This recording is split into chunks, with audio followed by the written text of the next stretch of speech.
Hey everybody. Good afternoon. 4:37 here in fabulous Las Vegas. Weather today feeling good outside.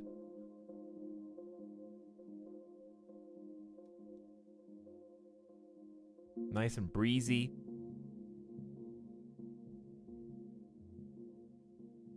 Hope everybody's doing well. Welcome to the weekend. It's Saturday, and we're going to be starting a new Crusader Kings 3 campaign. It's only the second one. I know it feels like a lot more than that. How is that possible? The funny thing is, like, I've talked to other people that have played a bunch of this, and it's like, dude, what? Hang on. Sorry. Come again? You've only done one save, and you've got how much time in it? And it's like, 130 plus hours? What of it? You want to make a big deal about that or something?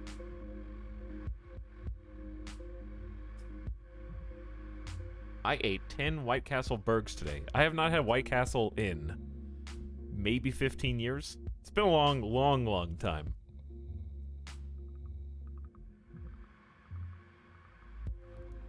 But hope everybody's doing good. See some waves and some hellos. A lot of good people here. Ready to jump in. This is not going to be a 16-hour stream. Okay? If you want to know what happened at the end of our last save, you kind of need to just watch that, I guess. People leave. Not a 16-hour stream, I'm out! Did you even try?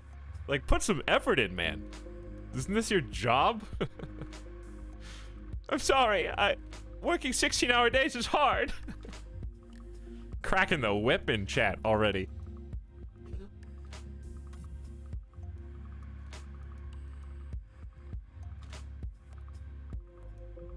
I'm excited. I really enjoyed the last run. I did too, KG Lobster.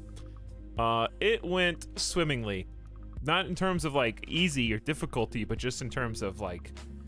I felt like I got a big variety, a big buffet, a big sample platter of the different types of characters that I could play, going from one extreme to the other.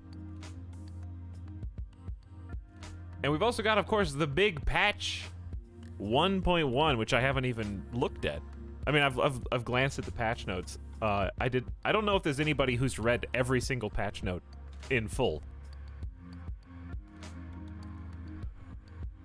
But I think I did pretty much everything I wanted to do in the last save outside of literally control the world.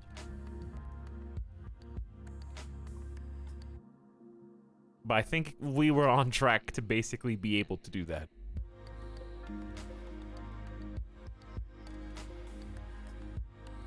But hi, everybody. Let's scroll up in chat real quick and see some people from a few minutes ago. Nom Namaki, People Riven, hello Termex, Snide Kerfuffle, Grulon with the alien, hello.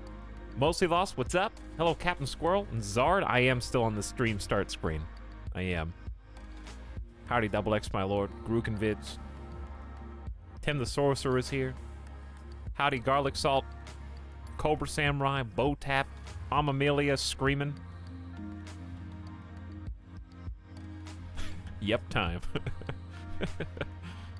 Good evening, Gray Fox and Dingo Biff. Oh my god, it's a CK3. It is indeed Fantas. Chargoth dancing out. Had a command created and deleted before the stream even began. Zapped. Hey, Joe Morn.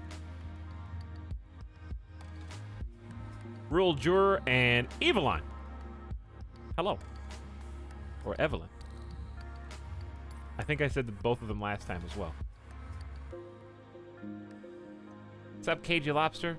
Guido07, Grant Ward, and Leota has come to learn, and also hi, E-Talon chat. Hello, Leota. I will do my best. This is the gift sub sound. Trial. I will try my hardest. Hi, Tyrannus Rex, Silistra, Sink the Snake. Bye, Perestroika. Hello, Sahamuse. What's up, Palm Put? Just when I tried to go to bed. Get out of here, Adanian. Hope you've been enjoying your Crusader Kings as well.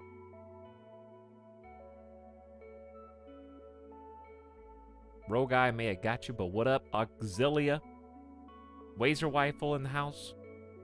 Hello, Galactic Turtle. Intergalactic God King. 2 galactic beings in one stream. Now I gotta scroll down. Good evening, to Megwar and Aniog. And chat just reset them all the way at the bottom. You got skipped on purpose. That's why.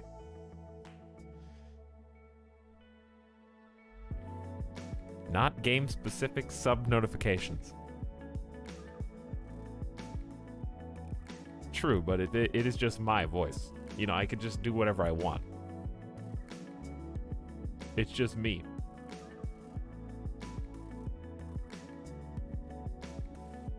Let me scroll up. Hello, Ambo and Altager, Miss Day, and Secret Warrior. Howdy, everybody. All right, let's just get comfortable, you know? Let's get comfortable, because we're going to be... I don't know what I'm going to be doing.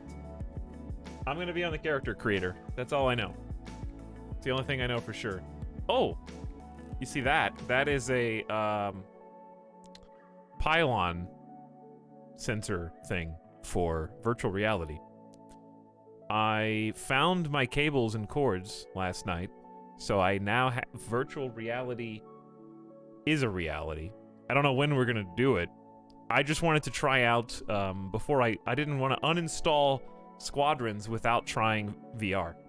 So I'm kind of glad that I only spent like a minute and a half looking for my cables yesterday, because after I found them, I realized it was actually kind of a pain in the ass. So I'm kind of glad that we just spent a couple minutes looking and then gave up, because if I had found them, it would have been worse. Also, we got some Cairo beans today.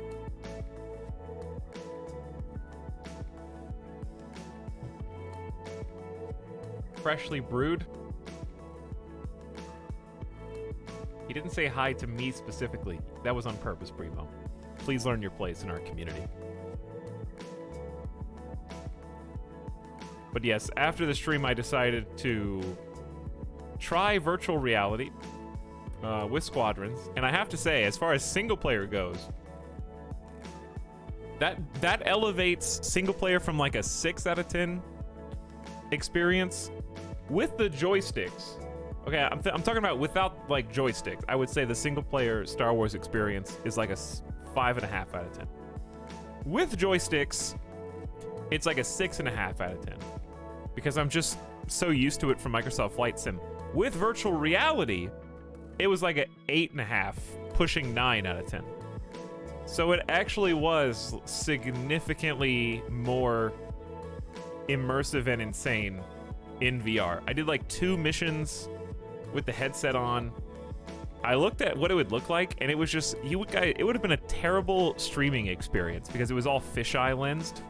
The way that it tries to like translate that onto the screen is just like, I put the headset on and then took the headset off to see what you would have seen. You guys would have been able to see an extra like whole resolution step up. Okay, so imagine like 720p to 1080p. I'm seeing like 720p, not in terms of fidelity, but I'm just using like a screen space example. You would have seen like way beyond what I could see, and you would have been living in a fishbowl. So I don't know how I would have even done that. Could you look around easier? Oh yeah, it was 1-to-1. I was getting 144 FPS. So like the index can push 144 if the game can support it. So I was getting a solid 144 FPS, and I had 0 motion sickness. Like, I was just newing around in space, like, doing spins, loops. It was awesome. So, like, I would say that's probably one of the best VR experiences that's currently there. And it's unfortunate because it seems like they spent a long time with Squadrons making it such a good VR game that they forgot to make it a good, just regular single-player video game. You know what I mean? Like, it seems so tuned for virtual reality that they forgot to make the single-player just a good, regular game experience. I've never tried VR. Is your depth perception much better? Yes. You actually do have depth of field, and you have to focus your eyes on different things. It's very bizarre. In fact, the only complaint that I have with the VR for Squadrons is the targets. Okay, so you know how, like, if there's a bad guy, there's like a red blip on your periphery, and you have to turn, and the more you turn towards it, he'll eventually be in front of you, right? In virtual reality, that is so small and so close to your face, I was going cross-eyed, trying to focus on what the icon looked like. That was really the only thing that was wrong, but everything else, I would just unfocus my eyes, and then I could just see that it was red and then point towards it without actually looking at it. So that's what I ended up doing. But yes, you can, like, focus your eyes on your cockpit, focus your eyes on what's outside your cockpit, and you actually do have depth of field. It's very strange. I don't know. I don't understand how it works. Better than Alex? I haven't played Alex. I didn't say it was the best. I just said it was definitely one of the, like, most put together in terms of fidelity and gameplay. But it would have been a miserable experience because I would have been like, you know how many buttons I rebound yesterday? Imagine doing that with a headset on. It's like, okay, what is button 12? On my left? And it would have been awful. So it just wasn't possible. But I tested it out afterwards, and I can tell you that if you do have virtual reality, I think Squadrons is a must-try. Because it's really cool.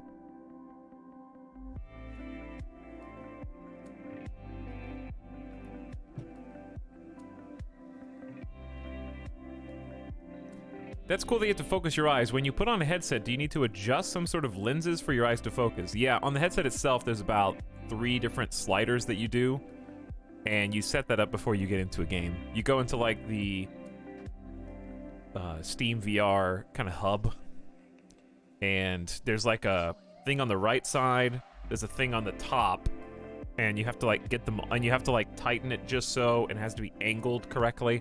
So you've got, like, 3 or 4 different things that you need to make sure are right before you even get in the game.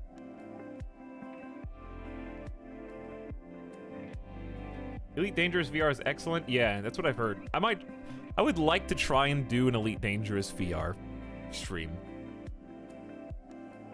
The other problem is VR is very taxing on my computer, so it's a risk. It's a risk that I'm gonna have to just turn off the stream immediately.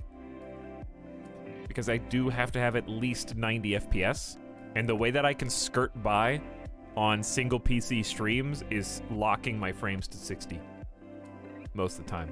So I literally need 50% more, like, FPS horsepower,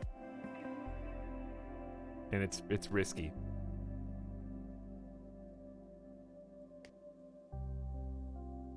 But anyways, I just wanted to update you since we did that yesterday. We're hopping in now. There we go. Hopping in now. I just kind of want to talk and hang out. I feel like I've been, like I kind of mentioned this yesterday, I've been in a bit of a funk since, I think it's a combination of things. I think that I've been slightly depressed from just being cooped up in my house for so long. Like, the staying inside is finally getting to me, and it comboed with, like, back-to-back 16-hour streams, and I just think it hit me, like, on a delay, you know? I took 2 days off and kind of rested and slept and watched some TV, watched some streams, and it was good, but then I think just the last couple days, I realized when I was done streaming, I was like, I really just want to go to sleep. And I never want to go to sleep, ever. That is not on my list of things to do. And I was like, maybe I'm depressed. I don't know. Maybe I'm just, like, tired of being stuck inside all the time. So I feel like that's probably what it is, because if my body craves sleep, something is wrong. So I wanted to do something today that was going to be comfortable. We got a couple of new games the last couple days, you know? I know this is loud. I don't know how loud this is. But I wanted to do something that I could kind of go back into, slip into a familiar skin. Crusader Kings is that thing. We did some new stuff. I wouldn't mind doing some more No Man's Sky, maybe tomorrow or something. But I kind of just want to relax, play a game that I know that I really like, check out the new patch, take a load off, hang out with chat, maybe have a few drinks, and just go where the wind takes us.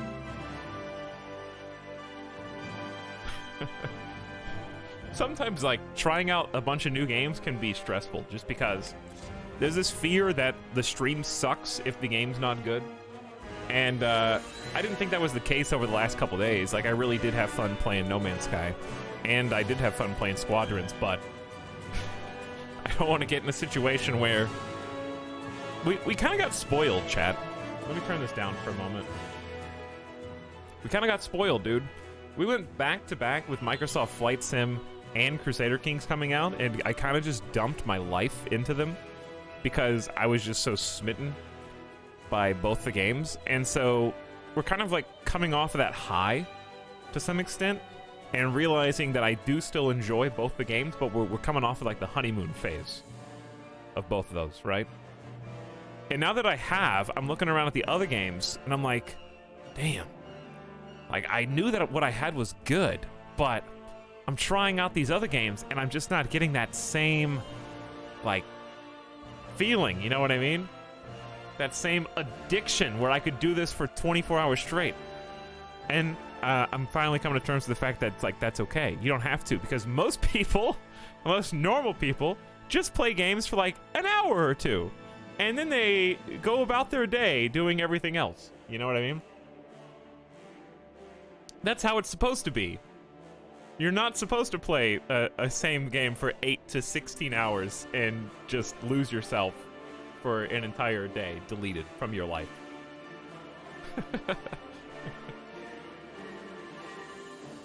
So I'm kind of like just coming to terms with all that and figuring out how I feel. That depressed feeling after you end a TV show and have nothing to watch. I've been enjoying TV and media and stuff. I think I just need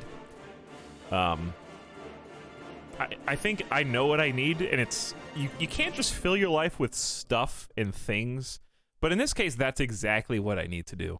I really need a couch and a TV. I think I just, the problem is it's not even that I'm just cooped up. I've got a nice place to live. I've got a nice house, and I don't have anywhere else to live in it except the kitchen and my office. I've got like a giant empty living room that I can't live in. Fill the hole in your life with material possessions. That's what it feels like.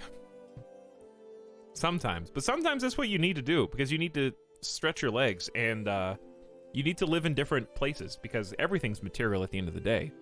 Whether you're filling your time with something outside, inside, like everything's made of atoms. You know? It's just which atoms do you want to spend your time around?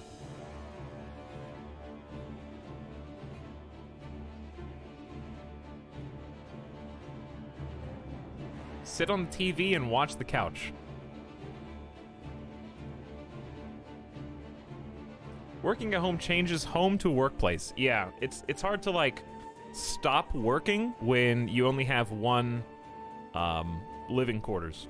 Like, because everything that I do is I'm surrounded by like my work at all times, so it's not really that relaxing to like watch Netflix on my computer.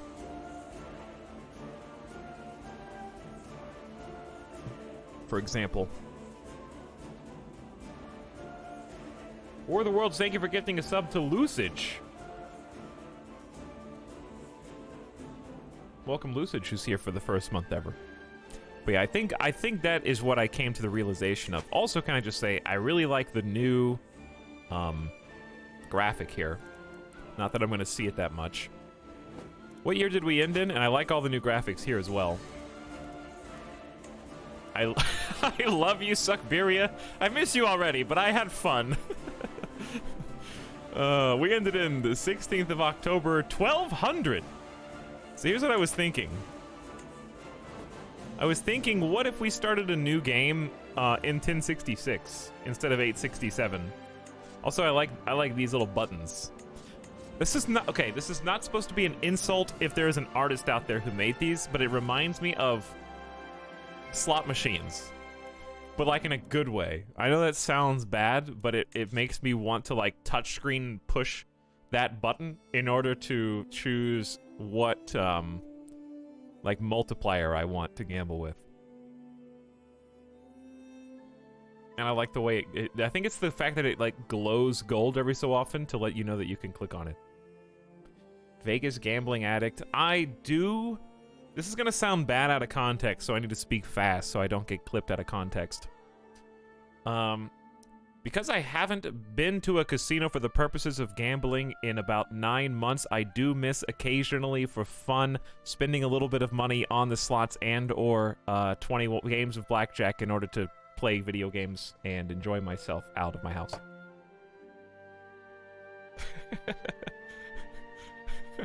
It was more than 5 seconds. Clip it. He's a gambling addict.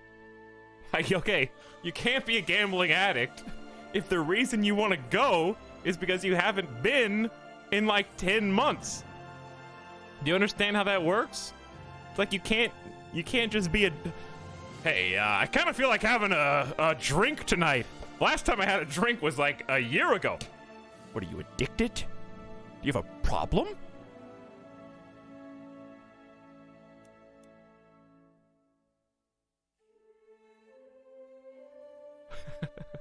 Me. So, it doesn't matter which of these 1066 we play. Do you guys think 1066 would be fun? Look at that Neum. Look at that zoom in.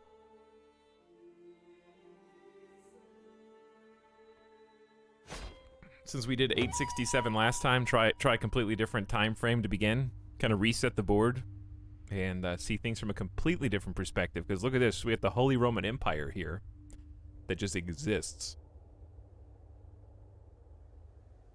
From Italia all the way through the Germanic regions. I vote Suckberia again. Denied. Cumania! Big. Very big. So is this what happened to the Kyrgyz Khanate up here? What's crazy is Vasyugan and Tartus were just left alone. Were they just so small? Were they just so, like, not populated that they weren't even worth conquering? That's the only thing I can come up with for all these independent regions. They're just probably so remote and so unpopulated. Too cold to bother. I know. And swampy, too. Cold and swampy. They're just like, nah. You guys can keep it. If you can live there, you can keep it. Okay, so let's just take our time. New start. We don't do this very often. So we're just hanging out. Let's look at government map mode. I'm definitely not doing tribal again. Okay, so it's either clan or feudal. I might do tribal again and do like a challenge, but we'll either do clan or feudal.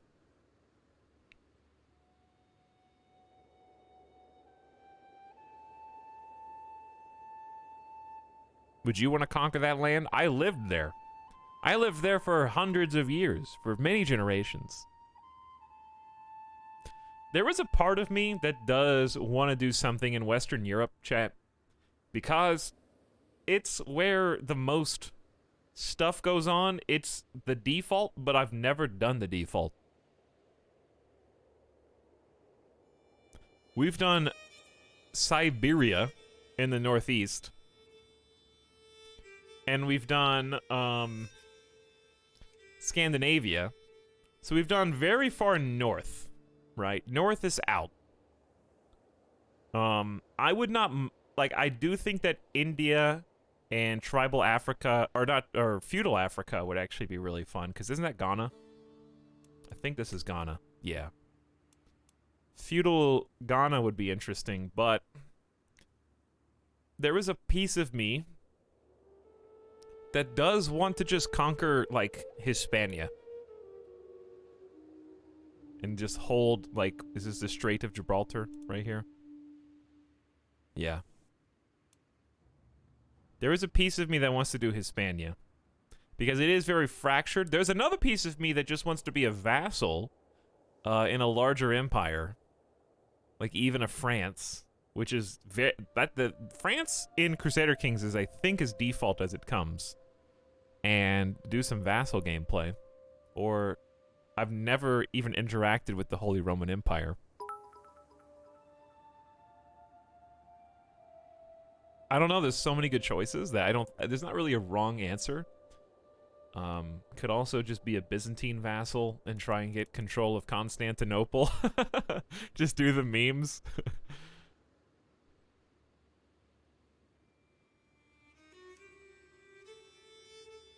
I don't know if I want to do a poll. I think maybe. I'm definitely not doing click maps. You guys already used your click maps, okay? Democracy chose the entire last campaign. Verbatim. I followed it verbatim to the bitter end. 5 consecutive subscriptions. Thank you for those 5 consecutive subscriptions, Chargoth. That was very nice.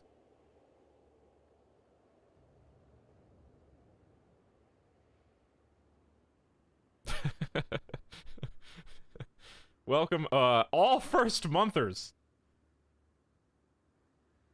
Gonna kill ya. Vanya Loswin. I can't speak today. People. Person. Okay. Are these words? Wicked and Scarm CA. Thank you all. This is the sub sound. That was somebody's name, Kairatobi. That was somebody's name. This is the sub sound. Thank you for those beautiful sub sounds. Very nice. Just do like a really vanilla campaign. The thing is, here's the thing we need to come to terms with. When we start, I don't have to do it for 140 hours. We could just play, and we don't have to accomplish literally everything in the game. It doesn't have to be The Witcher 3, where I'm starting a new campaign and also committing to doing all 250 side quests. You know what I mean? Like, we can just play for a while, and then be like, okay, that was fun. Do a new start. We could. Must paint the map.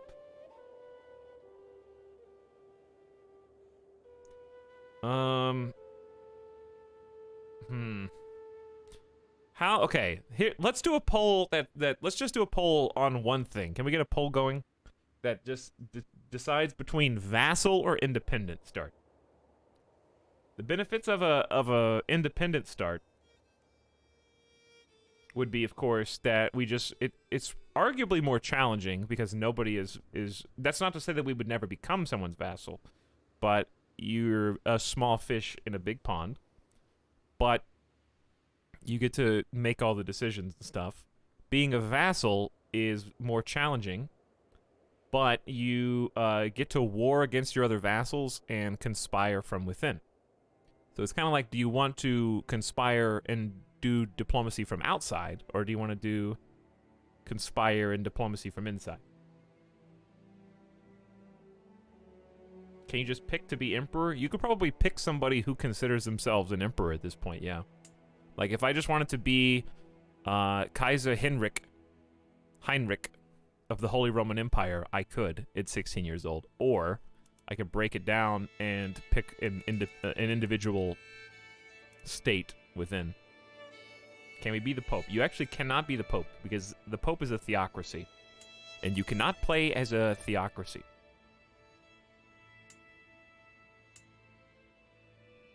Alright, Chad, did you vote?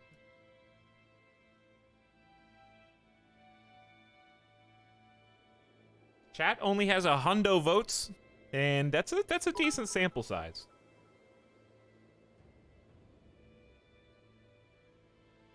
It is currently 69-70% in favor of vassals. That's pretty overwhelming. Okay, then. So if you want to be a vassal, that pretty much eliminates Hispania from my mind. That eliminates African start down here. That eliminates... I mean, I do think I want to play something in Western Europe. but I'm not sure exactly who or what.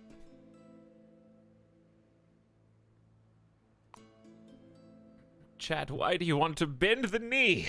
Now I have to decide, it probably needs to be somewhere, it doesn't have to be Catholic, but it's probably going to be. That being said, it is Crusader Kings, and we did just do a full pagan, tribal playthrough, so I'm not opposed to that.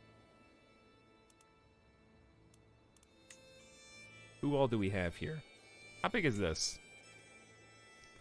The Almoravid Grand Emirate. Can I see there? Oh, this is a clan. I kind of want to start from feudal and do clan on a different one. Let's start feudal. Yeah, let me just pick one of the big dogs. Let's just pick one of the big dogs. I think that would be fun. Chat, who's the most difficult big dog to vassal under?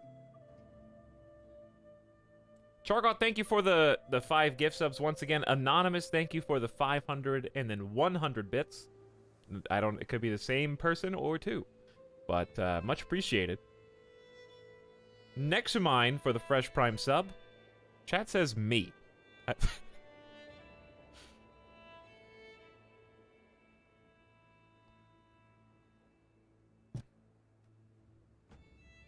And then Loreg98, back for 27 months, says, just got back from a long trip from the East Coast out to Colorado and Utah, 3 days on the train each way.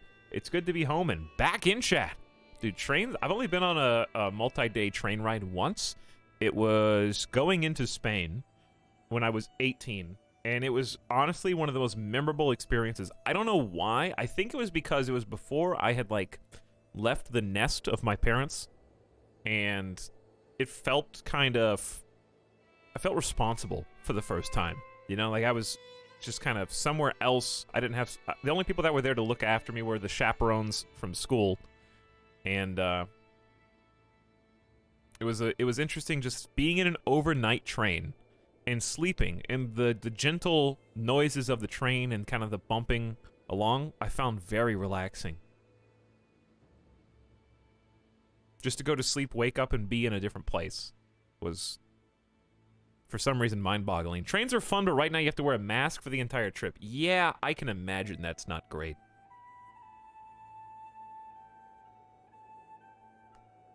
Probably not awesome right now. I hear the Holy Roman Empire has a lot of trouble staying together. Alright, that's the other problem. If I'm a vassal, am I not just going to help fracture? I feel like I'm going to do bad stuff.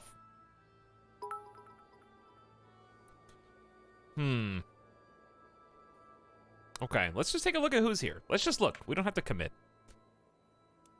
Because inside of this, we've got Angria, Bohemia, Swabia, Bavaria, of course. Maybe I should look at a couple of these spots and see, like, who is currently ruling. Like Piedmont. Oh, wow. Craven, Glutton, Paranoid. That would be somewhat challenging, I have to imagine. Maybe not the best start. It's going to take you 2 years to somehow murder your liege and fracture the country. Probably. I also need to check the game rules before we start as well. Now, this is scary because it's just right on France's border. But if France declared on me, then you get Holy Roman Empire support, right? Luxembourg. Could go Luxembourg. Diligent, arbitrary, and trusting. How old are you? 26, and you have an heir, a 1-year-old Matilda. How about... Why? Hang on. Why is the Holy Roman Empire itself... Okay, that's just their individual land. I see. Kind of want to go further south. We did do a bunch of this area in Crusader Kings 2, but it's new. It's fresh again. What about, like, on the Croatian side? Steiermark? Calm, sadistic, and brave. Dude's 42 with a 10-year-old son. Maybe you want to go something a little younger. Prince Archbishop. Stubborn, gluttonous, but just with no heir. You can't play as him because he's theocratic. Yep. What about Austria? Duchy of Austria. Diligent, honest, gregarious, 30 years old. Son's already 16.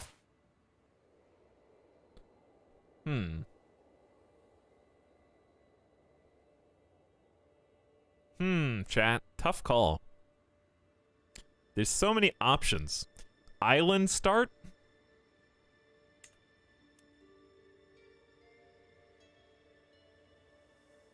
Tuscany's got a little piece. Tuscany's got a little piece. So as far as counties go, this is Bastia. Is that Iasio? And Vecchio. In good old Malta. That would be kind of interesting, if challenging. I feel like that would be pretty challenging. The main issue with this, with Malta, is that it's basically Tuscany versus Lombardy, which is not ideal. I gotta turn the volume back up, too, before I forget. Boat micro? There's actually no boat micro in CK3, you just pay money. Just pay that money.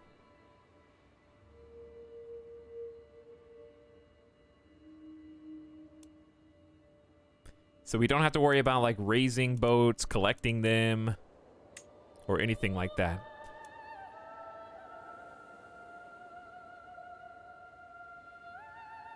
Oh, right. Oh, my God. I vote Austria. Holland? That's a little too far up. A little too far. God. Chat, I don't know. Let's just look at France. Let's look at France. Good old Aquitaine.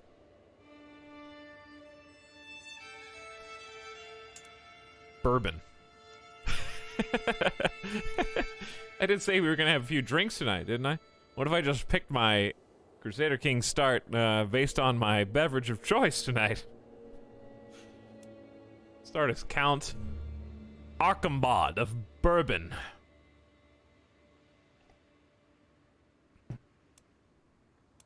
My heir is already 16. We start as temperate, patient, chaste. My heir is zealous, wrathful, but generous. Right off the bat. Okay, I'm gonna say it's either bourbon. Let's look at the Byzantines real quick. What if I just click random character? Okay, what if I just did random character, but it has to be somebody inside of another realm?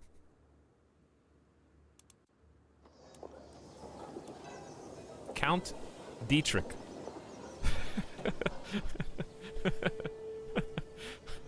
Of Geisenhausen. How do you say that?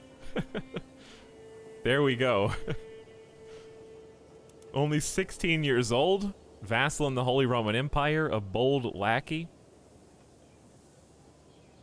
Inside a realm? That's inside a realm. Geisenhausen. What did I say? House Katlenberg. Be loyal. I like that motto, chat. Be loyal. Okay? Hey, chat. Be loyal. Okay?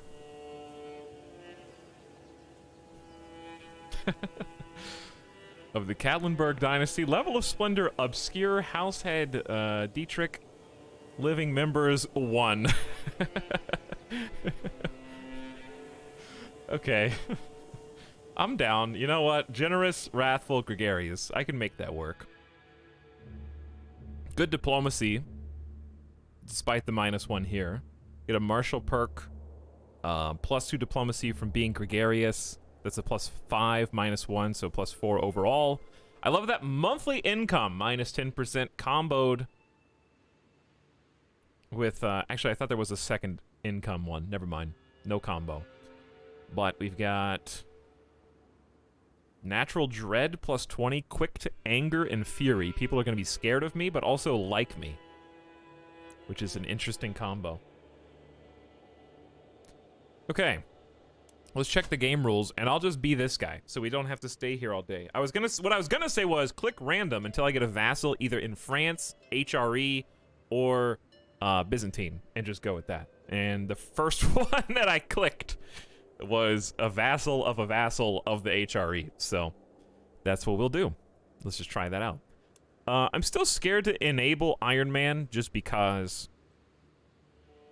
it just doesn't benefit me. We only save scummed one time in the entire last 130-hour campaign, so like, it's not really necessary, and the risk of not having multiple saves is kind of high, and I don't care about achievements. We're on normal, even playing field without any significant bonuses. County starts can be absolutely brutal. That's fine. You know what, chat? If we play today, lose today, and game over today, I would be totally fine with that and then start over again. Because I was watching some other people stream this. I was watching, like, Kraken learning how to play this game and was having a great time on his stream. And he was just playing the game and had started over like 3 or 4 times and was even hanging out in our stream talking about, like, I'm starting a new offline campaign. And I kind of am jealous of that, to be honest. I'm a little jealous of, you know, being able to re-roll and get some different flavors fast. So if this is extremely difficult and we lose, then great. No problem, you know? Not worried about it. Would upping the difficulty help? This is actually the highest difficulty. Exclave Independence. We did do this last time, and this is already added difficulty, I think. What this effectively means is that if the... So an exclave is effectively like part of your realm, but not connected to your realm. And if somebody dies, then that realm that's not connected to... or that area of land that's not connected to your realm will be lost to you, because you don't have any ties to it. So we did have this on last time, so I'm going to leave this on.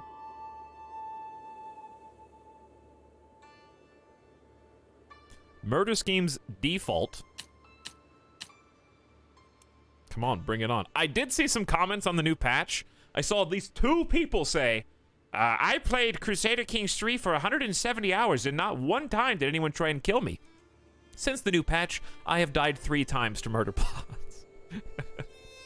So come on, let's do it. This is for multiplayer, obviously, not for me, but still. Minor diseases will appear as normal. Gender equality, default. Regional heresies, default. Heresies are more likely to be historical heresies, such as Lollardy in England. So we're not going to see a Cathar dominance anymore, because there's been a lot of patch changes, chat. I did not read the full notes, but it's there. Mongol invasion, I'm still going to put random. If they invaded after our game was complete last time, I'm still doing random. I don't like set dates, because then people, when it gets close, start like focusing exclusively on that event, and it drives me crazy. Casus Belli costs, yep. Culture conversion, faith conversion, same. Diplo range, unchanged. End date, that's fine. De jure requirement. Titles with de jure land will eventually be destroyed if a character holds no land of the title within their realm, or de jure land of the title. The player's primary title will never be destroyed.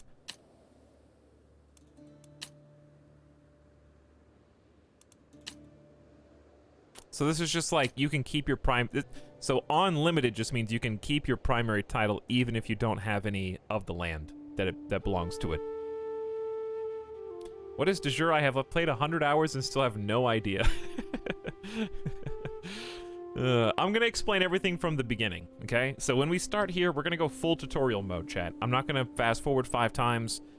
For those of you that have been wanting to learn about how to get started and stuff, I'm going to take it very slow, and we're gonna go to school. So if you guys have questions and stuff, I'll explain to the best of my ability. I still don't know everything, and I don't know much about what's changed in the last patch, outside of what I've already read about alliances. And if you didn't see the patch notes, I'll just show you again. We kind of did this already, so if you've already seen it, just act surprised. The 1.1 patch, they give you a warning to only open if you are ready for the entire changelog warning. It is massive. And when you open it, these are all the things that changed since the last time we played. We did not play with any of these changes. Yet. Till today. So everything from right here up are patch notes.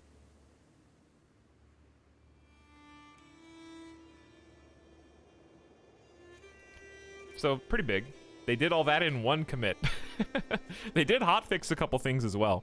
So the big things are that allies are significantly more important. In that choosing your allies wisely is very important. Because you will get big penalty debuffs for not coming to their aid. Denying call to arms costs fame, which is not the same as prestige. It's a level of fame for your character.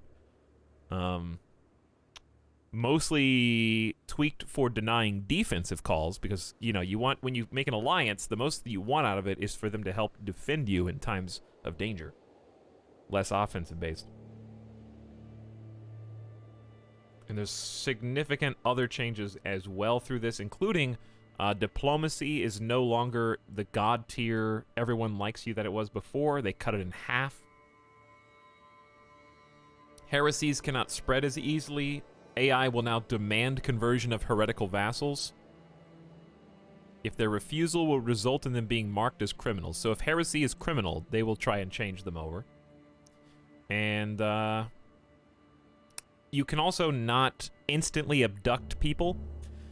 Maximum success chance secrecy of abduct schemes is now 85, down from 95, so you got a bigger 15% XCOM window, and you cannot cheese people that you're at war with by abducting people you've declared on as easily. This is the sub-sound. So those are just a few off the top. We're not going to go off the whole thing. But there are some pretty game-changing differences here already. Okay, custom kingdoms on. Sure, that's just a fun thing. I don't know if I want this to just be on. I think on is fine, even if I lose my primary title. Will eventually be destroyed if a character holds no de jure land of the title within their realm. So this means, like, previously I held the Suckberian title, even though I had no Suckberian land. Is that going to be a problem? Howdy, she's the worst. Not a giant, thank you for your 14 months of sub. Says, hey there. Hey yourself. And thank you, Anonymous, for the extra 500 bits. Much appreciated.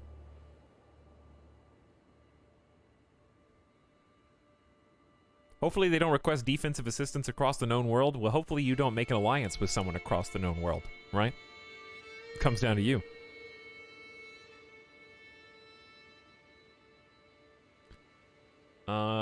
Okay.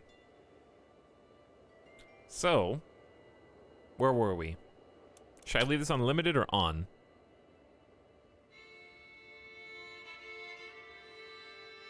Don't you want generate family set to AI only so your family doesn't get randomized? I don't think I have gotten to that one yet. We'll leave this on for extra challenge, I guess. I might regret it later. Okay, generate families. Most landed historical characters with no recorded family will have a spouse and up to 3 children generated for them. This reduces the risk of an early game over. Okay, so the only way that you can get a game over, chat, is basically you don't have anybody to play as in your dynasty. So if you want to do single character challenges and start over every time your character dies, you can, but you probably won't get very much game time out of that overall. Because really, one of the focal points of Crusader Kings is being able to pass your legacy on to another generation after you. But we will go ahead and make this AI only, I guess. This increases the risk of an early game over. So we're going to be playing challenge mode. I don't have any extra family generated for me. I am just by myself. It's just me. And I've got to make a baby pretty fast, or it's going to be GG. But I'm only 16. So I've got the whole world, unless I get assassinated. What was this? Third-person medieval dynasty. Third person would be a little bit of an extreme. Maybe top-down map version of medieval dynasty, yes. But yes, Shay, if you do want to, if you don't want to play historically, you can change these to whatever you want. You can also change them to whatever you want in the game, even if you set everything as default, if you want to. As we did last time, actually. We reformed our religion previously. It took a long time, but guess what? Reforming an entire religion is difficult. Who would have thought? So, if you do not want to play historically, then you can absolutely set the defaults to however you please. For people who are curious about that. I enjoy the challenge of having to, like, reform whatever it is that we are currently under the banner of. And it's going to be extremely challenging this time, having multiple lieges ahead of us. We gotta change the world, man. Alright, faith acceptance, I guess default?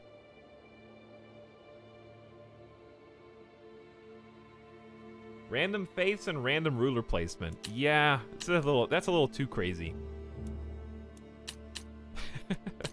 That's a little too wild. Character nudity, default, Hungarian migration, random. Anytime between 5 years after game start and 9. I don't think this applies to us at all. Okay, I think we're ready to go, chat. He's still in the character creator, but he's pushing play before an hour into the stream. Poof. We're in.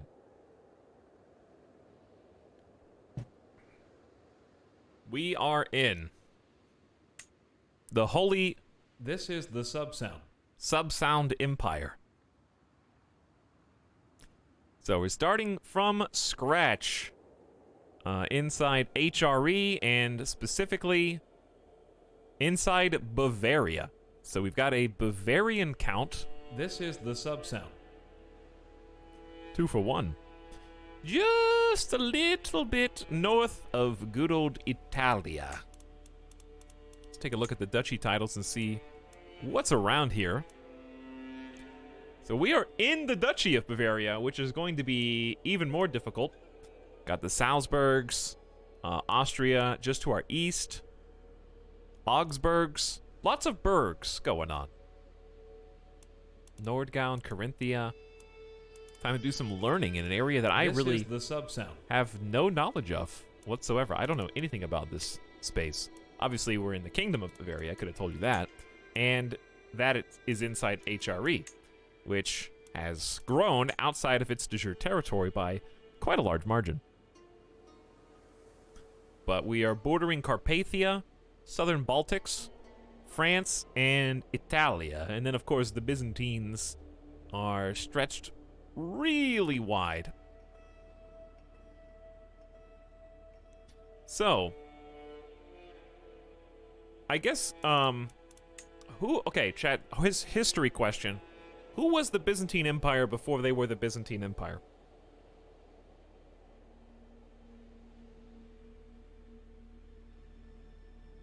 They renamed the Windish Empire. I did see that as well. So that's southern Baltic now, right? It was just Eastern Rome. Okay. Gotcha.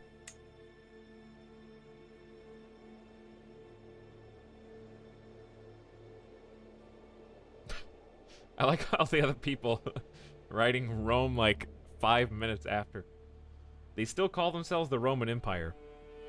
Interesting. So, like,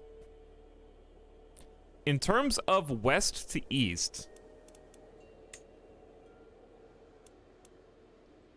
trading between, like, China and the Roman Empire, how did goods...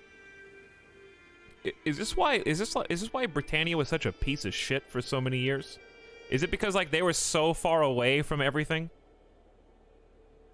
No offense, UK.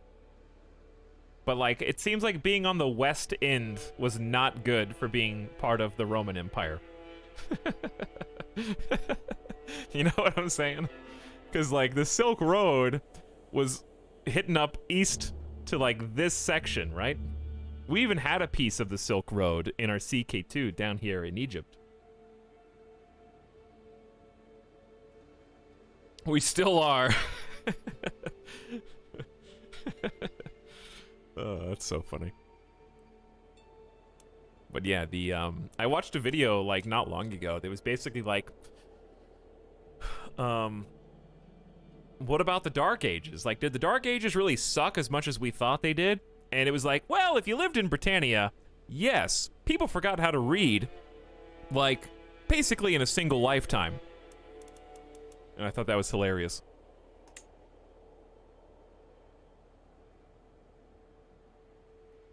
So, our first mission should probably be just taking care of some of the things at the top of the screen and getting a feel for how playing as a vassal is going to be.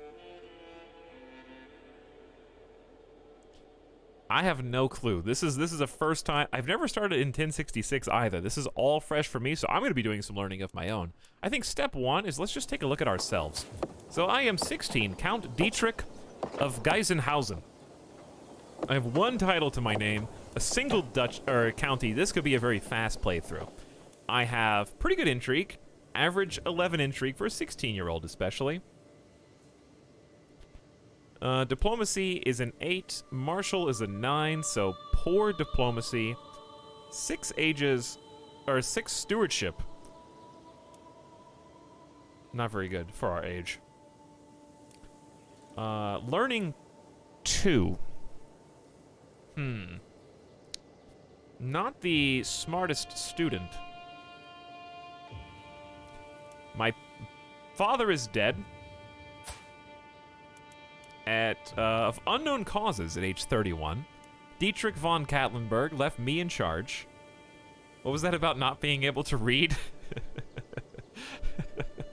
Well, he was an astute intellectual. He clearly died before he had the opportunity to teach me what he knew. We are starting as Catholics, which we have never done. We have never started as Catholics. I only have 183 troops, so this could go very quickly.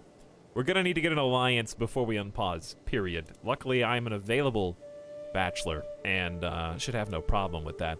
I have a hundo piety, not much. 450 prestige, is a decent amount considering my status. 20 gold, I am broke, and nobody fears me at all. My grandfather died, Udo, at 54 of also unknown causes. Okay. 1.6 income. Indeed. Ooh, we got some, like, updated icons on the right. We've got some updated icons on the bottom. Just now noticing that stress is now represented as a horizontal bar. A little bit easier to see. I like that. Take a look at our Bavarian culture. We got 14 out of 19 tribal researches, which is all of them. And in early medieval so far, we've got battlements known to the Bavarians, all early medieval fortification buildings. We've got the mangonels for sieging, household soldiers, which is really nice, an extra +3 men-at-arms regiments, max number of men-at-arms regiments +1. Oh, sorry, the size can be +3, and we got an extra one. Household knights is really cool. Manorialism, unlock all economic buildings, maybe coinage. Okay, developmental growth and coinage. It might be really fun to try and build like super tall Bavarian feudal. Yeah, I kind of want to try a non-paint the map and see what we can do. We do need to paint the map enough to get some holdings, you know? Like, I need some titles. We're not going to go very far with a single county in this game. Bailiffs is an extra to our domain limit. That's very, very handy. We can have up to 5. Pretty generous, considering we're just getting started here. Counties now reach maximum existing development penalty at 35 development. I don't even know what this means because we have not played medieval at all. So feudalism and medieval buildings and development is going to be my kind of learning challenge. The larger towns regularly face a series of increasingly complex problems. Delegating some authority to local councils will let them resolve these issues without needing to get the king involved. Okay, then, known to the Bavarians. What are we currently researching? Our cultural head is Duke Ottokar, or Ottokar. Ottokar sounds better. Of the Holy Roman Empire, he's a vassal. He's probably my liege. He is not. Why would I assume he's my liege? Who is he, actually? He's very close. He's in Steiermark. And he's got pretty significantly better stats than I do. Otacon! Let's keep an eye on England. The reason this is a start date is because things are getting super interesting up there. Let's hope they can do better than they did in my 867. Tux, don't forget to screenshot. Well, this is the default. I guess I'll screenshot before I really do anything. But even so. Okay. So now that we've taken a look at that, let's take a look at how's Catholicism doing. Fervor is at 50%. Obviously, we kind of know what to expect here with organized Abrahamic Christianity. Revolves around the concept of salvation, in which adherents are forgiven for their sins and welcomed by God into the afterlife. But our tenets, and this is the important part, because it's going to dictate kind of how we act, operate, and what we do inside of this, are armed pilgrimages. It costs rulers of the faith less piety to declare holy wars. Okay, so big on holy wars, obviously. If one exists, the head of faith can declare, that's our Pope, a great holy war. That's the Crusades. So we might be summoned to some Crusades pretty soon. If no head of faith exists, adherents gain a bonus to convert faith in... Okay, we do have a head of faith, so that's irrelevant. Characters of this faith gain additional bonus on the successful completion of a pilgrimage. So extra bonuses for pilgrimages. Our pilgrims travel across the world to visit our sacred holy sites. We'll gladly take up the sword to keep them safe from any who would harm them. Characters may seek indulgences from their head of faith to pay gold for piety. Gold equals piety here. Characters who have committed criminal acts can seek indulgences to forgive them. Spiritual heads of faith can excommunicate characters, which is basically opinion mega debuff. Getting excommunicated from the church is really bad, and the Pope wields that power, and it can be wielded through you, basically requesting it versus other people. Spiritual heads of faith may excommunicate other characters of their faith. If you are honest, that is a virtue, and Catholics like you. If you're deceitful, it is the opposite. It's a sin. It's going to cost you. So deceitful characters are going to have a little harder time. Monasticism. Courtiers can take the vows to become a monk. Temperate, therefore, is a virtue, and gluttonous becomes a sin. The pleasures of fine food and drink only serve to distract us from service to the divine. Isolating ourselves in remote monasteries is the best way to avoid these temptations.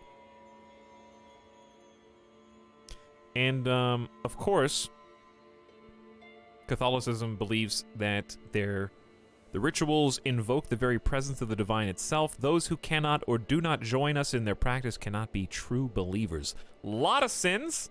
We got 5: lust, gluttony, deceit, sadism, and vengeance. Not wrathful, though. Not wrathful. Chaste, temperate, honest, compassionate, and forgiving are their virtues. We got 4 main doctrines, including, of course, the Pope being theocratic. Other Christian faiths that have ecumenism doctrine are considered astray instead of hostile. What is astray? Just a character opinion debuff, but not just all-out holy war, okay? We'll keep an eye out for that. Hey guys, is the Pope dead yet? No. Can you play as a Pope? Also no. You cannot play as theocracies.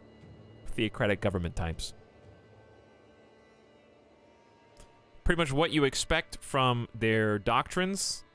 We all know what to expect. The important things for us to figure out are the clerical appointments and things.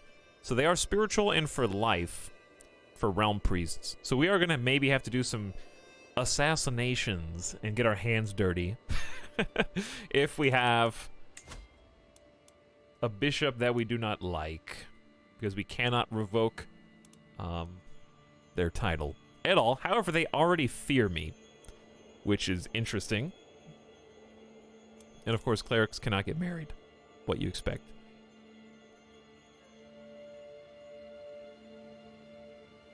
Bastards can be legitimized.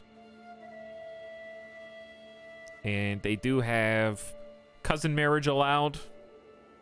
Monogamous. Oh, yeah, that's going to be the hardest part. I just went from tribal where... Here, the way that tribals play this game is everyone's a target. I can go to war on whoever I want. If I see your land, I can take it. Now it's like, I'm sorry, let me put on my spectacles, young man. You say here that you have a claim to this other county. It says here that you do not. Please go home and stop declaring war on everybody. Also, you can only have one spouse, so your children, I hope that they grow up to be big and strong, because the days of 14 kid families are gone. You can't just have 4 people make babies at the same time. That's illegal. They can only be one. So, dynastic, like our lineage just got way harder, and the way that we declare war just got way harder. Which is actually why I would recommend that when you're learning this game, if you start as tribal, you probably will just have an easier time learning the game. Maybe I'll change my mind after playing some feudal for a while, but there's just more restrictions on feudalism. And also, you got to deal with contracts. This is our first feudal start ever. I've only done 2 Crusader Kings campaigns. So, like, I am an expert in name only based on 2 campaigns, and that's it. All of your heirs were from a concubine, or bastards from others. But yes, this is going to be... I'm kind of excited about this because of the reliance on subterfuge and fabricating claims and valuing people who come to my court like guests who have certain claims I can press is going to be way more important. It's a paradox game. You can only play 12 times or so per lifetime. The inheritance in tribal's hard by comparison. You'd think so, but you'd also be wrong. Because I also have to deal with Confederate partition. All children inherit equally. Maybe you can change. We do not have hereditary rule yet, but we can research it faster. So if my cultural head pursues hereditary rule, then we will be able to get high partition, which I think will be a nice alternative. But it'll be a lot faster.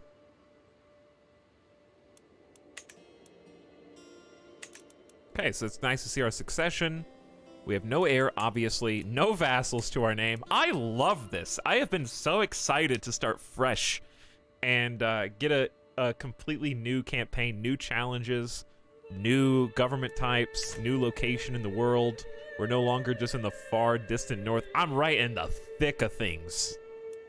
Cultural head has 3 learning, omega lol. Also first 1066 start, so primogeniture will come faster, yes. Which is most people's ideal form of succession. We're shaking it up. I'm so happy RNG rolled us a 1 county guy in Bavaria. Yeah, we picked this on random. Apparently we're a liver spot in the Holy Roman Empire. Effectively, yes. Okay, what else do we need to look at? We need to, of course, get a match. So marriage right now is super important. We need to pick a lifestyle focus. I know that we don't have a player heir, so let's close that. Fabricating flames. Fabricating claims. Though if I could fabricate some flames, that'd be good too. Stir the fires up in my character. You know what I'm saying? Fabricate some flames in those loins, because I need an heir fast before somebody kills me or conquers me. Active election in the Holy Roman Empire. So we got HRE is completely different succession, right? Election for the title heir. So we're using princely elective, which is a +20 to vassal limit. Vassal swearing title allegiance opinion. Vassals can owe allegiance to a specific title rather than the person of their liege. This can only happen if the title has its own succession law. On succession, such vassals will become vassals of the new title holder. Hold on, what? Okay, so basically, like, I swear allegiance to the Holy Roman Empire, not the Holy Roman Emperor, right? Like, in this case, the Holy Roman Emperor is the vessel of the Holy Roman Empire, regardless of who holds that title. So, like, if the other guy passes on or passes his title, we don't still follow him. His claim is gone, effectively. Not claim, I don't know. You know what I'm trying to say. The Emperor and the 7 Prince-Electors can nominate a title heir among themselves, any legitimate children and siblings of the ruler, as well as any other major de jure vassal of the Empire. So just becoming a major vassal of the Empire puts you into position to be elected Holy Roman Emperor. If a historical elector title is held by infidels or does not exist, another de jure vassal will take its place. The succession law places significant importance on faith and piety.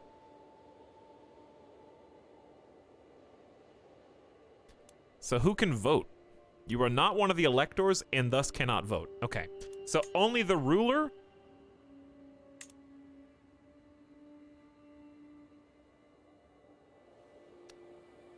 It says the Emperor and the 7 Prince-Electors, but there's a lot more than 7 people on this list.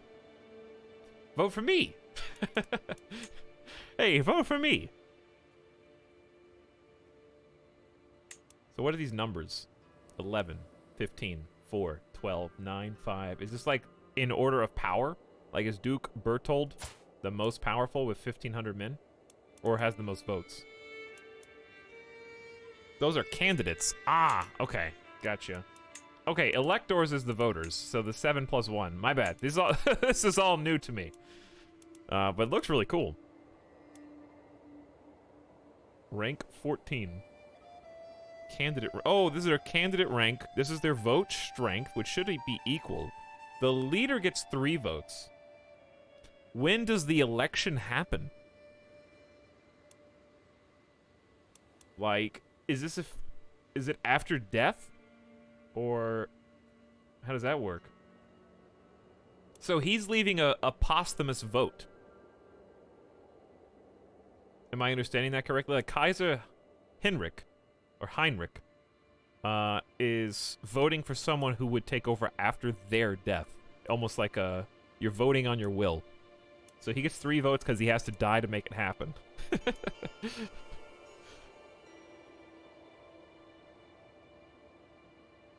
That's really cool. Death or abdication. Okay, good to know. That's important. See, I have to learn how succession even works inside of our empire. Now, let's take a look at, let's just do this. That'll be easier to look at because we can kind of see who's around us. Because we need to be aware that we can be declared on by anybody. So we have to start small.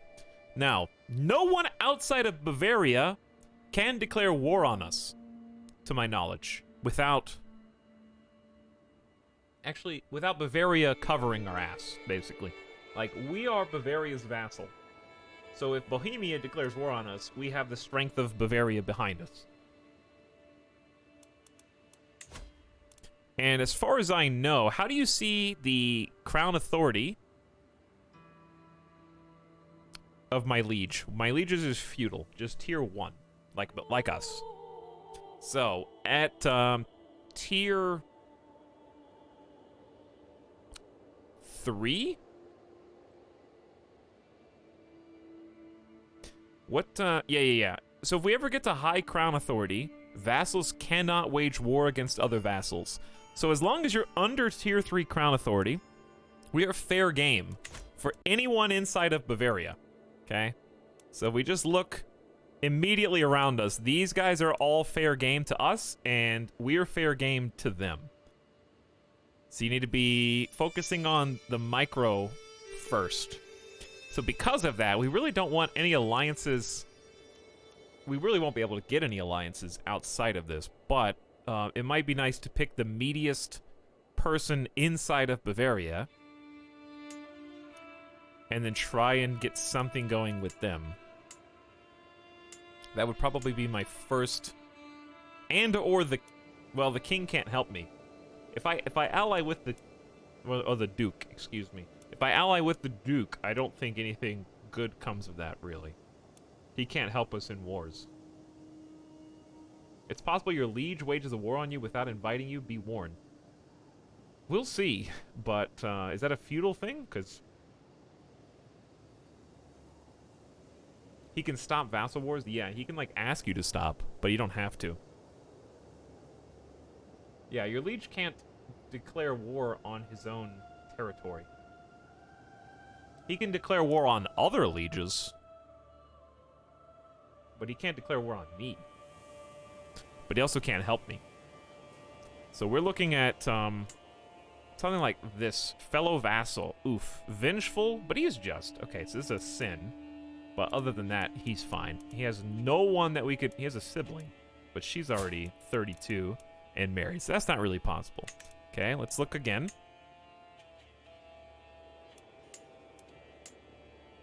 We got someone with 215. Dude, at this point, I have the fewest... I have the fewest troops in this whole area. We're gonna get conquered, like, so fast. I think, this 400 would be awesome. No one there. Okay, keep looking. Don't give up. Maybe we need to start even smaller. Maybe we're dreaming a little too big. These guys have no family. Even a betrothal would be fine. We could go... What if we went outside of Bavaria?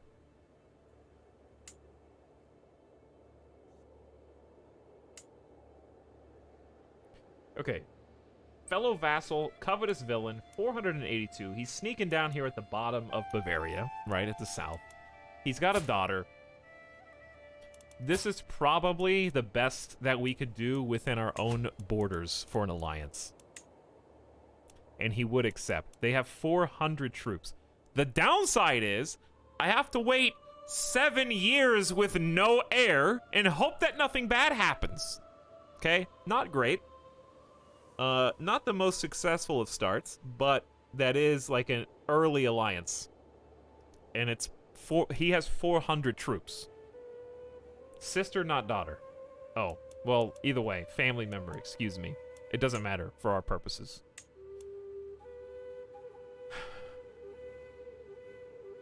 Is she already a better marshal and steward than you?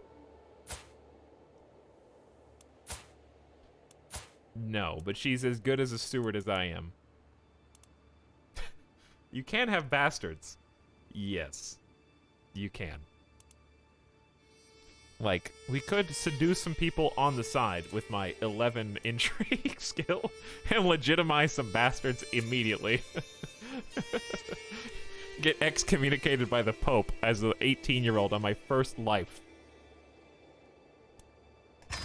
All right, I gotta go with that. That's the only thing that makes sense to me right now. Speaking of lifestyles, we are intrigue trained, and I have a tier 3 apparently, so I'm getting 30%. You don't have to pick what you're good at, but in this case, it just makes sense. I believe maybe we do a seducer start, perhaps.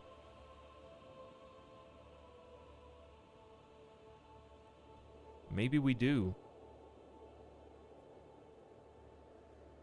Seducer start can be very wild in a bad way, because what tends to happen is, if you start as a seducer, you're tempted to go for the biggest fish, whoever that may be, someone in power. And what can happen is, if you decide that that is going to be your person of interest, and their significant other finds out, then you can create a cascading domino effect on both yourself, your significant others, and how your liege reacts in a really game-ending kind of way, right off the bat. Yes, your liege can also imprison you for fornicating. That's what I mean. You're subject to imprisonment if you're a vassal. If you're an independent ruler, he can't do anything about it. But if you're a vassal and you seduce your liege's spouse, some real bad things can happen if they don't keep it a secret. But I say let's go for it. Let's play to our strengths. We don't need intimidation. I don't need any dread. Dread would be to keep people in line. We have nobody to keep in line. We have no vassals. So let's just go temptation focus, attraction opinion up, seduction scheme power up, fertility up. What are my traits again? Just real quick. I am generous, gregarious, and wrathful, and an intricate web weaver. That's my education. I have the most intrigue skill. Okay, we're intrigue boys right off the bat. Get that drama in. Temptation focus is a go. Not endorsed by your bishop. We don't have any knights. Third in line to inherit the county of Lubsko. Huh. Gotta kill 2 babies to inherit a full county. That's not gonna happen. Okay. We have no money to pay anybody, so it's just not even worth trying. Active election in the Holy Roman Empire, which I am not an elector. So let's close that. Close that. And do we have any claims? 0 claims. Okay. Now the council. So, what we're going to do is kind of just go down the list. We're trying to play to our strengths. I have a single castle that has a curtain wall in it, which is taxes, and a garrison. Playing defensively here is probably fine. It looks like money focus and garrison focus. So I'd love to get another building coming in, but building's going to be very, very expensive for us right now. But it's nice that we have at least a couple that are generating some passive income. 1.6 sucks, but it could be worse, believe it or not. 0 vassals, no succession. I just die and lose. Okay? Good. Moving on to the military. I have 3 knights. Say hello to Dietmar, who is 33, and also my marshal. Wow. Okay, so let's take a look at the council now with my Marshal 2 Marshal. You generally don't want someone who's that garbage as one of your leaders. So for those, I did say I was going to go full tutorial.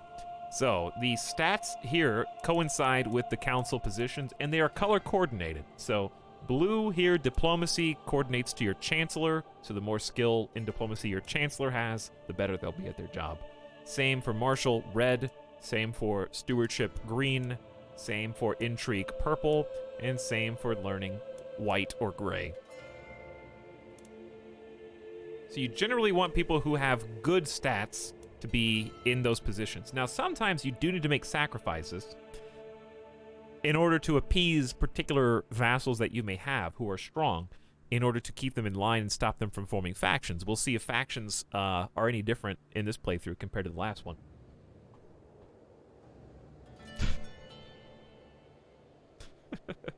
Dietmar, possibly worst stats I've ever seen. For like a starting character, I didn't put him here. The game did, you know? So he must be a good friend of mine. Nope, not a friend.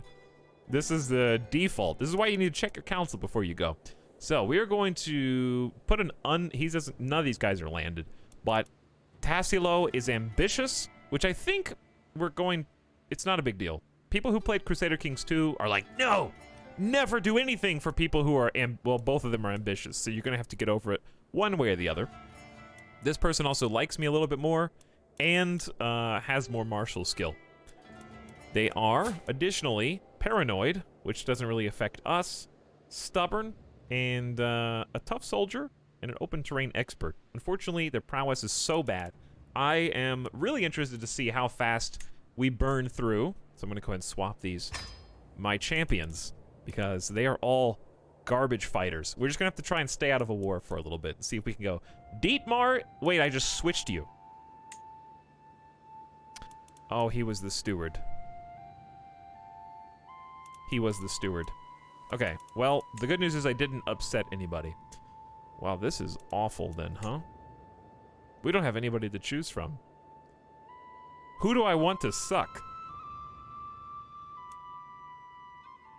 Arguably, I think I want the steward to suck more than the marshal right now. Because at least the marshal can increase the size of my levies by a little bit. This is just losing a little bit of taxes, so it's fine.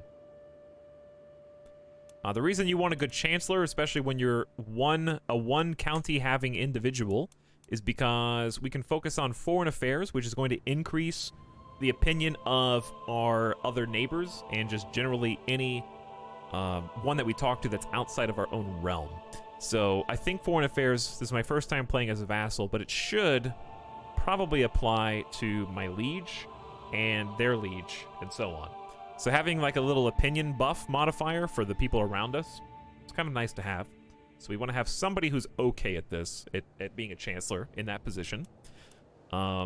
Money right now doesn't matter, so that guy can just suck. +4 is higher than 2. My marshal, meanwhile, is just going to be on organized levies, which is increasing garrisons and levies. That's defensive and offensive troops, respectively, by, I think, yeah, 20% total. And then my spy master is actually good. Gertrude von Houdens. Hello, Gertrude. Who are you? Let's talk. Cynical. Generally, cynical in Crusader Kings is somewhat tied to disbelief and confers a piety debuff. So cynical characters are usually regarded as atheists, but they don't have to be necessarily. They trust the self-interest of others above all else. Cynical can also be for RP purposes. Somebody who believes you might believe a heresy, or you might just believe things that diverge from what you're being taught. Being cynical doesn't necessitate atheistic. Like, you could be I might play a cynical character who converts to a different religion, for example. You know what I'm saying? I regard cynical as specific to your current religion and or people that you're surrounded by. But it's really good for intrigue, which is why she's so good at it. She's also calm, cool, and collected, taking things in stride, leading a slow-paced life. Diplomacy and intrigue bonus. Paranoid. Sees enemies in every shadow is a +3 to intrigue as well. So really got it stacked on here for the 17. Paranoid can be tough to deal with. But we really want her to like us. So I think the first thing I'm going to do is... well, she's only a -3 right now. I can only do one thing at a time. We might start... Okay, we will not be starting a scheme to seduce the spy master, but I was tempted by it. 0% chance. She dislikes gregarious, and calm dislikes wrathful. Fantastic. 66% chance to sway, but I really just can't waste any time swaying you. What I need to do now is basically find out who's most likely to go to war with us. And it's probably going to be someone that neighbors us. Duke Otto is my liege, so we shouldn't have to worry about you. Let's zoom out to this level so we can see this a little bit better. 169 troops, isn't that scary? We probably are just afraid of our 600 troop having Count Arnold, who is a content antagonist. He doesn't have actually the content stat, but he thinks we're okay. So since this is the biggest fish in our little pool, I'm going to start swaying him first. And see if we can improve our opinion to hopefully dissuade him from declaring war on us, the little fish. Okay. So we got that going, and we got the council. I'm fine with disrupting schemes for now. We don't really have a way to leverage secrets yet, but once we do, once we have something to use blackmail for, then we might start finding secrets on different people. Like, for example, it might be nice to have some secrets on our liege. So I'm just going to start with disrupting schemes because obviously us being murdered at the beginning of the game is worst case scenario. People in my court, we do have one person who's really good at intrigue, but I don't think we need them. We can invite some knights for 150 prestige. I think that's the thing we should do first if we have 450 that we're just sitting on. Currently, my knights are terrible. 5 prowess, 6 prowess, and 10 is the best that we've got. My steward, my marshal, and my chancellor. 10 prowess is the best. My marshal has a 6. You guys have never fought a day in your life, have you? Okay, then on the intrigue tab, just seeing if they start with any knowledge. Should be no factions, and decision-wise, Not much to do here, unless we wanted to go on a pilgrimage right off the bat, but it's going to cost us a ton of money, so we're not going to do that. I think that's everything, chat. I think that's all we can do to start with. Any questions? Anybody need clarification on something from what we've done so far before he finally unpauses? Check who has claims on your county. Okay. I guess I could do that. I don't know. I think there's 0 claimants right now, so we should be golden for a little while.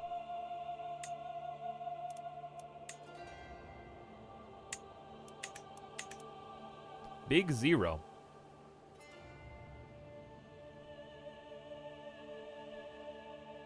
New chair, huge room, and flags. What happened? Royal Yorkshire, you just haven't been to a single stream in over 2 months. That's what's happened.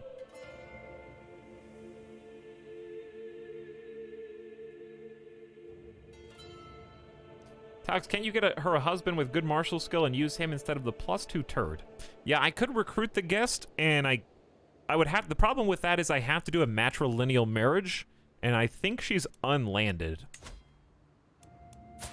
So I might be able to matrilineal her to another unlanded individual, but that's the only way another guy will come to court. So chat, when I asked for questions, I did not ask for bad attempts at backseating. Vulpus Rex, I have already submitted a request to get a wife. And Skogfisk, I just invited champions, actually. You might have missed it. Mr. Tox, can I go to the bathroom? Right now, yes. Go right now. Can you be on your Liege's council? They can put me there. I don't know if there's a way to request yet. What can you do with learning? Learning is great for a lot of things. Number one, it usually coincides with piety gain, which is fantastic, especially if you're Catholic and other religions as well. But if you're using your learning as a lifestyle focus, then you can do things like become more healthy because you're studying anatomy. So you've got a whole train of healthy perks that will help your character live longer. You can also be scholarly, and scientific will give you cultural fascination progress. So if you're the head of your culture and you have a plus 35% bonus, that's effectively just faster research of technology. So learning is really good to help you boost through some new perks, because we now have early medieval, high medieval, and late medieval to push through, among other things that it can do. It helps you reform your religion as well, if you want to do that. Can you seduce the guest? Yes, but I can't have 2 schemes going simultaneously. So I'd rather get to know my neighbors before I seduce a random stranger for fun. What's the downside of lowborns? In general, it just means they're unlanded. Typically. You can be highborn without being landed as well, but it just means you're not important. So, like, if I married someone who was lowborn as someone from an actual house, it would just be a prestige hit for me, which would be kind of pointless. What region of the world are we in? We are in the Holy Roman Empire, within Bavaria. Just under Germany. Part of the big Holy Roman Empire. So I am a vassal of Bavaria, who is themselves a vassal of the Holy Roman Empire. I have a single county to my name, and I'm looking forward to seeing what happens. So let's just... Oh, they took away the plus and minus buttons down here, which for some reason I used. I think because I like playing one-handed, but I can just use the buttons. They changed this whole graphic, interestingly, and changed the color of these buttons, I think. Let's do it, chat. Wait, save.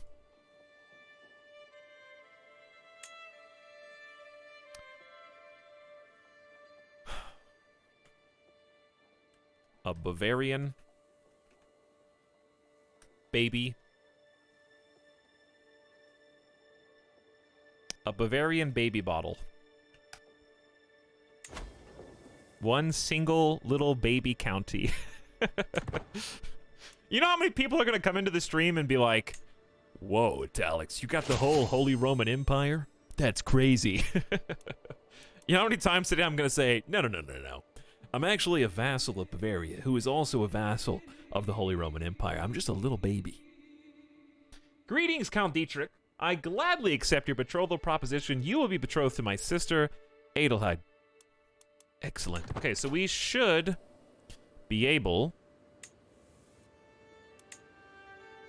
to talk to you. You will be betrothed. I'm already allied. Okay, so I don't have to confirm the alliance. We've got our first alliance with someone who's actually got good military strength. So that was the first most important thing that I could do, because my typical forces are now 216, but they were like 179. So we just increased our military strength by 2.5 times with that alliance. So we want to do what we can to try to maintain our status. We need to make sure that we got some people that are backing us up, right?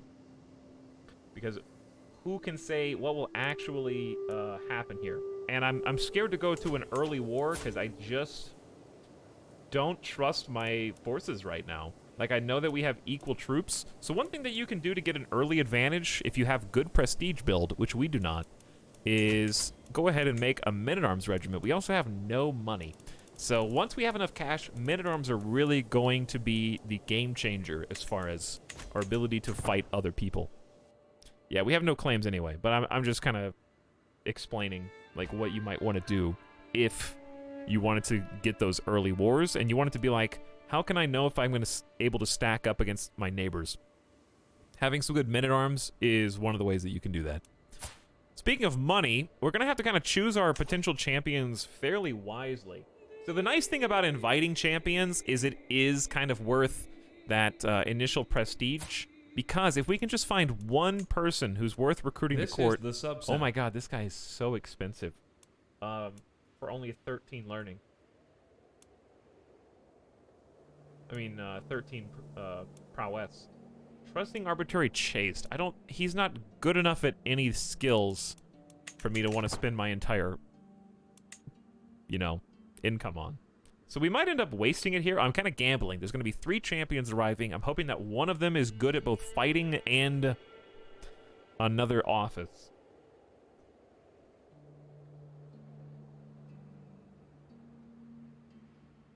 Starwolfkin is celebrating a year. Hello, Starwolfkin. Thank you for 12 months of sub. Dabbing in my chat. Midlife Crisis says, be loyal. Indeed. Be loyal. By subscribing until the day you die. Thank you, Midlife Crisis, for 6 months with Prime. Metalbit Zoomeep says, here we go! Sorry, I ignored you, Metalbit. Thank you for the 38 months. Hello, Mod Squad. We were just kind of getting the ball rolling here. And, there's kind of a lot to take in any new beginning, just because this is so wildly different from where we've been before. It's gonna be... I like that this is just called Island. The Jarldom of Island. Sorry, it's pronounced Iceland?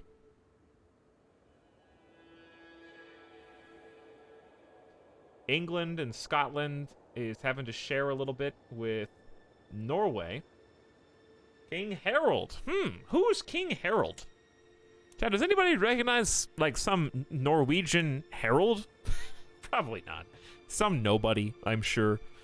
And then, of course, Ireland is not really doing anything, as they do. Nobody ever wanted to conquer and unite Ireland. They're just like, nah, not worth it. Look at all those trees there, dude. Too many trees. Alex, do you do a lot of tutorial streams? No? I don't know. I guess you could... Some people might consider each of my streams a tutorial stream to some extent, because I very rarely 5x and click through menus. I play very methodically, very slowly. I have a lot of RP focus. I like to read the events, think about what my character might do, instead of trying to pick optimal outcomes. So sometimes we will intentionally pick what is maybe considered the wrong choice because it's what my character would do. So I try to put myself in the shoes of whoever I'm playing, because I think it adds more fun. Like this one. The solar is barely illuminated, and Gertrude and I are pressed close. Our lips all... Who? Sorry, excuse me? Our lips all but meeting. The night air is cool, but she feels molten to the touch. Who is this? Her breath comes in short, ragged gasps. Is this my spy master? Oh God. At just about the worst possible moment, my Marshal Tassilo strides into the room, already at full bluster. Wow, that was fast.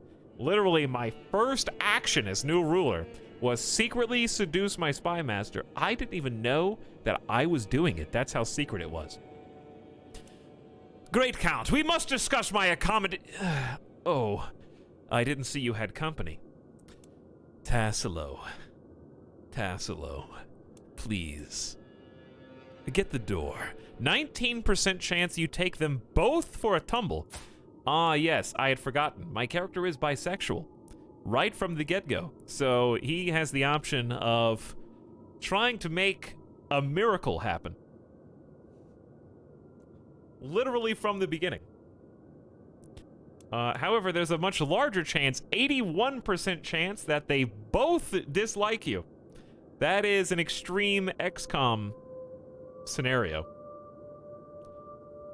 I know that the memes are memes, chat. 19%. If it was like 33, I'd consider it. That's less than a 1 in 5. I would never take those odds. We just started the game. I can't afford to piss off my spy master, who is still terrified of me, it's true, but only barely. I only have 3 dread. I don't know why they scare so easily.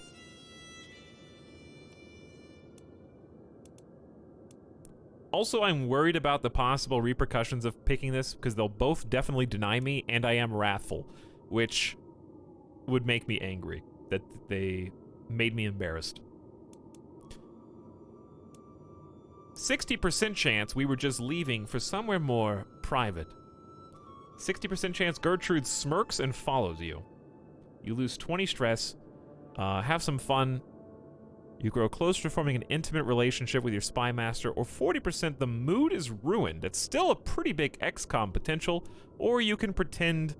Okay, so really we gotta roll the dice one way or the other on opinion debuffs.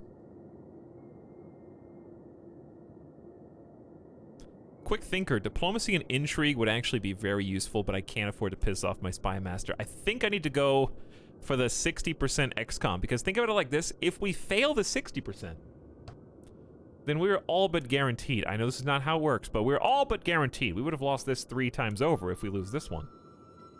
So we gotta go for this. I'm not going all or nothing. Okay, we're not gonna... Listen, if I said all or nothing, you guys would be like, ah, gambling addict. I'm doing the safe one. And you're still gonna be mad. It worked. It worked. 60% did not get XCOM'd. I lost, didn't have any stress, but me and the spy master had some fun, and we grew a little closer to forming an intimate relationship with them. So that was still almost a 50-50. County of Geisenhausen has an increased military presence. Garrison size up 20%. That's actually great. So, at the beginning of the game, you're going to get a lot more benefit out of your counselors doing random things for counties. Later on, when you have like 20, 30 plus areas that they could be possibly helping, you kind of start ignoring this. But right now, garrison up and control size up 1 per month is amazing. So we've got 100 control, so we don't need that. But just garrison in general just makes us a little bit stronger. My garrison is where? Oh, we've actually got a holding. I'm looking at the temple holding. I was gonna say, that's why it didn't make any sense to me. We've got 285 levies here now. The garrison is 560. That's respectable. That is very respectable. I know you can't see, so let me hide. We're getting plus 250 from Motts, which is a Bavarian thing. Other people may have it too. The bastions and curtain walls is one of the buildings that we started with. And then military presence and organizing the levies basically puts us out of reach of any of our neighbors right now. So we might have a little bit of a peaceful start. New knight has arrived. New law. Your liege has passed limited crown authority. That's interesting. So right off the bat, he wanted to change. Rulers can change between available partition succession laws. I don't think that applies to me, because we still do not have heraldry. We have to research that. But titles can be revoked, vassals can be retracted, so there could be some shenanigans there. The county of Geisenhausen has extra garrisons. A sinful bishop has been exposed.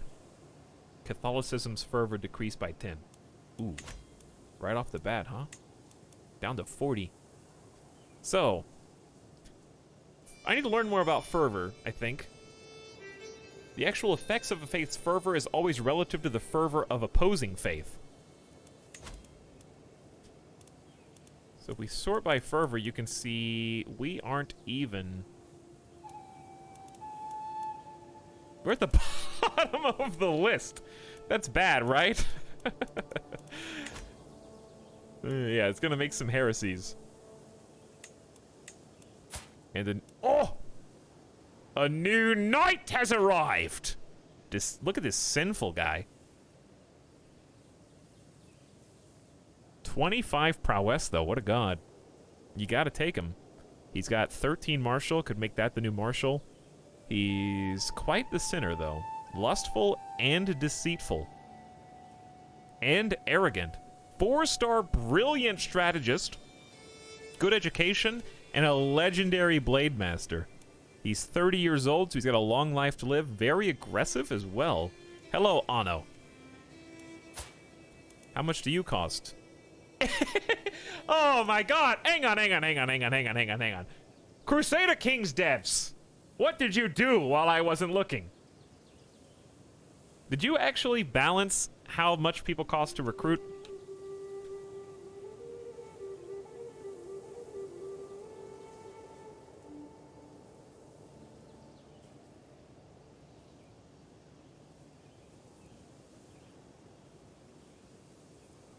They did not write this as a patch, but this was absolutely patched. There was not in 130 hours. Maybe they wrote it under a separate thing. Feudal just costs more? Are you sure? It costs feudal a lot more than tribal. Where do you see that? Is that represented on the screen, or are you guys just saying that because you think it's true?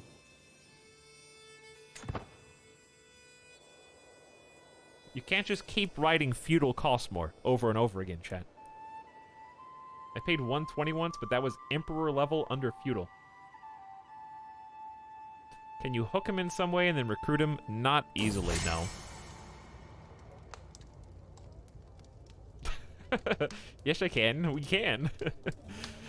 While hosting lords and ladies from realms near and far, some opportunities to portray Count Arnold of Augsburg in a good light have presented themselves. My lord, pray tell, who is the most dignified person you have heard of? I've got an idea, though. I do have an idea. Count Arnold of Augsburg. We're trying to sway him successfully. We've only got a 66% chance, so we can either suck up and spend 75 prestige so that he likes me, or gain prestige by touting myself.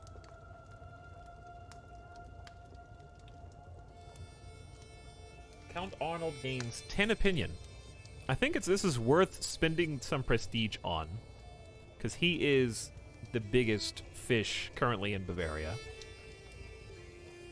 And it would be nice to get some good relations. You, without a doubt, Count Arnold. You.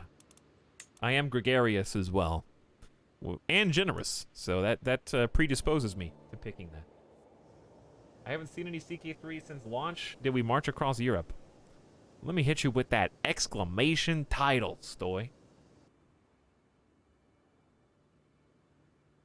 A new ruler rises. What could it mean? Also, how dare you not watch any of my 11 16-hour streams since launch? Anyone who's here today, besides yourself, of course, has already, I trust, seen every minute of gameplay from my previous campaign and already knows the answer to that question, right, chat? If you don't, please leave now. Thank you.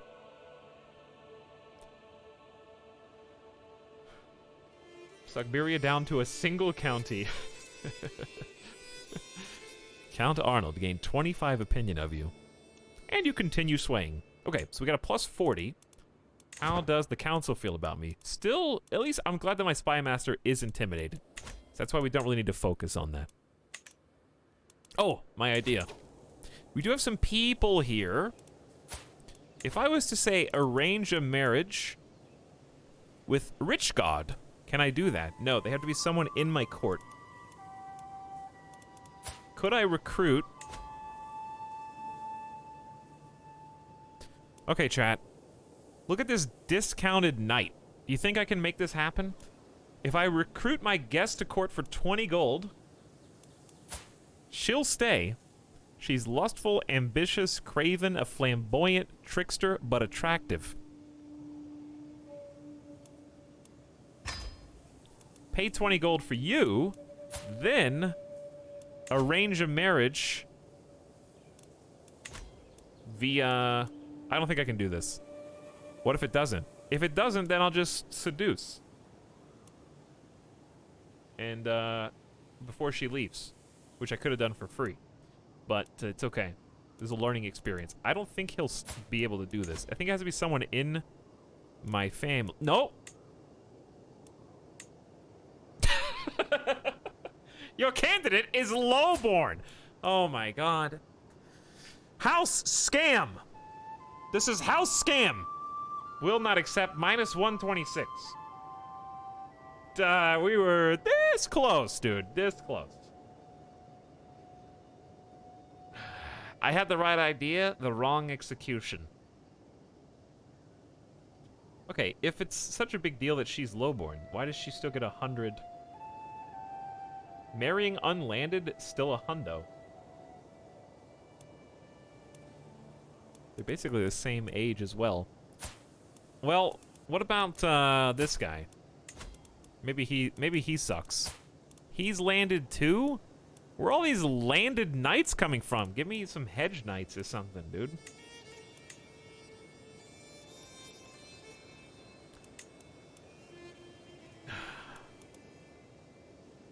I could marry one of them to my spy master.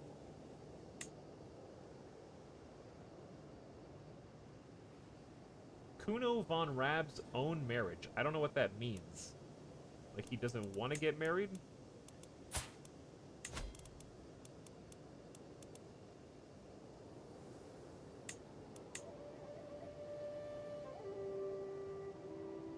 What does own marriage minus 15 mean?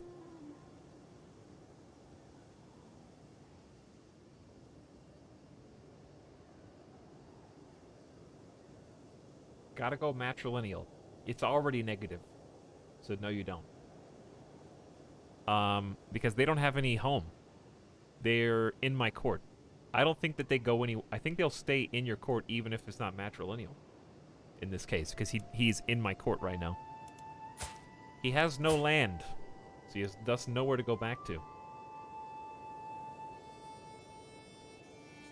He's marrying himself off and not someone from his court. But they don't have a court. They have no court. Own marriage means you're negotiating with the head of the house. I think that's the correct answer. But if they're the only one in the house, I would have to make him like me, basically. But I don't think I could.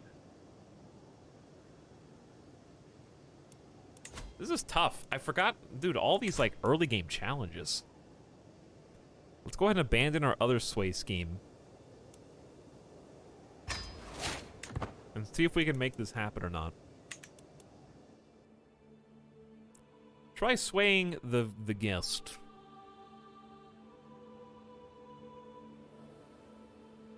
I think it's a modifier when he's making the decision himself and it's not like their liege making the decision for them. Yeah, I think that's correct.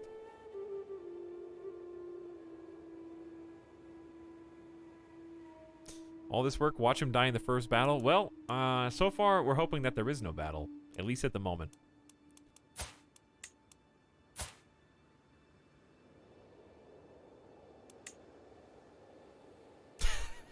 Appoint as court physician. We will not be doing that. A very scary person to seduce. But it's possible that something happens to our spy master and now we have a backup. So at least there are some talents there. Because this guy that we're trying to marry our spy master to is very good at spying himself. And deceitful to boot. So I'm curious to see how that goes. So right now, the only long-term decision we can work towards is found a holy order. Which we will not be doing. We're getting some really sinful knights. This person is lowborn, and I might be able to recruit him once I get some more money. 25 gold. He'll probably stick around long enough. But yes, it turns out recruiting feudal is very expensive. Who would have thought? They may create the super spy master child.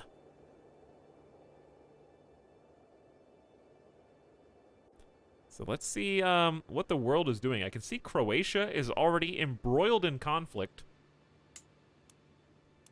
They're defending against a war against the tyranny of the king. So Croatia is already infighting. England is locked into a war with Norway and a war of the Norman conquest of England.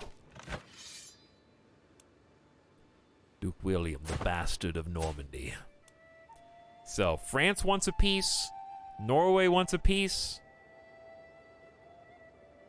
And they're going to get it, I guess, eventually. Denmark, looking like a nice nostalgic reminder of our past. Sweden is locked into a war against the tyranny of King Eric II. That was fast. I think they're succeeding in their defense, though.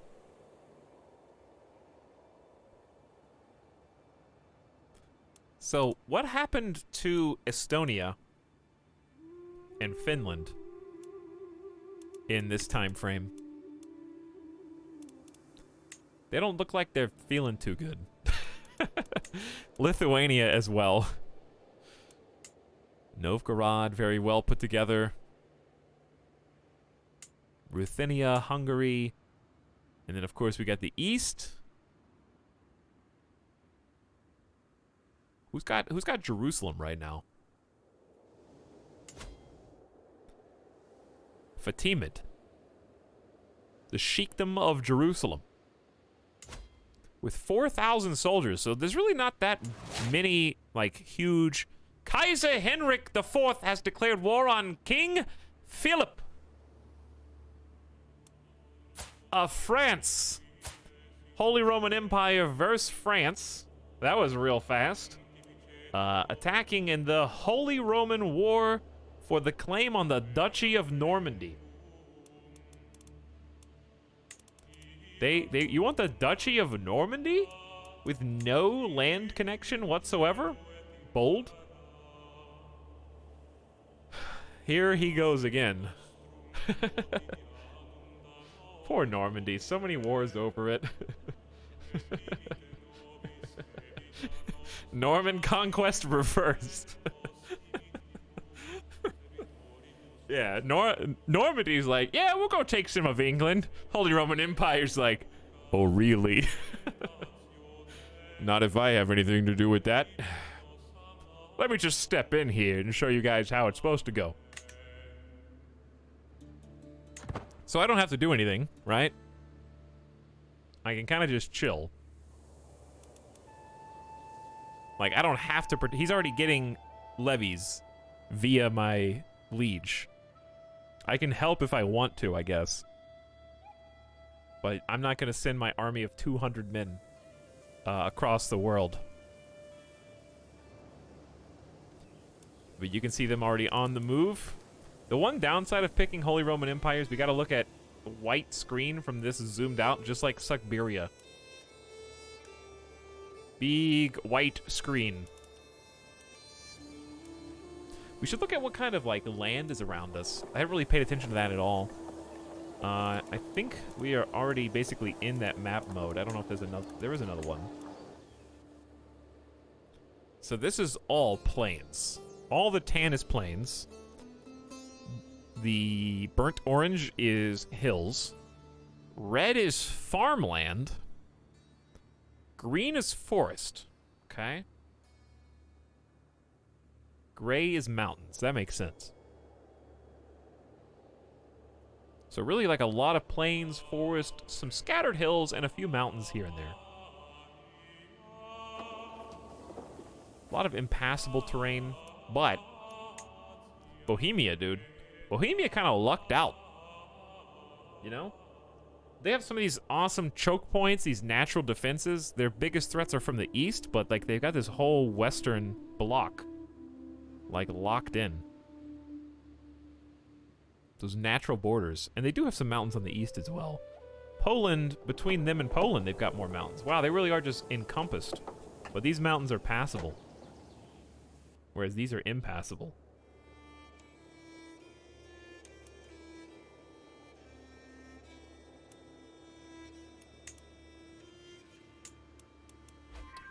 But yes, we are just at war. Ooh. Why are we only... Oh, I'm swaying my guest. Right. I don't think that matters, though, for this. Let's see.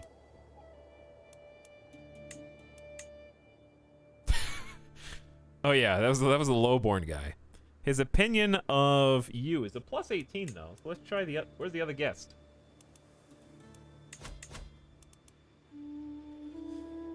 We've got 3 guests, actually. So the one that we can't get is... The one that we can get is this one. 19 prowess. Possibly. Let's try this out. Come on, dude. Am I swaying the wrong guy? I think I'm swaying the wrong guy. His opinion of you is a plus 11. Your candidate is lowborn. So are you, you baby. You're both lowborns. Minus 20. Want to cry about it? That you not get to marry into some landed household and get free stuff? What do you want me to do? Okay, well, let's just sway him then. 'Cause I think we can overpower that. You're gonna match your current spy master to Anno? Yeah, you're right. I just got distracted by the other guy. Your spy master. Okay, so there we go. We have a 14. Can do matrilineal as well, which I'm just gonna do matrilineal just in case he leaves. I don't think he'll leave, but it's not worth the risk of having to save scum right now. We may as well go in favor of our spy master right now with matrilineal. Okay, and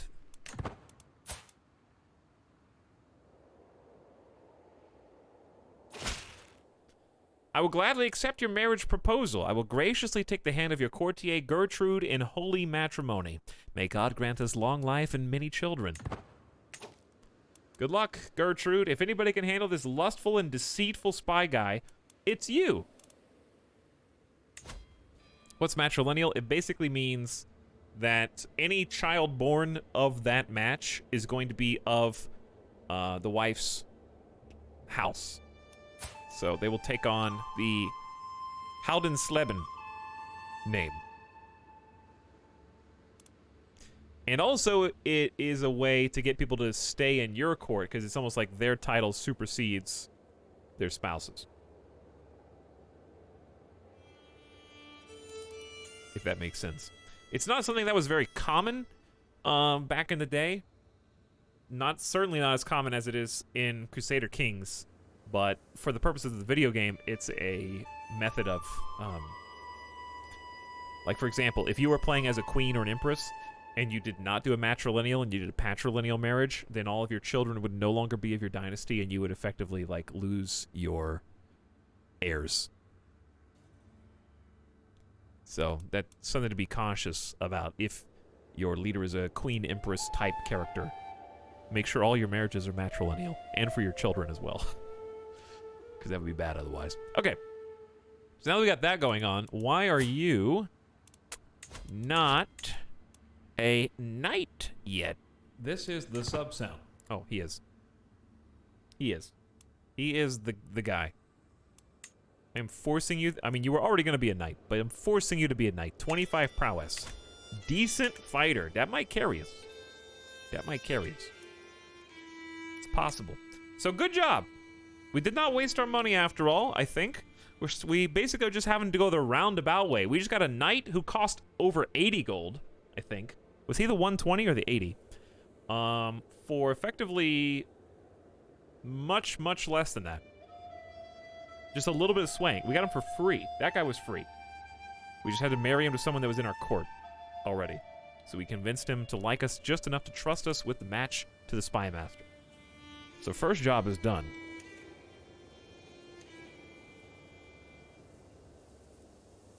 What's up, Mostly Lost? Howdy, and thank you for 26 months of sub. How's it going? Thank you for sharing, and welcome back for one more. How does your realm work on duchy building bonuses? Do these bonuses work for you even if the duchy is owned by a vassal? I don't know. I have no idea. It should be a bonus to your realm. So you should be able to read what bonuses it confers. If it says your realm, then it's you. But if it's not your realm, then it's not you. You know what I'm saying?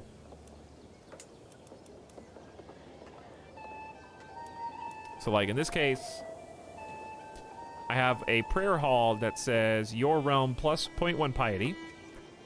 Now, if I was an emperor and I did not control this territory, this does not apply to me. That's the general rule of thumb. But if we check on Bavaria, I don't know if anyone's built such a building yet.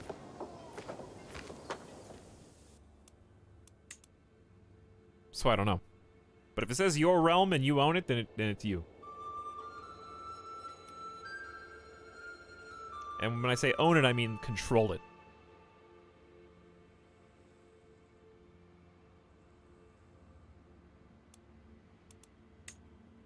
We're in a second war?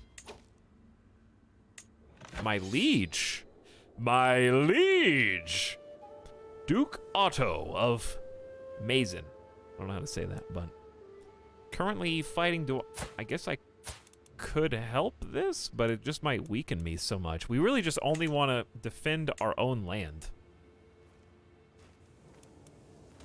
I don't have enough troops to do anything against these guys. So I hope you know what you're doing. He's got 1,600 troops. And he's at war with who?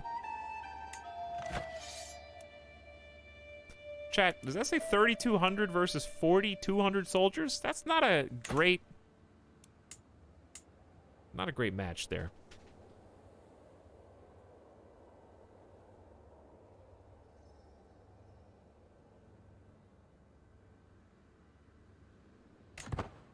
Well, just pay attention to your land and see what's going on, I guess.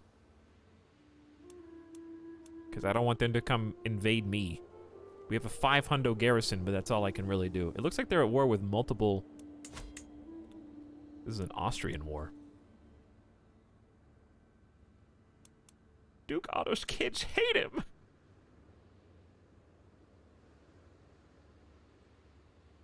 He hates them!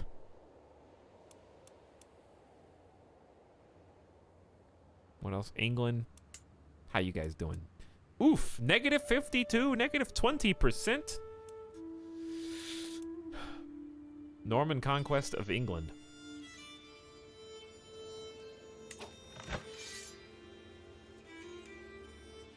Right off the bat, Chad.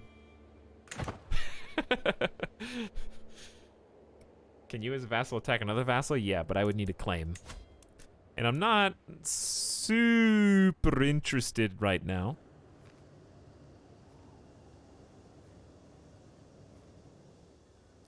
Just because there's not really anybody... The only person I could probably... This guy's allied. See, this is the problem. This is probably the person I would pick on is...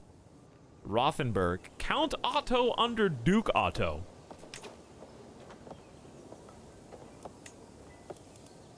Got 4 people in line for the title. So what I'll probably do is... I guess I could start fabricating a claim. I'm gonna have to do it eventually. Let's just start small from right here. 19 months, potentially, somewhere around there. There's other ways to do it, but that's going to be the best way for us right now. I am intrigue focused, and we're close to our first perk, but it is going to take some time. I do remember seeing that I was third in line to inherit the county of Lubsco. These people are bound to have more children, and it's going to be nigh impossible to murder 3 of them, plus any future kids that they have. So really, probably not doable without bribes, because nobody's going to want to murder these kids. Whoops.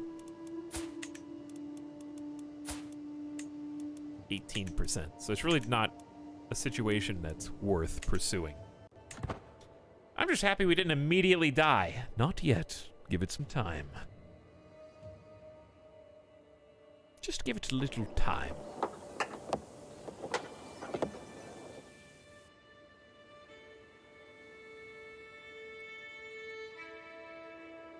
How we doing, my liege?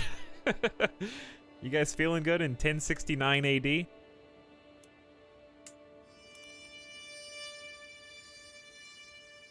Chat, where is, oh. France is currently losing the Duchy of Normandy by a little bit. Kind of a lot going on right here. The Battle of Wells. Come on, Duke Otto! Show it to him! Beating this dude's shield down with a mace! Ow. Ow. Ow. Dead. Okay. Where do we want to take our character, yeah? Enable the fabricate hook scheme. It's a good one. Find secrets may fabricate hooks. It's a good one. Like weeds in a garden. 30% fertility. Seduction scheme power. I did do temptation focus. So we should probably go with it. Though fabricating hooks and murder scheme and disrupting is very nice. Let's go for enticing. Opportunity. Okay, and speaking of that, let's not pick on our liege so that we don't instantly get arrested, but let's find another decent individual who we might consider our enemy. Does anybody here already hate us? This person directly to our south has no alliances, 0 opinion, is forgiving, paranoid, and patient.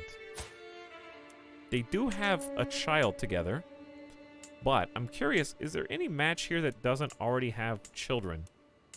No, they've all got babies now. Except for you. She looks, well, let's just say she looks vengeful. Isn't this who I have an alliance with? No. It is not. Why don't we just pick on our neighbors? Hello, Syntax Squid. How's it going? Good idea. Gonna get some banana milk? Gross. Get out of here, banana milk. Oh, wait. I forgot. That's a different thing. I need to get some hostile schemes, but that's also... I just have to pick Fabricate Hook for that. That might be the next one that we pick. Oof. 10%. I'm not the best seducer, chat. As you can see. I love bananas and milk, but banana milk is garbo. I can't say I'm a huge fan of milk these days. The only thing milk is good for is chocolate chip cookies. You guys are all talking about drinks. It might be time to pour one out. Seems like a good idea. Also, a certain someone who is in my office with 5 letters in their name. Some may know him as a cute 4-legged animal. Is already up and at him, moving around.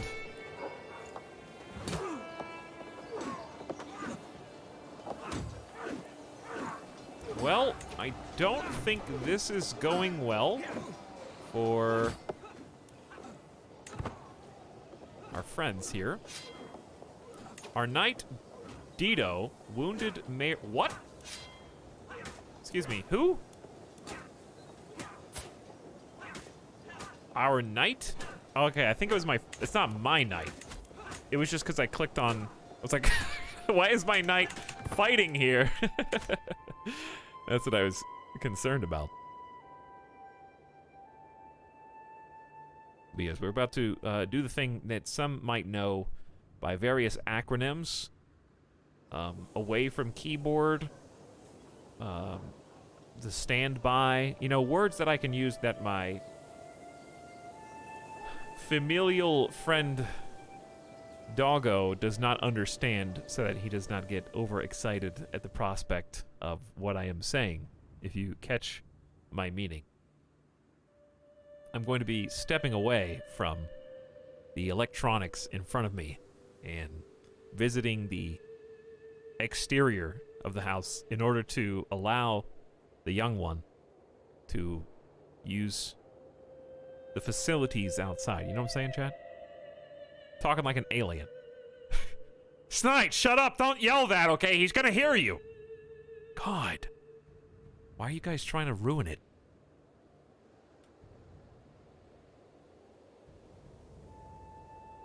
You're gonna make him freak out.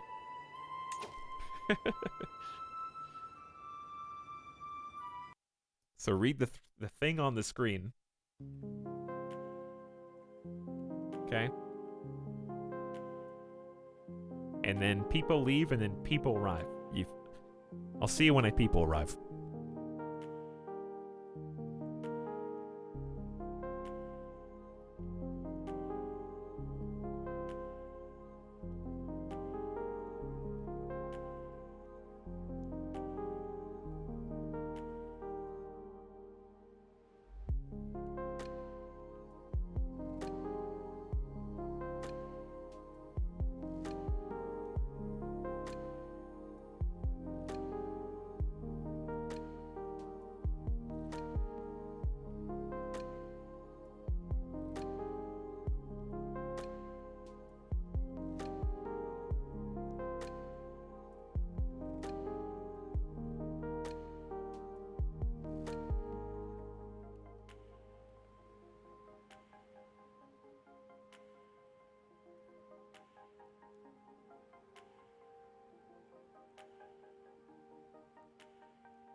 Why, hello there.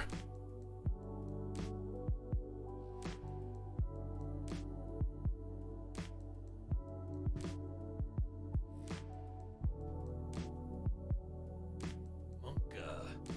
S. He knows.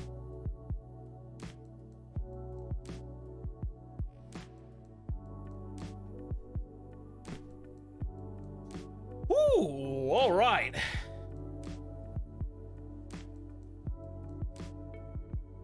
Hey, everybody.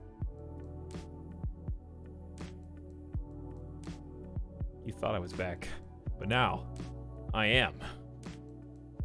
It's time to break this open. Let's turn a good time into a great time. I'm just kidding.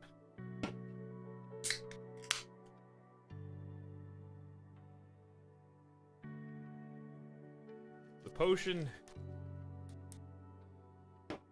is about to be brewed.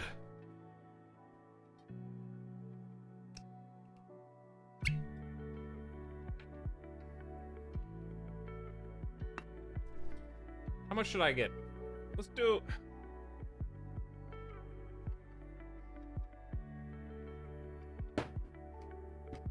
Nice little 2-second pour. Not even. Less than that. That's a good cork sound. It is a good cork sound.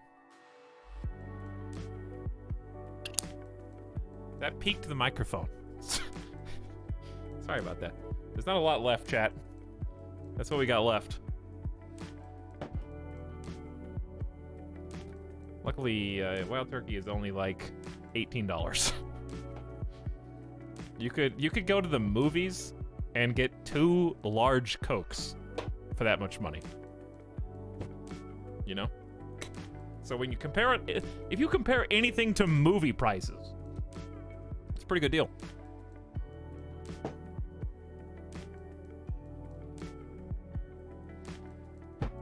Cheers, chat. To a night of new beginnings, fresh spawns, hanging out playing fun video games, and trying to end the stream with more than 1 county under my belt. Dude, I can go to the movies? No.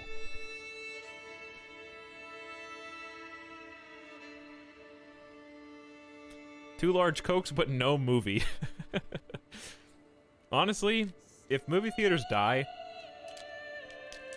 movie theaters probably should die. They just should leave the IMAX theater only. You know, it should just be a single IMAX theater. That's the only thing I care about. Therefore, everyone else should be inconvenienced by my wishes.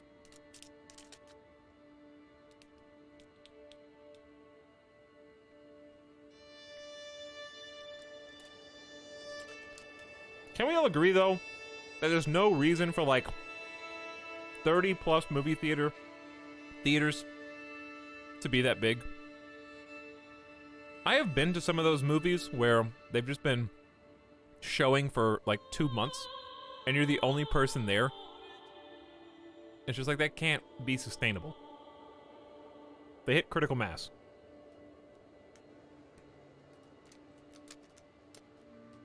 They just kept growing and growing and growing.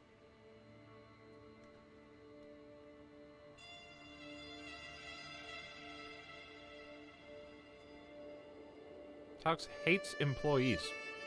I don't hate employees. But have you ever met a movie theater employee who liked working at the movie theater? Think about it. I'm trying to rescue you.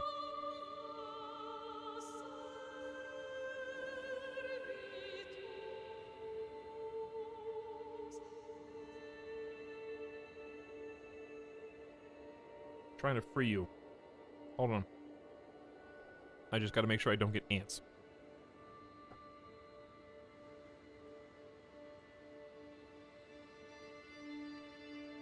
Yo, I loved working at the theater 10 years ago. Oh yeah? Prove it. Only actors in... actors at a theater. My best friend's been a projectionist for 15 years? Are there unionist projectionists, excuse me, who work in places besides, like, IMAX and major theater? You said yep before I even finished my question. That's not even... You can't just say yes when I'm not even halfway done asking the question.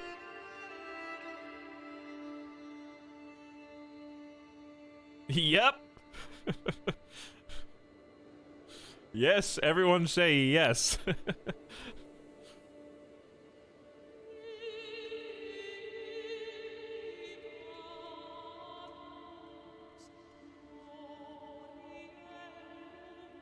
Because, like, the ones that take film are very high talent, low talent pool jobs, right?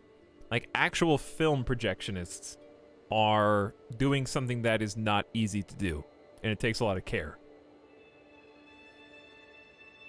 Like, if you're in charge of, like, an IMAX projector that's not just a digital, then you've got actual, like, work to do. But the default digital display, that I can't imagine that that is highly unionized.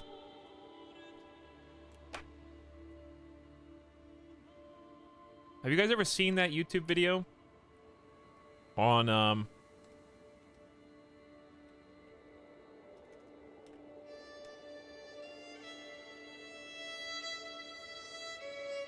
this one?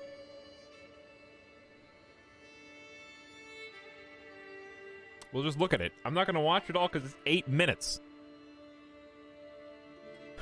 Yep. Why are you guys just answering every single question now? Like, we've seen it. Peepo popcorn. Look, this is what I'm talking about. I'll just show you. It's from last year, actually. IMAX 70mm film projector, film thread, and run. POV, you're the projectionist. This is an 8.5 minute. So, like, in the IMAX, they're showing off their cool office. Look how much stuff there is.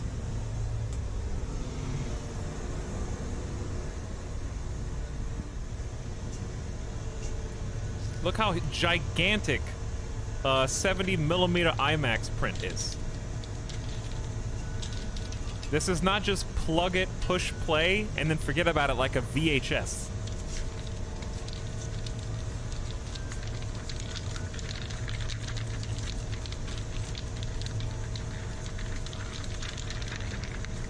This would be a cool job. It'd be a cool job until you have to do this 5 times a day, the same thing every single day, every single time a new 70mm IMAX comes out.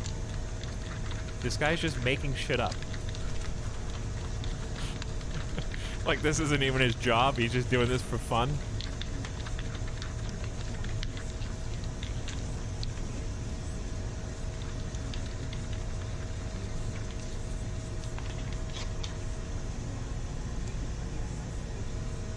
But it has to be just so. You have to roll it up, because there's like, they get like a bunch of starter, they have like dead space in the front of the film that you have to find the exact place that it's supposed to start, right? Look how many things there are.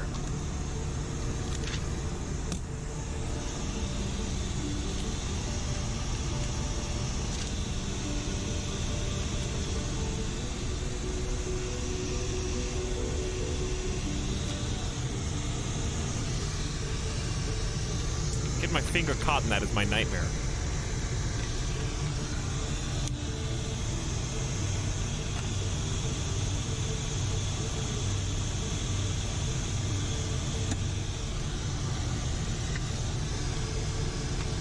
They trust this person with a lot of money of material. Yeah, the film itself is not cheap. 70mm film is not.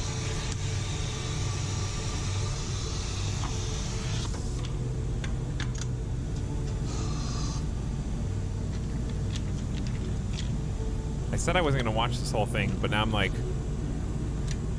now I'm just invested emotionally.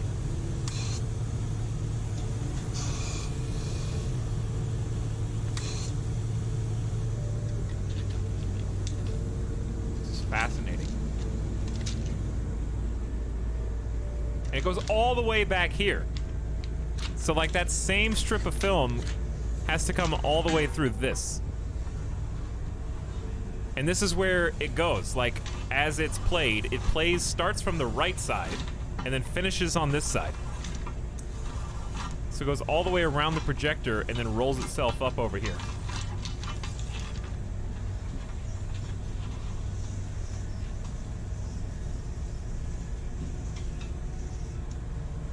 Dude, why is this so complex? Because technology is taken for granted by all of you, okay? You all were born inside of an iPad screen and you just think that it's somehow some pseudoscience magic bullshit that it all works like it's easy because you've just been blessed with it your entire life.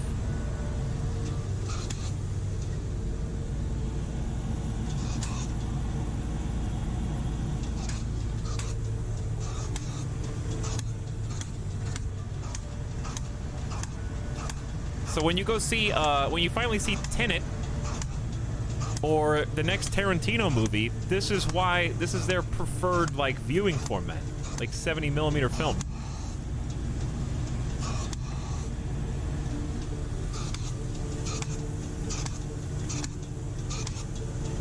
Why don't they computerize it? Because of lossy media. Film is a lossless format.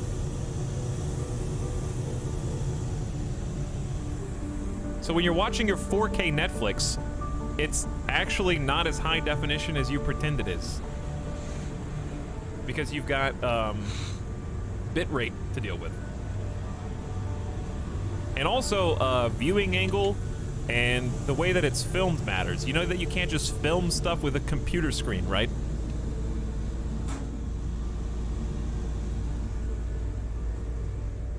So just because it's on film doesn't mean that they filmed it with an iPhone and then ported it to 70mm film. They shot it with a 70mm camera, which has its own quirks and its own, you know, coloration, its own angle, viewing angle, POV, FOV, all that.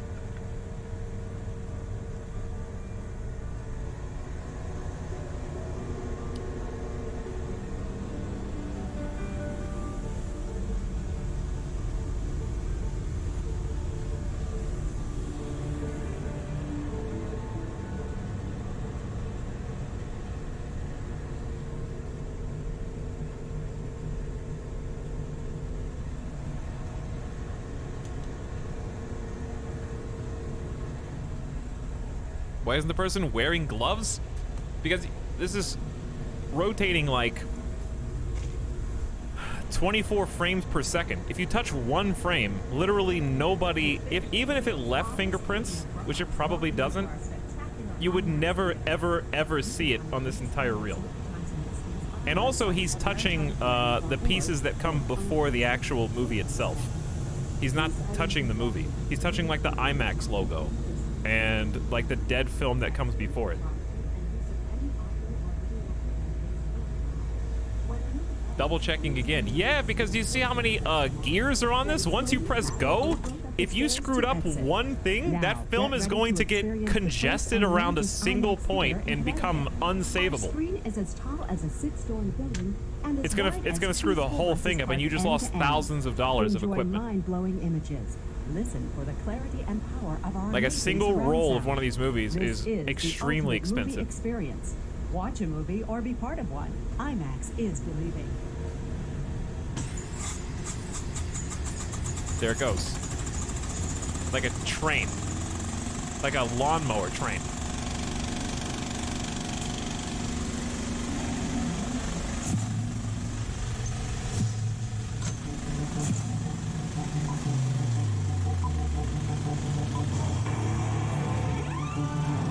And there's the thing that you're used to seeing.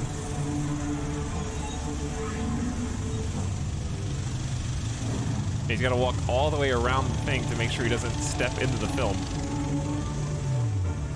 And this is, look how fast that pizza table spins.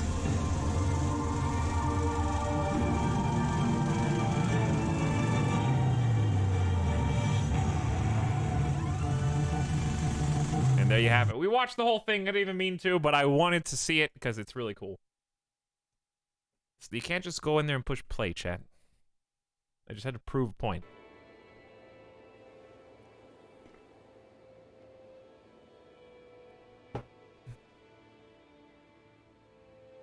More YouTube.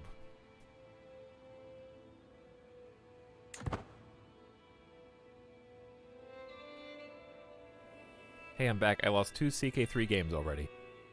It's impressive, Kairotobi. We just watched how 70mm IMAX film works. Not all IMAX is 70mm film, though, chat. That's not what I was saying. But film IMAX is like a special, really rare thing that if you get the opportunity to see, then you should. If it's in your local area, then you should definitely try and go, because it's really cool.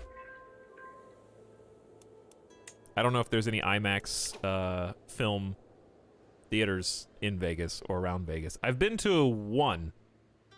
I went to one for, I think I did see Chris Nolan's, God. What was the World War II one? I saw the World War II one. And it was hilarious because they screwed it up. Or the World War, Dunkirk. Yeah, I saw Dunkirk in film, and they screwed it up. So whoever the film guy was up there goofed something. The projectionist messed it up, and literally, you know how you can tell how bad it is when somebody messes it up? Based on the number of people that get out of their seat to go complain about it? No fewer than 5 people, myself included. It was so bad, I got up to go complain about it. And they restarted the movie. So, like, everybody else who was in there just dealing with it, there was no audio for, like, a portion of the movie. And everyone was looking around at each other like, what's going on? And it started in media res and skipped, like, the first part of the movie. And I was just like, I did not come to the there was, like, 2 showings that entire day for the film version of the movie. And I was like, this is unbelievable. So I went to go complain about it. And I wasn't the first one there. So I was just listening to the other people complain. And they were like, yeah, we're going to restart it. And so they did.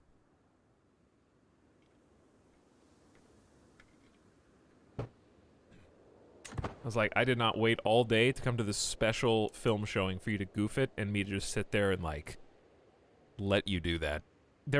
IMAX tickets are not cheap either, Chad. They're really expensive. Going to the IMAX is like isn't it like $18 a ticket or something crazy? It's like I could just buy the movie for that much money. And everybody has popcorn and drinks and stuff, you know? How do you like the stew, my lord? Mixed in with pieces of vegetables or fatty chunks of meat, the stringy textures interrupted with what looked to be short and sparse fur. When asked about the ingredients, my private cook, Ano, only smiles and tries to placate me. My only wish is to serve you, my lord. Isn't this the guy we just recruited? He's an analytic villain. He thinks he can keep a secret from me? 30% chance you XCOM your way into the kitchen and gain 50 intrigue. 69% chance he manages to keep the recipe a secret. The exact content of my meal doesn't matter. Get a small health boost from eating a good meal. Oh, no.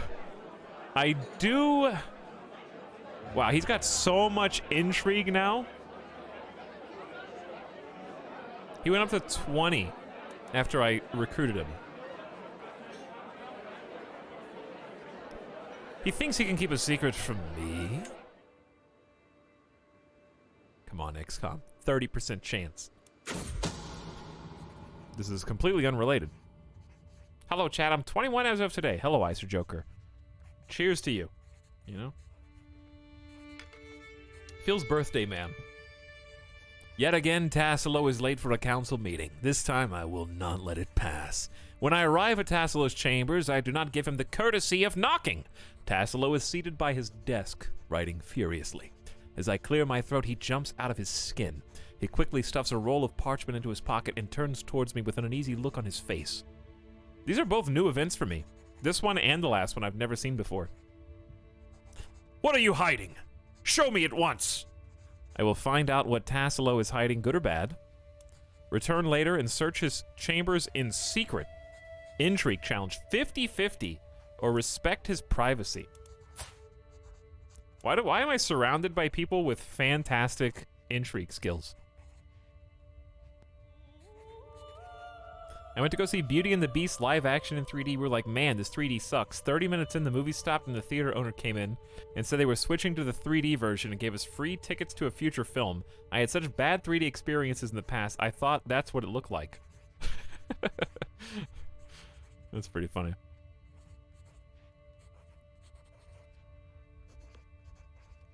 Man, 3D really sucks. I can't see anything. Is it supposed to be depth of field? What's going on? So basically, if I search his chambers well, then he doesn't know.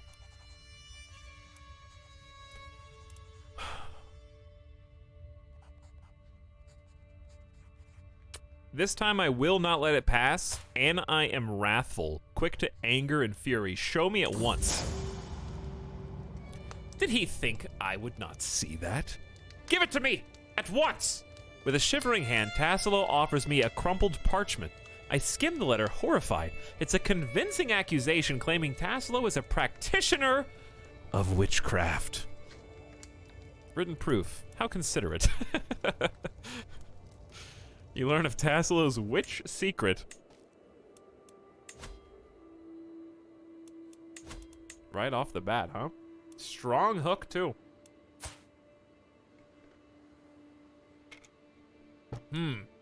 What to do? What to do? I think we just blackmail right now. There's really no benefit in exposing him. Teach me. I don't think you can even do that. Also, that would be so difficult, chat. If one person discovered I was a witch as a single count, game over. They would just imprison me and kill me. Let's just blackmail him for a hook right now. He does lose opinion of me.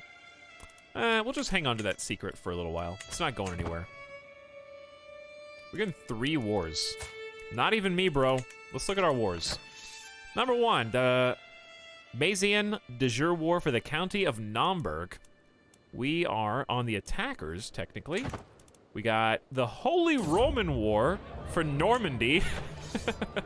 Hey, it looks like we're winning. Maybe not. A little bit. Despite my best efforts, I could not gain access to the kitchens in a way that would not arouse suspicions. The mystery will gnaw at me. Interesting. And then finally, we have a Hungarian defense war for Prince Laszlo's claim on the Kingdom of Hungary. No, we are... Wait. Yeah, we're on the defense, right? Holy Roman Emperor. Why are we out? Is it because of the allies? Must be an ally thing. So I don't have to do anything.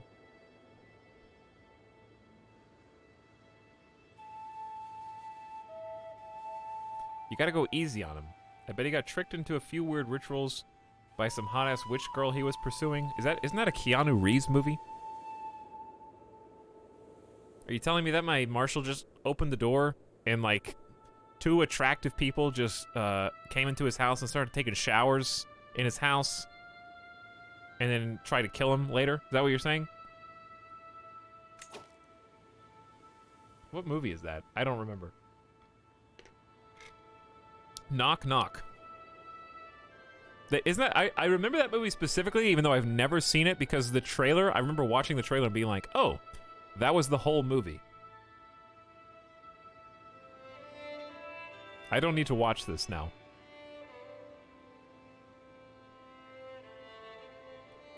But yes, for those of you that just joined, we are, new game, literally just started, as a vassal of a duke of the Holy Roman Empire. So we are inside the HRE, right in the middle. This is like Holy Roman Empire right now is basically ground zero Western Europe shenanigans for this time period. We are right in the thick of things.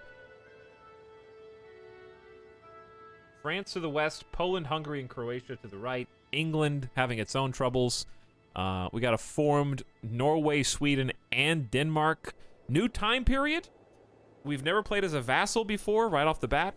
And we've never played feudal. So we got all that going for us. I'm really excited about this overall. Just going to go on like 2 to 3 times speed. I don't want things to get away from me. I want to be able to kind of like... We might go to 3x, but I'm just kind of trying to keep up with exactly what's happening and make sure that we don't just randomly get sieged and lose our county right from the beginning of the game. That would be super embarrassing. I have a guest that I actually could afford and replace my Marshal Dietmar with a guy who has 8. And also, this guy can fight. So I think with 64 gold, I don't know where we got that money. We're only making 1.5 a month, and it's only 1070. Should I put the start date in the title? Is it 1067? What's the actual date? I think it's 1067.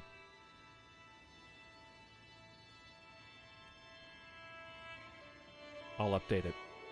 1066? Okay, I was close. Yeah, I'll recruit this guy. He's reasonable. All right, let's assign him to...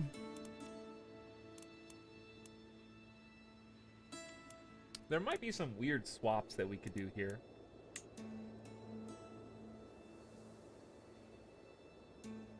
Maybe, maybe not. I think let's just keep it simple. My Marshal is the best Marshal that we got. Let's just assign this new guy. Sorry, Dietmar, but you kind of aren't very good. In this timeline, how are the people of Suckberia? They just had a weird dream. In this timeline, Suckberia, like, the ruler of Tartus, Chieftain Tietyuk of Tartus, just woke up in a cold sweat and was like, Chief Disparava, you'll never believe this, but I just lived 7 lifetimes in a single night. I feel aged and wise beyond my years, and I can't explain it, but in my vision, in my dream, we were a world-spanning empire renowned by all peoples and all religions.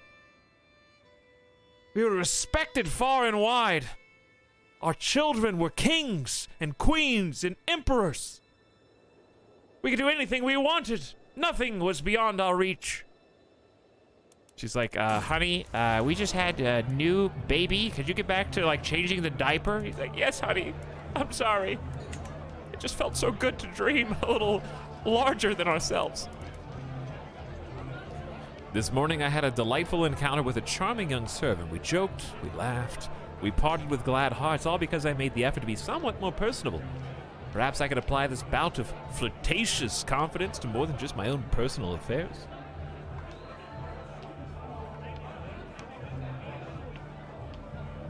I suppose I could make some more eye contact. Plus 20 attraction. A lingering touch teases the soul. Attraction plus 30, but your courtiers think you're bad. Masterful. Attraction opinion up. This is all beneath me. Count Dietrich, this is you. I do look like more of an adult now that I'm 20. Have we gotten married yet? No. Maybe I can have an heir soon. As a treat. Let's go for courtier opinion, huh? There's another event behind this one. That's gonna affect my spy master and others. I say we just go for the basics. And even then, I think this is all beneath me right now. This is just not a fantastic proposition at this stage in the game. As a count, I have been obliged to attend a local jousting tournament, but the contestants have been delayed. The tourney won't start for at least another hour. On the other hand, this could be a good opportunity to eavesdrop on the conversation of the other attendees. The streamer is late. A good drink will always improve my mood. 10% chance you become a drunk? I'm sure someone here knows something. Discover This is the sub-sound. a random secret in the realm. I've wasted enough time on this disaster. Let's get a random secret. Kuno is now a member of your court, your steward, and your knight. Scatteray, thank you for sharing a 4th month of sub. Good evening. Hope you're having a good Saturday. Welcome to our stream.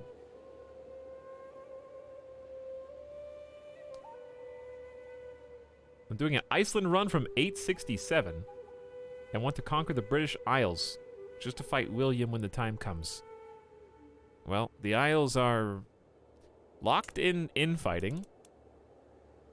Still defending against Norway. They are now successfully defending against the Holy Roman Empire. Holy Roman Empire is having some issues with its 1900 troops. Guys, come on, get it together, HRE. We are going to break... What year did the Holy Roman Empire actually break up? When did the Holy Roman Empire fall? 1806 was the last. The Confederated States proclaimed their secession from the empire a week later. In 1806, Francis II announced he was laying down the imperial crown. Thus, the Holy Roman Empire came to an end after a history of 1,000 years. Well, when did it actually start to go?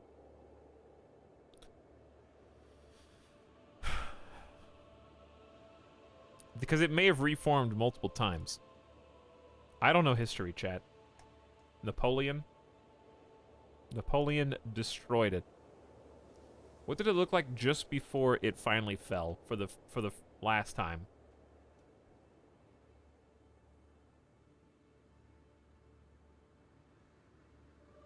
It looked like at the death of Otto the First.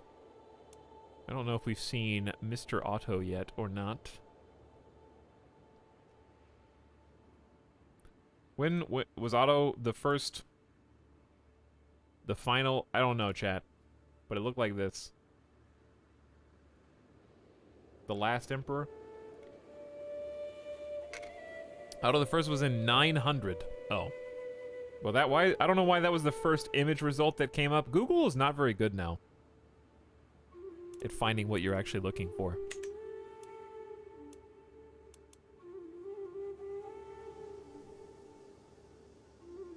After the Protestant revolutions. Talix Gamer Deathbot alert. I'm on it, dude. I am on it. The things that we're doing right now include... Ooh, good timing. 4, 3, 2, 1. I have prowled through documents ancient and of less certain provenance. I finally have enough material to make the case that you are the rightful lord of the county of Rothenburg. Indeed, I could even argue you are the rightful lord of the Duchy of Bavaria. That's a crit, right? Possible side effects include a claim on a duchy. Lose 200 gold and get an unpressed claim on the Duchy of Bavaria. Duke Otto II loses 30 opinion of you.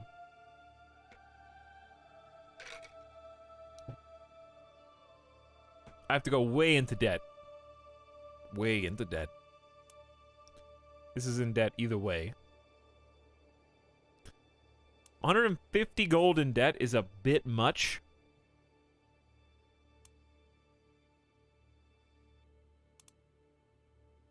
I think just sticking to Rothenburg for now is the only one. Do the other vassals like the Duke?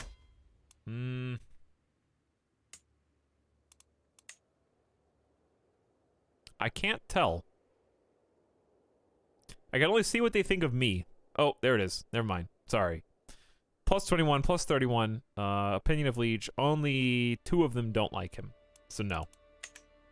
I've never had to look for that before. This is a good learning experience for me. I'm really glad that we're doing like vassal of a vassal of Bavaria. Because I feel like I have to figure things out again, which is really fun. Do you even have the power to press Bavaria? Absolutely not. Not even close. We only have 200 soldiers. But Rothenburg only has 295, and they have an ally now. Ooh, they got a good ally. Maybe I just say never mind then, because I was picking on them because they did not have any allies. But where is their ally? That's important. Their ally's too far away to help, though.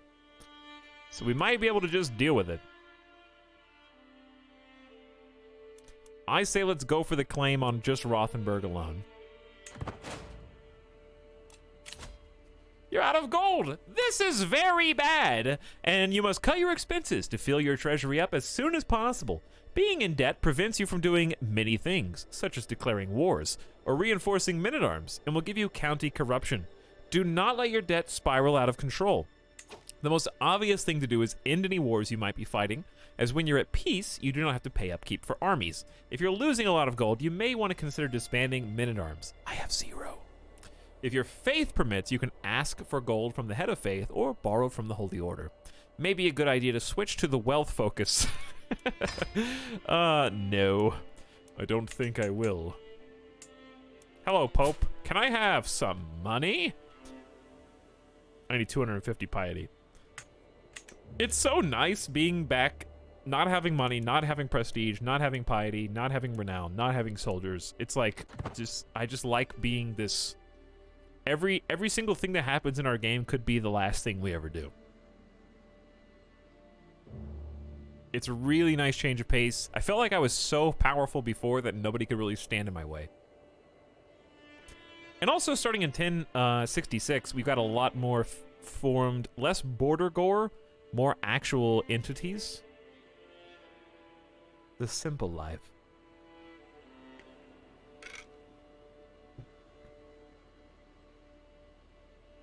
You're in debt, but still giving away 10% of your money from being generous. I can't help it. I have to help out the little man, you know? So how is our liege doing? He's losing his offensive war. Fantastic. Holy Roman Empire is losing their offensive and defensive war. England has taken Normandy in a turn of events.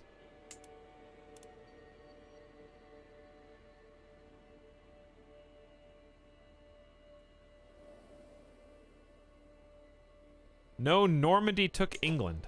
Oh. And splintered from France as a result. Is that... How does that work?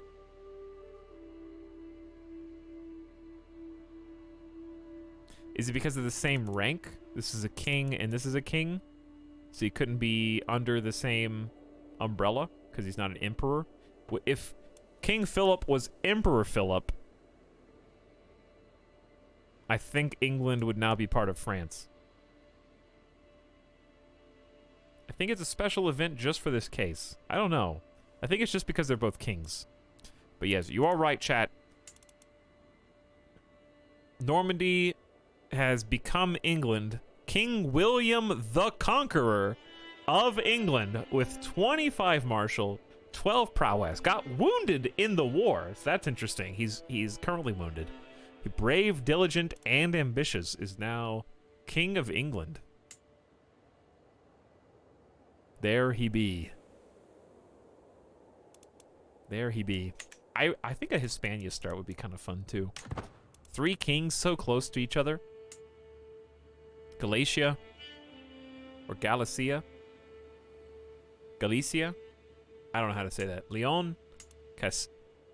Castile. Or...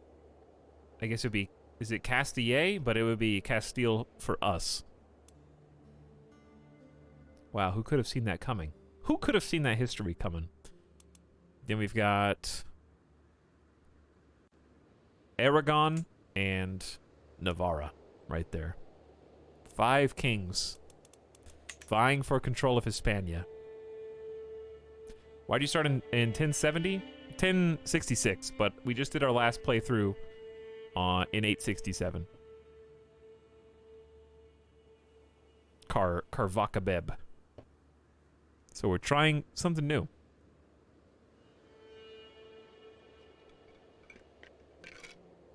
We're changing things up.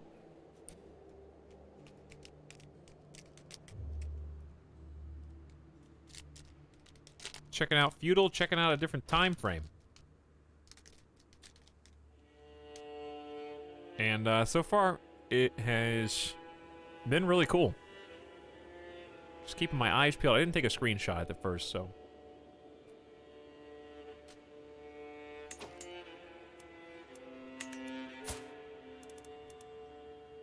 Look at this little baby.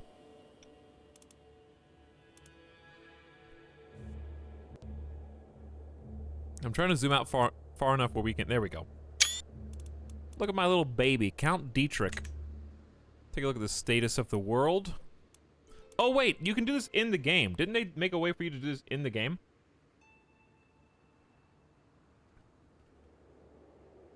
Shift F11 will generate a picture of your current map mode and put it in your screenshots folder. Let's see what that looks like. New feature. They made it just for me, dude. A dev was watching this stream and noticed that I was taking screenshots of my game. It was like, let's add a feature for a talent. It's probably not what happened, but it could have. And you can't prove it one way or the other.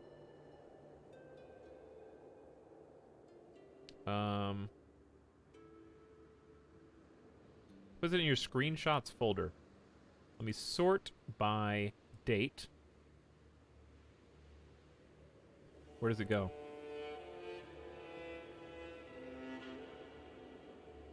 Where does the screenshot go? Because I actually don't see it.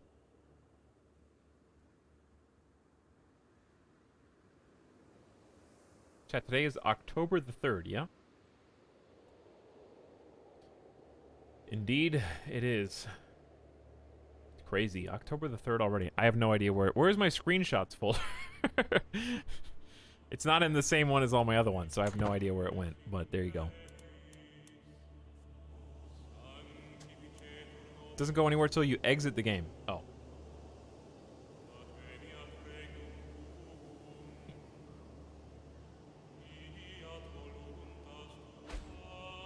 I gotcha. Are you gonna try Spelunky too? No, because it would be embarrassing.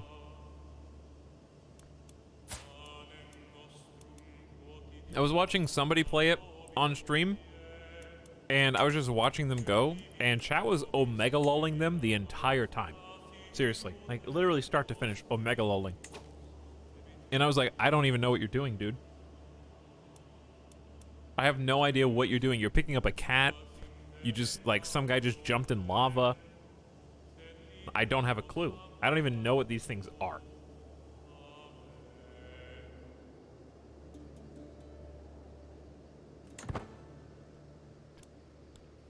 My one county has a smuggling ring in it. Because of my steward.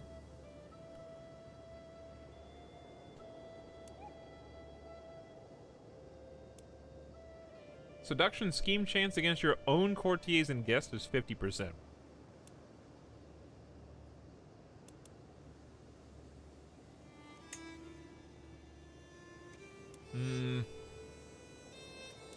Probably good for us right now. I'd like truth is relative, so I can start some offensive schemes. But that is probably good right now.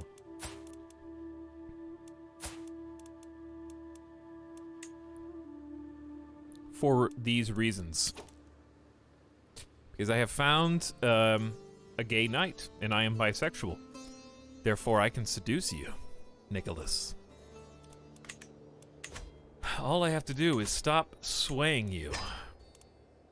Let's not talk anymore, Nicholas. Okay? Shh. Enough talking. Let's talk in private, shall we? where we can have a little bit more personable relationship.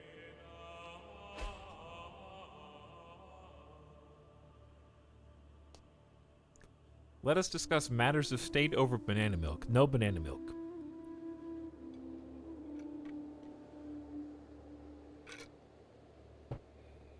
Absolutely not. Banana milk is off the table. My name is Nick. I wasn't paying attention, then all of a sudden you start saying this stuff. Okay, well, I didn't say Nick. I said Nicholas. Didn't I?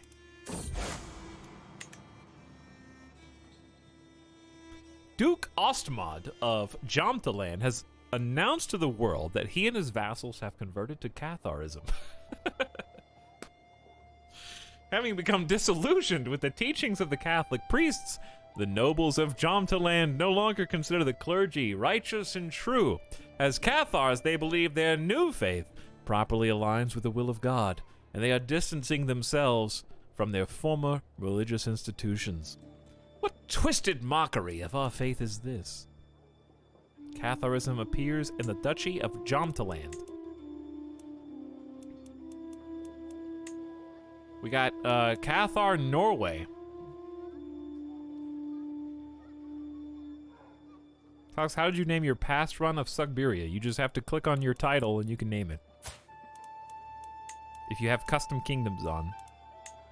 There's a pen and quill at the top of your title. You can name it whatever you want.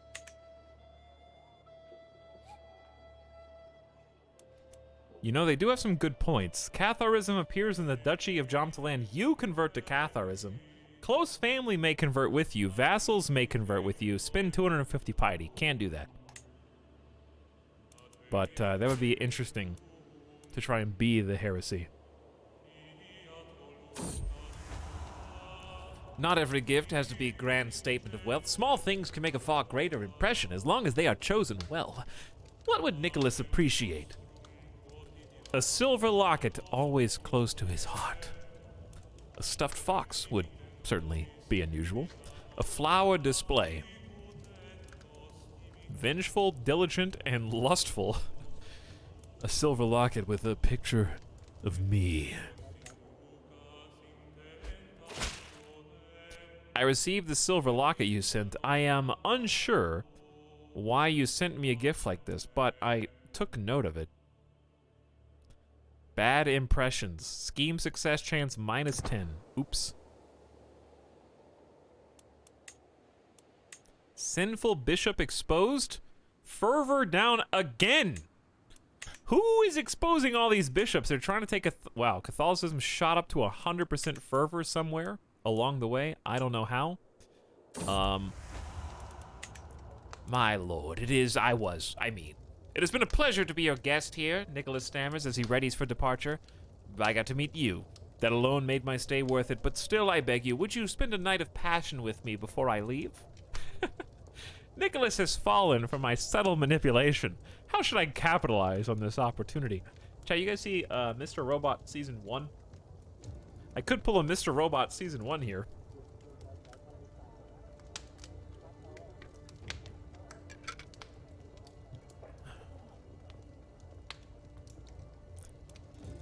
Seduce people just to make them do my bidding. Yes, my love, I would do anything for you. Nicholas becomes your lover, gain 50 opinion, he leaves. My sweet, would you speak to Tassilo? Grow closer to forming a friendship with Tassilo. Nicholas leaves your court. Ah, I cannot. Off you go. Gain 50 piety.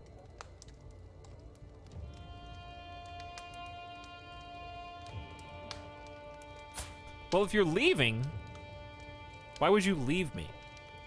Why would you leave me?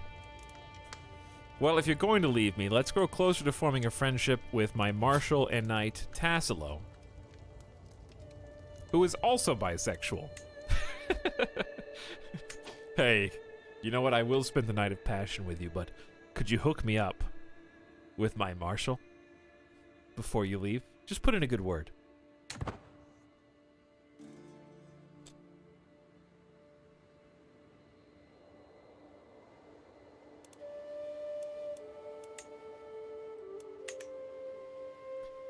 what a cheeky run this one is. This is cheeky so far. We're not accomplishing much. I can go to war with Rothenburg. They have 400 troops now, dude. And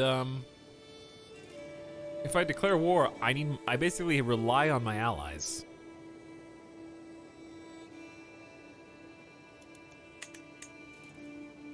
I guess we can start fabricating more claims, but I don't have any money. I'm not in debt anymore.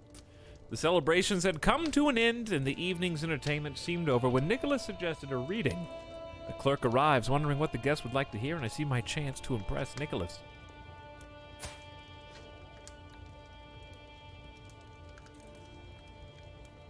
Let us be entertained. Nicholas seems completely engrossed. Good choice, Dietrich, he says, and smiles invitingly. It was great, wasn't it?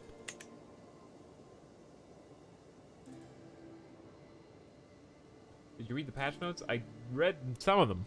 Yeah, and I've watched some other people stream the patch, but this is my first time actually playing it. I think they're likely to accept. They don't have any other allies, they're not in any other wars, and they got 723 troops.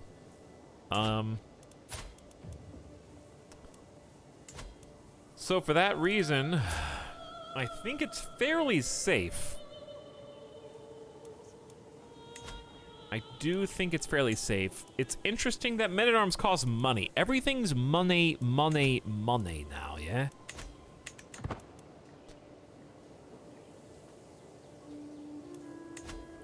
So am I still seducing Nicholas? Did he leave? He's wandering. You gain the trait ill. Oh no, we are going to lose the whole game immediately. Counter peasant, high or low, it does not matter. In the end, we are all mortals. I was reminded of this as I woke coughing in the early morning hours, a dull ache pounding through my head and throat. Oof. Chad, I can't afford any physicians right now.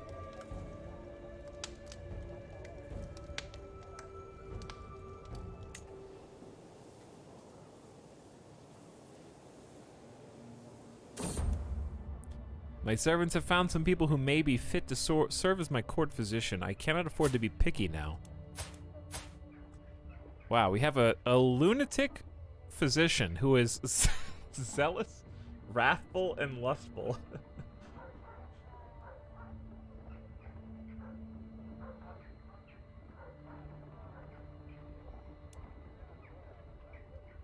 Apparently, Amaric is experienced. All right, Amaric. The time has come to treat your cold. While I am fairly certain a simple tincture would suffice, the choice is yours, my lord. Do no more than what is necessary. Amaric entered my chambers with an earthenware jar cradled in his arms and came to sit by my bed. He pulled a leech and gave it a most tender look before carefully placing it on my face. Remain still, my lord. Better not to disturb their feeding. The leeches turned out just what I needed. For now, the worst of my symptoms are alleviated. The world seems a little bit brighter. Excellent work. Reduced disease symptoms for 1 year. Leeches on my face. Kaiser Heinrich of the Holy Roman Empire was taken prisoner by King William of England after he won the Battle of Alencon. Alencon? I don't know how you pronounce that. They already captured the Emperor of the Holy Roman Empire, who's down to 1,200 troops. I don't think we're doing so good. England, however, is feeling great. Though, not really. Curious. The battle apparently didn't go that well for King William the Conqueror either. Why is the Emperor an atheist? That is a good question. But yes, they have lost the war in the claim on the Duchy of Normandy. For sure. And it looks like that war is over. So I can't declare war until I have money. So at this point, we are just in the arms of fate. The marriage is about to finally be on.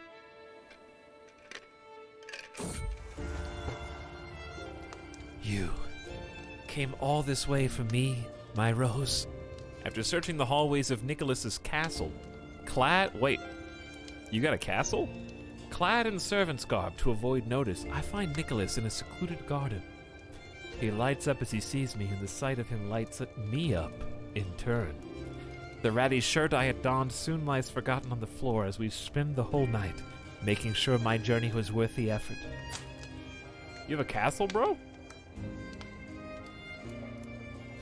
For you, I would do this journey 100 times over. End your scheme to seduce him. It was as sweet as it was fleeting. He already left my court. So there's really no reason to... I guess I could make him my lover and then invite him back. And then he can fight for me. Is minus 116 piety. Holy warrior, probably not going to be useful. Tier 1 education, not very useful. But the problem with having a lover is I have a secret that could be used against me if discovered. Right now I don't have any secrets. Oh, well, I have one secret. So let's just add an extra secret, I guess.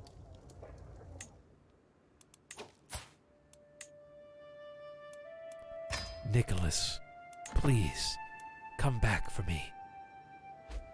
I need you to fight.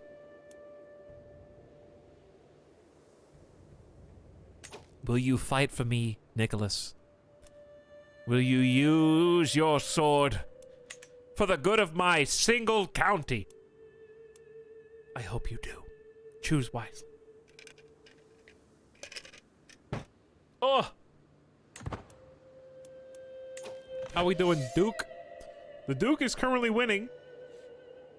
He's going for the county of Naumburg, which is kind of far away.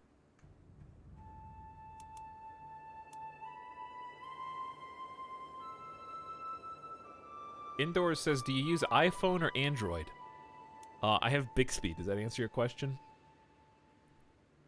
Everybody knows who Bixby is, right, chat?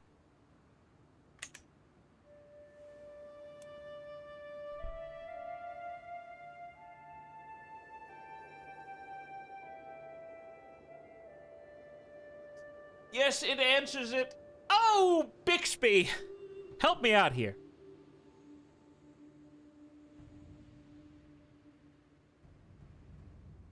The purple dinosaur. No, not Bigsby from Wolf Among Us. Though, isn't there supposed to be a Wolf Among Us too? I think. I can finally get married! Finally! And this will enshrine our alliance. I gladly accept your marriage proposal. You'll be joined with my sister, Adelheid, in holy matrimony. May God grant you long life and many children. Indeed. Honey, I'm ill. As your first marriage duty, please take care of me before I die. With my marriage to Countess Adelheid, the realm expects to throw a suitably extravagant wedding celebration. It is well within my rights to collect a royal aid duty as part of this, but some may consider it tasteless to levy an extra tax during a time of jubilation. Of course I will collect it. Who pays for their own wedding? I need that money for once.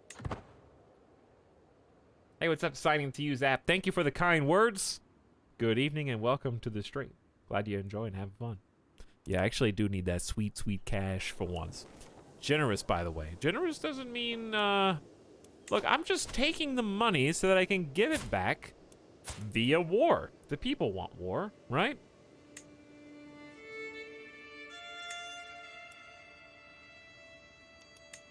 I have a single objective, the county of Rothenburg.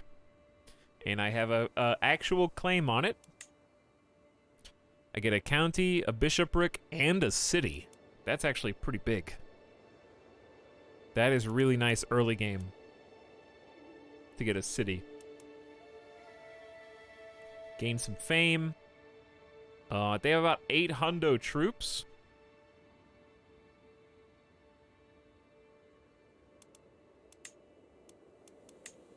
My allies should be stronger and closer.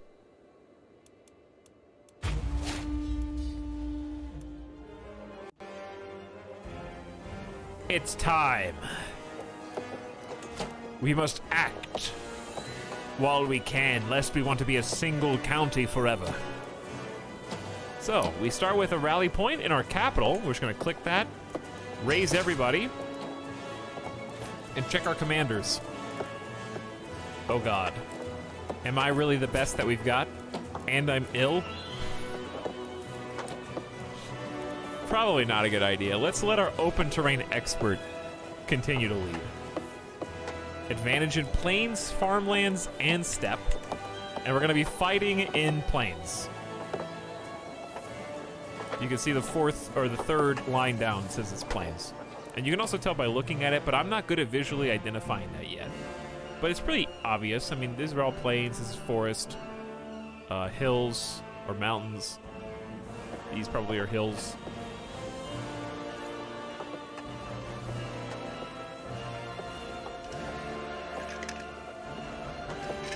So you can war within the kingdom as a whole without pissing off the king? Yes. And that's something I would say is good for new players, like certain people in our community who have gone on the record very vocally saying they refuse to ever play as a vassal in somebody else's empire. I can't think of who that person is, but I know they're out there somewhere. And it's actually a pretty good idea if you're independent to become a vassal. It really is nice because your lords and your lieges have to protect you. So what that does is give you a shield, I was going to say umbrella, against other nations, right? Because Holy Roman Empire has to protect me against everybody else. However, within, we can have individual realms declare war on us. So like Bohemia could declare a war on Bavaria inside the Holy Roman Empire to take my county, yeah? But Bavaria, my duke, has to protect me against Bohemia. So it's like a tiers system. But I can declare war on anybody that I want inside of my own realm or my own liege's realm unless they have level 3 crown authority, which prevents waging war against other vassals unless they use a hook on their liege.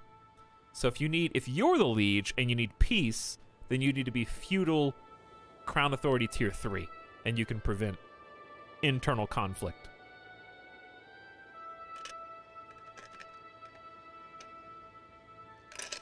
But it's generally speaking a good idea to play as a vassal because you really do get free reign. You can do whatever you want, go wherever you want, attack people who are your size while being protected from extraneous threats.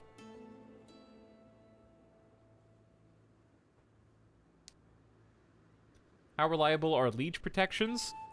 I guess it's as good as your particular liege is, but it buys you a shield, right? Because for example, I cannot declare war on a county in Hungary without declaring war on Hungary.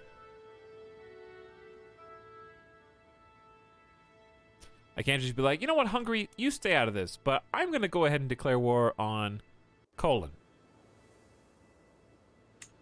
That's the whole benefit of being one of their vassals in the first place. But right now, Holy Roman Empires, they could be doing better. Snuggles, why did you tag me to say something that I already said? Syntax Squid, are you studying?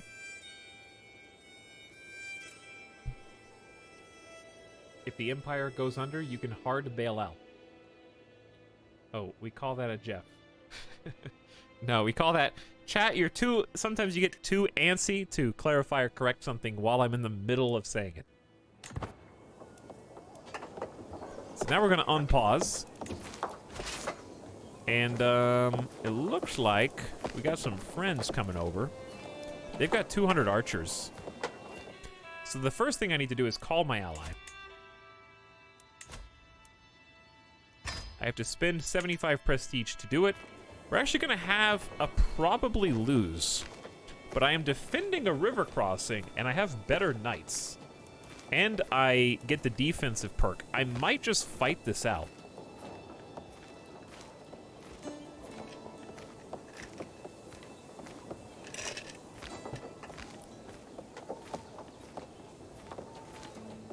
I might just take this.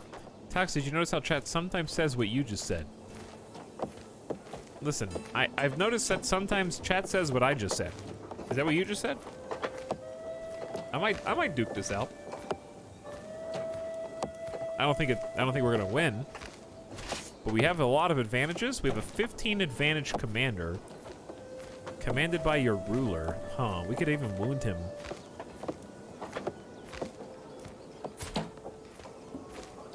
He's got a 0 prowess, but a 17 martial, which is probably going to make him pretty good. I think we fight it. I don't think we have a... Greetings, Count Dietrich. Of course I will join you in this war. Our foes will learn to fear the men of Innsbruck. You spend 75 prestige, and we get some big boy friends coming our way. So, here's what we got. We're probably going to lose, especially if this is already on the left side. Their commander advantage is better.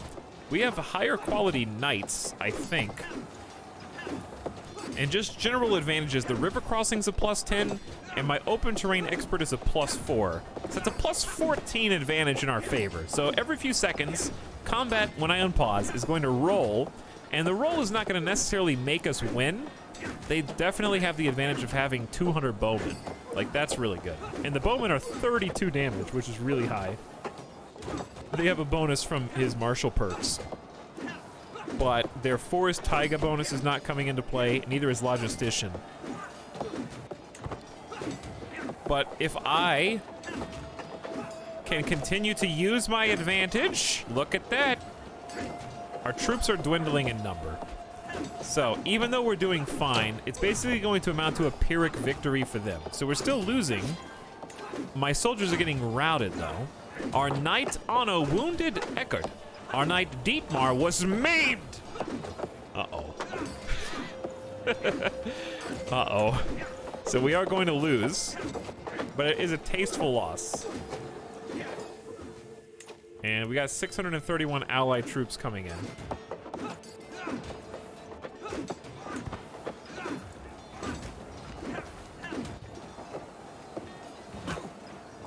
We might even be able to stall long enough. Our knight Tassilo was wounded by Heinrich. So yes, we were defeated, but we got friends on the way, and they've only got 73 troops left. These are both not dead. They're not full dead. Let's see the actual results. So we only lost 75 men, which for us is huge, obviously, when you've only got 225 to work with. That's almost half. We were able to kill 99, though. So he killed more than killed us. My knights by themselves picked up 86 kills. My levies got absolutely demolished by bowmen and their knights. Our knight wounded one of theirs, and Dietmar was himself maimed, lost an eye in the battle, but otherwise seems okay. So his prowess took a hit. And then Tassilo also, I think, was healed. So he looks good. 6 prowess is not great, but my 25 prowess guy came in to help us out against this prowess dude. Either way, that's fine. So now, since we lost, our people are retreating. You cannot stop them from moving along this path. They just go. Once they stop moving, we can take control of them again. So they're going to try and siege me, but they can't. Not enough soldiers. And this is the benefit of having Bastions and curtain walls early game. That plus 150 garrison is, I think, what is pushing us over the edge. We have 480. Without this, we would have 330 garrisons. So because they're attackers, they're siegers, do not outnumber the people inside of the fortifications, they cannot siege this. So my allies are coming in. I'm curious to see what they end up doing.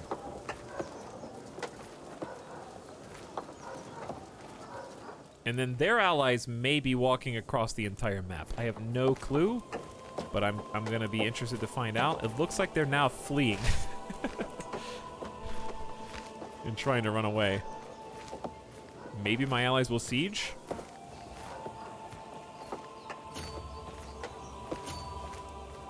I don't know what they're gonna do. They might just come to me. Who's this?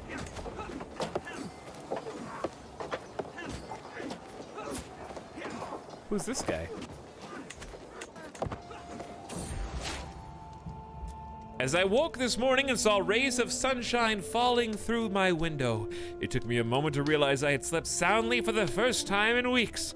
I did not wake up coughing once. I am glad to be well again.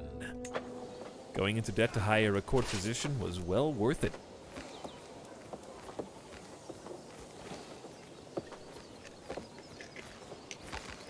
Might be time for a refill.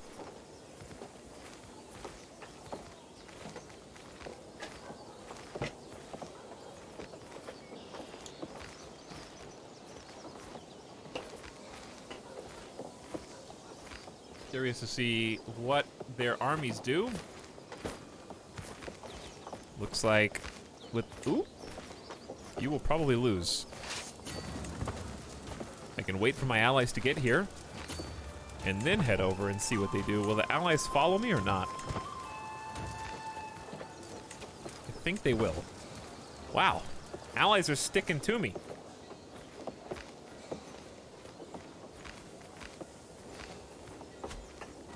So we're here. And then maybe the 625 allies come here and help me siege. Yeah, that's what's happening so far, but their allies are also here. How many troops do we have? 775. And we will technically be the offense.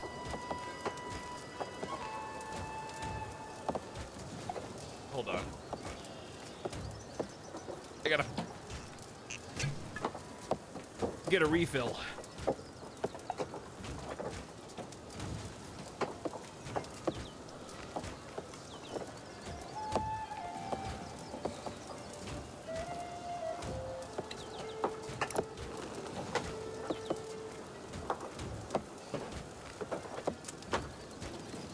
Okay.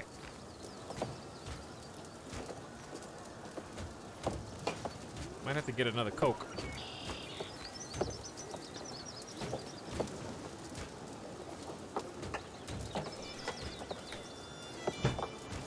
Hey, hey, cheers! JMDRD. Cheers yourself! I really think we'll win this because I'm looking at the quality. And we still got our 15 commander advantage here, so I think we just stick this out. That was like identical to a stock sound. That's because that's what that sounds like. That is a that's just what a cork sounds like. War declared on Liege. Kaiser Heinrich IV is being attacked by Duchess Matilda. Wow. Independence War for Lombardy.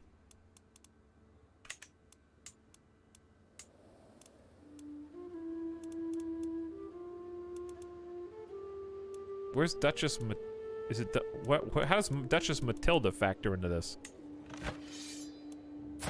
Oh, she's not Lombardy. She's Tuscany. It's Tuscany and Lombardy for independence. Wow, that's rough. Because they've got 14 hundo, they've got 33 hundo. Roman Empire's only got 32 hundo, dude. That's not good. Don't know what my allies are up to. I think they're going to siege Innsbruck, which is fine with me because this is the only county that we need for our war score. So I think if we siege this successfully, we win. So really it's going to come down to my allies not getting cold feet and abandoning our position, because this should be all we need to win. And then we'll have an extra county. Plus, who's this? Excuse me?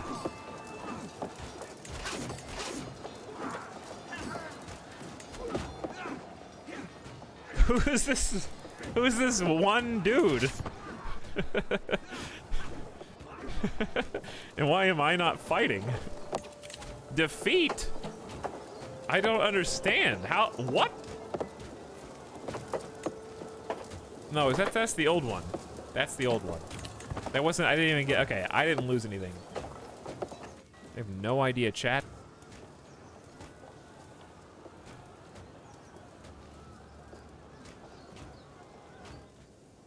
Have you ever failed a siege? You cannot fail a siege if this is the progress. We got a new UI for this too, which I haven't really looked at in depth. I just kind of accepted it. We got this awesome, like, burning graphic across the page. 4 months left. You can see how many soldiers we've got versus their garrison and fort level combined. We're making 1.1 progress a day. A new event rolls every 20 days, and we can see they're currently deserting. So based on what this ticker does, it's a stalemate, which doesn't, it's a neutral effect. So this will keep ticking forward, but like every 20 days you have a chance of doing something that'll increase the speed. The art for the castle is more visible. Yeah, I like this a lot.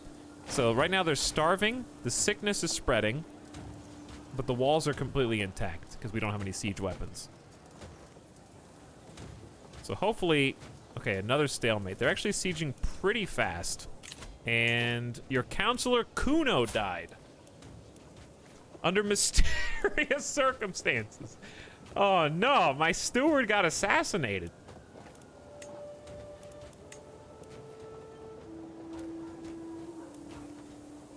Why don't we check out Americ then? Why is everybody so evil? Lustful times 3. 4. We got 4 out of 6 courtiers are all lustful. This is the sex court.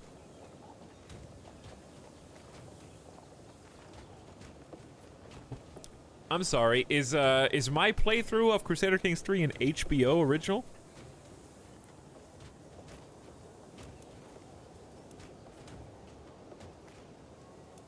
Alright, well, Americ, you're gonna be the guy, because my marshal's already a marshal. And then here's what we can do.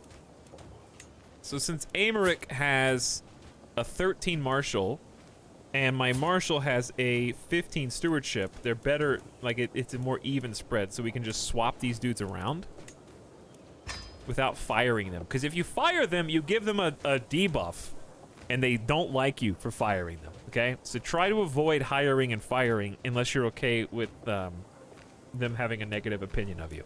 If you switch them, there's no opinion debuff. They're just happy to be on your council, basically.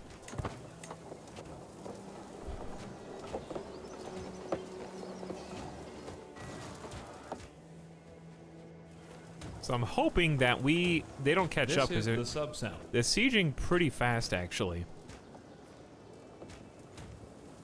We got desertion. That's a siege progress +5. So siege progress is just good. That just +5, I guess, would be the actual numerical progress bonus. Wow, they're sieging really fast. We've only got 52 days left. They've got 47 max. But I heard a whoosh, chat. I heard a whoosh.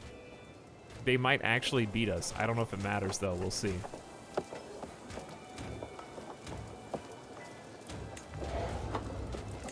Uh-oh. It's 30 days. They just gotta... Oh, my God. We're at 36. Come on, team!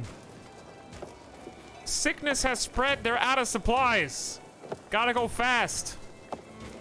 Oh, they stalemated. That's not good. We might lose. It's probably not gonna matter, but it's just gonna kill my allies' garrison for, like, no reason.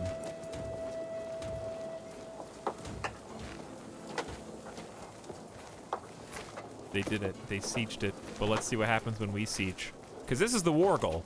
These are just my allies. My allies are like, I hope this is worth it, because I just let my wife and kids get captured, and my friends get attacked for no reason. That's what my allies are thinking. Like, I hope you know what you're doing. Meanwhile, I took a valuable hostage. Count Berthold took Count Otto's son and heir Otto hostage after the siege of Rothenburg. Son of Count Otto. I've got him just held. Why is he the guy? Is he the Count of Rothenburg?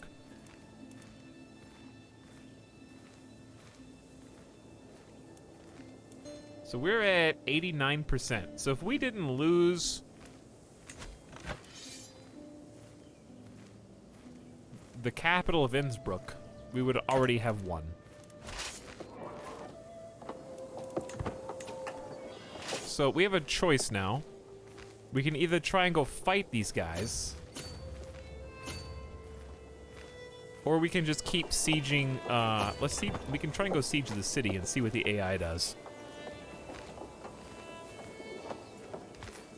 Or we could just fight them on the field. But as long as we hold their primary holding, then we're going to go ahead and continue to get war score from occupied holdings, which are going to translate to held objective war score. Can you attach your armies together to your ally like CK2? No. Because it's OP. But they updated the AI with the last patch. That'll make them more likely to follow you around and support you, basically.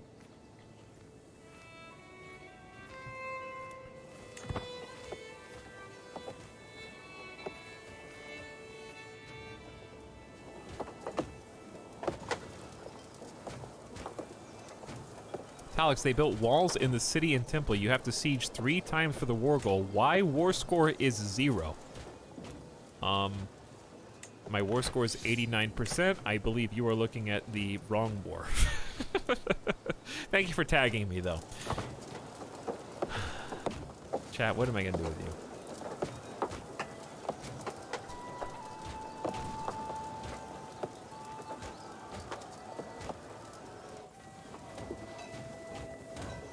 So in Crusader Kings 2, you would have to stay on the same county, typically not penis-shaped, and siege multiple holdings inside of it for additional war score. Now in Crusader Kings 3, each county is broken up into multiple parts that, in this case, we have the primary barony here. This is the main holding.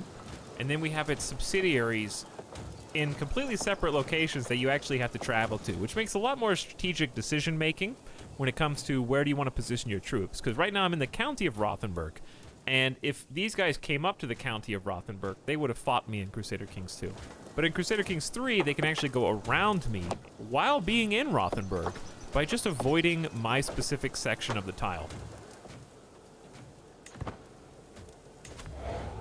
Max 3 months left, max 5 months. I think we just race at this point.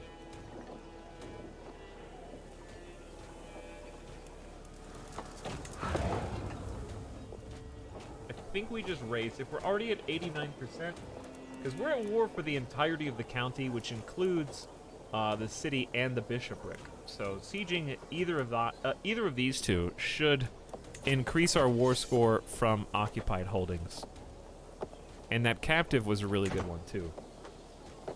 Most trusting ally of all time. Maybe he doesn't know that his is under siege right now.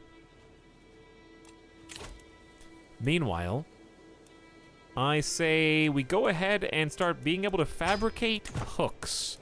And then use that against our liege. 3 years. Fabricating hooks against Duke Otto II, who is currently embroiled in a war for the earldom of Cumberland.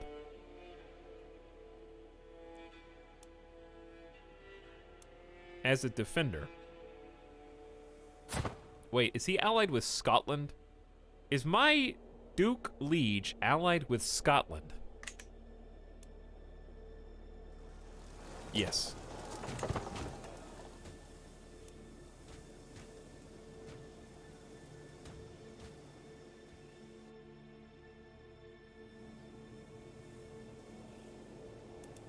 So he is.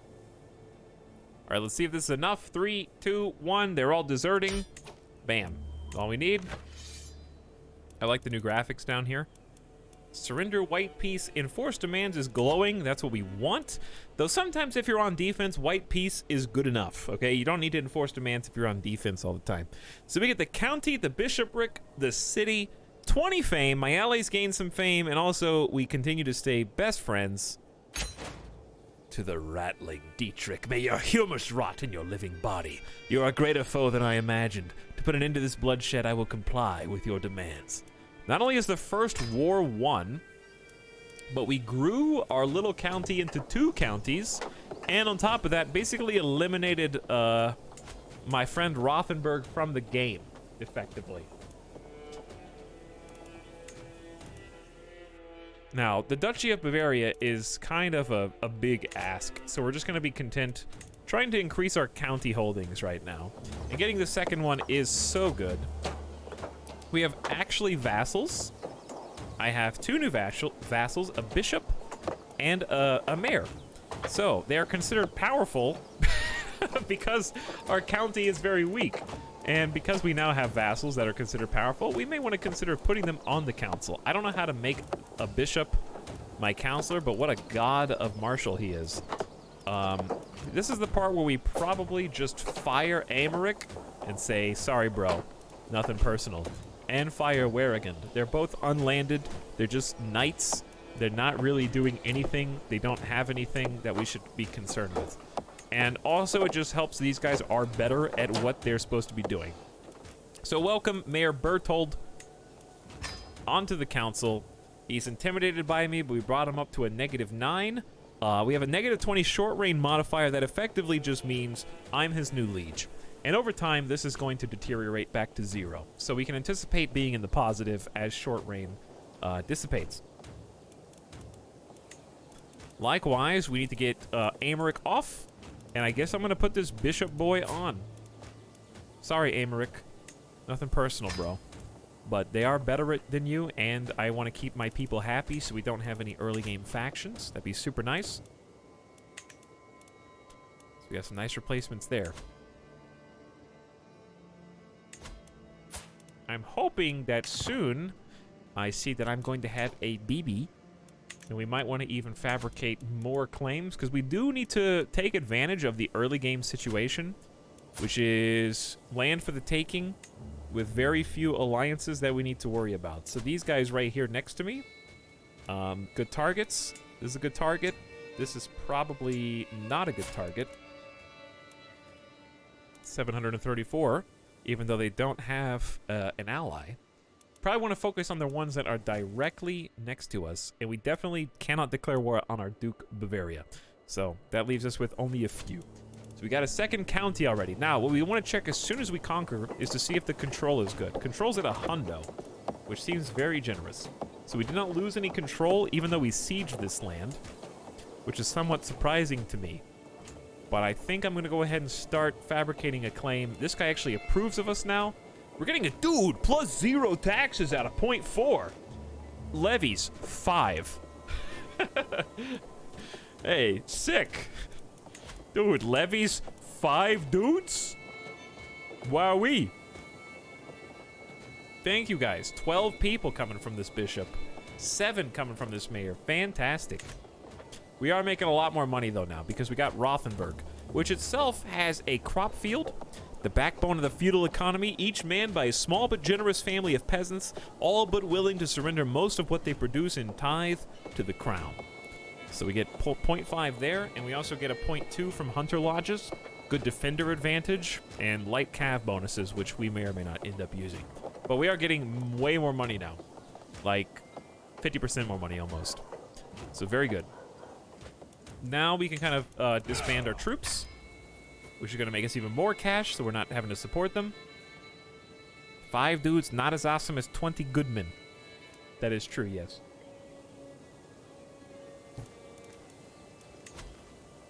I just want to make sure we're kind of focusing on the correct things. Organizing the levies is good. Kind of replenish our forces.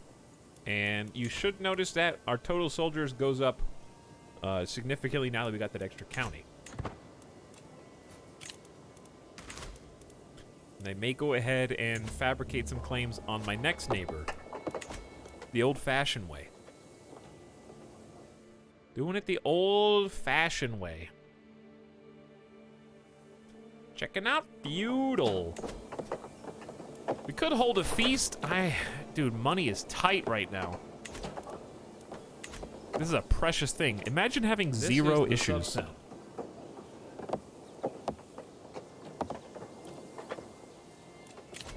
What happened? Where'd my marshal go? Didn't I just hire that dude? I did. Where'd he go? That bishop boy. I don't know, he left. Well, Tassilo, did I just fire you? No. But I'm putting you back on the council now. Conquered the HRE crown yet? Boat, what do you think? Hello, Boat. Thank you for 35 months of sub. I just had a little baby.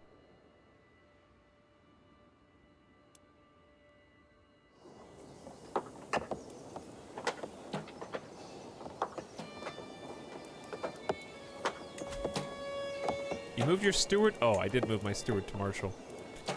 All right, Americ's the guy that I fired.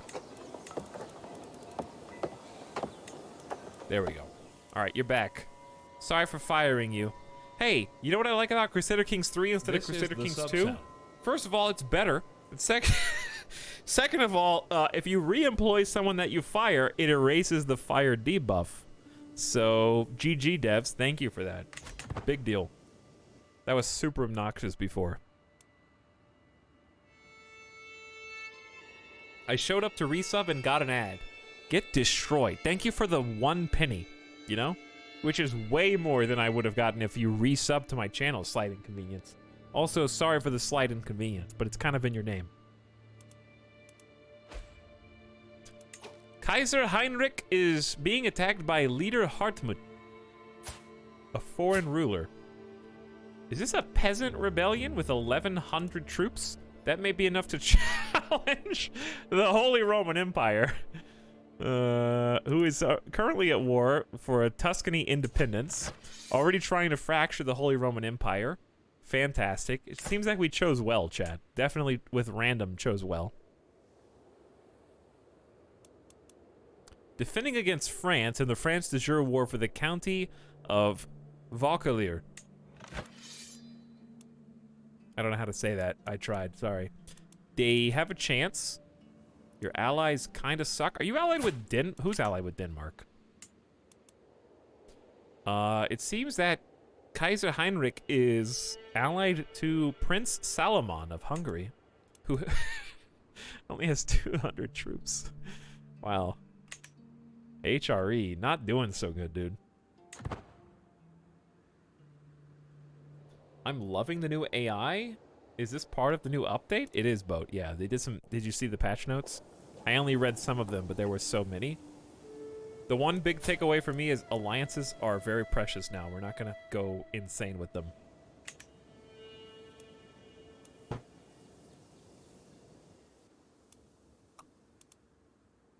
We can go probably back to 3x. We're not going to be expanding our territory anymore. It's so much fun being a little baby and only having to worry about 2 counties. This is so relaxing compared to having the chaos of an entire Sucteria. Hugbert endorses you. Did my counselor die? He did. We got it replaced by a much better bishop. 15 skill. Deceitful and callous with a mastermind philosopher trait. Wow, fickle, deceitful, callous. That's rough. Your counselor Gottfried died gout-ridden. Gout!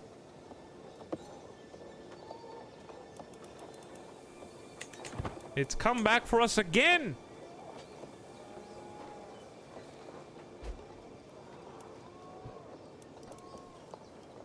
Kaiser Heinrich was taken prisoner by France after France won the Battle of Langres.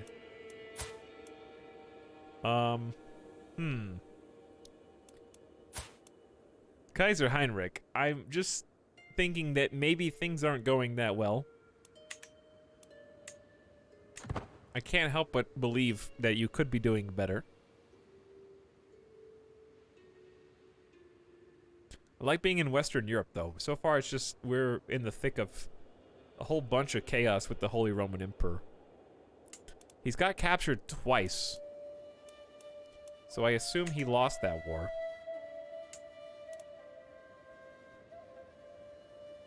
Is that why France has this now?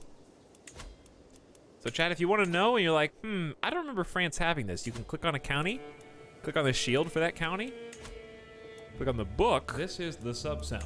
Not claimants, which they finally gave this a box. I don't think this had a box before in the previous UI. It just didn't even highlight. But even so, you can see that King Philippe of France conquered this.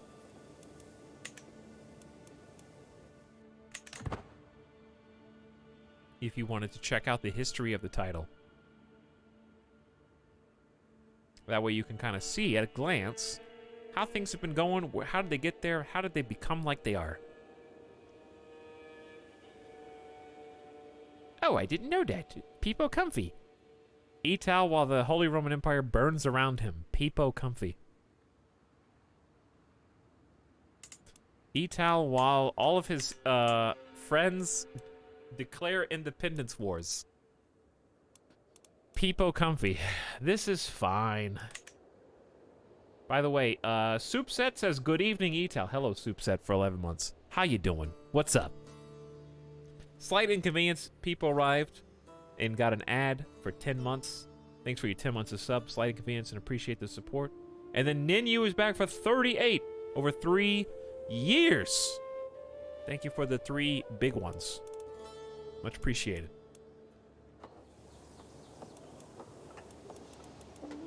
Don't remember this being a candle before. We can see that Bavarian culture is in between Czech, Swabian, Hungarian, Croatian, and I don't even know this one. Cisalpine. I don't even know if that's how you say it.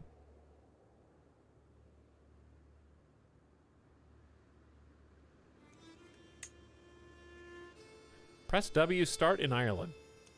It might be fun to do the Ireland tutorial, but I'm trying to figure out how I would make it challenging. This is super challenging, because we just started with a single county in the middle of the whole Holy Roman Empire, so it's very likely someone's going to want what we got. I'm just waiting for that to occur. We're going at a good pace. Recruit men-at-arms. We do have enough money, and that is a good investment. I do think that's a good use of our cash right now. Getting some men-at-arms. So I don't really know what I want to pick. So let's just take a look at those. But we'll take a look at those after I BRB, because they didn't pee on the BRB, so I'm going to do that real quick. If you don't mind, short, but sweet. And I'm probably going to grab another Coke as well, so I can keep the bottle pouring. Because I needed to deal with this group of viewers, you know what I'm saying? So really short BRB. Okay? And I see the new subs. I will see you personally in just a moment. Thanks for waiting.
Hey.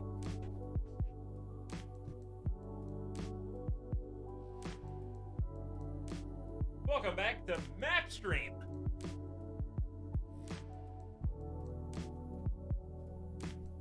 You guys having a good Saturday?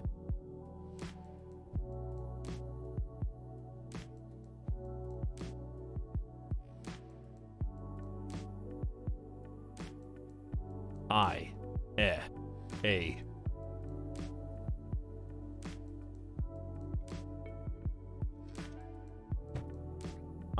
A. Feeling Haggard says, you eat Al, stay classy. Chat, I am always classy up until the point an internet debate breaks out. And then, all rules are off. That's how it works.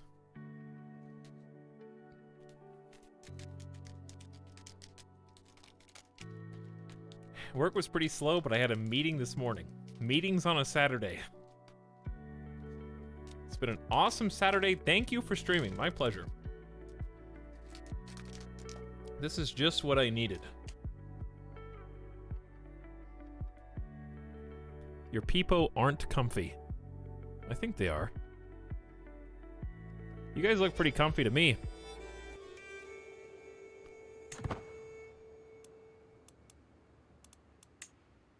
For those who joined late, we are fresh start, just began today. We started at 1066, so it's been almost 10 years. And we're taking it slow, doing like kind of a tutorial first episode type of situation. I'm learning, you guys are learning. Never played as feudal. This is my first time playing really like feudal from the ground up. First time playing as a vassal of someone else. We started in the Holy Roman Empire as a vassal of a duke. So we were a single county count. So you see the Holy Roman Empire, this is our overall liege. And then if we break this up with control, left click, we can see all the realms that comprise the Holy Roman Empire. And these are the individual duchies for the most part. Eventually, we might see some of the kings in here. But in that, we are inside Bavaria. So if we break down Bavaria from this point, control left click, we are actually Geisenhausen. We just did our first successful war after fabricating a claim on our neighbor, Rothenburg. So we've just increased our holdings times 2. We just went from 1 to 2 counties. So we almost have 50% to 75% more troops so far. Not very many, but we're getting there. Everybody seems to like us. We're kind of chill. We're playing as a seducer, so we probably need to get a scheme going. That would be nice. I would like to try picking somebody who we think... This guy has no allies. And we're allied with Innsbruck. So Augsburg has...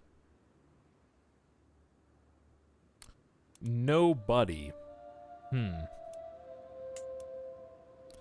going to try picking up... Why do you have nobody either? No spouse? Salzburg's got 1,000 troops. Isn't that the guy? That's a different guy. They themselves are a seducer. I think I remember at one point we were going to try and seduce this person's spouse. But we only have a 10%... That's not very much. 10% chance. Why is the... She is not unhappy with her husband. I see. What about Passau? Okay then. What about people in my own court? Maybe we should start small. 65% chance inside my own court, even with so many things working for us. Sadistic dislikes generous is the big thing working against us right now. We could also try just swaying some people to like us a little bit more. But yeah, I'm happy to explain early game mechanics. I'm kind of just feeling my way out through a new campaign, trying to figure out... I don't really have like a strategy as such. I'm just going to be very reactionary. See what happens, see if we can spot any opportunities as they present themselves, and see if we can capitalize on them.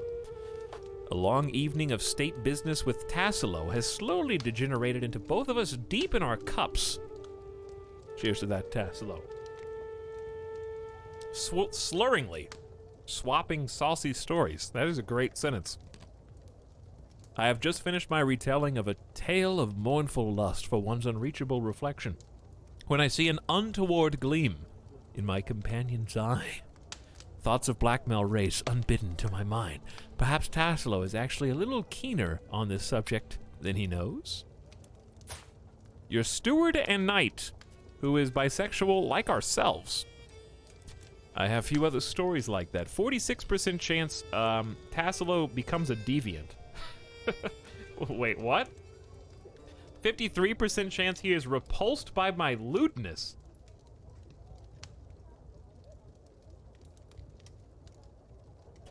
I have just finished my retelling of a tale of mournful lust for one's unreachable reflection. I see. That's quite enough for now, thank you. Becomes your friend. So he's either disgusted by me, or we get an opportunity to blackmail him for being a deviant. Also, chat broke again. The last thing I can see is someone writing Peepo uncomfortable in the chat.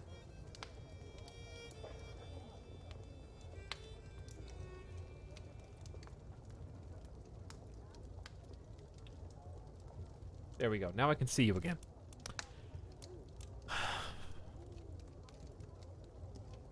I don't think we need to blackmail him. I say let's be best buds. We need a friend. We need someone who likes us. Who better than our steward, who's also a great marshal? A resentful ravener. Plus, there's nothing that says we can't be a little more than friends. You know what I'm saying, chat? Someone asked what I am eating earlier. I am eating a flavor puck. Would you like one? Greetings, Count Dietrich. I have prowled through documents ancient and of less certain provenance, and I have enough material to make the case that you are the rightful lord of the county of Frontenhausen. All that is missing is one little bribe. 75 gold to get an unpressed claim on the county of Frontenhausen. No, I cannot. Well, if we want to expand, that is what we need. Frontenhausen has one ally, and they're not very strong. So we probably stand to benefit from this, a little infighting, right off the bat. I think we need to do this. 75 gold. We don't have to press it right now. What I'd like to do is get a little bit more money and create our first men-at-arms regiment before we go into this.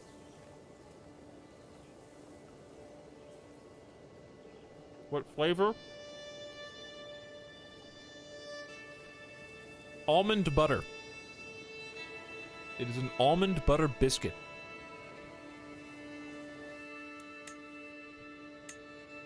But yes, we can declare war whenever we want. We're making almost $3 a month, which is decent.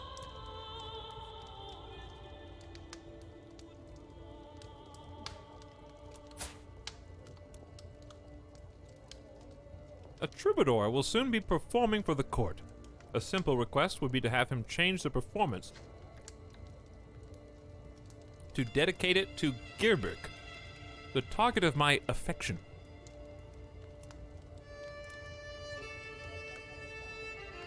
%, everything goes according to plan. We get a success chance of plus 15. I prefer veiled illusions to my desire. And so it's a 66-33 that it goes good or bad. 50-50 that it goes good or neutral. Or don't mess it up. I say let's take the higher % chance of not getting XCOM'd. Let's go all in.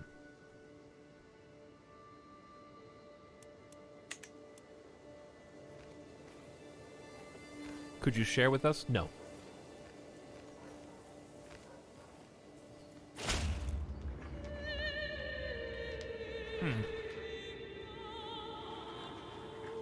The teacher, your spy master. I have noticed your interest in the art of subterfuge, my lord. I may be able to help you learn even more. My spy master Gertrude smiles serenely as she joins me in the gardens. She is as renowned as anyone with these sets of skills, and I would like to deepen my knowledge of intrigue. Lead the way. becomes your mentor, and you gain 50 intrigue lifestyle. I'd be naive to trust someone with her. Skills. Well, she is better than me. Let's let her be my mentor.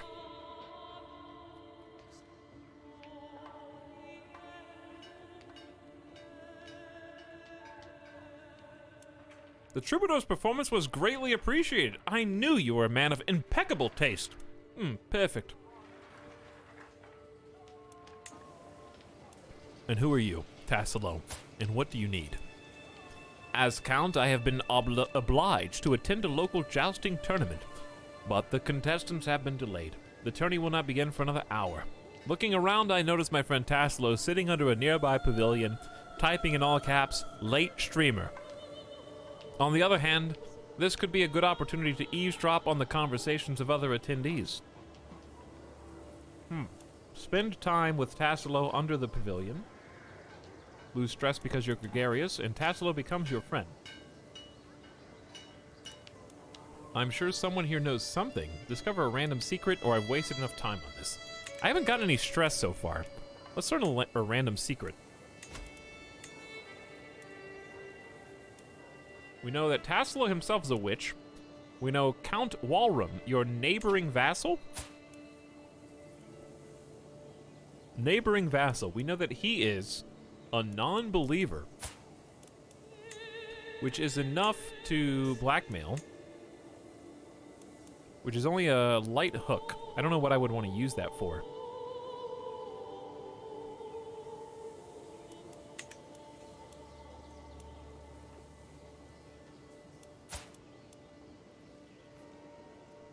And we also know Count Theamo is a deviant. I could get a strong hook on you, but I think I'm going to stir discord with my neighbors that I want to conquer anyway. I happen to know secrets about 2 of my neighbors. So if I can expose them...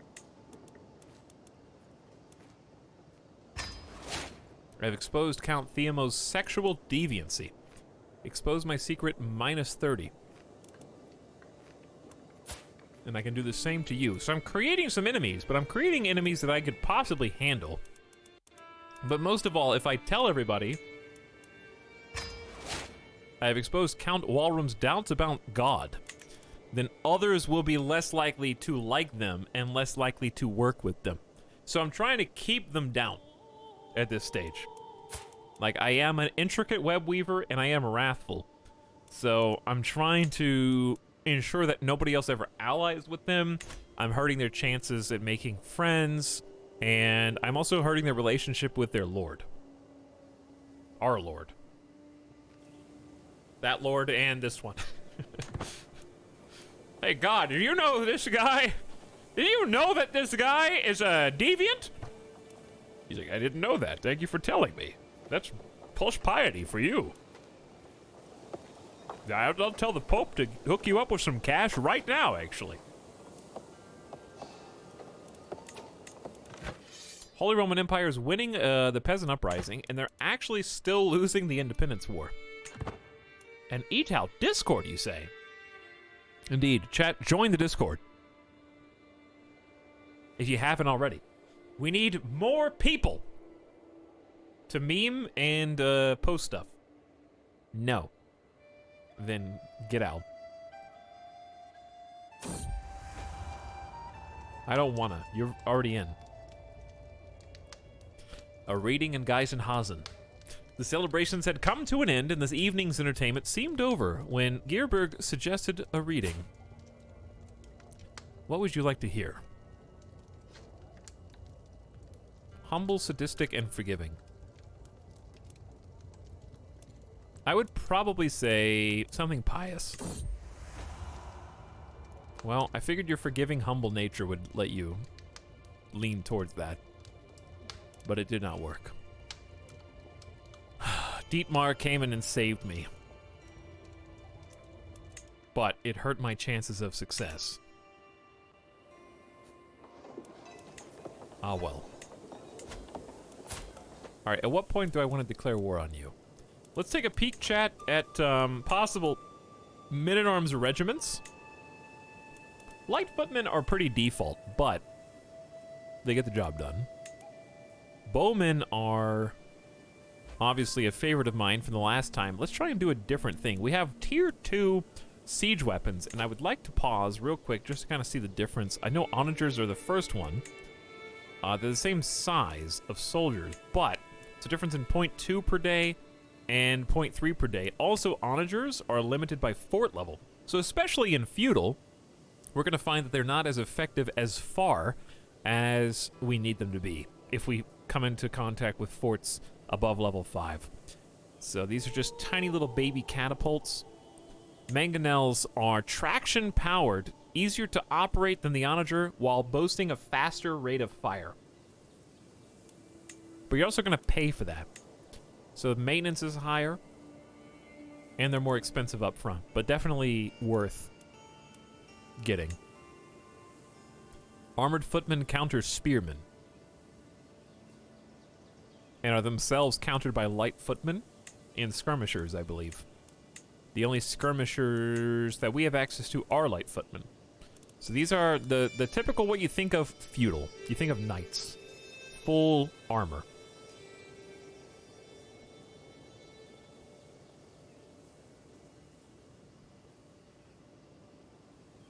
What the hell is sexual deviancy anyway?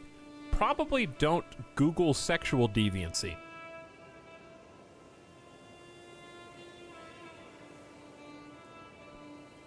But it runs the full range. Too late. I'm gonna do it. Peepo chat.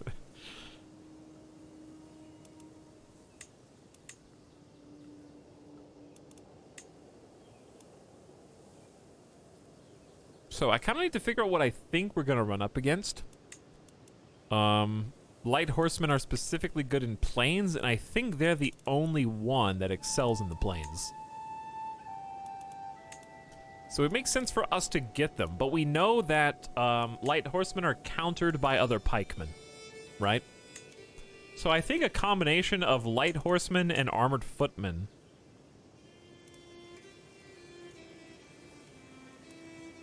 Pikemen are spearmen, right? Yeah. That's pretty default. Armored footmen and like knights and horses, that's pretty default, but it would be good for us. It really would. Just because it's default doesn't mean it's bad. Because light horsemen would counter... we don't have anything to counter light footmen, though. Probably a combination of bowmen, horsemen, and armored. Would be nice.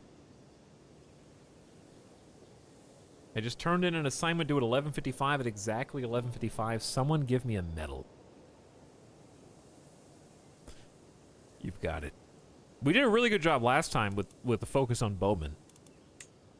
The thing that's nice about armored is that 32 damage, 22 toughness is just so good for just random foot soldiers, and I think the AI does like to run spearmen. Let's start with horsies. Play to our strengths. The other great thing about horsemen is they have 2 extra stats, pursuit and screen. So what these do is 2 different things. Pursuit is once you've already won in a battle, when like the enemy goes down to 0 troops left, but you're still like beating them up, that's chasing them as they're retreating and inflicting more casualties, more fatalities onto their force as they retreat.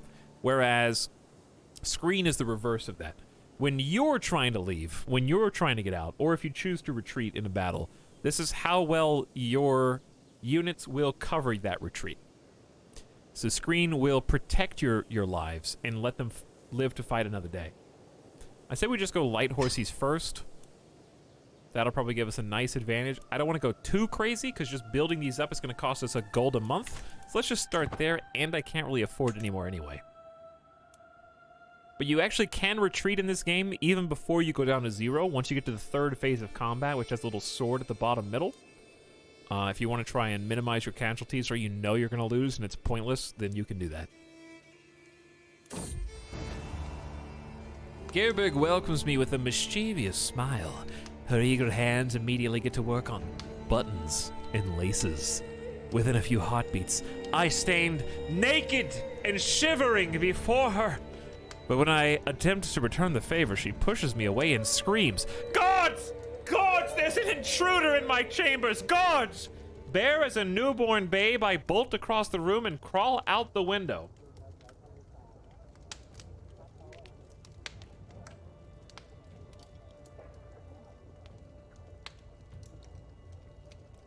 She declothed me and then accused me of being naked intruder in her chambers. You got pranked. The abhorrent witch will pay. I am wrathful, Chad. I think she left my court. She immediately left my court. Wow. There's no way I can even murder her. Invite to court minus 50.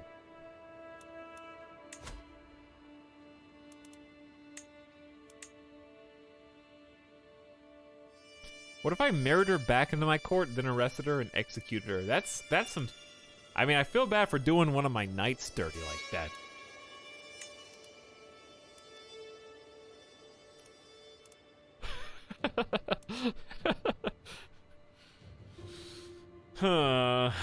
It's possible, though. Close. I'm gonna pin her, so I don't forget who that is. We don't have to do anything yet. But pinning people you want to do something with later is a good idea, because it's easy to forget who's who. Intrigue time. We did fabricate hook schemes, which we're still working on. Murder scheme power, disrupt effectiveness, or find secrets progress speed.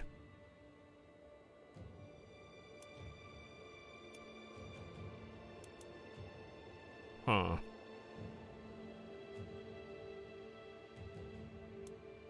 No longer critically fail seduction. That may have been... Was that... I don't think... Was that a critical fail? Seduction scheme chance plus 25%. That was pretty funny, though, either way. Chat, I think we need some fertility bonuses. I have no children yet. I've already got the temptation focus plus 20. Here's what we're going to do. We're going to go fertility up. Don't forget, I need an heir, and I'm 26. I've been married for 3 years, no babies yet. So my spouse does like me, but perhaps it would be a good idea to seduce wife. That seems like a good idea. Gotta make something happen here. Otherwise, it's gonna be a really short game. Don't say I didn't try. Always fun to wake from drunken stupor to see Italic's drunken streaming? Exactly, Professor Shitpo. That's what I say, too. By the way, I read Feeling Haggard sub, but I didn't read Oh Billy. Hello, Oh Billy. I'm sorry, I didn't mean to skip you. Thank you for your Prime subscription. That's a fresh one. Month 1 Prime sub doesn't happen very often. So thank you for supporting the stream build. And welcome to our loving community. You inserted an extra drunken in there, did I? That's weird, though, Tom. In my pursuit of my wife's affection, it would be very helpful to know exactly what she prefers.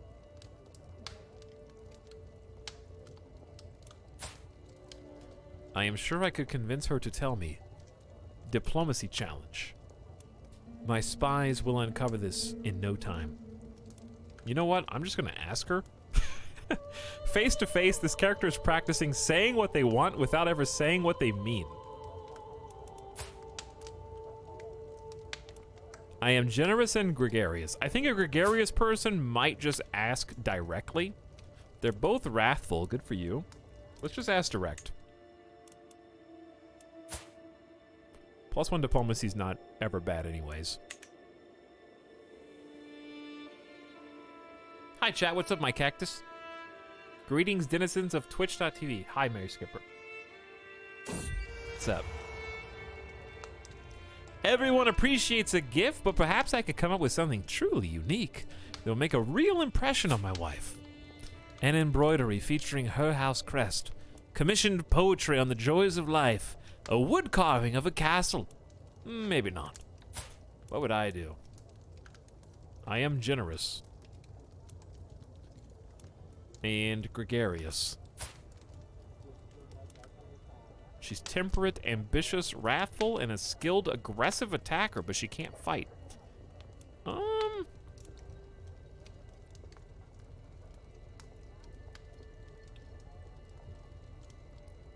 Check her traits! I'm on her page! JMD? Calm yourself! I just read them out loud, actually, a minute ago. Honey, what would you like? I think a castle, given your propensity towards combat. And stewardship. Thank you so much for the wood carving of a castle. I can scarce remember the last time I received such a wonderful gift. Budding interest.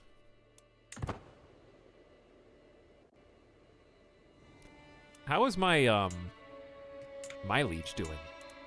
He's got 3 allies. He's allied to Scotland, Urbino, and Mason. Interesting. Catholicism's fervor increased by 10. Pope Alexander just gained a bunch of piety. Virtuous Pope. Ooh, this is a nice Pope. Compassionate, forgiving, just, super 35 learning philosopher, a scholar, and athletic at 58 years old. Has a medicine focus as well. This Pope's trying to gain immortality, chat.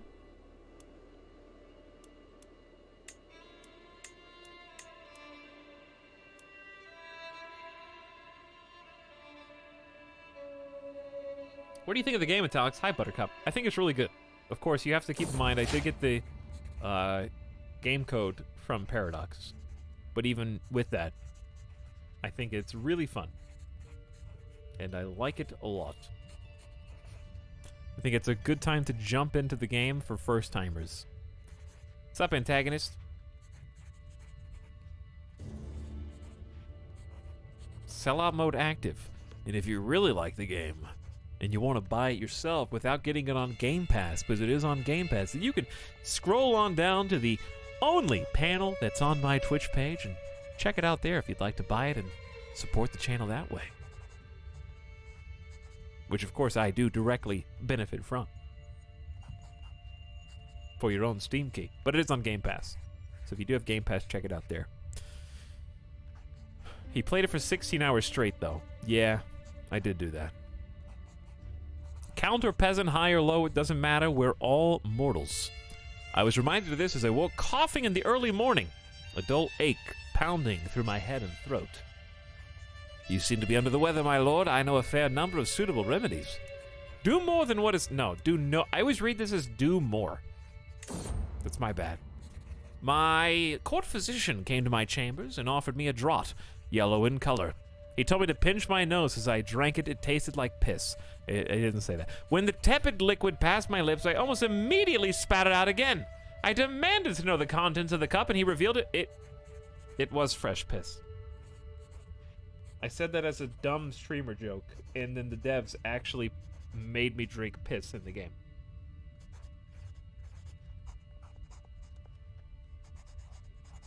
You're a psychic.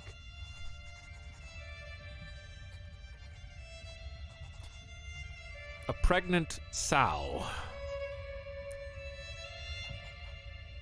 Did nothing to improve my state. In truth, I think I feel worse. He's a tier 3 physician. Literally drank piss.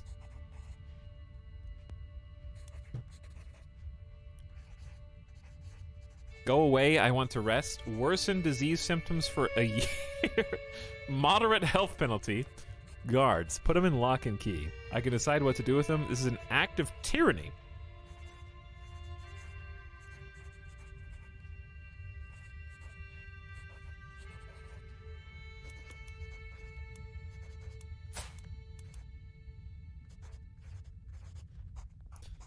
Well,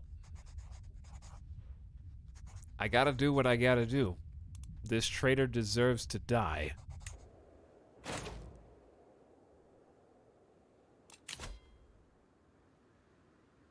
Looks like I need a new marshal.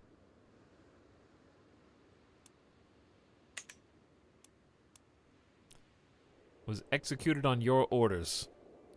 Rip Piss Lunatic. Rip Piss Lunatic. Let us search for a new physician.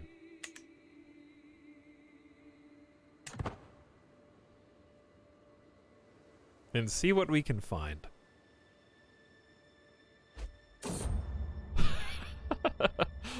The world is full of dangers. As per my request, my servants have found recommendations. Ooh. Military Engineer 16 Marshal?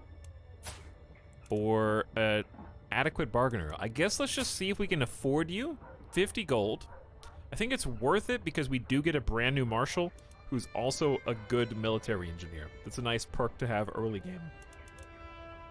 Even if he's a terrible court physician. So we can, it's okay to hire people, even if you don't want them as necessarily the court physician. So I am going to make him, my new marshal. And we're gonna go to court, and we're gonna actually just go to character finder with the letter C. Click reset real quick. I'd like to search just my court for who is the smartest around. I don't think you can make a bishop. You can make a bishop the court physician. He is deceitful. Well, the guy that we just hired is the best in the realm, unfortunately. It's better than nothing. It's gotta be better than cow piss. You got people, two people wanting other jobs applying for a physician. They applied for the wrong job. Why does the game have a tier 3 physician giving you urine to drink? Number one, it is 1077. They didn't exactly have a firm doctrine of medicine yet. And secondly, the character was a lunatic. So it's not that far-fetched. Your liege was taken prisoner. Chat, I just don't know if you're counting, but this is the third time in his life that Kaiser Heinrich IV has been literally captured by his enemies in war. He may go down in our history as one of the worst emperors to ever rule.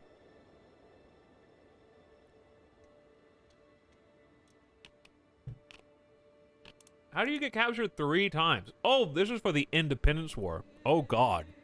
Buckle up, chat. Buckle up. Because we're about to go to Crazy Town right now. Say hello to Lombardy and Tuscany, bordering the papacy, independent states. They have successfully seceded from the Holy Roman Empire to form their own realms. And the Holy Roman Empire themselves are down to 263 military forces. We could literally go to war in the Holy Roman Empire and beat them ourselves at this point. That's how bad they are.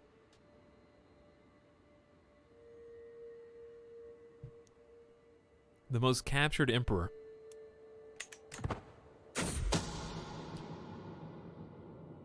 Everyone gets naked sometimes. The hard part is ensuring that the troop of jugglers enter Duke Otto's chambers at just the right time, and that there are enough servants around to speculate about the ensuing chaos. I suspect Otto will do anything to prevent me from stoking the flames of the following rumors. This is my liege, completely in the nude. Send in the entertainers. Spend 150 prestige to get a weak hook manipulating Duke Otto. I should think more carefully about this. Get a budding influence. Scheme success chance up.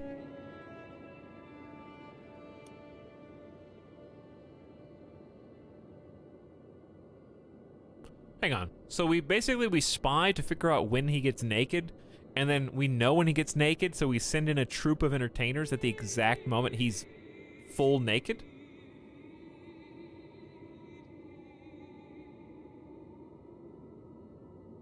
Am I understanding this correctly? Why is he naked right now in his own character screen?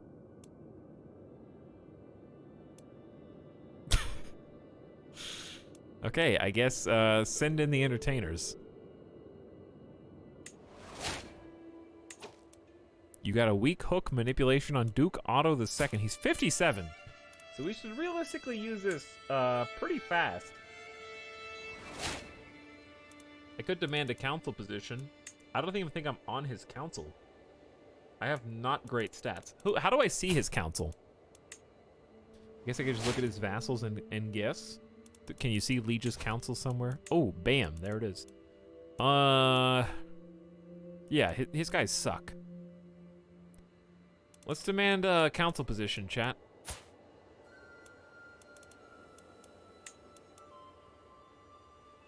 Arranging a marriage could be interesting, but I just don't have any children. I can choose? No way. Can I become his spy master? Oh, they come with perks. I've never seen this screen before because I've never been a vassal. So if I become his chancellor, I get prestige and fellow vassal opinion, prowess and army maintenance debuff or buffs, levy size up. Steward is money, taxes, and construction costs. Spymaster is dread, scheme power, and scheme success chance, and intrigue bonus. I mean, obviously I want to go for this, because that's also my best stat. Can't be fired for 25 years. Bam! There we go!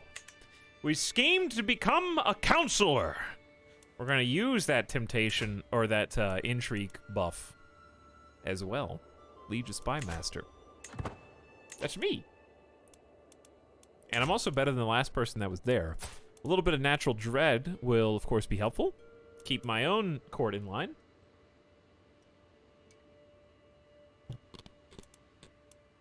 Now, if I could just have a child of any kind, that would be nice. Literally any child. I can't believe Tuscany and Lombardy already split off the... That's the first thing that happened in the whole game. You know what I mean? Like... Was this here the whole time, by the way? With 17,000 troops? Neighboring in neon green? Neighboring the Byzantine Empire? My beloved wife. The servants have been away. Our bed is decorated with seashells. As Countess Adelheid enters our chamber, she smiles intensely and joins me with no hesitation. With the help of hands, mouth, and limbs, we reaffirm the devotion we swore before God, perhaps in a more carnal fashion than intended. As we were united in marriage, we are now united in heart. We become lovers with my own wife. She gains 20 opinion, and you successfully seduce her. Honey, I've been thinking about having a baby. Okay, for like 10 years or so. I've been thinking about having a baby. Can also romance. I love there's only a 50% chance. Maybe she's not my soulmate. Either way, seduction focuses, that's fine. Now we have 2 available schemes to do whatever we want. People clap. My wife still likes being seduced by me.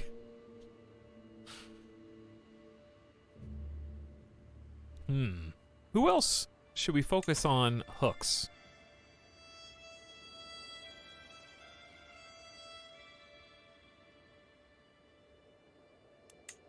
We could do the thing. Switch to stewardship after the next perk point. Try and get payment for hooks. Build tall. Go for exploitation. That could be fun.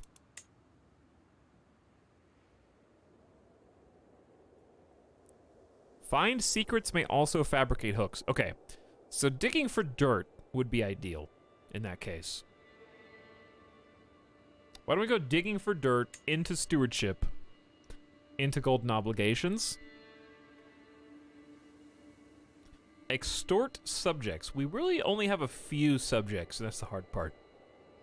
But we could go building construction costs down as well while the 5 years is ticking. Okay. I like it. We could declare war. Do we have a full power horse Compliment. We do. To increase size will cost another 95 gold. But we might be in a position where it's time to declare if they still have no allies. We won't even need to call in allies at this point, because we've got 388 levies. This is where men-at-arms are the most important. The beginning of the game, okay? Because when you have less than 400 troops, adding 100 highly specialized, motivated, standing army soldiers is the sub-sound. will be a game changer at this stage in the game, by far. Adding 100 light horsemen is huge when we have fewer than 400 troops. Because if I raise everybody, we got almost 500. So 20% of them are like light horsies, you know? And they have no allies. And I've got a fabricated claim on their county, so I say we go for it right now.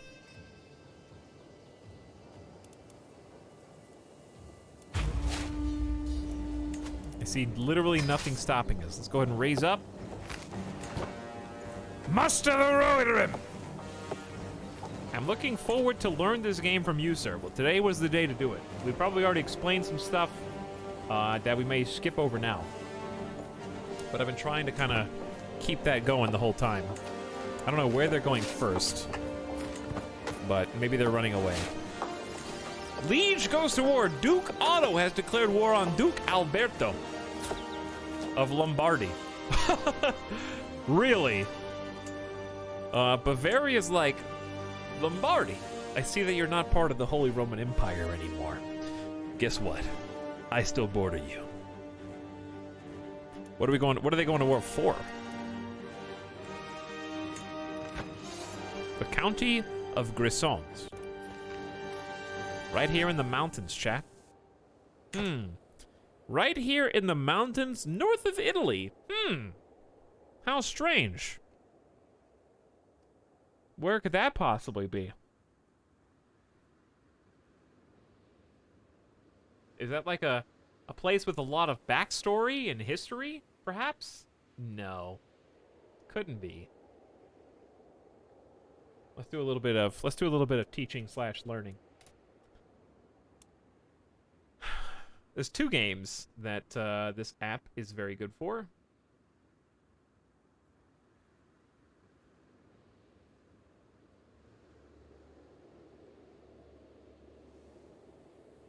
One of them is Crusader Kings.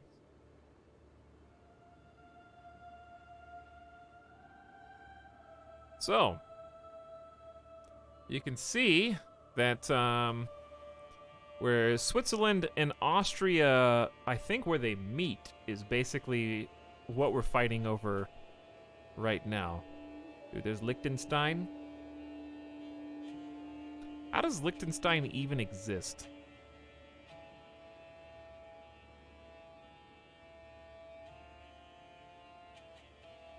I should watch like a history thing about how Liechtenstein like stayed Liechtenstein. But yes, there's Italy.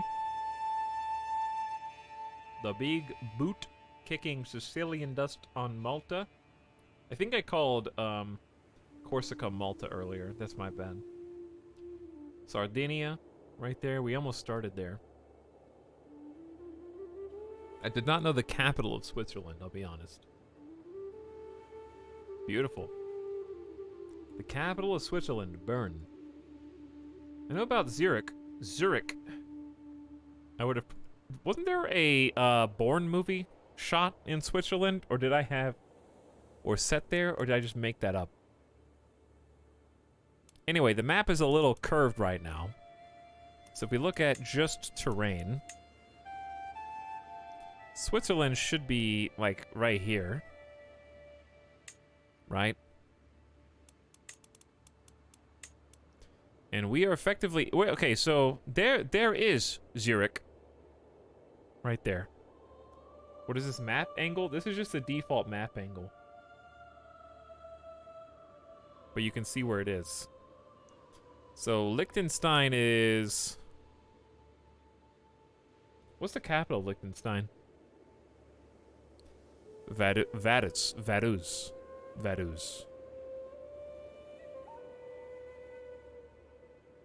however you say it. So where is... Okay, if I had to find it on this map... What county is Munich in?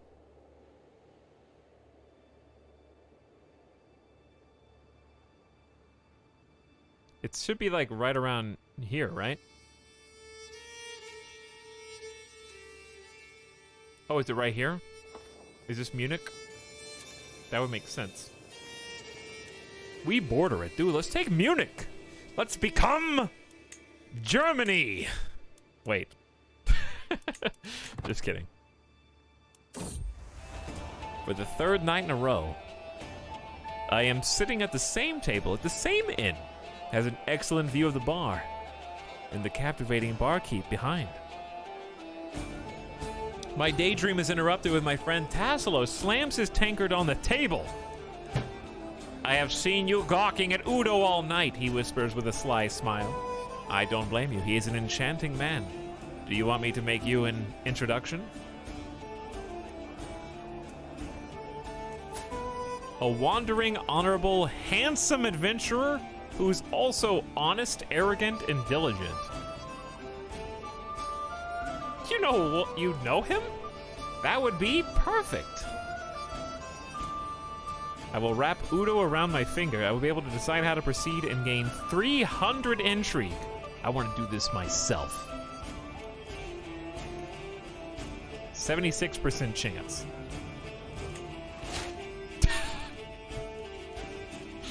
No! I just wasn't appealing enough. I got rejected at the bar.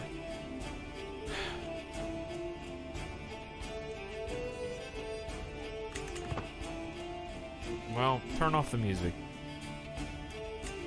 I had so much confidence. Alright, here's what we need to do. I'm not being endorsed. Let's go ahead and sway my bishop.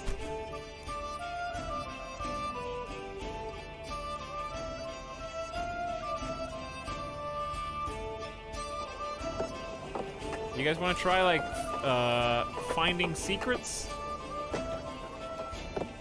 Here's what we'll do. We'll just find secrets in our own capital duchy. And then simultaneously...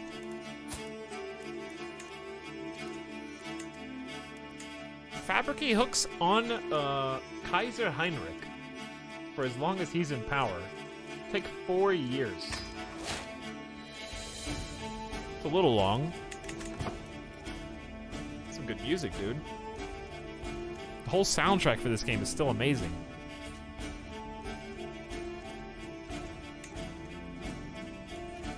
I feel like we're making pretty good progress. Oh, we're at war. I forgot. It's fine. We got it under control. Dude, my new commander's on. The military engineer. Siege phase time down 30%. Fantastic. So disease is already spreading through the camp. We are absolutely going to take this before they even come close. I think they're building a city. So we got the AI to build a city. It's under construction. I don't have to pay for it.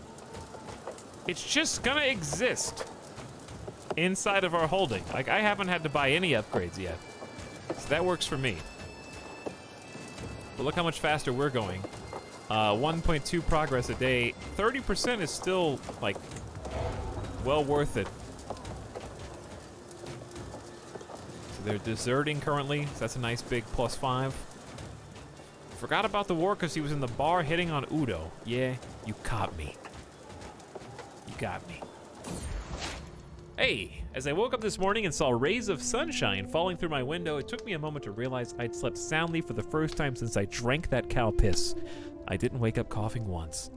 This is the second time I've been ill on this character, but I'm back, baby.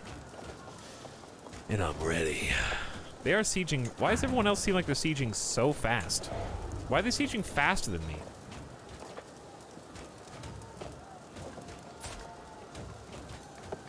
He's a familial kinslayer and a murderer. Wow, now we're losing because we just lost that. Okay, let's just siege this and see what happens, and then we'll go fight. I got there way before he did, I mean.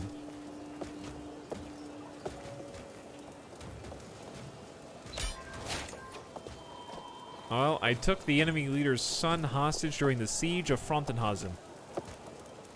And also other children besides, and I put them in their baby jail, where they belong.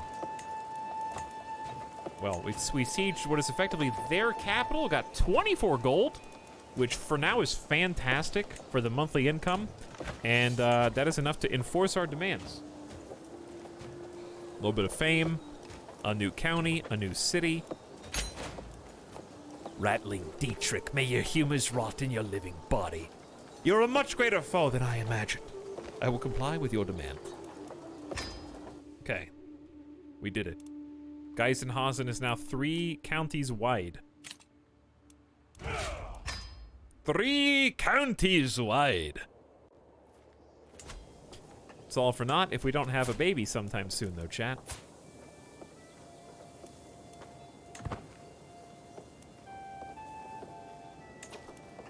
This is the part where, just in case, I find someone else and seduce them for a bastard. Honest, lustful, and content. Okay, lustful should be easy then, yeah?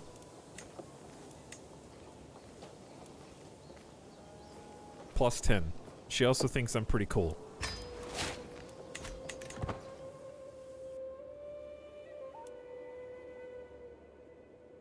So let's give that a go. Either way, GG on the war. Let's take a look at the new county.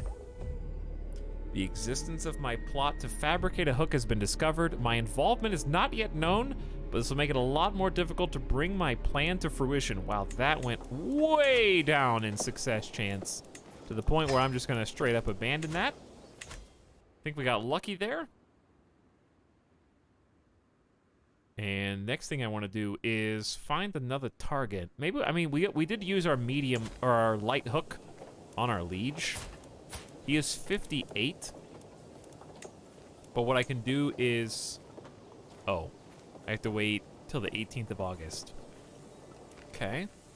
We'll just wait, because if he stays alive, I can modify my contract with him. In the work at court of Duke Otto, I have failed to find any secrets his daughter-in-law might possess, but she does. The truth doesn't have to stop us. We could make sure that Ludmilla did have secrets. For 50 gold, no thanks. So we'll just tell Ludmilla I could have fabricated a secret, and I chose not to, and she's like, oh, you're pretty cool then. Finally! My wife, Countess Adelheid, is bearing my child. I cannot wait to hold the babe in my arms. My first baby. Are you a vassal? I am indeed. I'm a vassal of a vassal. Actually. I am Metallic Scott. This is my McDonald's order. Dude, I would order that again, actually. Chat, you want some 9:30 McDonald's? The worst part about ordering McDonald's is the tip for delivery of McDonald's ends up being like 50% of the actual order itself. A troubadour will soon be performing for the court at Geisenhausen. It would be a simple request to have him change the performance to be a dedication to Hedwig, the target of my affection. I dip them in barbecue sauce, smiley face. A bold declaration to the lady. A veiled allusion to my desire. Oh, don't meddle. Let's not even meddle.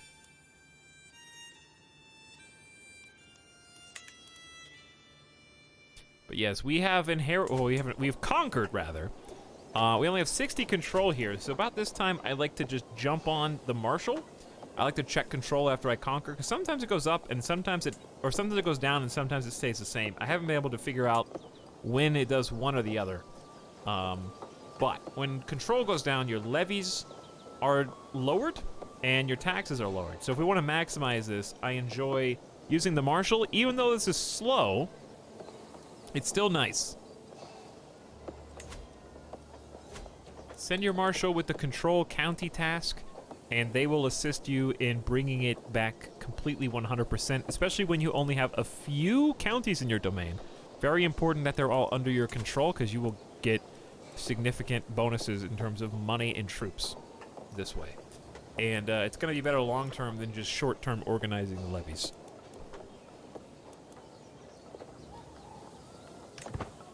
But yes, it came with a curtain wall, so another garrison bonus, fort level bonus, and pastures, which are just a little bit of taxes. So eventually we're going to start building buildings here. And they also have a city that we do not control, but is now our vassal. And he's considered powerful, and he's upset that he's not on the council, but there's honestly nowhere for him to go. So if I'm not doing anything, I might sway him. But he's only got 98 troops, which for us is a lot, but not really. Culture and religion? Perhaps. They are Bavarian Catholics, but I am Bavarian Catholic, so I don't know. I don't think so.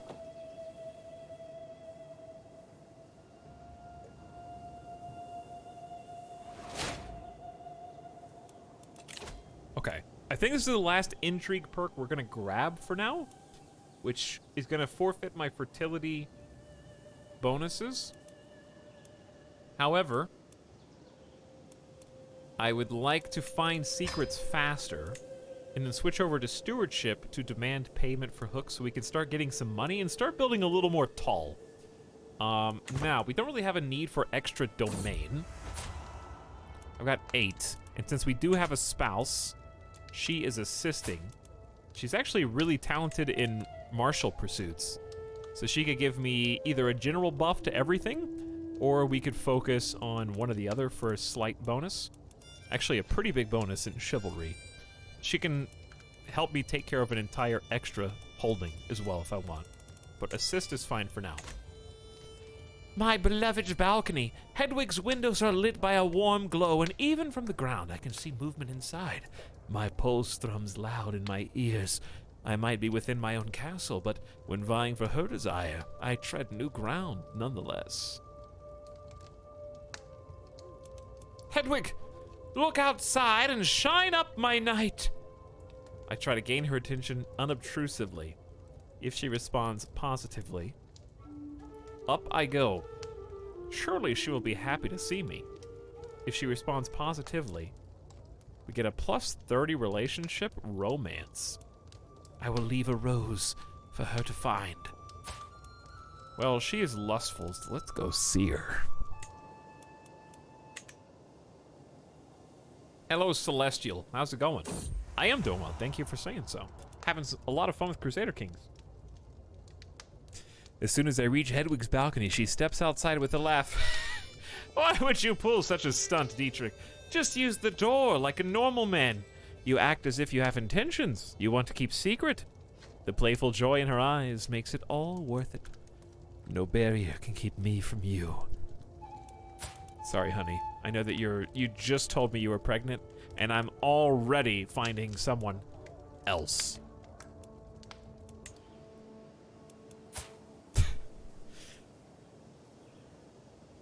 Uh-oh. In my work at the court of Dugado, I have failed to find any secrets his daughter may possess, but the truth does not have to stop us. You could get a strong hook on his daughter,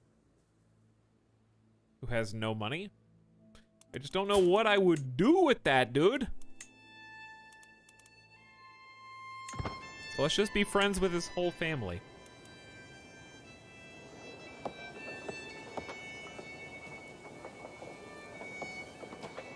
Talix, capture Hamburg and the hamburgers will be ours. I have twins! 2 baby daughters. Adelheid, you've been so brave and so strong. Words cannot describe my love for you. Now we have 2 perfect little girls. My sweet children, one of you will grow up to carry on my legacy, and the other will always remain in her shadow. I hope you will love each other come what may. I think you'll both inherit.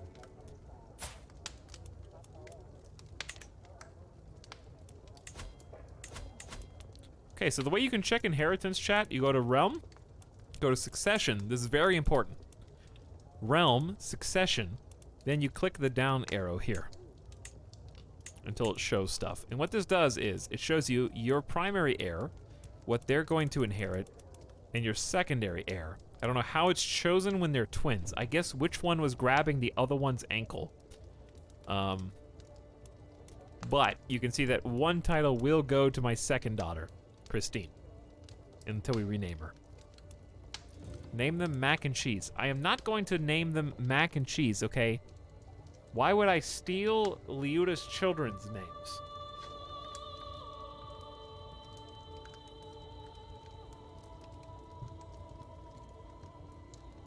Tell your kids I said hi, Liuta.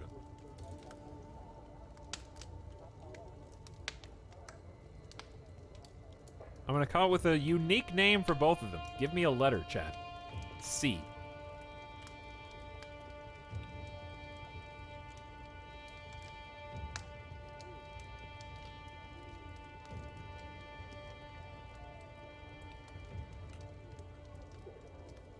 CR.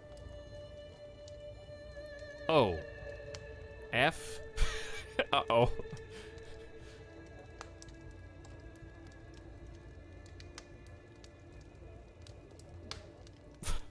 Croft.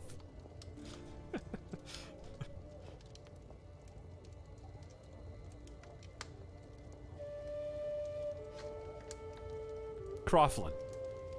All right, my first daughter's name is Croflin. My second child's name, Luxor said F. That was the first letter I saw.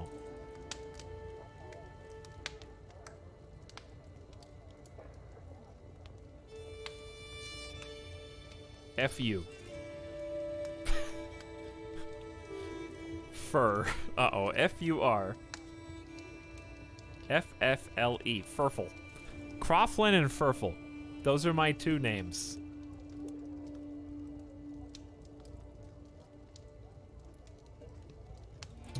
My beautiful children. May you grow to be strong in the Katlenberg house, but most importantly, be loyal.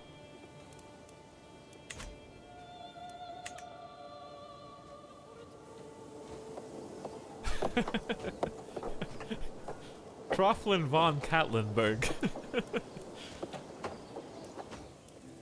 Furful Katlenberg. As the shadows lengthen, I find Hedwig in the darkness beneath the castle wall, waiting for me. She comes toward me, hesitantly at first, then eagerly. I hear her breath quicken as I pull her close. In the shade of the wall, we make love, the guards patrolling above, oblivious to our passion. In fact, watching us, and they even started clapping at one point. Again! She becomes your lover. Hedwig von Fombach gets 20 opinion of you and end your scheme to seduce her. First time live and caught up in VODs? Friendly stand, that's impossible. We've been streaming for 5 hours. What about the last 5 hours of the stream, huh? You can't have done it all.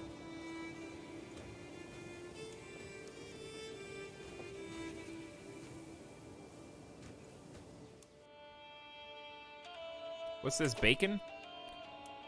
Besancon. What is this? The county of Besancon. Besancon. Inherited. Why is it independent?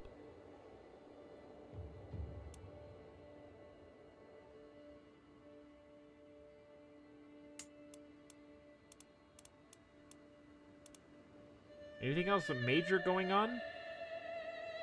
Holy Roman Empire is currently just allied to Hungary, which is a good alliance. They need that. That's a good alliance. I have a little bit more faith now in the Holy Roman Empire. France got a little baby. King Philippe of France is dead at age 27 under mysterious circumstances. Someone succeeded in assassinating the King of France real early. Wasn't even 30 years old. Interesting. Who's next in line? Burgundy after the Prince of France. Fantastic.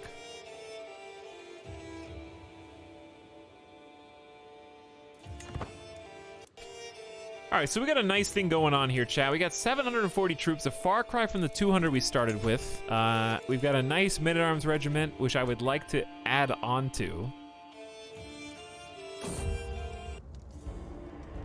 Hedwig has come to me. I immediately knew why. She is with child. There is little doubt in her heart, as in mine, who the father is. However, with my marriage to Adelheid, there is nothing I can do except hope my involvement stays secret. She had a baby immediately. Why am I like peering at my wife? I never thought it would come to this.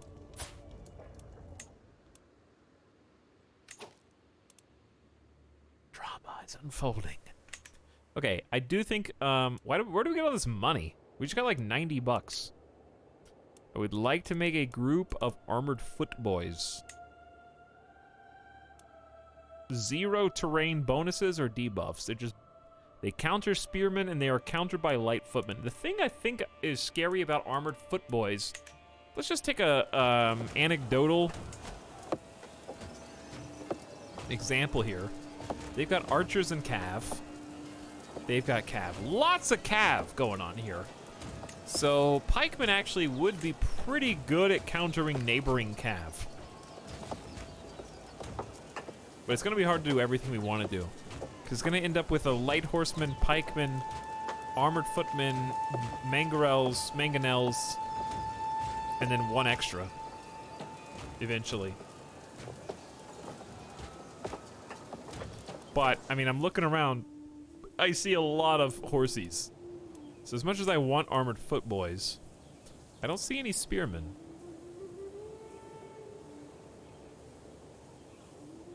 Well, okay, I see a few spearmen.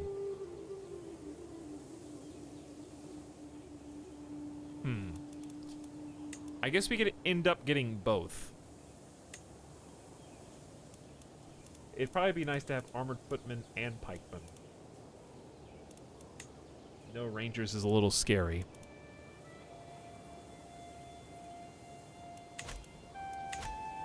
Are Swiss soldiers a cultural tech in this game? That's a good question what the Bavarian potential is. Vassals of your cultural group are less likely to join independence factions, and direct vassals like you. If we were in Iberia or Arabia. Get one of those. We don't have a single cultural tribal research. If we were present in Eastern Germany, we could get that. I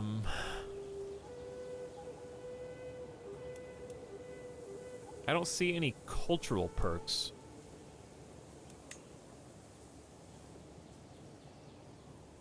Zweihanders in late medieval. That's the only one that I see that's cultural / regional. Not available to Bavarians. Neither of these are.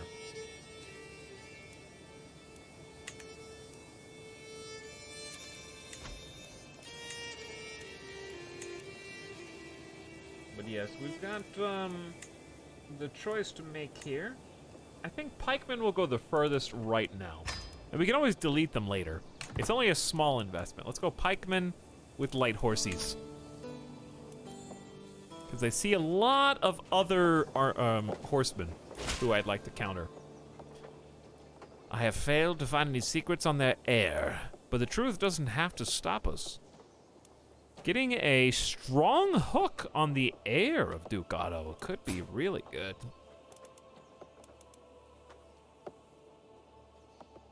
That could be really good. That's worth 50 bucks. We've fabricated a hook. And strong hooks are important because they're reusable. You can use them multiple times. So, if he's in line to inherit, I don't know what, I guess there's 2 duchies.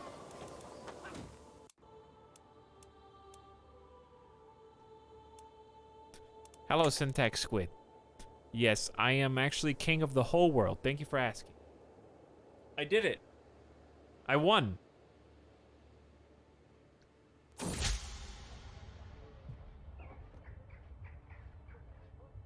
Of all the buffoonery I've ever seen, in Mayor Berthold's inane effort to improve my relation with my neighbors, my good-for-nothing chancellor has officially acknowledged Count Arnold's claim on my county. Oh.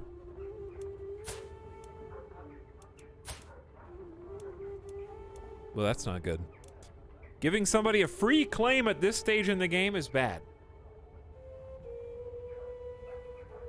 Demonic Duck Master says, Holy Roman Dirt. Thank you for 12 months of sub, Demonic. Sorry I missed you a minute ago, but thank you for subscribing. Welcome back to the stream. How you doing? You are supposed to make friends, not enemies, you fool. My Chancellor's actually okay. So there's not much I can really do. I am wrathful, but I don't know what I would do. So my next thing should be, I don't have a sway and I don't have an offensive task. We did successfully fabricate a claim. Or create, oh, I was gonna create a secret on this guy. Fabricate a hook. So hopefully we can use that hook to modify our contract. Obviously, if he dies and his heir takes over, we already have a reusable strong hook that we can use. But yeah, that would be nice. Additionally, trying to sway certain people would also be good. Right now, we kind of need to figure out what we want. Currently have an alliance with Innsbruck, right? My current easy target is probably Passau. They only have 600 troops, which is still, you know, comparable to us, but they're all by themselves. So Passau's probably my next target. Augsburg is juicy with 3 separate counties, so we could probably take 1 from them. These guys have 2 counties and 700 troops. And then, of course, Bavaria is not touchable right now.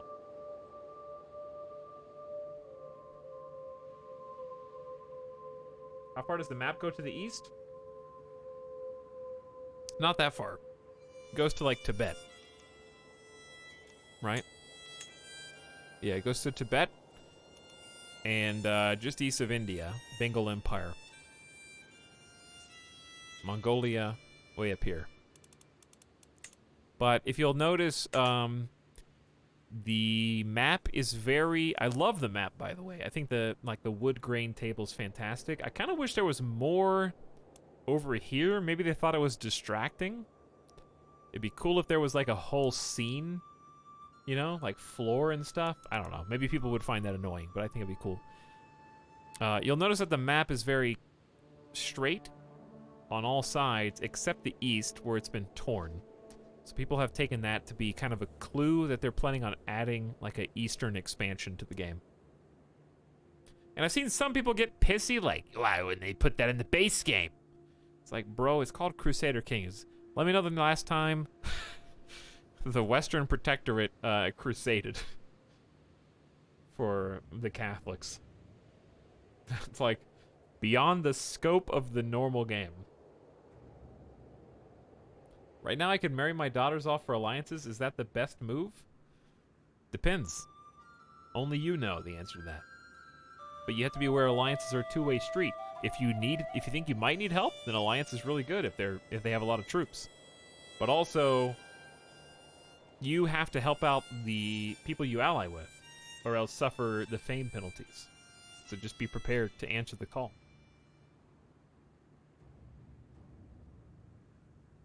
So keep that in mind. It's always situational. There's not an easy answer. Fabricate a claim. We could start fabricating another claim. If I did want to go to war, I'd probably need that. So we're going to go council. Fabricate on Passau. Start that up. 3 years left. And I'm going to see if there's anybody with claims on my stuff. Not the duchy. 2 claimants. 2 people wandering with claims on Frontenhausen. Wow, you are really fast at finding secrets with your 17 spy master skill. Wickman. Who is Wickman? Probably not worth 50 gold. But yes, Rothenburg also has 2 claimants. A neighboring vassal. So this is a person who could declare war on me to take it, but I've got an alliance with Innsbruck, which is very helpful right now at deterring them. Hedwig is carrying the burden of having given birth to a fatherless bastard. It is terrible for an unmarried woman and her child, yet I cannot let it be known that I am the true father. What will become of my daughter? A scandal in waiting. Or, wait! The child is mine! Expose the secret and your lover's secret. Well, I am not necessarily honest. So let's see if we can keep it secret.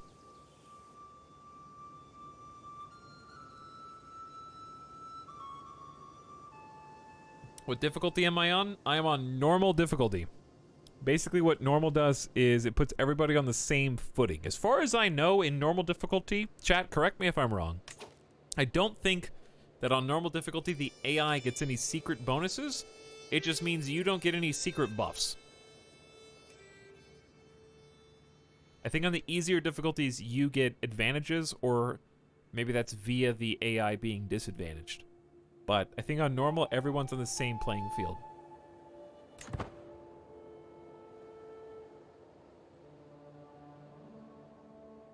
I just got called to a war that's miles away. Hey, good job, Leota.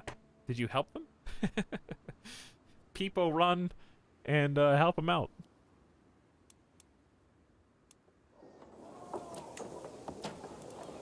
Powerful vassal expects a council position. Well, they should be better at what they do then, yeah? He's afraid of me, so he's not going to do anything. He's terrifying because of my dread. Low county control, which we are currently working on increasing control of. Increase opinion of your powerful... That's actually a good suggestion. I will sway my vassal who doesn't like me right now. I was going to sway maybe a neighbor, but I don't know who else I would, and we currently are. They suggest fabricating a claim on Regensburg, which is my lieges, which I don't think is a great idea. I'm happy with the one that I'm fabricating a claim on.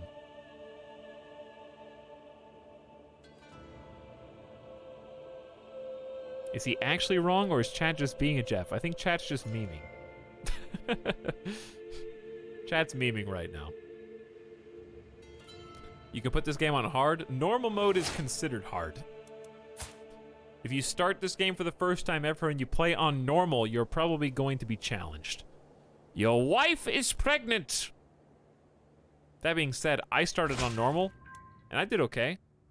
But it can be difficult, especially when you only have a single county. There's a lot of things that you need to do, a lot of wheels that need to start turning for you to succeed. In my work at the court of Duke Otto, I have failed to find any secrets his daughter might possess, but we could make something up. Nah. I'm gonna be really good friends with his daughter, though. And when I say really good friend... 25%'s not great for seduction power. Is my liege still at war? He is at war for the Lombardy Bavarian War for Count Albrecht's claim on the county of Grisons. And I think he's barely winning, but it looks like they are counter-sieging it now. I think this is the exact county that he's going to war for. They just lifted the siege, and now he's losing. Chat, did you? Okay, woo. I saw Lotharingia there, and I got very scared. England's at peace. France is at peace as a little BB. Scotland has got 6 wars going on. Scotland probably is not having a very fun time. They're losing all but one of them. Denmark has lost Lubeck. This is the sub-sound, which has got a piece of Norway/Sweden as well. I guess this is Sweden, right? Depends on where the mountains go. I think that's Sweden. Northern Russia is just everybody. Border gore is at a minimum right now, but my people are definitely trying to create it, especially in Italia. I need my wink back. You've got it, Juan Mean. Thank you for 13 months of sub, dude. Good evening. Hope you're having a good Saturday, and welcome to our Holy Roman Empire vassal baby playthrough. I don't believe we will ever find any secrets. Okay, we'll go back to disrupting schemes, which is good to have. This is the especially if you don't want to get assassinated. So this is a hostile scheme resistance of 13.5, which is nice to have defensively. And we can discover schemes easier as well. But if we're doing something offensive, we may want to support. Oh, Adelheid, you've been so brave. Words cannot describe my love for you, and now we have a perfect little son. One day, child, you will carry on my legacy. What name would befit a count?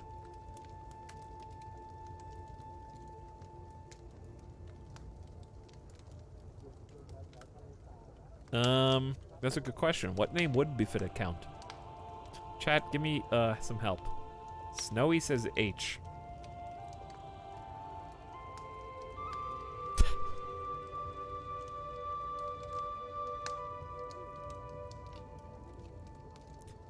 I gotta go with a name that's in my heart, okay? It doesn't have to be a good name, it's just a name that's in my soul. H-O-R-K.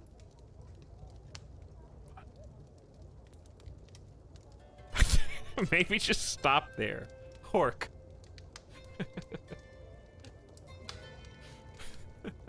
Hork. Does it need more? Hork, pump it.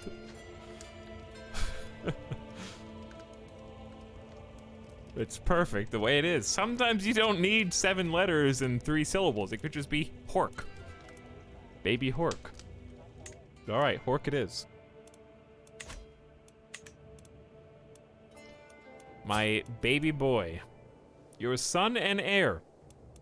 So the way that our succession works, we're still in Confederate partition and will be for some time. So if we died right now, my son, I think, would inherit everything. We can double check that on succession tab. We only have 3 counties. There's not a lot to inherit, but still. Mayor Arnold gained 25 opinion of you. You continue your efforts. Okay, it's one of my powerful vassals. We've failed to fabricate a hook, so that resets. It's come to my attention some local commoners are moving to Berghausen, the capital of my vassal Mayor Arnold. Locals, newly settled or not, praising me surely can do no harm to his perception of me. 15 gold to gain progress? Nah. We need to save our money right now. We got 2 men-at-arms regiments, and I like it. If I wanted more, that's still 0.36 maintenance a month, which does get pricey, but may still be worth having. 2's nice to start with. I've pressed the matter. Hedwig remains adamant. The child is not yours, Dietrich. Was I really so wrong? Is she telling the truth? So she's got another child who's not mine. This is my, like, lover on the side. She's apparently got a lover on the side. Dude, my steward just found 75 gold? Good job, Tassilo. Your steward and friend found it in the couch cushions. Nice job. By God, this party is boring! Anno has got to be the worst host the world has ever seen. How can mortal man be expected to endure this snoring celebration of mediocrity? My eyes cast about the room, looking for a diversion. Any diversion. Gertrude sighs wistfully as she walks past me. I gotta do something to stop this evening dragging.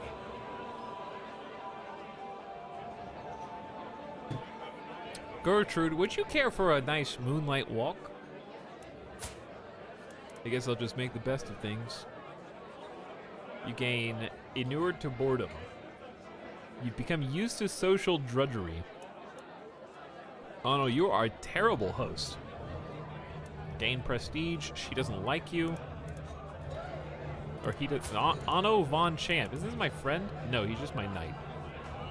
He's my best knight. Everyone else thinks you're awesome for telling him that he sucks. Quietly slink away because you're gregarious, you become stressed. Huh, I've never seen these events. And this is testament to the game. We played for 130 hours. I'm seeing new stuff. I've seen like at least half a dozen new events just in the last few hours that we've never seen before. There's a lot that's still out there to be discovered. You know what I'm saying, wizards? New run! I missed the start. You did, Arborex. You did. But you're here now. Gertrude, we did have that fun fling that one time. Would you like to go out for a moonlight walk? Oh. Yeah. She said yes. And it was a resounding yes.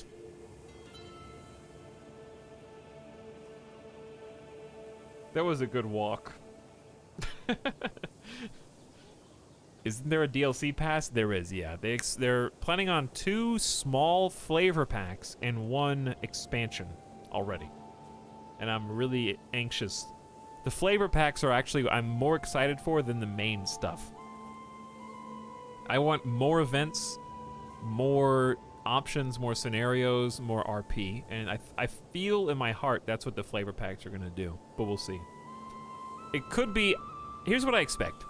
I expect 1 DLC pack that is what I just said, a bunch of events, variables, decision related, for things that are more than just like the same feast, the same hunting, because everybody goes feasting, goes hunting. You're gonna see repeats of those real fast. So they need some variety there. The second thing is, they're probably gonna do a clothing pack. We just know they're gonna do a clothing pack. The third thing will probably be, the major one will just be a new gameplay. I don't know what they'll do first. They could do the East. I feel like they're gonna not do the East first. In my soul, I could be very wrong here. I don't think they're gonna add the map for their first expansion. I really don't. I think that'll be maybe second expansion.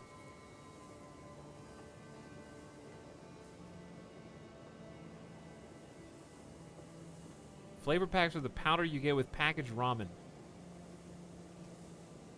I feel like first expansion, mechanically speaking, will probably be something that already enhances existing mechanics. Whether that be more flavor for the current forms of government, and I don't mean just flavor, but I mean like mechanical expansions on tribal feudal clan play. They might add the extra government types that people want, like I saw a lot of demand for playing like merchants. They might add merchants first. I really think the first one's going to be something that gives another dimension to currently existing gameplay, and then they'll probably add onto the map after they've got that set.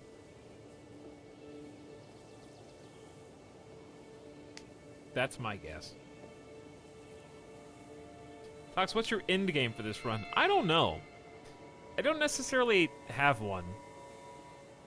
Kind of just going wherever the wind takes me. Right now, I'm kind of interested in trying to build tall as medieval, but I don't know how to do that.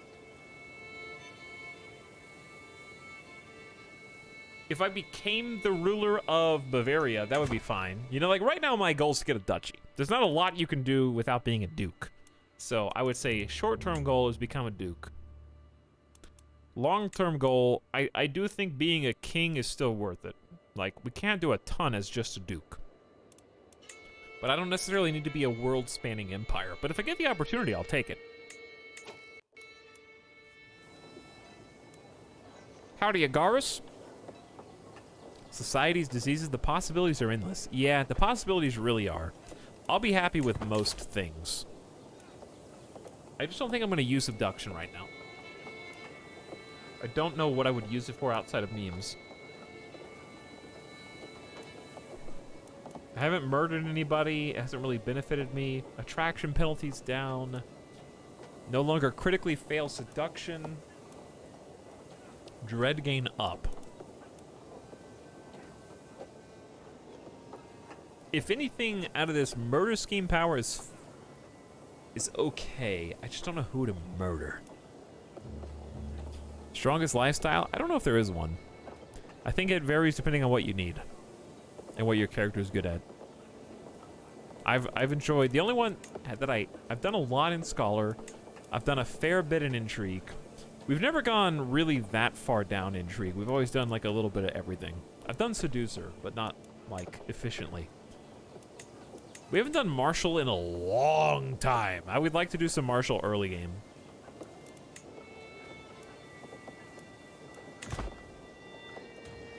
But I don't know what to do.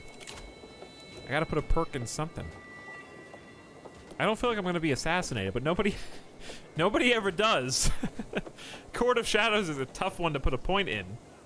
Just because you don't need it until it's too late, you know? Oh, wow, I wish I was disrupting schemes better. Yeah, you do, I bet. I don't think I have any attraction penalties. I guess critically failing is bad. I think we did critically fail earlier. And we're gonna switch to Stewardship. And try and get...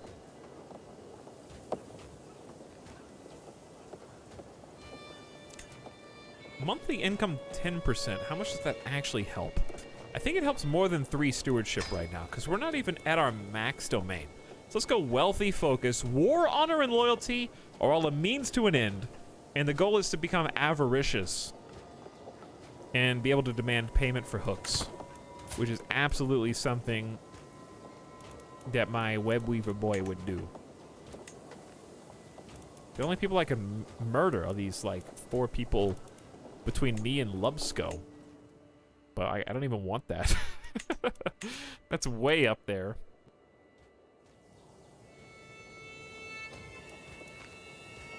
No need for one specific meta? Yeah, I don't know if there's not really a meta. Abduction got nerfed, and diplomacy got nerfed for the better, in my opinion. They were both very strong. They've been brought more in line. So whose wars are these? It's kind of nice that my leader is at war, but like I'm technically not. Like bad guys can show up and mess me up. And I could help, I think. And it might be worth helping. Duke is also at war as a defender versus Norway? A piece of Norway? Why are we losing this? Oh, because it's literally for that little piece right there of Carrick. Okay, and then a peasant uprising. He's having some trouble. I might raise my forces and just kill these guys. But then again, I don't care about this little area. This is fine. If they want to siege that is fine by me.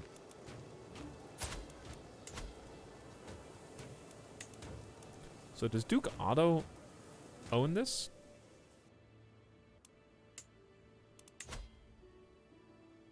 He does. All right, so I really can't go to war with him at all. But Passau is currently who we are forming, fabricating a claim. Moist arrive. Plain pog. I did not enjoy my game as Duchy of the Byzantine. My land was very busy with armies. Well, we're trying Holy Roman Emperor, vassal. So far, Tuscany and Lombardy have already declared independence. and taking their 5,000 troops with them, which is fairly substantial at this stage in the game. England is embroiled in a defensive war against Duke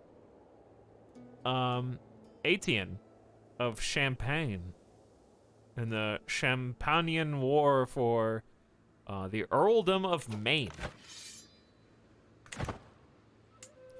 as well as defending against Lothian, as well as defending against Northumbria in a Liberty War.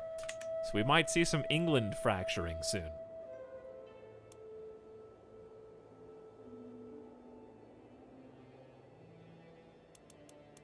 Dude, I could go for like a nice egg croissant sandwich. What do you think, chat? That sounds pretty good. I'm gonna go get that. Ghost Dad UC, thank you for the fresh prime sub a few minutes ago. Good evening, welcome to our little county stream.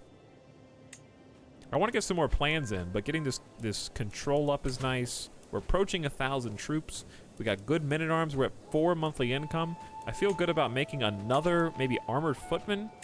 Men-at-arms maintenance is only 0.36 a month out of 4, which I think is worth it. If we raise these, of course, it gets even harder. But having some nice armored foot boys, I think would be helpful for us right now. Go ahead and raise that. Gonna be expensive in the short term while we train our knights. Duke Otto's daughter has been unusually forthcoming, even knowing that I might not have entirely pure intentions for her dad. She's more than willing to answer my questions. Does he have any particular weak spots? Scheme success chance plus 10. We grow close to forming a friendship with his daughter. Her husband's in prison right now. Interesting. Interesting. Hello, Ethelyn. Would you like to come to my estate for a few days? No reason in particular. There are a lot of armies here. None of them are attacking us, as far as I know. But we're doing pretty good for ourselves. That extra 100 armored footmen are going to be huge. Compared to even like pikemen, 22 offense, 22 damage, 24 toughness versus 32 damage. Much more damage. Much more aggression. Like the light horseman. I'm probably going to upgrade the light horseman first. We've almost got control taken care of too. Duke Otto has been imprisoned by Duke Ramon and released, and I believe he lost the war. Uh-oh. Chat, is Salzburg... He lost the war with Lombardy? Was Salzburg always independent? I don't think they were. Wasn't this in Bavaria?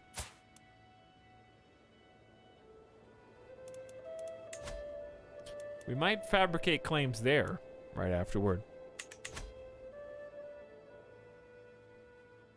Sandwich time. It may be sandwich time. Not only is it sandwich time, it's also my son's time. Because if you remember, I took a pee break, but he did not. So, I am going to go ahead and let him have the opportunity to use the bathroom. So that he does it in a place that is benefiting both of us. You accident-prone goofball. Let me get some more ice as well. Because mine has melted. Alright? We got a refill. Back in about 5 minutes. Thank you for waiting, everybody. We'll see you in a sec.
Hey, so I have a confession.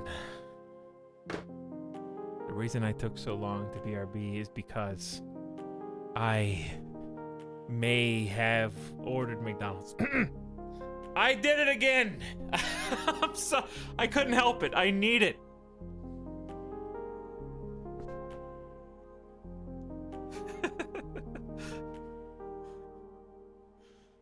Again. I did not get the Travis Scott meal this time. Did not. I got the value menu this time. But with Uber Eats, I had to order $15 in order to save money, so I did. So I lost money by saving money. Because think about it like this. The delivery fee was like $2.50, so I just had to spend $2.50 more to not spend it, right? So if I'm gonna spend $2.50 on delivery fee, I may as well spend $2.50 on like cookies and apple pies, right? If you're gonna spend it anyways.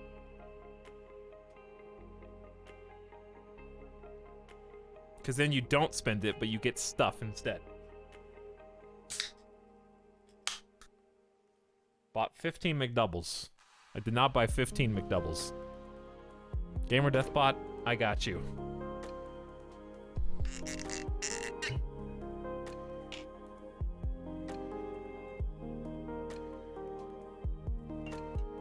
How many apple pies? 2. I had to get 2 apple pies and 3 cookies to get my order above $15.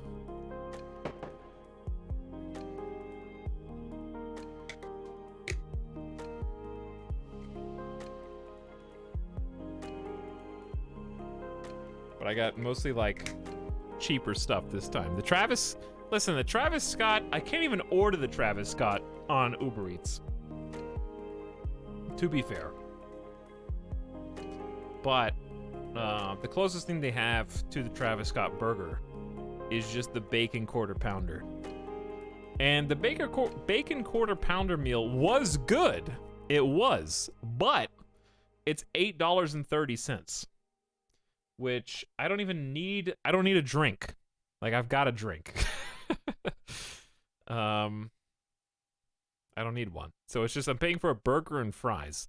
And the burger and fries is like $8.29. That's a $5 cheeseburger. So at McDonald's, you can just do better.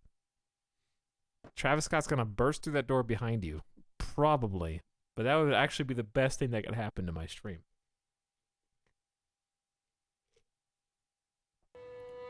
So it was good, but is it $5 good when you can get just default cheeseburgers for $1.50? You know?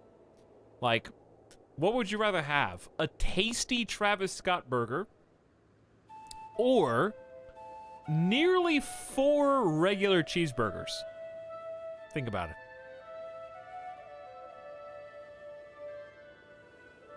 I also got some other stuff, but I'd love like 3 sausage and egg McMuffins right now. That actually does sound pretty good. Don't they have all-day breakfast? I probably could have ordered some breakfast. I didn't see any of that, though. Oh well. I think, chat, correct me if I'm wrong. Do people who work at McDonald's get pissed if you order breakfast at 10:30 p.m.? I think I'm just good, you know? I think I'm fine.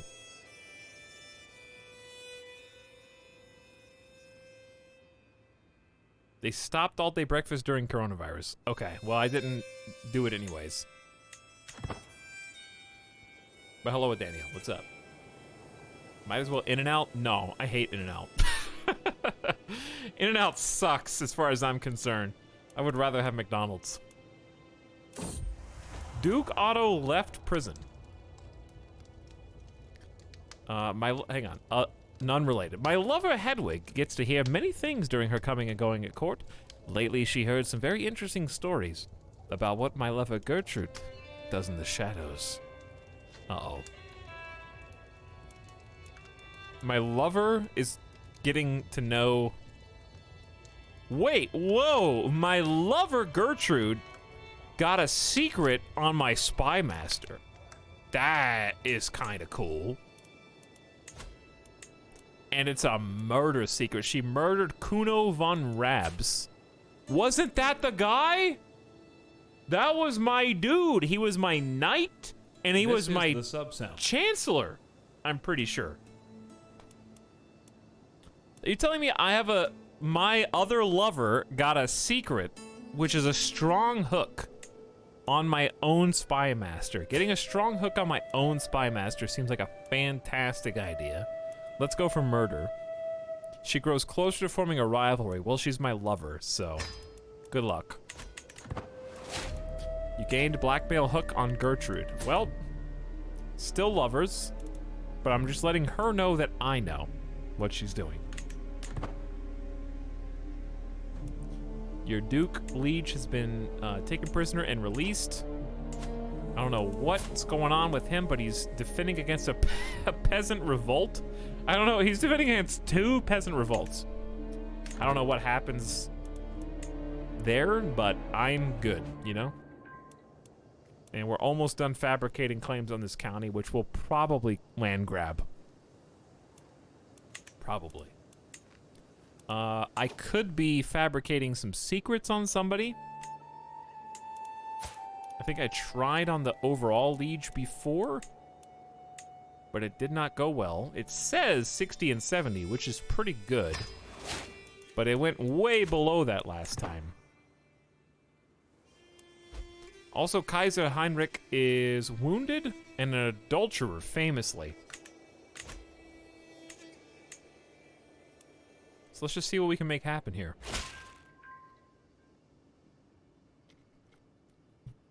I have prowled through documents both ancient and of less certain provenance. I have enough material to make the case you are the rightful lord of the county of Passau. See it done. We're gonna try and take over Bavaria. By the way, cheers, chat. Here's to, I guess, McDonald's soon. Is this gonna be our new Saturday Crusader Kings tradition?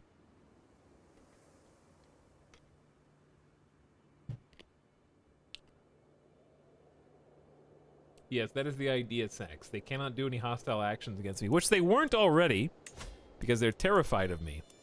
So because of my dread, my reputation precedes me. She trembles and will never oppose you directly. So that was already going to happen. But it is nice to have the strong hook. We just switched over to wealth focus on stewardship. We're going to try and get golden obligations. And I've never done this. We're going to see how much money we can get by demanding payment for our hooks. It's going to make us kind of a bad guy. I'm not really sure what to expect, but gregarious and generous. Generous makes me reluctant to abuse, but wrathful makes me interested in getting a little bit of revenge. Maybe on the spy master, for example. We'll see where we can take money. And I'm a web weaver, so we gotta do a little bit while we're here. I got a 1-year-old son who was just born, Hork von Katlenberg. Forgot dude's name was Hork. And we're ready to go to war with Passau if we want, who does not have any allies, only a single county. We got plenty of room for more domain. Gotta do some early expansion while the opportunity presents itself, especially when we're not forbidden from doing so. We have no love for this person.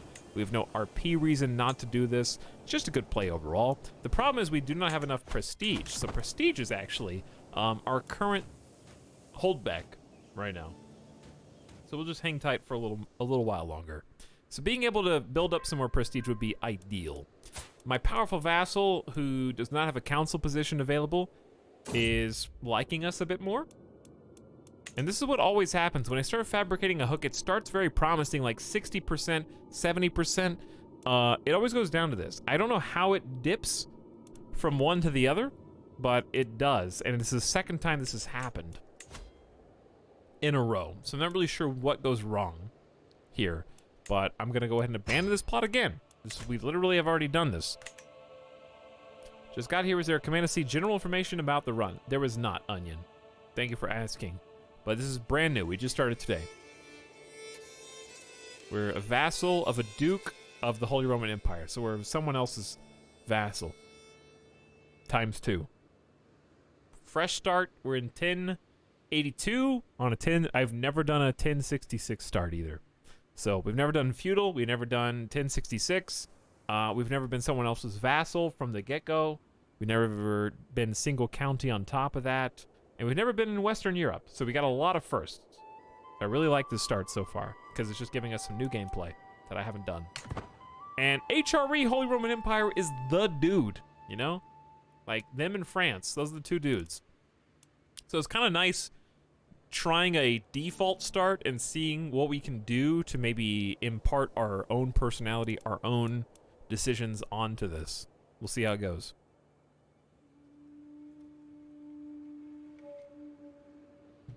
I generally dislike McDonald's, but I love the breakfast food. God, I'm starving. Sax, does it make you feel better that I'm going to eat literally right in front of you when I get my food? It's not going to be breakfast, but it won't be the Travis Scott meal this time. But my order is being prepared right now. I wish I could... There used to be an option to, like, tip restaurants in the Uber Eats app, but I don't see it anymore. Too bad you can't. I would definitely... People working at 11 p.m. to make McDonald's late-night drunk guy orders, I would absolutely do, but I just not an option. I don't know how to do it. There used to be an in-app option for a lot of different places. Countess Adelheid gained the trait pregnant. ×3. Well, she just wanted to wait until she was a little older to have some babies. So that's understandable. I have a bastard somewhere as well. Dude, I've got 4 lovers. I guess I never stopped to consider this. Where's my other baby? I think it's Hedwig's, right? Well, one of these is mine. I think it's Mechthild, I believe. The person of interest to you, Gerberg, died of natural causes. Oh no! Gerberg, I was going to kill you myself, but it seems that you died on your own at age 43. Good riddance. I'm glad you're dead.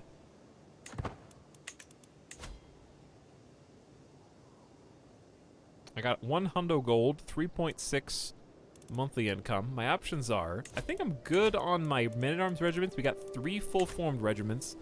I am tempted to just build up my county holding.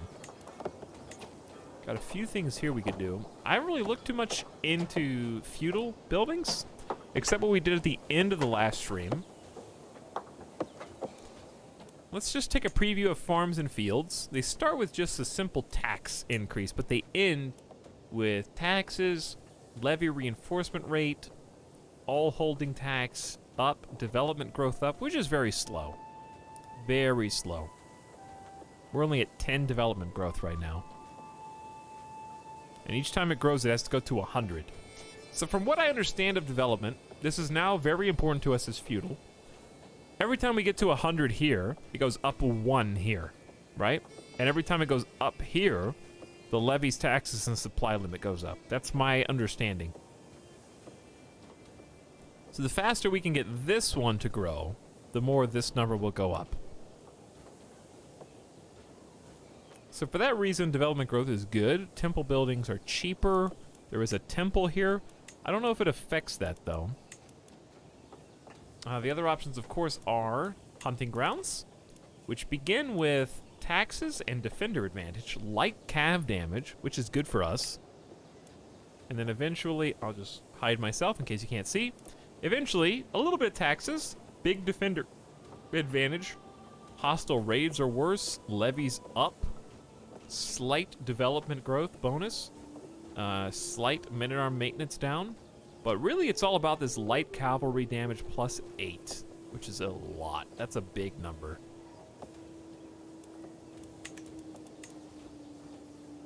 The barracks begin with just, I think it's going to be mostly levies and heavy infantry. Big levies, almost 1,000 troops. And big heavy infantry damage. So that one's good too. Very nice.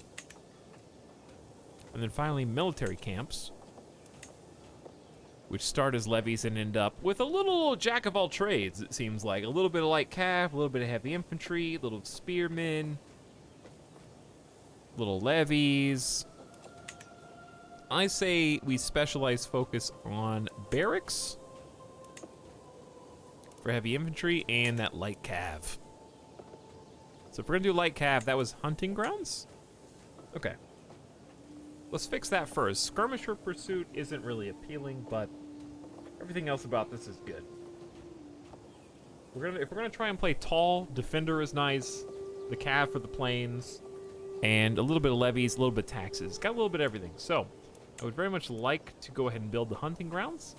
We're gonna spend all of our money to do it. I don't know if it's a good idea, but we do need to invest in ourselves eventually. And even if it is just a 0.2, the sooner we build, the faster it will pay for itself over time.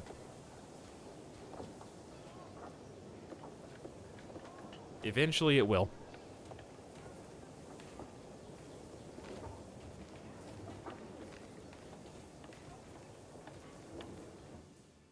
And I'd like to continue to build up our holdings. Catholicism fervor decreased by 10. We found another sinful bishop.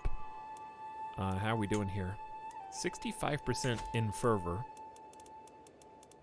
We are, fervor-wise, at the bottom. So we're going to have a lot of heresies cropping up. Right now, it seems different. Catholic is very entrenched. You can see Sua Minusco still exists up there. Tengri is separated. This is also going to be our first time playing Catholic in Crusader Kings 3. This is the sub sound. So that's interesting in and of itself.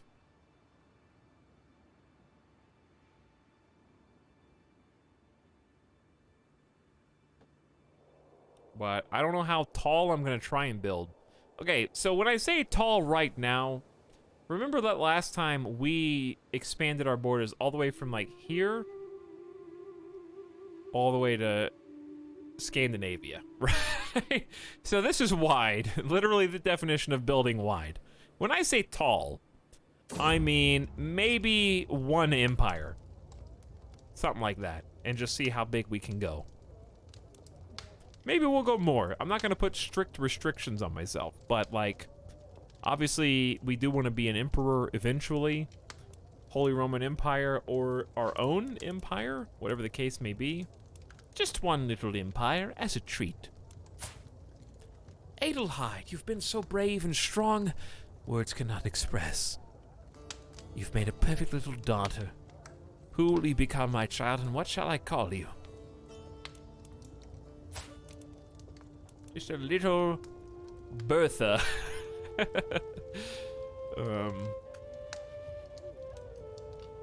Much harder to build tall as tribal. You didn't have much choice. Yeah, and that's fine. I kind of knew what I was getting into. I could have adopted a different religion, but we'll see what we can do.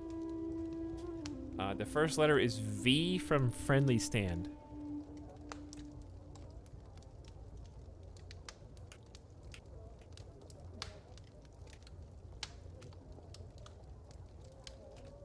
Vertawenda. Vertawenda. May you grow to be strong and wise, my daughter, baby Vertawenda. It's a good name.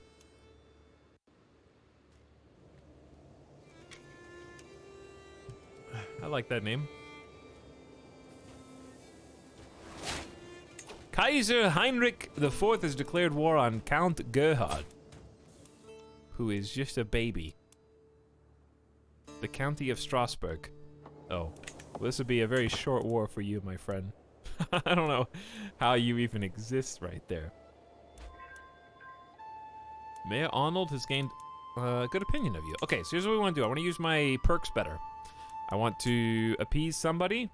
His wife died of flagellation complications. And I think start appeasing. Let's start swaying the son of Heinrich. The other option would be, do we have any lovers we want to seduce? How many soldiers? We have 1,000 soldiers. How many soldiers does Bavaria have? Almost 1,000. They do have some allies. But I'm just saying. Didn't we make good on Ethelyn?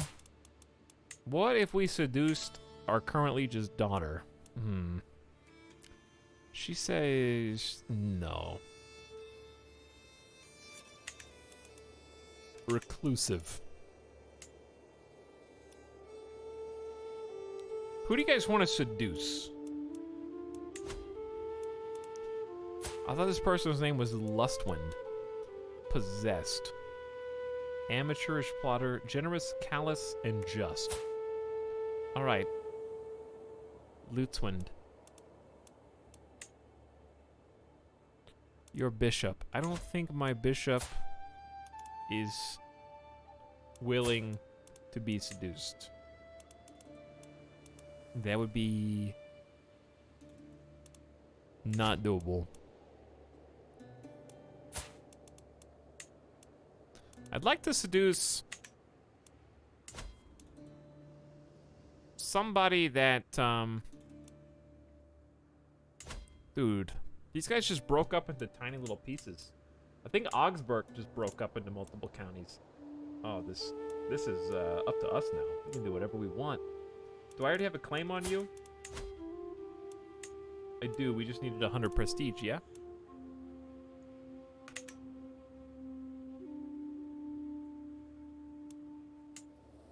Salzburg doesn't have anybody? What if we... Oh. Dude. Wife. In prison. Wife. Dead in childbirth. Wife. Not of age. Wife. 30... Okay. You're like the only person I can seduce. There's not a lot of options. Lombardy. Dead. Of failed treatment complications. Tuscany. Oh, you're... Hey, wow! 25 diplomacy? Can I seduce you? Wait, go back. Absolutely not. Not even close. How about Piedmont? God, what are you guys doing?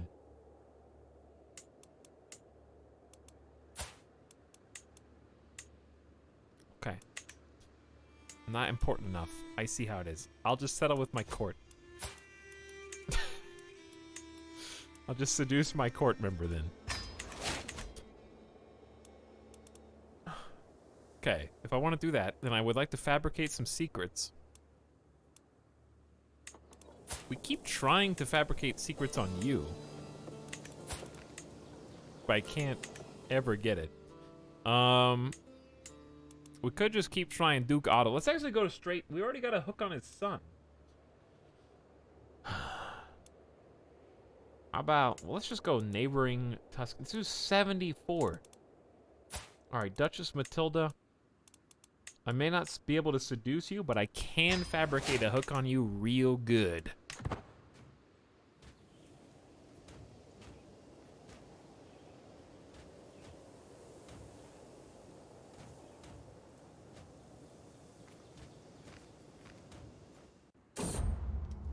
My son and heir, Hork, is an unusually calm child. When the others play their wild games, Hork often withdraws to some silent corner. He does not speak a lot, but I can tell. He's thinking about something. What is on his mind? He's pensive, often lost in thought, trying to understand the world around him. He relies on books and systems to make sense of things. P.S. Thank you, Schnoodley, who says McDonald's breakfast is the only good thing about McDonald's, who subbed for a second month. You're wrong, but it's okay to be wrong because you're a sub. And Shabir says 6 months already, not bad. Not bad indeed. Thanks for half a year of sub, Shabir. Welcome back. Good evening. How you doing? My spies have informed me about a hunter causing a ruckus at the local tavern. The man has been spending large amounts of gold, bragging loudly about a great deal he struck with a fancy lord in pearls and silk. Apparently, he drew a map of the local plains for an unknown nobleman. The spies think the lord must be scheming against me or one of my subjects. You are wrathful? The city belongs in my dungeon.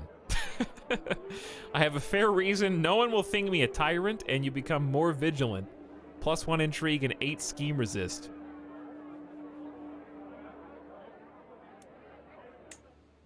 Absolutely. Scheme resist is good right now.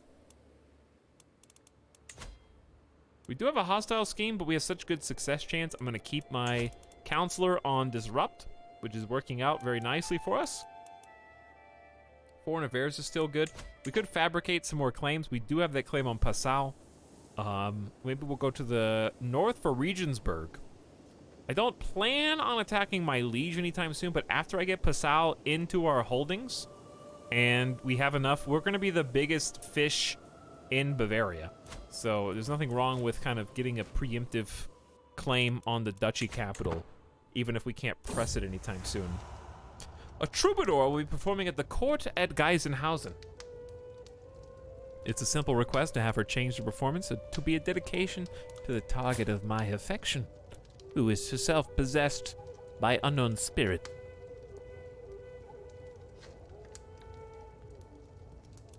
A bold declaration to the lady. I prefer veiled illusions. I should not dabble. A bold declaration. 66% chance of success.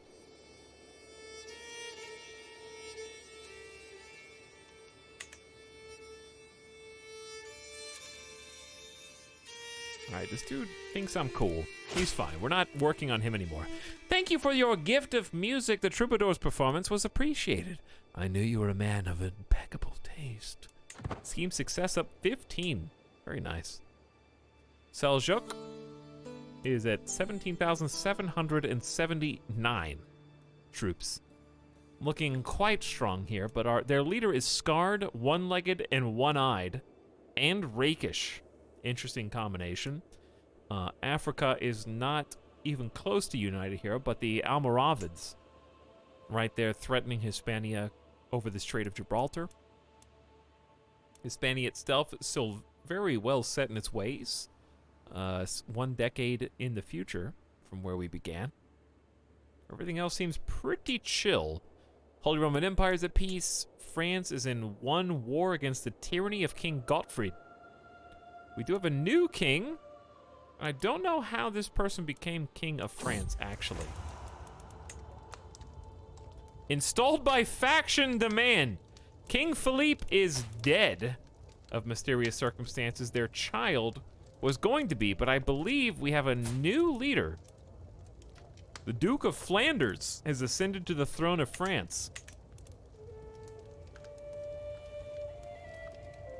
Celebrations came to an end. The evening's entertainment seemed over when Lutzwind suggested a reading. I don't think you're going to like any of these readings. Generous, callous, and just.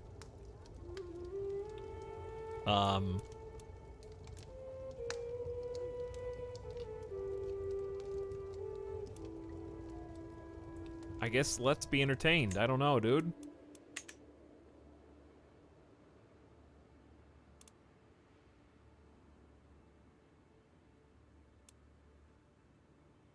Well, I kind of like where we're at.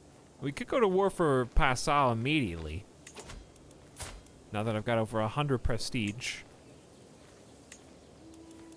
He's got 600 troops. Not very good. 30 learning. What a genius. But you weren't smart enough to get a clean alliance, were you? So I'm going to click my rally point, move it to the front line. Go ahead and raise all my troops here. Dun, dun, dun, dun, dun, dun, dun. Didn't we just do this? Did it even work last time? Dun, dun, dun, dun, dun. Dun, dun, dun, dun, dun. My food's on its way. Gonna eat McDonald's. Probably gonna suck, but that's okay.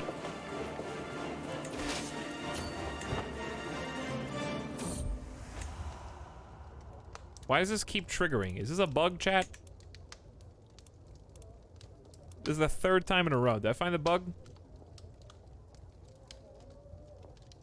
She just really loves reading, bro. This is like when you agree to watch a TV show with your friend, but you watch 2 episodes and your friend's like, again? And you're like, okay, well, I just watched 2 episodes and I kind of did it for you, but okay, 3rd episode. Yeah, next one. You ready for the next episode? I just watched 3 episodes of TV of your show in a row. I don't. Okay, fine. Let's be entertained. Let's be entertained. I guess. So I got a military engineer here. If max 10 months, max 8. Yeah, we should beat this by far. I attend the dance. I think I'm permanently glitched in like a seduction attempt here. I attend the dance not because I am the lord of the castle, but because I want to see Lutzwin there. She looks resplendent, and when I finally have a moment for ourselves, I offer a suggestion. Join me for the next dance, my lady? A walk in the garden. Could I provide you with some more food? Have you seen how these people dance? All right, she is generous, callous, and just. How about a walk in the garden? I don't think any of them ever trigger. Oh, perhaps it was too cold, maybe I spoke too much. She soon made her excuses and returned to the dance, not even waiting to see if I was coming. By the time I made it back, she was busy having fun with the other dancers. Awkward.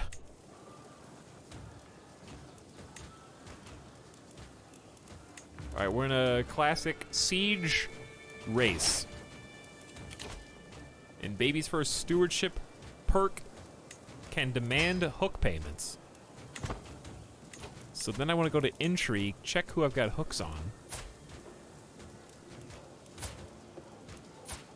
And wow, my Spy Master has negative 45 gold. I need hooks on people who have money. So what I might do is go ahead and send my Spy Master to find secrets in my own capital. And that may be good enough. I saunter between the market stalls of Geisenhausen, a heavy pouch tugging at my belt. How do I make this coin work for me? As I admire the wares of a local stonemason, perfect geometry, a sound investment, my friend Tassilo suddenly appears at my side. A word of advice, my friend. Have a look at the jeweler's stall over there. This is the sub sound. They're selling subs to my favorite Twitch channel. Their potential is great. Lose 30 gold to invest in the mason. Building, construction, cost, and taxes all buffed. The jeweler's workshop is prestige and taxes up. Turn a quick profit. All right, the quick profit is really nice because I only have 60 gold. But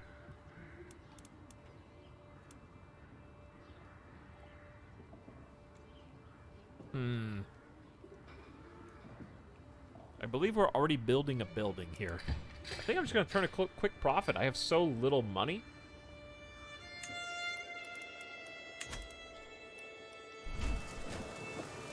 So instead of risking the lives of my generals, my knights on the field, we're just going to go ahead and do this siege.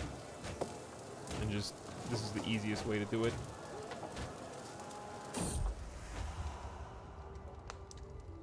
You are a serene man, Dietrich, but I do not like you that way. Only God knows what the future may hold. Yes, of course. 80% chance to seduce my courtier. You put me through 6 different readings. And you reject me at the end of it. Fantastic. All right, well.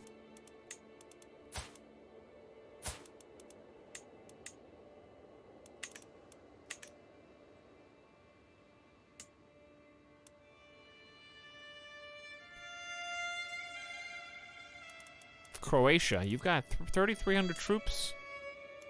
Why can't I seduce anyone? No one likes me. 0. They're all like, why would I want to be with you?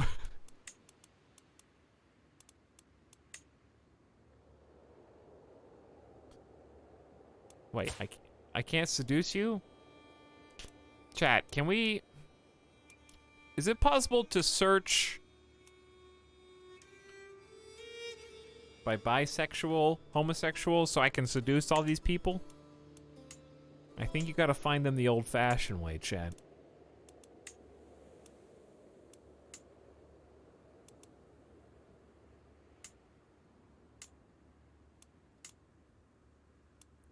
Tuscany's bisexual, but she still doesn't like me.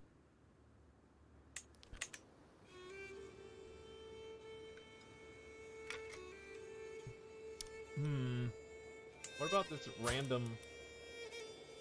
No. What about, like, the Queen of France? Damn. Wrathful, she likes her husband, and she dislikes you. All of the above are bad. Did my liege get remarried yet? Nope. I can't even seduce his own daughter.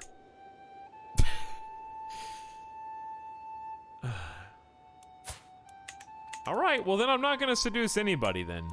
Fine. I give up. Let's be friends with Bohemia.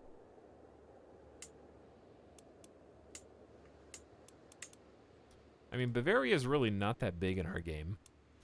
I say let's just befriend... I don't know who else to befriend, chat. Fine, I just won't seduce anymore. Were seduction schemes nerfed in this patch? I think so.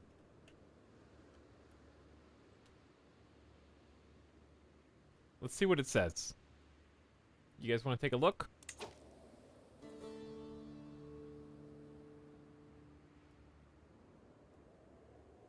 Let's do this, actually. Hey, what's up?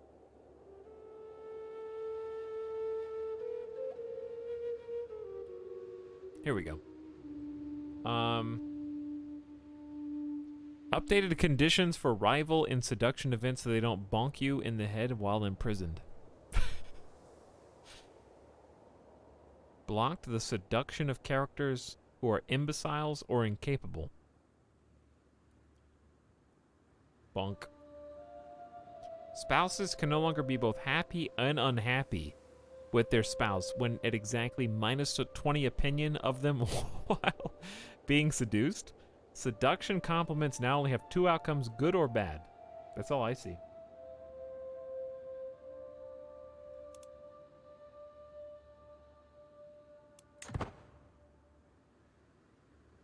Okay, I understand. In your empire, is there a way to know how much one of your kingdom makes gold and levy? See if I understand that question after this. And as additional payment in a recent trade, I find myself in possession of a large herd of cattle.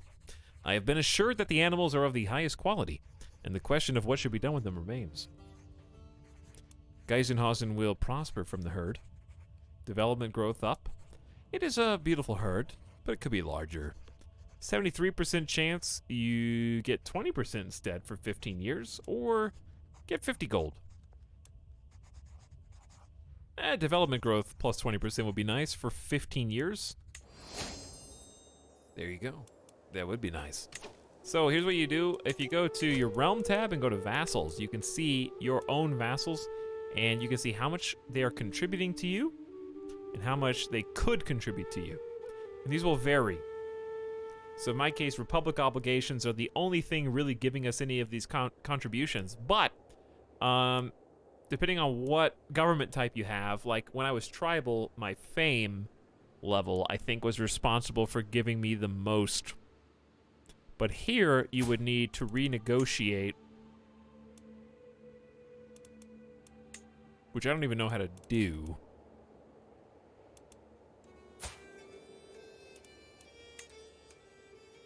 How do I renegotiate the contract? I don't even know if I can, unless they're account, maybe? Open a McDonald's. Speaking of McDonald's, where's my... I think my food is arriving as we speak.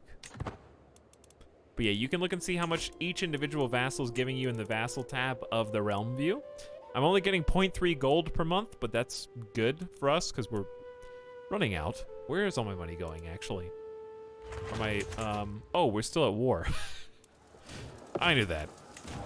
Yeah, of course I did. I knew that. I got distracted a little bit.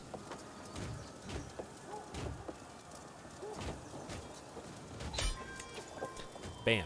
Took the county. They only had one county, Passau. So easy war. If they don't defend their capital, then game over. So we get a little bit of fame, a little bit of prestige, but most importantly, I force Dietpold to comply with my demands. So what's nice about Passau is they have a bishop and a city. So they have a temple and a city holding in there. Already built up for us. I don't even have to do anything. So I got 2 more vassals. In fact, how many vassals do we have?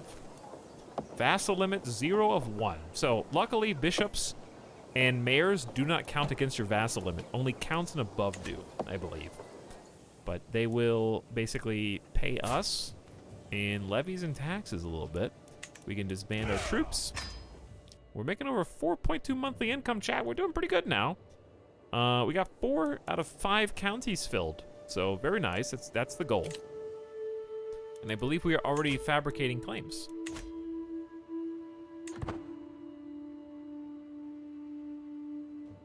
Almost forgot to go killing. Got our easy siege. Got some nice new lands. I am the holder of said lands. And I have established myself firmly as probably the strongest in Bavaria. We have shot up to 1,300 troops in a short amount of time. So we're doing pretty good. While performing her duties as spy master, Gertrude has uncovered a secret of Duke Ernst of Austria. He enjoys the intimate company of other men. Who else do I know who does that? Unlike me, however, Ernst has not done a good enough job of covering up his sins. I like the game acknowledges that my character as well is the very same. You will regret giving into your desires. So like, I can still practice that while holding that as a hook against him, and it's a strong hook. Also, gonna go grab my food real quick. So hang tight, chat. It's food time. BRB in just 1 minute.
I've got it. The sacred texts.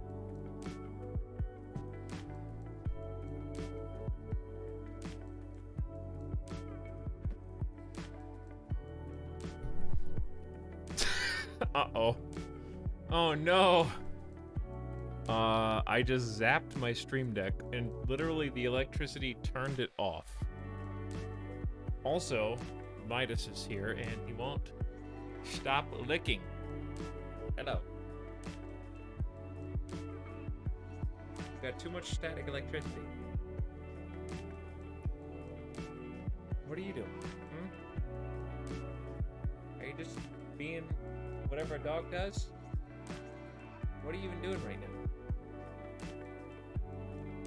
Just hanging out? This is the sub sound. He's like, why do you get to eat and I don't? I can smell your food. Everyone knows if you eat, it's my turn to eat too. That's not even true.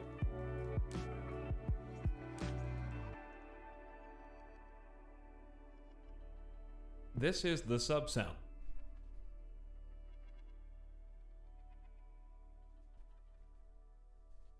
Okay, so let's see what we got. I don't know why. That still exists.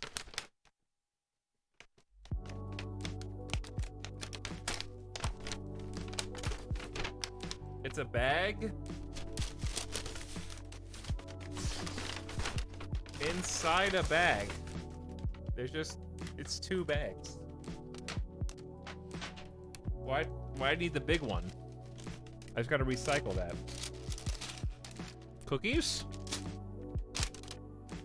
2 apple pies.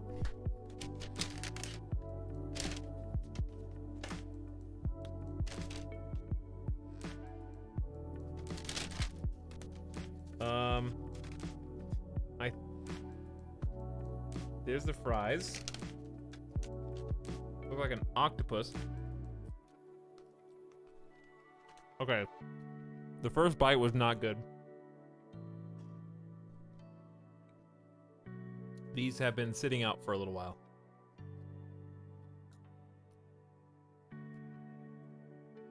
I think that if I could just, based on taste alone, these were fresh maybe 30 minutes ago. Maybe 40 minutes ago. Somewhere around there.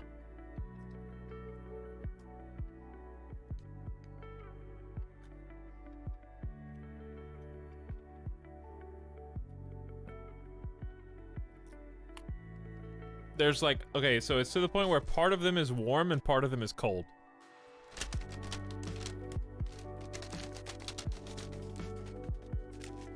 We gotta make chicken.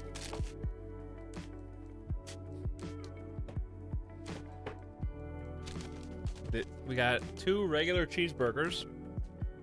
I'm not gonna eat all this, by the way. Here's the other cheese. Burg. We got a 10-piece spicy nug. And they actually included the Travis Scott barbecue sauce this time. All right, Travis Scott. You dip your fries in the barbecue sauce, yeah? Let's see about that.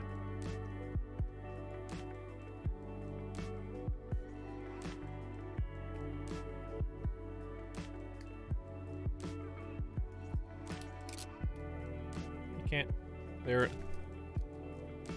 it is.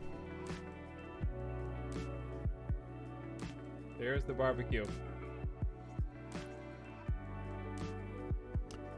Syntax Squid, is there another streamer that you could bother right now? Alright, I can't do it two-handed, but let's see.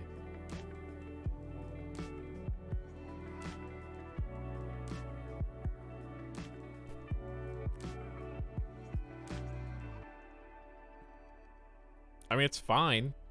Their barbecue sauce tastes like good. It reminds me of Chick-fil-A, actually. Let's see what a $1.50 cheeseburger looks like fresh out of the wrapper. Oh baby, this looks very sad. Let's see. It is $1.50 cheeseburger.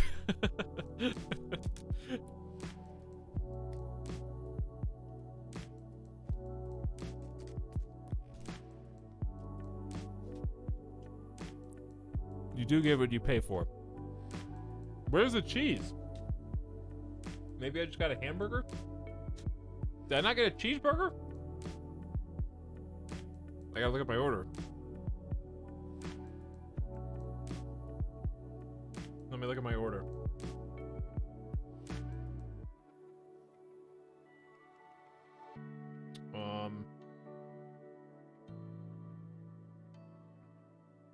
I can't even see it. Yeah, I did get 2 hamburgers. Not a cheeseburger. I ordered the hamburger. Cheese is extra, chat. Cheese is extra.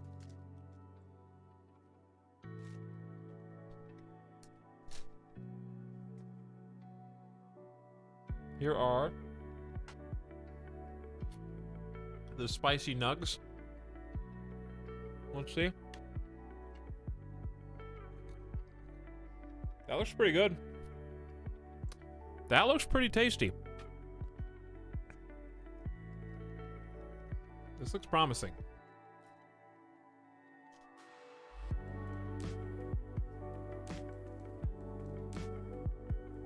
With barbecue.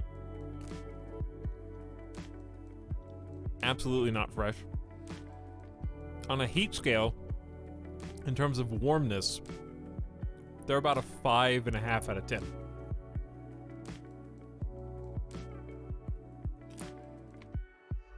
Crunch factor, these are very crunchy.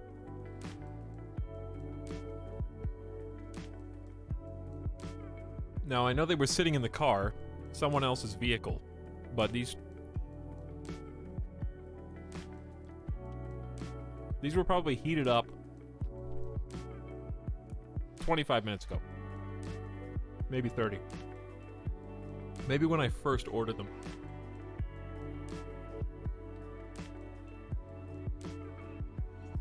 I hate you and your McDonald's eating ways. I haven't had McDonald's since March. Wow. I've never felt such vitriol. Alright, McChicken. You kind of just came like this. I didn't manipulate this. This is just how it came out of the bag. Let's just go the rest of the way.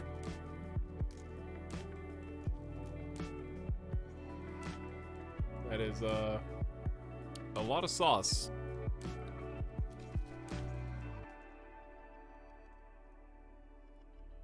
I don't know if you can see that very well. That is a McChicken.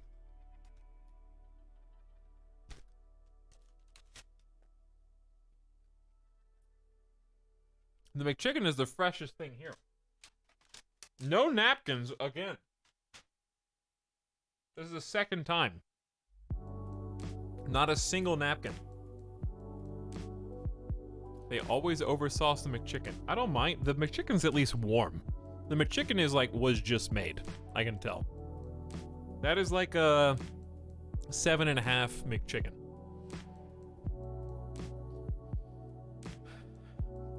The cheeseburger is like, for a $1.50 cheeseburger. This was the second to last thing they made. McChicken's the freshest. The cheeseburger's the second. Needs more sauce. 6.5 out of 10. These fries are borderline cold.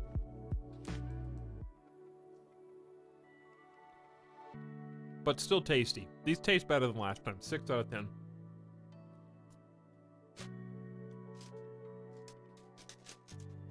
How is CK3 compared to EU4? I have no idea. I've never played EU4. Welcome to my McDonald's food break. Not sponsored. All right. Here's a cookie. Did not. I just picked the top one.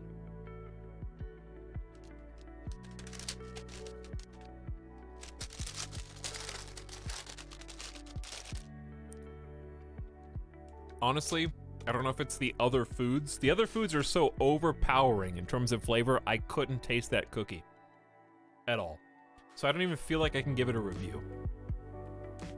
There's just the faintest kiss of warmth. It was made, like, I can verify that did not come out of a frozen vat. You know, like, it was heated up at some point. That's all I can tell. All right, and then last but not least is the apple pie. Let's take. We've got some residue from the pie. It has excreted some of its apple contents.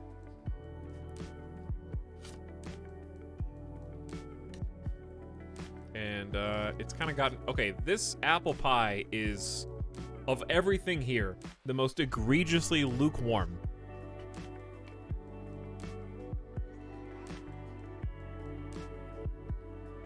No warmth. I take it back.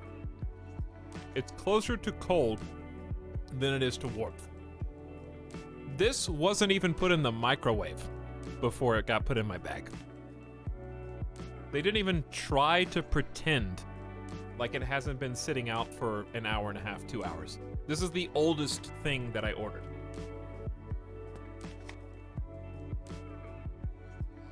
By far.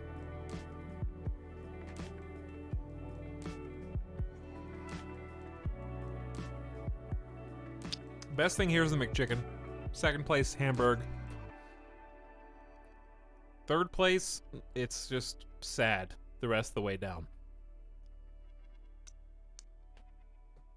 I don't know if I should blame McDonald's or ordering McDonald's delivered, because it could have been just sitting in the bag for like 20 minutes and I'll never know. Also, I love that there was no music on for that. Oh, there was music on. It just stopped. Never mind. I couldn't hear it. All right, now I have to actually eat now that I've sampled everything. Let's go. Boom, boom. Children lack guardians. True. My daughters. Is there anyone here I trust with your caregiving?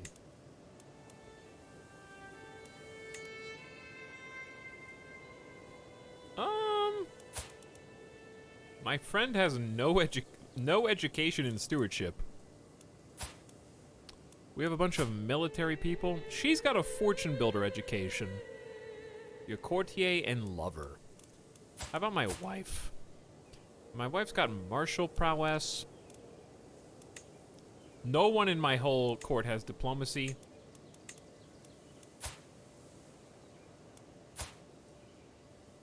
The upbringing here is not going to be great.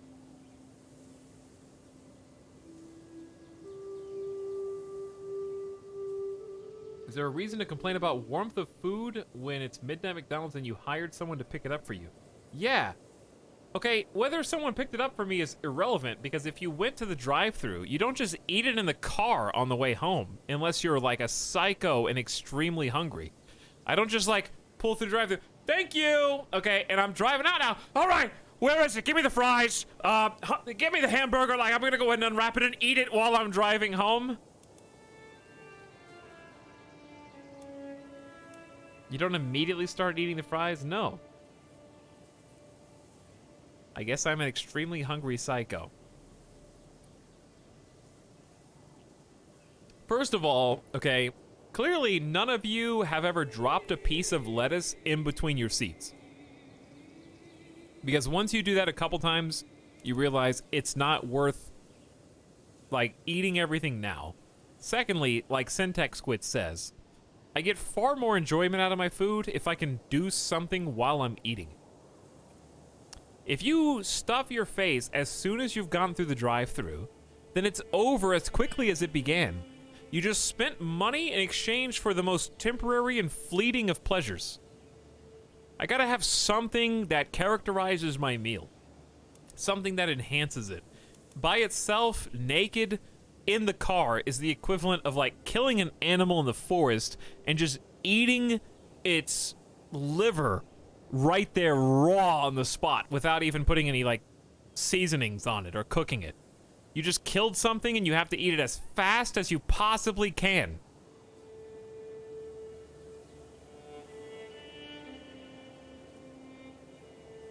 You know? So I never eat straight up in the car. Occasionally I'll dip in some fries, but I try to avoid that.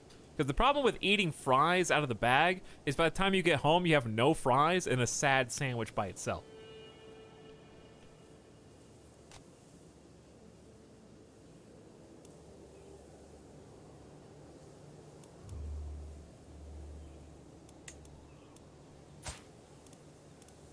I guess I can just, well, I need to teach my own son. Probably. But I'm so dumb that I'm probably not going to. Alright, I'll teach my eldest.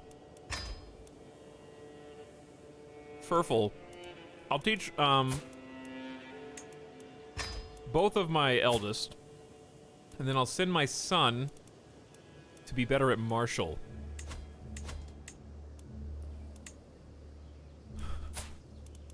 With you.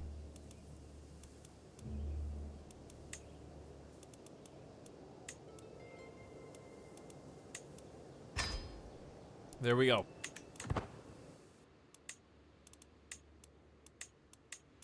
Hunter Lodge constructed. Fantastic. And that's in our primary holding. I think. No, it's in this one. Which is, this is our primary. I was just looking at Frontenhausen. So we have a third building here. We have increased our income and our light cavalry stats. We're gonna try and save up some more.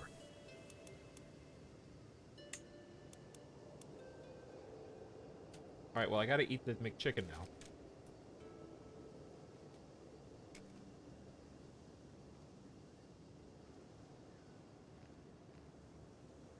That's true, you have to regulate how many fries you eat. I relate to this on a molecular level.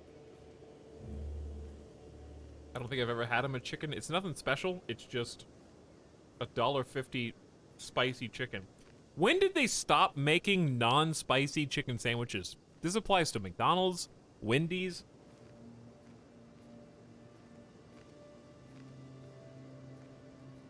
If you want a non-spicy, you have to order the super fancy pants $5.50 chicken sandwich from McDonald's. The buttermilk. Which we've discussed buttermilk.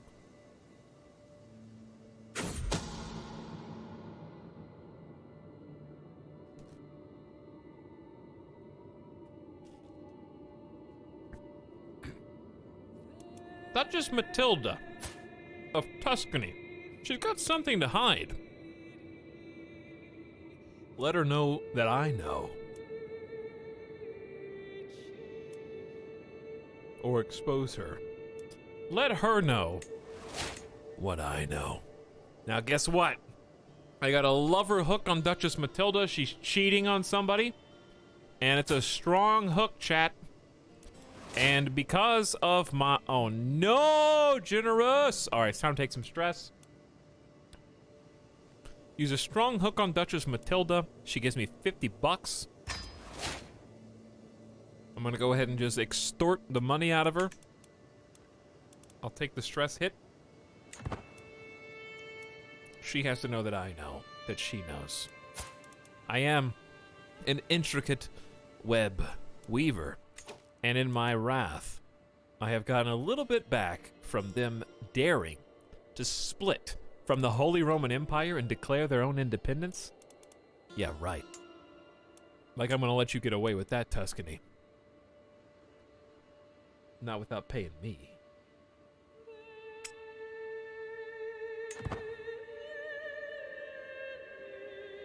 It's reusable every 5 years. A strong hook is, yeah. So the more people I can get hooks on, the more money I'm gonna make. Which reminds me, if I've got money, and I've got 5.5 per month, we can either re-spend that money on... Ideally, what's in my best interest here is continuing to spend money on buildings.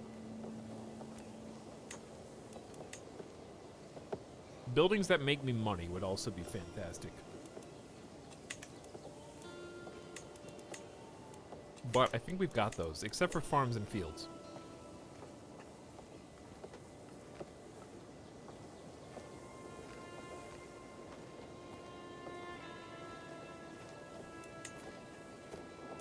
So my choices are military or money.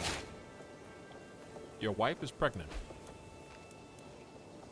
I've got 3 buildings that make money. So I think I'm gonna focus on barracks instead. Your lover Gertrude died and you gained 40 stress. That was my spy master. Of natural causes at age 53.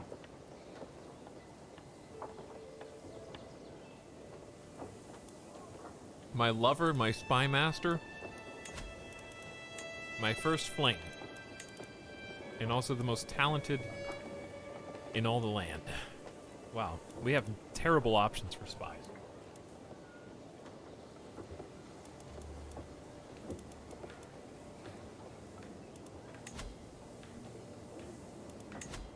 Should probably just search for a physician for free. See if we get any options. Another good idea is check your knights if they're not married.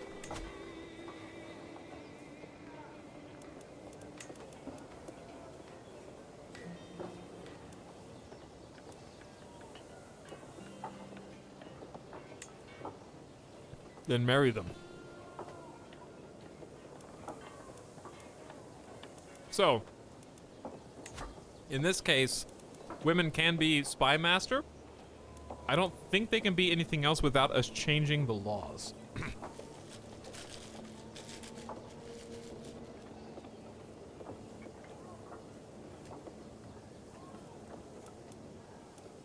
But she looks like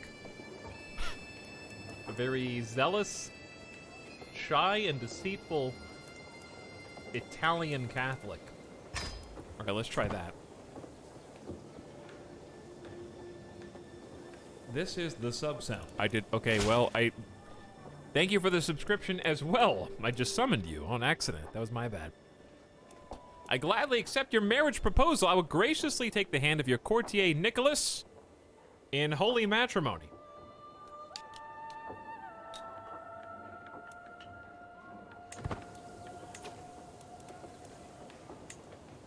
Well, that is great news, because now you're in my court, and now I can assign you to be a spy master. So, that's a good tip for those of you out there who are trying to get somebody. Know what positions different people can serve. In this case, I could use one of my own knights to arrange a marriage, to basically use their new spouse as one of my helpers in the council. And a 25 intrigue is excellent. So, very good find. Very good perk. I just want to make sure that she likes me. She needs 50 gold to really like me. We're gonna have to trust her for now. She's gonna have a terrified of my dread and will never oppose me directly, so it should be fine. But that doesn't preclude her from plotting, I'm pretty sure. What's up, Crimson Backstage? How's it going? Thank you for 15 months of sub. And pogging out in my chat. Badger Conda as well sharing the Prime. Did you guys do this while I was AFK? The Syntax Squid is back for 14 months as well, who's getting hungry and is making pizza tomorrow. And then Santa Clans is sharing 23 months. What's up, Santa Clans? Thank you guys for the subs. Howdy. Acho, what up? Just need a little McDonald's break while we get this stuff taken care of.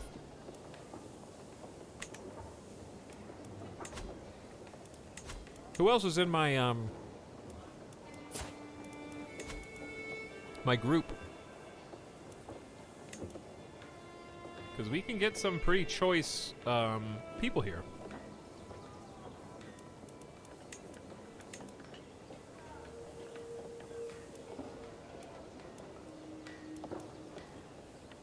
So when you're looking for, it depends on what you're looking for. Like right now, I've kind of already got intrigue taken care of. Yes, hello, this is pizza.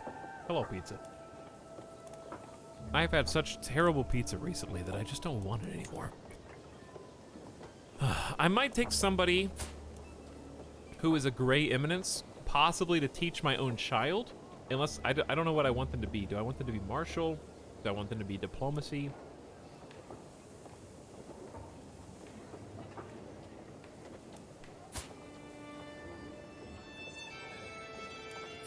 got some gray eminences here. Only a +1 for you. Can't marry off my vassals, just my knights. Maybe a nice steward? She is wheezing, but very intelligent. With only a tier 2 thrifty clerk. So, when you're trying to figure out who you want to tutor your kids, there's a few important facets. I'm not trying to min-max, but generally speaking, what you want is somebody who's good at what they do. I believe their education may help them, but also their learning skill applies to a lesser degree than the stat that you're trying to train them in. So high learning complements whatever stat it is that you want them to teach your child. So I think the number one priority is just having someone who's good in the stat that you're trying to train.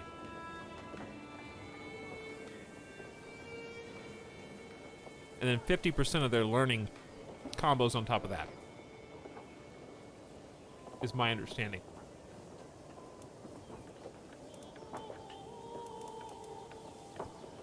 But yeah, I would say,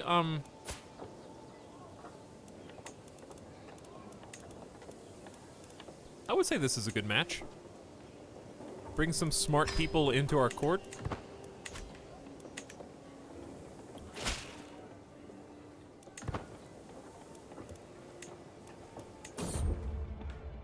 The world is full of dangers. Perhaps one of these two could make it less dangerous. They both suck. Both fail to impress. Neither of them are physician material. Okay, marriage proposals have been accepted, and we could start plotting for additional hooks. This person, King of France, is severely injured. Maybe we go for King of Lotharingia.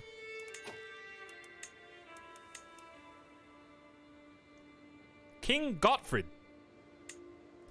Should be fairly easy to fabricate hooks on him. That would be good. He has some money. So my goal is to kind of set up a web of extortion. Try to get hooks on everybody that I can, and use those hooks for cash money. And with that cash money, I want to build buildings.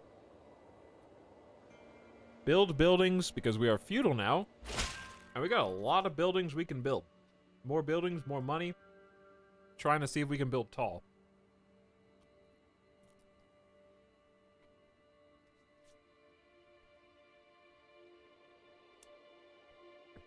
Hello, Dirk. I don't think we care about you. They were asking me if I wanted to fabricate a claim. I gotta eat these sad, cold fries, dude. Sad, cold French fries.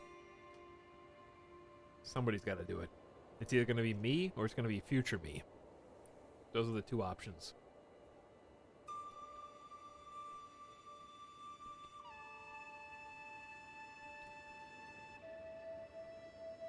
Syntax, why are you linking a small kitten eating a French fry from a McDonald's? From Discord.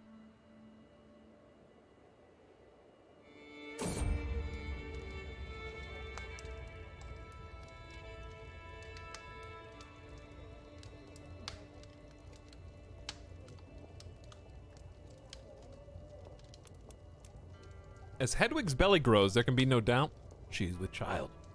She says nothing, but could this be the result of our carnal relations?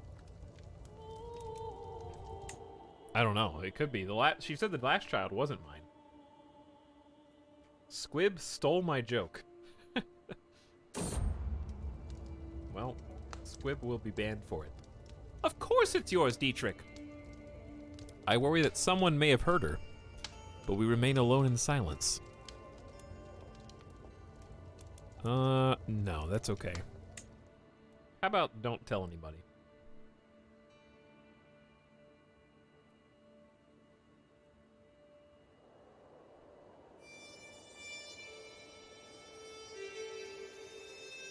Didn't even credit you at all.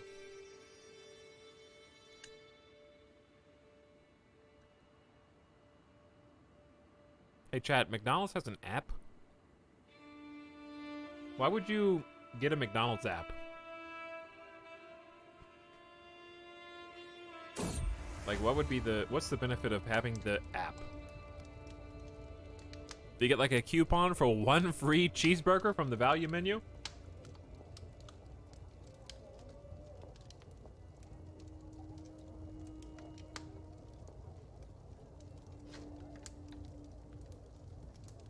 Okay, real question. Has anyone actually used a coupon at a McDonald's before? I think there's 2 types of people in this world. There's the type of person who's like, it's McDonald's. I'm just gonna order what I'm gonna order. And there's the type of person who would use a coupon at McDonald's.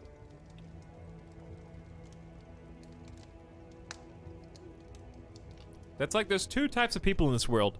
There's people who go to Taco Bell on free taco day during the World Series. And there's the type of people who go, I'm not gonna wait in that line for one dumbass taco. And I'm in the second group.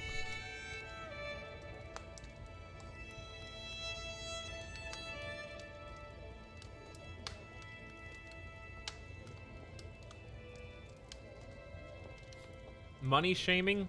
Imagine using that much gas to wait in line for a free taco at Taco Bell when you could have just bought one for $1.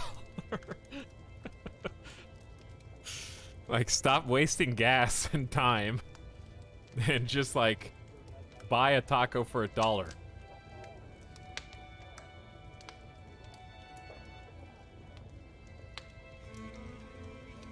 There's also people who pronounce coupon as coupon. No one tells them they're wrong. That's because there's 2 ways to pronounce coupon. Little pencils. There are some people who try to correct people who say coupon, but we don't correct them. You know? Would you wait in line at Krispy Kreme on free donut day? No, I wouldn't wait in line at Krispy Kreme on any day. Krispy Kreme is highly overrated. As I push aside the sheets to lay down, I find a little scroll resting on my bolster. Someone has entered my chambers unnoticed. A chill runs down my spine as I carefully unroll the thick parchment. My delightful lion, lord of my heart, I can keep my feelings secret no longer. From this day on, I will do everything in my power to prove loyal affections. We'll see each other soon. Until then, dream of me, my love, eternally yours, Claudia.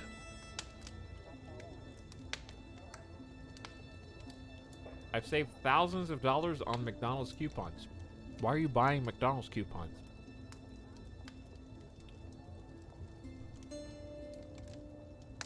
Did you get them off of eBay?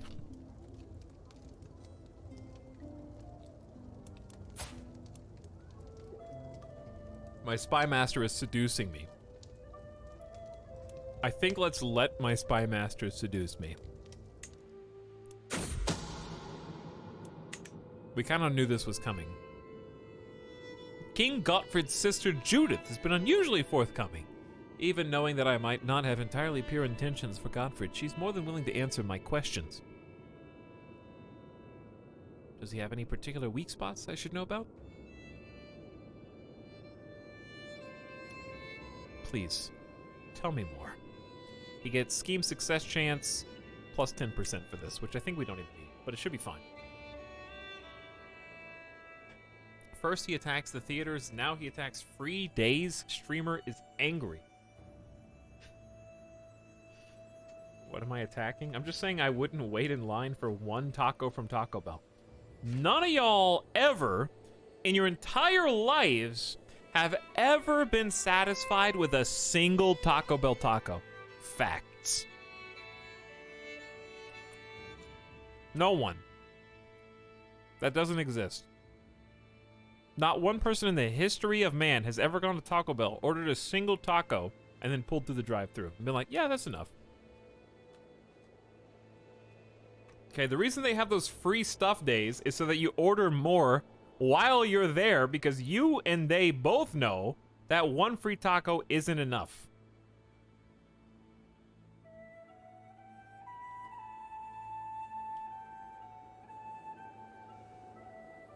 So do I hate poor people?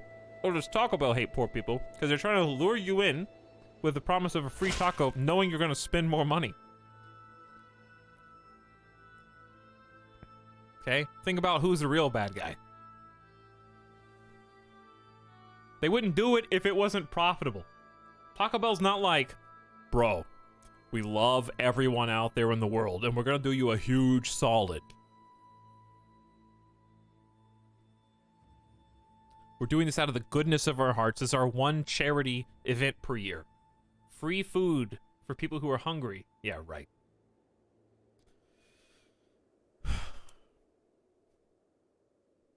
They know it because they get you in the door, they get you to eat Taco Bell, and they get you to buy more.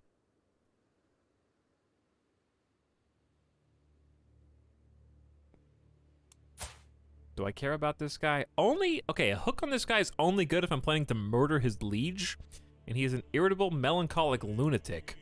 So I'm gonna say nah. Low control and pass out. Thank you for reminding me, game. Because I'm going to increase control and pass out with my marshal.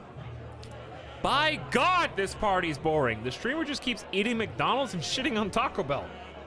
What's going on? And he spilled crumbs on his table. Eisenrich has got to be the worst host the world has ever seen. How can mortal man be expected to endure this snoring celebration of mediocrity?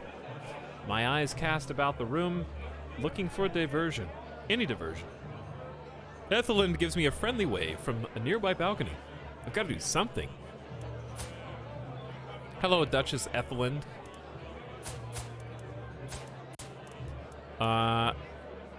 Wife of the leader of Lombardy? Perhaps Ethel and I could get to know you a little bit better. Meanwhile, my wife is bearing our next child.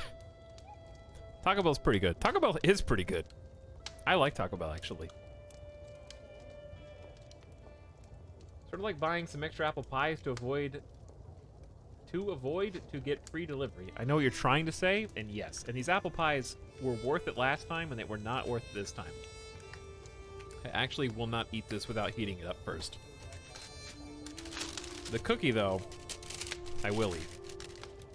Because it's just a cookie. Even if it's not a good one.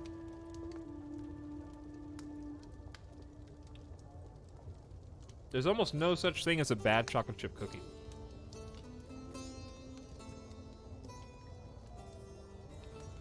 And that's more true than of pizza.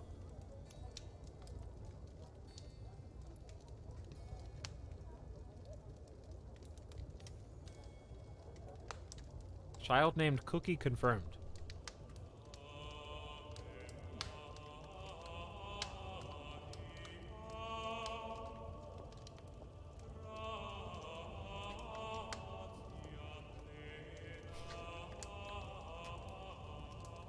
I don't think I can do this.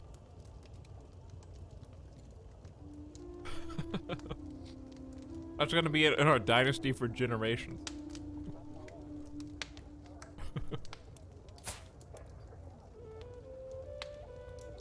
But it's okay, because she's not gonna be our leader. Cookie Crisp! Dude, Cookie Crisp sucks.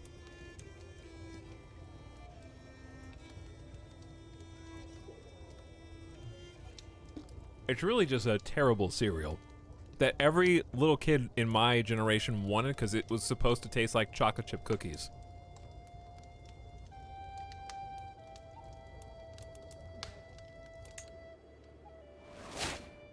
Cookie Crisp von Katlenberg. Duchess Ethelind became your friend.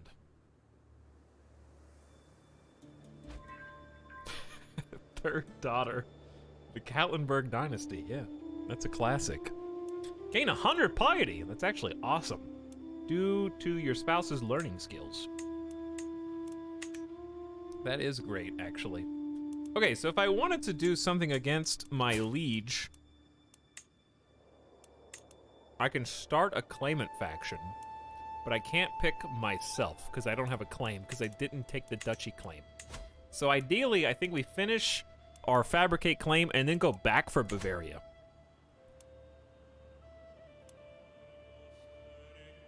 I'll stop lurking for this one. Too late. It's already been done. You can't stop the Cookie Crisp train at this stage.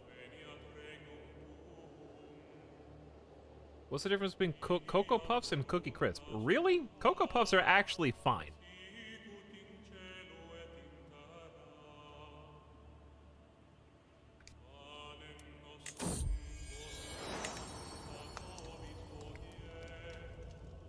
I mean, if you genuinely don't know, they're literally Cookie Crisp and Cocoa Puffs are a world apart. Cookie Crisp look like this.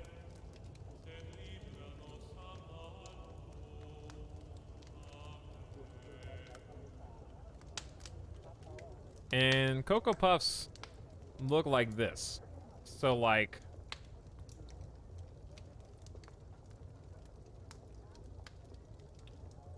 Alright, I found the PNG. Close enough.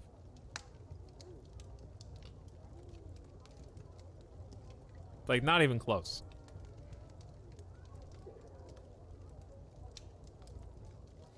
Those are literally cookies. Yes, that's what they look like, Naroxen, and that's how you trick small children into thinking you're asking for cookies for breakfast. But Cookie Crisp really tastes like nothing like cookies. It's terrible for an unmarried woman and her child. Yet I cannot let it be known that I am the true father. Herman von Fornbach. But the milk is delicious from Cookie Crisp? No, yeah, they taste like wood chips. Exactly what Lucid said. Precisely that.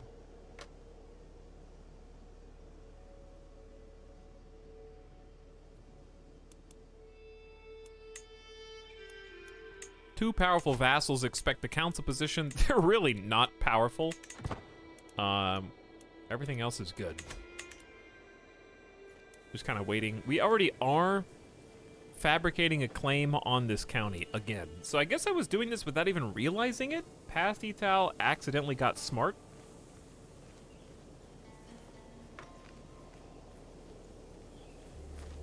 Oops.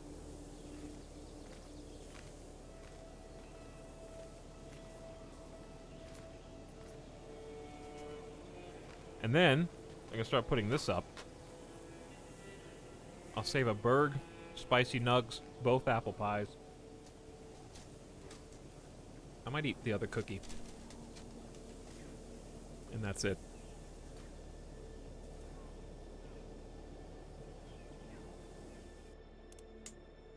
Holy Roman Empire's chilling. France is in 2 wars.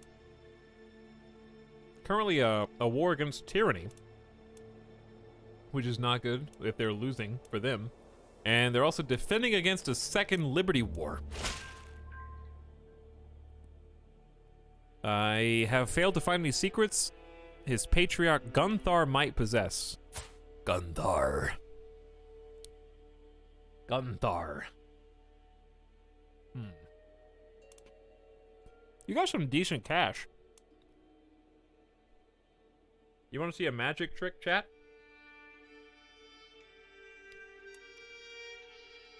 I can fabricate hooks with fine secrets. I get a strong hook on Gunthar. Costs 50 gold from me. And then I go, hey, Gunthar. Pay me or else. And guess what? He gives me 50 gold back.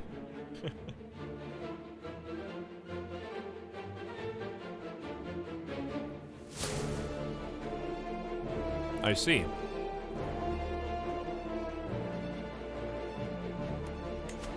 Well, we haven't done a feast or a hunt this entire game.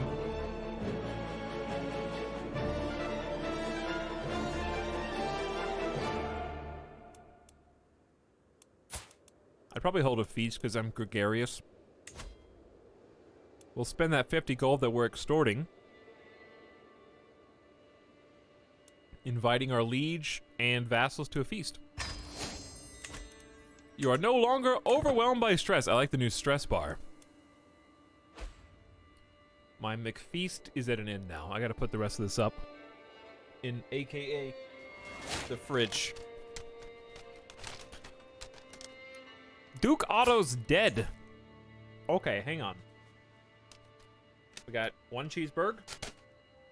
We got 2 apple pies. We got 1 cookie. And we got 9 nugs. That's pretty reasonable, actually. And a BBQ.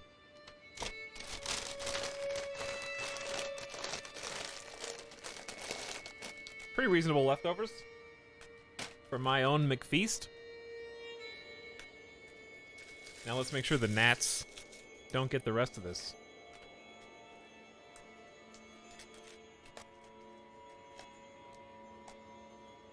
All right, I need to put that in the fridge.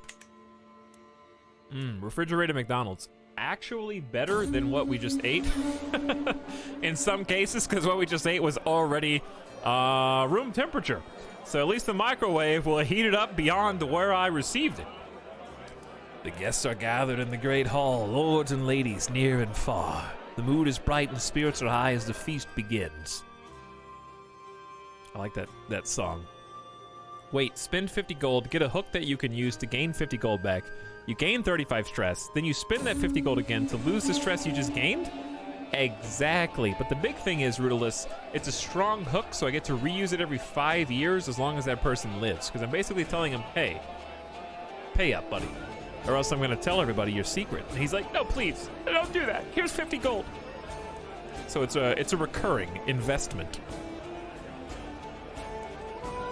In a drunken stumble, Mayor Arnold unlatched an enormous cauldron hanging over the fireplace in the middle of the feasting hall. Savory broth welled forth to cover half the room in a sea of stew. The unsuspecting Mayor Berthold, seated next to the cauldron, was caught by the rushing wave and loudly cursed his ruined appearance as grease ran down his face. Guests rushed to the other side of the hall as the thick mass spread greasy tendrils among skipping feet. Countess Adelheid stood catatonic in the middle of it all, shocked and horrified at the decadent waste. I've never seen this one before. So Mayor Arnold drunkenly unlatched the cauldron. Mayor Berthold caught the brunt of it. So my vassal and knight, he's got a barony, dumped it on another baron. You spend 150 prestige, bro. Negative 100. We're not going to be declaring war for a little while, I guess.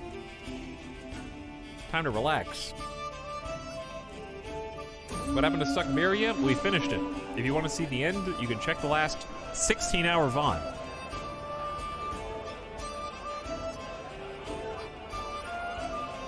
So ends another feast. All my guests go home satisfied while I remain, proud of my display of generosity.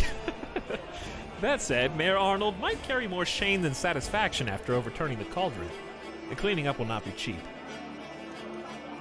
I look forward to welcoming you all back. I spent 25 gold, but I gained 20 opinion of everyone who came, and that includes, right now, basically just my wife and vassals.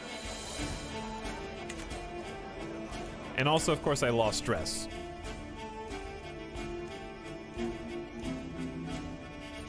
I didn't know the update mechanics, so I accidentally began my new campaign with minus 1,000 prestige. Goes fast. Goes fast.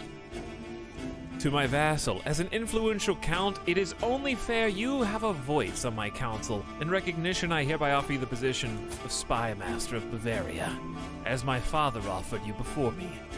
I have a strong hook on this dude as well. So I accept to be his spy master. He has 0 gold. How do you have 0 gold? Well, here's the thing, Duke Heinrich of Bavaria. You see, I have a strong hook here that says that I do not owe you 0.6 in taxes. I actually owe you 0.1 in taxes. The levies really isn't that big of a difference. It's 150 troops. But I'd rather have the money right now. So I can also change some of these, but I really haven't read these at all. So I'd like to take a minute and just kind of look over this feudal contract. This is my first time playing feudal. Sorry, I'm allergic to playing feudal, as it turns out. Fortification rights. The vassals granted the right to construct new castles and fortifications with the support of their liege. The support in practice means the vassal pays less tax than what their feudal taxes obligation dictates.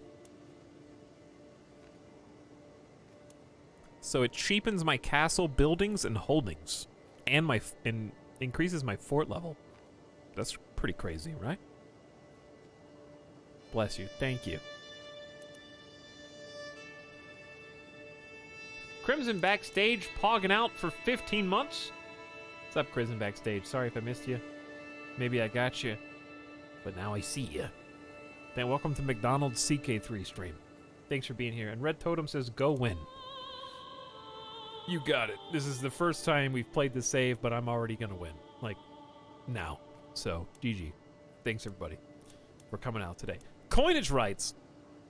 The vassal is granted the right to mint and use new coins, bolstering their development at the expense of that of their liege. Okay, so some of these are interesting. Forced partition. The vassal is forced to never have any other form of succession but partition. Wow. That's not good for us, but it is good if we had people we wanted to continue to split underneath us. You know what I'm saying?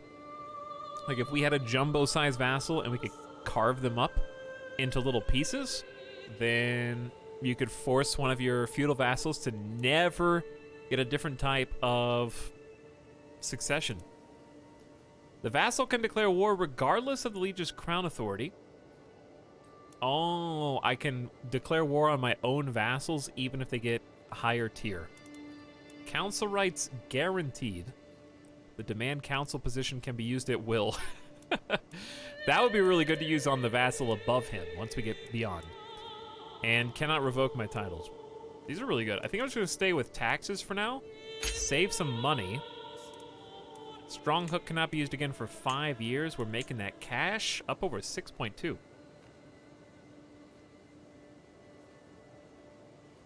Was there a notification sound? Red Totem just gifted $50 in Phantom Bits, I think. The secret notification. Thank you, Red Totem, for your insane generosity. Glad you're having a good Saturday, and cheers to you, chat. That was very nice. Thanks for helping the stream continue to chug along. I don't know why notifications are broken. The only time I've been a vassal was for the Byzantines. How is being a vassal for Holy Roman? This is my first time being a vassal. So far, we've had two extremely powerful vassals. Lombardy and Tuscany already declare independence right off the bat. And the Holy Roman Emperor himself has been captured by his enemies no fewer than 3 separate times. So he's not really great at what he does. But he's still somehow bounced back despite injuries. He's known as an adulterer and has about 5,000 troops in a single alliance to Hungary, which is a good alliance for him. I think that's the only reason why we're at peace right now, because this Hungary HRE alliance is solid.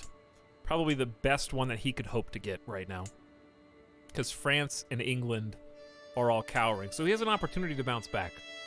We'll see. But so far, so good. We're doing our part to kind of just systematically take over Bavaria. So hopefully Bavaria will be the first duchy that we take. And I obviously could usurp it if he wasn't my liege and if I had 5 counties. So we're really close to getting a 5th county, but we just lost negative prestige. So we kind of just need to chill for a while. And that's fine. We just got to a 4th out of 5 holdings. We are currently fabricating hooks, trying to get some payment. We are swaying some of our vassals, and we just held a feast. No factions to speak of. Schemes are going fine. We got a single prisoner who's been in prison for 3 years. I don't remember why we imprisoned you. I think ransoming, we just need money. 15 gold's fine. I'm just gonna let him go. He has no claims. 15 gold's pretty good for a no-claim having individual. I have prowled through documents, ancient and of less certain provenance, But I can make you the rightful lord of the county of Regensburg, which is tough, because that is held by my liege. And I don't know when we could possibly act on it, lest we do an independence war, which is a very pricey 500 prestige. So, I'm not super tempted because I just can't really press this claim. So I shouldn't have even been doing it at all. What I was trying to get was a claim on the duchy, which we did get the first time, but I didn't take. Yeah, 75 gold is a lot, Syntax. Favorite drink? That is the most expensive question. Chat, ask a question from now on. It's no longer 8,000 channel points. It is now $100 in bits, okay? If you deign to sully my good name with your silly questions, it better come with 100 biddies. I'm just kidding. Someone's going to clip that. I had to say biddies so that it was very clear that that was a joke. Not even a silly question. It's not. My favorite drink, like, period, is one that I don't even know what it is made of. I had a custom cocktail from a bar that I think is now defunct in the Cosmopolitan in Vegas. And I can still remember it. That's how good it was. It was a single drink. The bartenders here in Vegas are unionized, and they have to go through actual, like, proper schooling and education setups to become bartenders, and they make good money, which is good for them, because I have seen, what I'm trying to say is I've seen the fruits of that labor while here. They have really good drinks in Vegas. They asked what I wanted. They do custom cocktails. It was called the Vesper in the Cosmo. And I said I liked bourbon, and I was in the mood for something apple flavored. Those were I think the only two instructions that I gave. And I was like, just do whatever you want. And he went into the back. I saw him shaking up like 4 or 5 different containers, and he came back, and my socks were blown clean off. And I asked him how to make it. So, like, if I wanted to, I was like, if I want this again, it's so good. If I want it again, what would I ask for? He's like, I don't know, dude. I just did whatever felt right. I was like, okay. So you're telling me I can never order this exact drink again? He's like, yeah, I guess. I don't even remember how I made it now. It's like, all right, fair enough. And I just drank it, and I was like, I better savor this because I'm never gonna taste it again. And it's still the best drink I've ever had, probably.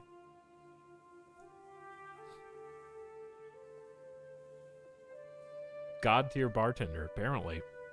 Just cast a spell on it. They have no idea. But that's my favorite one ever. That was Jesus. He's like, I just throwing stuff together. There's not a recipe. So he didn't just like pick a random recipe in the book and was like, yeah, here, give this guy this one. It was like care and love went into it. I think we don't press this claim just because it's going to be really difficult. But thank you so much for the bits and indulging my drink story. My normal drink of choice is just any whiskey and Coke. Is like totally fine with me. I do like straight whiskey and bourbon if it's good. But just casual whiskey and Coke. I just like whiskey and bourbon. Not a big fan of vodka at all, but a vodka cran is nice. Or even like a classless, what is it called? The lemon. God. Not Smirnoff. Is it Smirnoff? The lemon flavored one with like Sprite or something. I don't remember.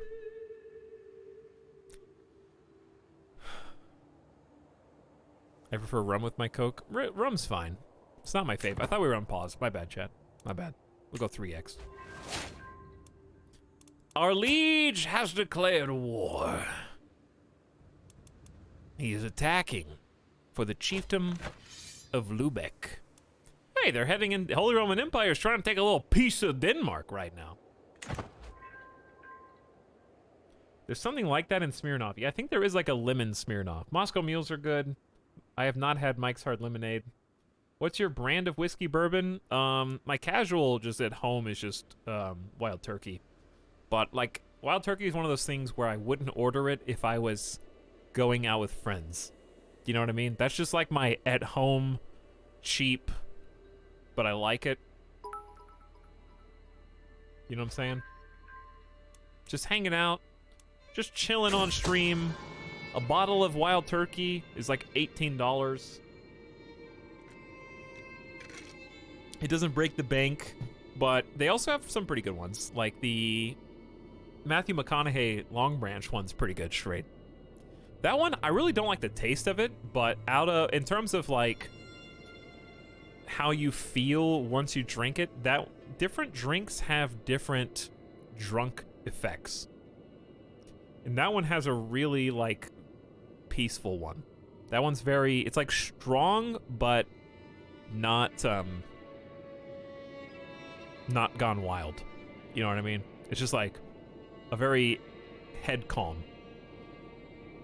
It doesn't taste the best, but it's very effective in a low dosage. While performing her duties as my spy master, Claudia's uncovered a secret held by Duke Ernst of Austria. He has secretly taken Mayor Albert as a lover. Ooh. So we found out the Duke of Austria's dirty little secret. Not only does he have a lover, but he's got a lover that the Catholic Church will not approve of, which, of course, we have too, but they don't need to know that. All that he needs to know is that I know. It doesn't matter if I'm a hypocrite, because I'm a web weaver. And I can weave that web.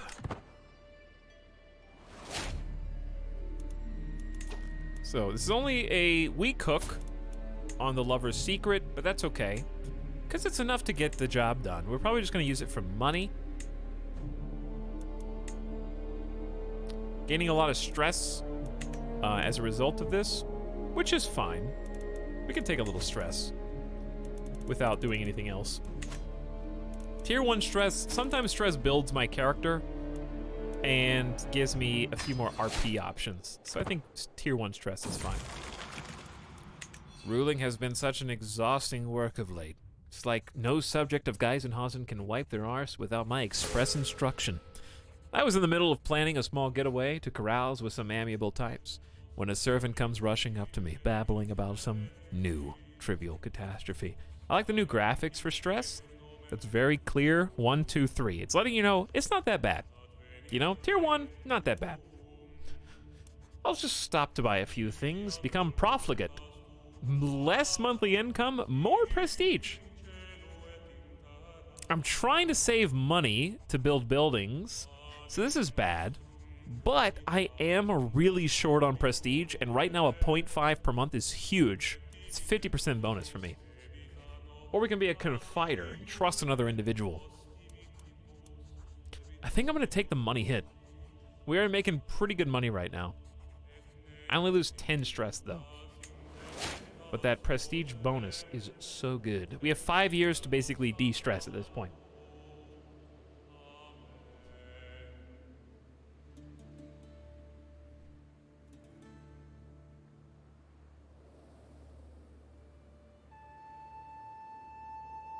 What is that gremlin in the window?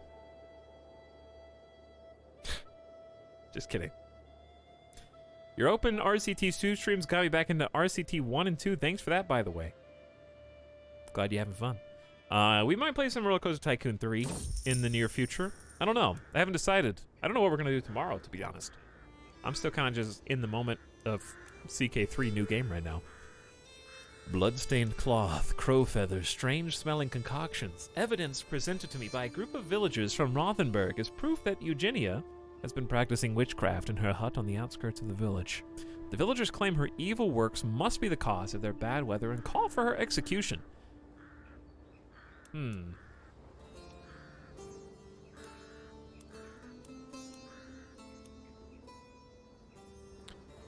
That evidence is circumstantial. Release her. Gain 3 hundo stewardship, but the peasants are upset. She must burn. You gain 100 piety and satisfy the peasants. Which you say, I could use a new advisor. And she joins your court. Wow.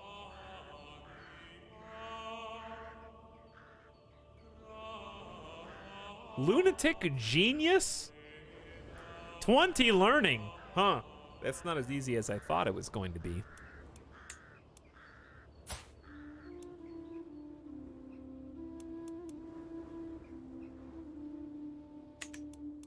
But I have to spin the hundo piety for this. And I upset the peasants. What can I do with this? I'm just trying to figure out, like, what plan would I have? I was like, can I divorce my wife? Would I do that? Try and have a genius kid?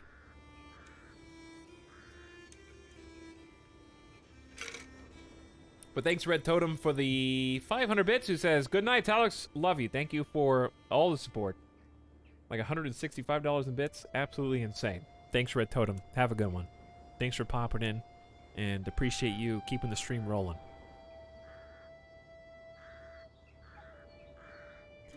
I say I could use a new advisor. Is that... what would my character do? Generous, wrathful, and gregarious. I don't think we have a clear-cut answer. I think intricate web weaver with a seduction focus would happily say, I could use a new advisor. Spin that piety. And then, what are we currently doing? We're kind of just swaying a duke of Lotharing. Why am I swaying the Duke of No. I am swaying Duke of Bohemia. Doesn't matter. Let's take the opportunity. She doesn't appear to be an actual witch. And we just pissed off the peasants. We have an 85% chance to seduce. Shy, fickle, and patient. Really bad traits. But the genius. There's a chance.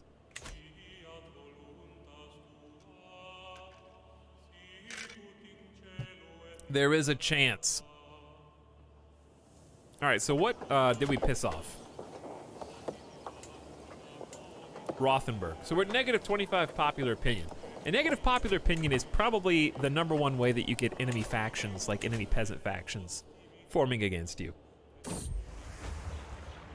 Lord Dietrich, let me prove my devotion to you in any way you deem fit. Claudia implores me to engineer a test of devotion, a feat of my liking. I will have her abstain multiple days from sleep, food, no interest in testing her. I think my spy master is currently seducing me. Guard me from nightmares. I become well rested for 5 years. She could fail and you get a health penalty.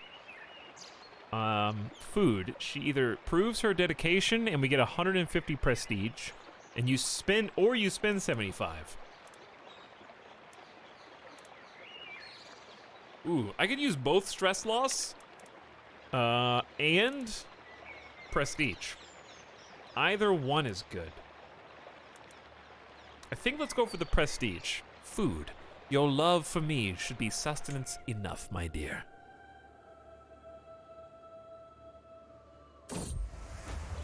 Claudia looked gaunter and gaunter every day that passed, but even as her body withered, her will and devotion stood strong.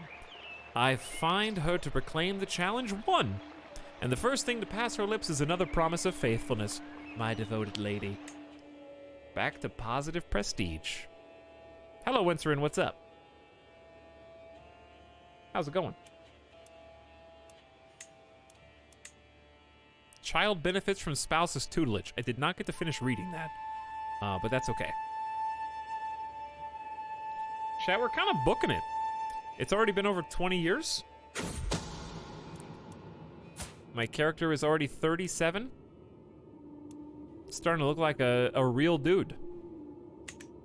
King Gottfried has something to hide, it would seem. Lucky for me, I don't have to be quite as creative with how I get him in my grip. All I have to do is let him know what I know. You learn of his child heritage secret. Oh, war perk. This is something everyone should know. I don't know if I care about this person's secret.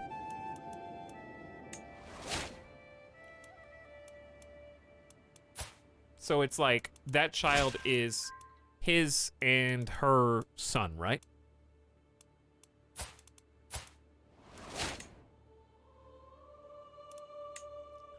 So my options are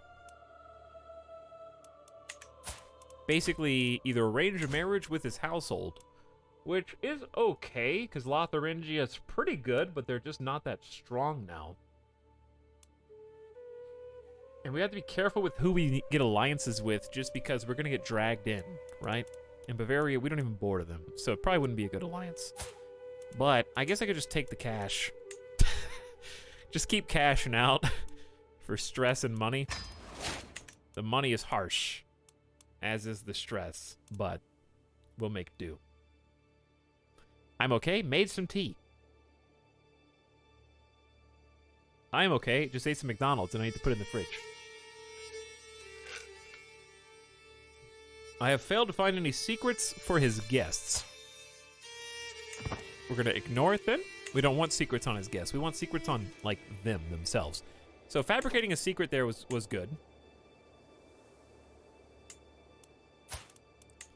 We haven't tried, we did try fabricating hooks on Kaiser Heinrich, and every time we do this, it drops. And I'm not really sure why it drops, but we're gonna try it again and see if it's doable or not. Because I am a pretty good count. I got 4 counties under my name now. This is the witch, or not witch, this is the lunatic we're trying to seduce. Should we tell the troubadours to perform for her?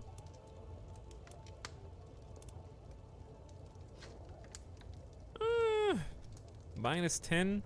Yeah, it'll be a bold declaration. We'll try 66% chance of getting XCOM'd.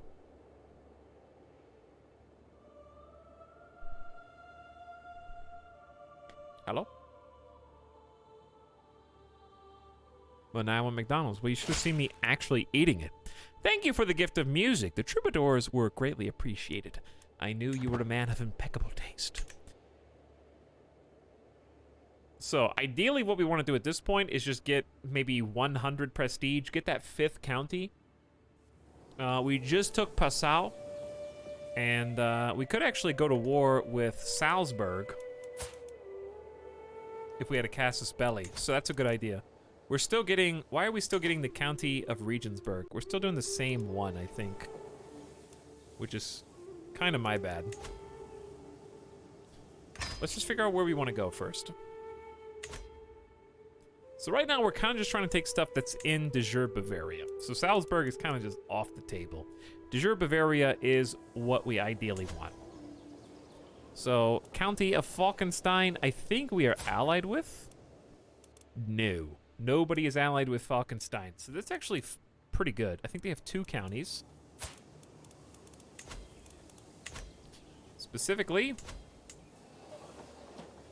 they've got Falkenstein and Eschenloh. Then we got our liege. Let me zoom out to a level we can actually see. There we go. So this is what we're just looking at. And I think that's probably the only legit target.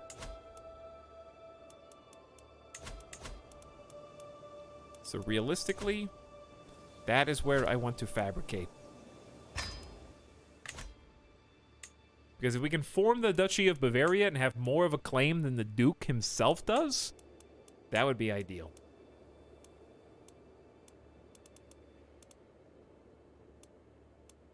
And I'm not going to be able to really usurp it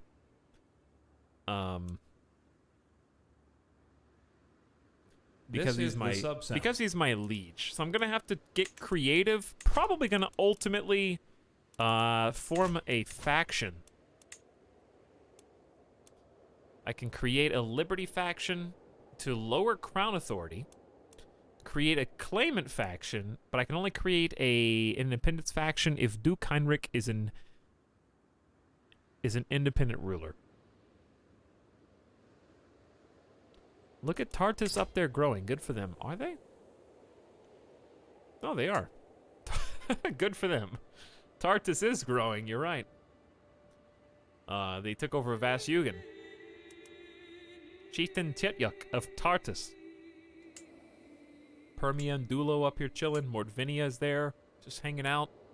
Sweden and Norway look pretty standard. Holy Roman Empire did take a chunk of Denmark. Got a little peace. England still got Normandy. Hispania still got all these kings. I don't see anything else that really stands out to me at this stage in the game, unless there's some interesting religious stuff, which I don't think we're going to find anything too surprising. Hi. Hi. Hi. Hello, people arrivers. Fenneline, thank you for subscribing again, by the way. How you doing? Something that always makes me mad is when I play, my priest tries to turn my family against me. I have not encountered that yet, but maybe if I just play a little bit more, then I will. I think we should be okay to go 4X for a minute, because we really can't do too much except continue to gain control, fabricate claims. We're finding secrets.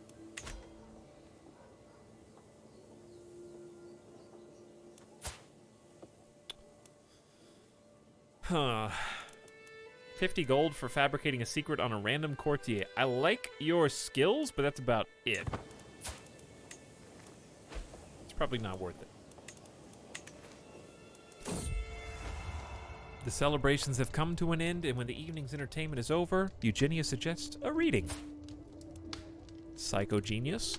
A clerk arrives wondering what we'd like to hear. She's very educated, very smart, so let's get a chance to learn. She seems completely engrossed. Good choice, Dietrich, she says, and runs a hand through her hair. Ah. It was great, wasn't it? I really enjoyed that reading. This is like when, you're the one that gets to pick the movie or the TV show. You guys are gonna love this. Listen, I swear to you, okay? I just watched another episode of Raised by Wolves on HBO Max yesterday. Come on, like, watch this with me. We have to do. You love it? Oh my God, you really like it? I told you you would. I knew you would. I know you.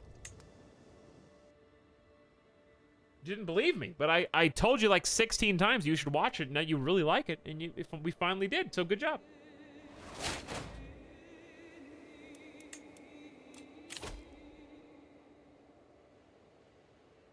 The best feeling. I like being the recommender, Winterin. Everyone likes being the recommender. Vassal tax up. Monthly income at war up. Extort subjects. Demand extra gold from subjects at a different cost. Don't think we need this.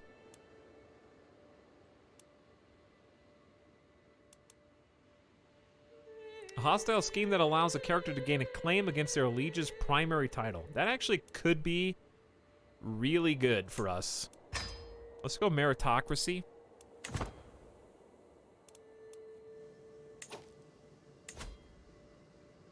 I 3 years is a long time, but we're really not going anywhere.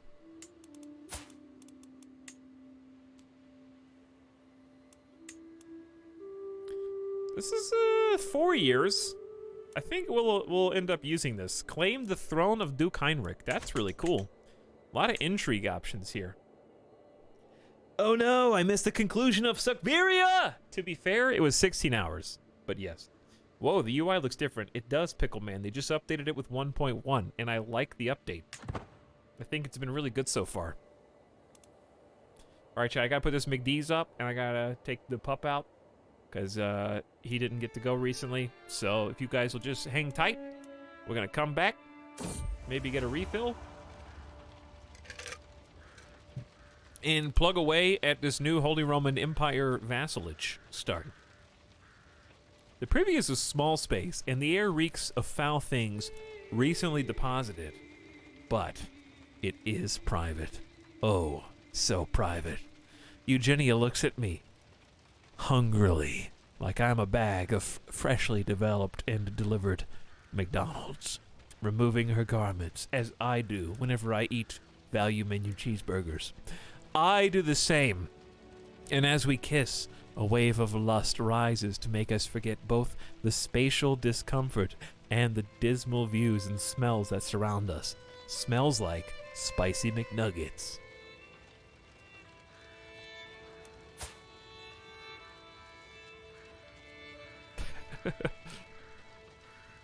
We should do this again, but maybe somewhere else. She becomes my lover, gains 20 opinion, end your scheme to seduce, you lay with Eugenia.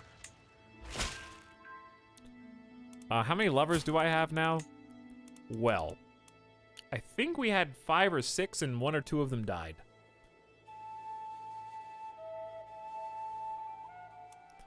So we have the option to fabricate a secret on this random guy. I'm gonna say fabricating secrets has not been super helpful. And since we only have a 77% chance of success, and this is Kaiser Heinrich, then making Spy Master support our schemes is really valuable right now. That's scheme power up, which just means speed. And with these 3 to 4 year schemes, power and speed is good, because it means we get to do more. But success chance is the thing we're most interested in, 17.5. So that will be a direct bonus to our success. All right, let's do that. Let me make a save. Let me take this and the right back. You know what I'm saying?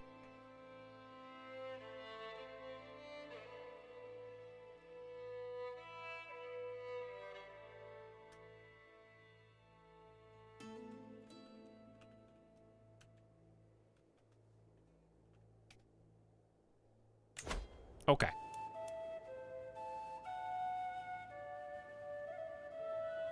Seems like a good plan. You know what I'm saying?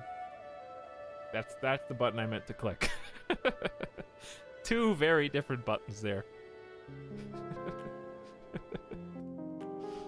All right, I'll be back in just a minute. Thanks for hanging out, everybody. Thanks for waiting. Thanks for spending time with us tonight. I will see you in just a moment. Thanks for waiting.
What did you say about me? How dare you?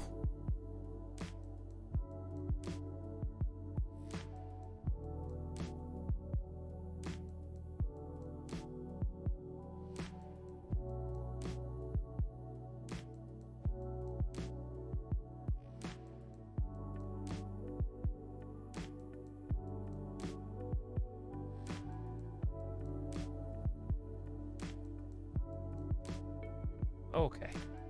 We're back. We're back. What is this music? That last track was called 17. 1-7. And it's on the album that you just looked at in the chat. Thanks for waiting, everybody. Much appreciated. Furful found the criminal in the pillory. She watched for a while the criminal did nothing but cough and beg for water. Furful rolled her eyes and kept on walking. The criminal deserves nothing but disdain. So my daughter is currently callous. I am generous, wrathful, and gregarious, and Catholic. I don't see any reason why, even though I haven't technically murdered anybody. This is a no-kill web weaver right now.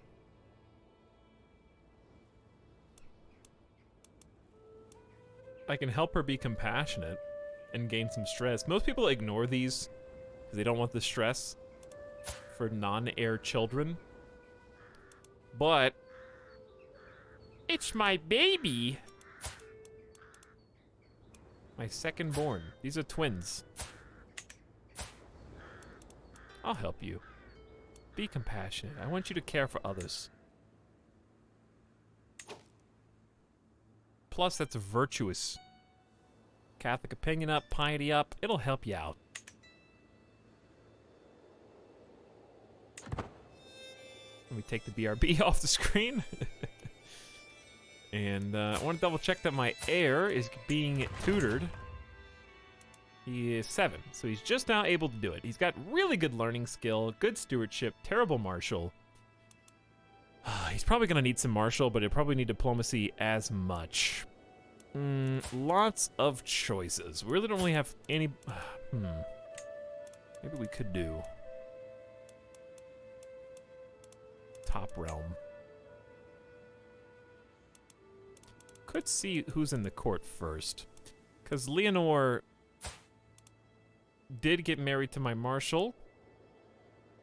And it is a 4-star Gray Eminence. I remember specifically hooking you up so that you would stay here. So it's not the worst idea. Why did you guys let me do this? Ugh. Maybe I need to have a few more drinks. Then it'll seem like a good idea again. Only Wild Turkey Etal would name their daughter Cookie Crisp.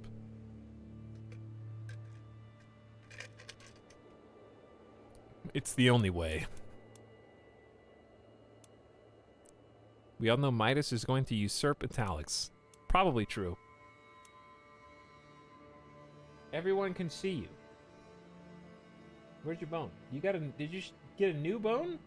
Did I throw your old bone in the trash because it was sharp, and you got a new one? What are you gonna do with it? Come here. You gonna show everyone your bone? Get it. Get it. Get the bone.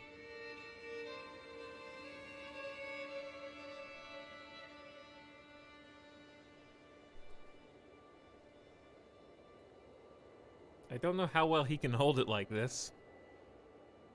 But this is how he holds it, because it's got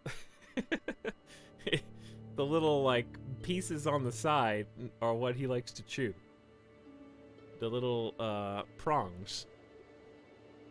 He's like, I'm getting kind of tired of holding this. Oops. See? I caught it. There. You got it. You dropped it, and I picked it up for you.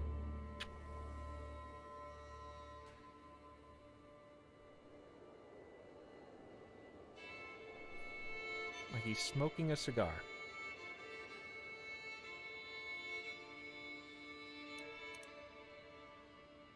Cookie Crisp. No.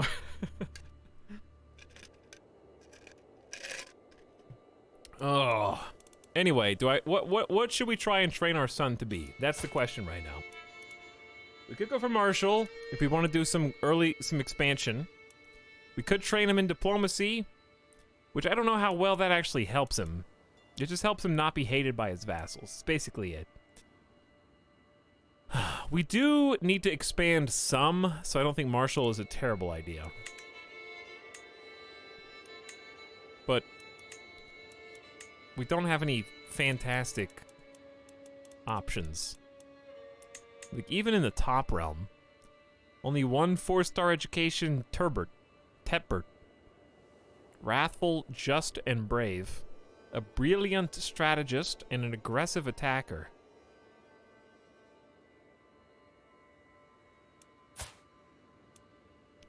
Because we need to expand.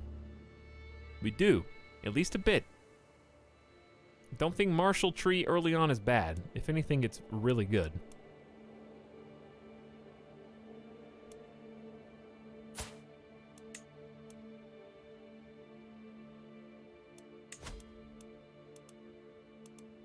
Do we have any courtiers?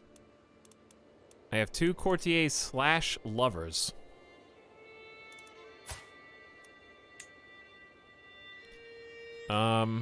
Listen, Hedwig, I know that we've had a child together. In fact, I think we've had 2. But I'm gonna find you a man who can take care of you and your family. And, better yet, he comes to you because it's a matrilineal marriage, okay? So, we can still see each other. Tetbert just has to understand that's the way it's gonna be. So we're gonna bring him here, which we don't necessarily have to do, but we may as well. I'm gonna have him educate. Actually, where's my son?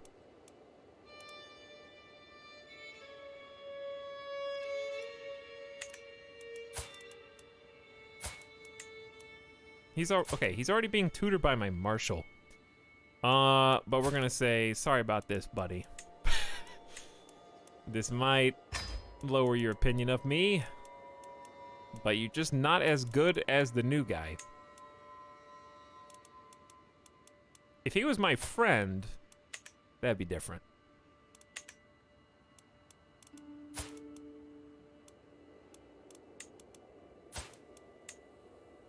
No, not you. Tetbert. Do not convert culture. All right, so that'll improve his relationship. And since my son is over 6 years old, chat, if your child's over 6, you can click on this book for education focus. So 6 or above. Even if they're being taught by someone else, you can still choose. Now, he is predisposed to be good at stewardship or learning. But we're gonna just kind of go sideways and say, hey, you're only 7. You still got a long education ahead of you. Let's just try and go sideways with that. So we're gonna swap over to Marshall.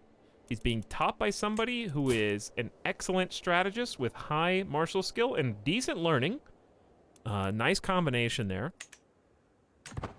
So really we're focused on the martial skill, but the learning does factor in as well. If your child is 6 or above, they're legally allowed to wage wars. True.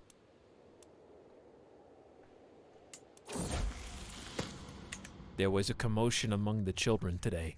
Hork was attempting to preach among his fellow youngsters and became the target of a small fight. Croflin was furious that anyone would target someone attempting to speak on behalf of the Lord and chased away the other children.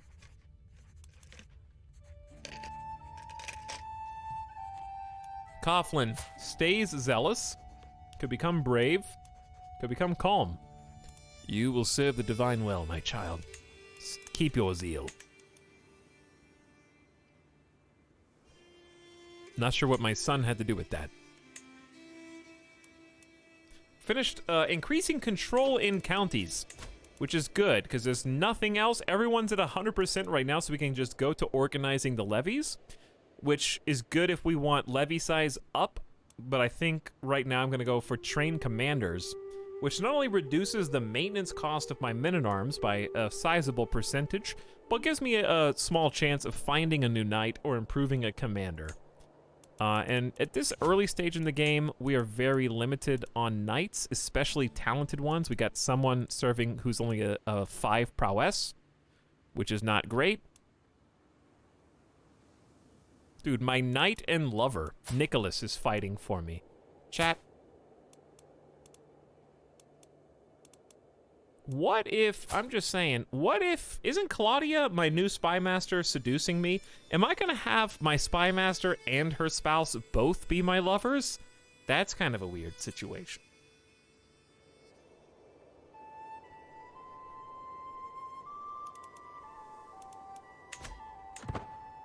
Hell yeah!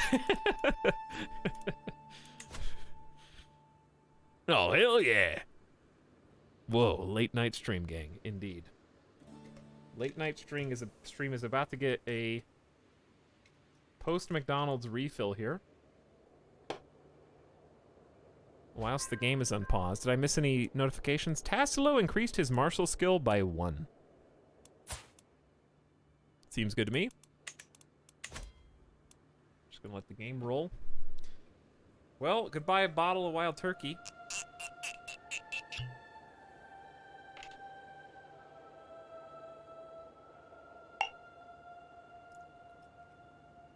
Well, I'm at this stage where I have too much to actually just pour it all in. Bottle is gone.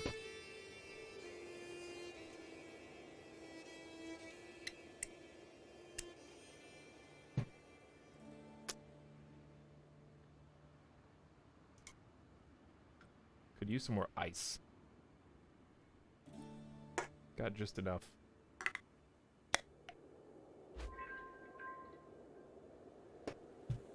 And that is the last drink of the night. I have prowled documents and made the case that you are the rightful lord of the county of Foxstein, which is just to our south, right there. For 75 gold, we can see it done, get a claim. The count there is not going to like us, but he can't do anything about it. He did not make any alliances. So I am absolutely going to see that done.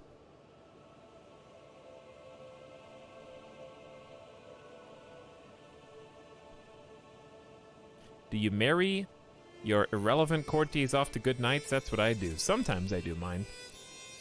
Sometimes I do the reverse, where I get certain courtiers, like, or certain knights to invite courtiers who are good teachers of my potential children. Which I was thinking about doing. It was nice to have the option. I decided to go with martial skill instead of diplomacy.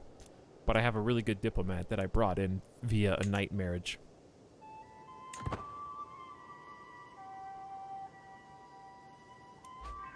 So, there's nothing that's... Well, I guess we need 100 prestige before we can really go to war.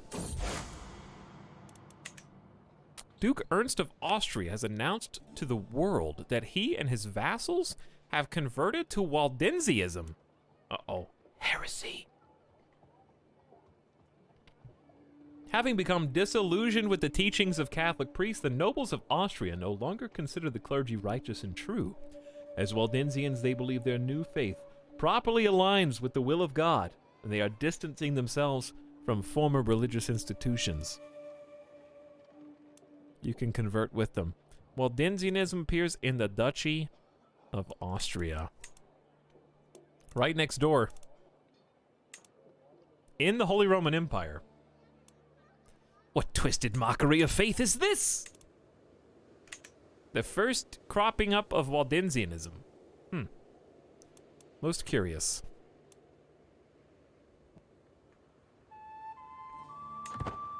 Okay, so I think it's time to just go to war. We just need that 5th county, and then we can kind of chill for a while and start building that up. In fact, we're not really far from a 6th county, but we need to go ahead and take advantage of the Bavarian instability here. Our liege can't really do anything about it. We're just being very aggressive, pursuing our claim for the county of Falkenstein, inventing it as we go. I gotta wait. I guess I have to wait till we get 100. I'm so excited. I just want that 5th county. Duke Ulrich converted to Waldensianism. Another, oh boy. Little Waldensianism Duke sporadic outburst. Mercenaries are 20% cheaper due to your spouse's martial skills. Your bishop has fabricated a claim, and my daughter Furfel is more likely to receive a good education due to Countess Adelheid's tutelage. And that's another thing. Actually, the spouse of the person that you're using as a tutor does factor in to your child's education. So his spouse is really good at stewardship, not great at learning. I forget what pieces. I'm not really interested in min-maxing, but I like to just kind of generally look at the stats and pick somebody who makes sense. Holy Roman Empire, I believe, is attacking. Who are we attacking? Hungary. What? I thought we were out. Wait, we are out. My... Huh? My duke is allied with Hungary, but the Holy Roman Emperor is not. Okay. That makes more sense. No, I could have sworn the Holy Roman Emperor was allied with Hungary. They are. Who...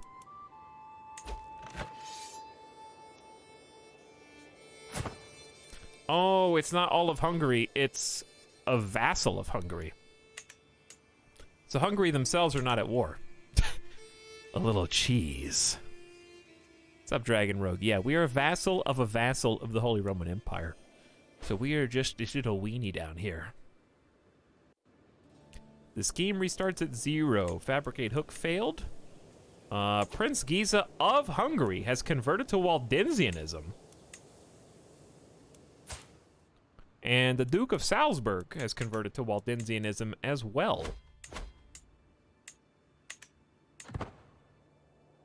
Well, let me know how that goes. Good luck, Waldensian Nax. I don't know what to call you.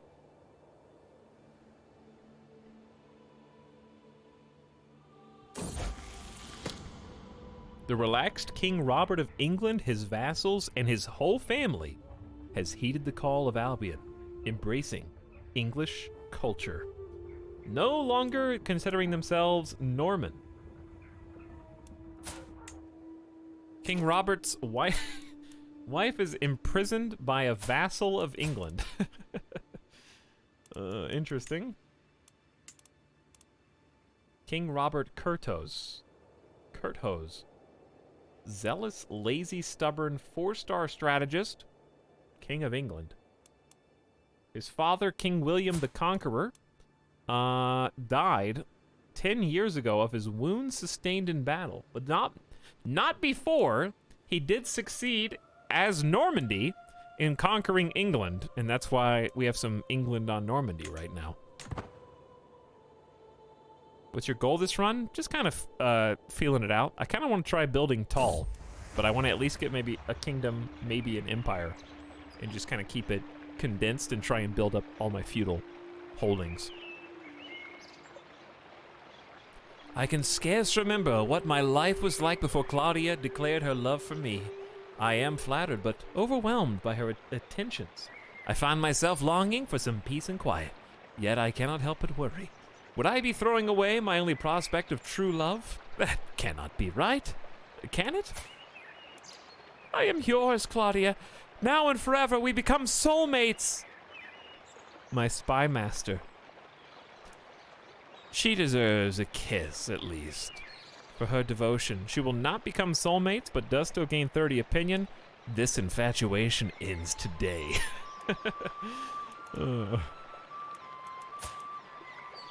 Well, I'm not soulmates with my wife, but my wife would probably take exception. Why did I do this? This is gonna be in the history books forever. Your once and future queen, Cookie Crisp.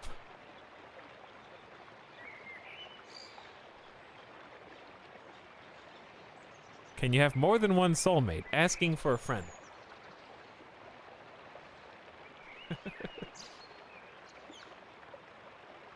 Wincerin, did you already let your soulmate get away? You're just curious if there's a second one out there for you somewhere?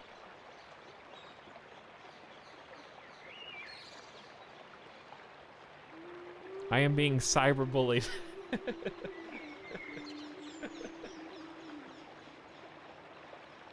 It's okay. You know why? Because the act of not being with your soulmate and never, ever, ever gonna be with them means, guess what? They weren't your soulmate. Their loss. By default.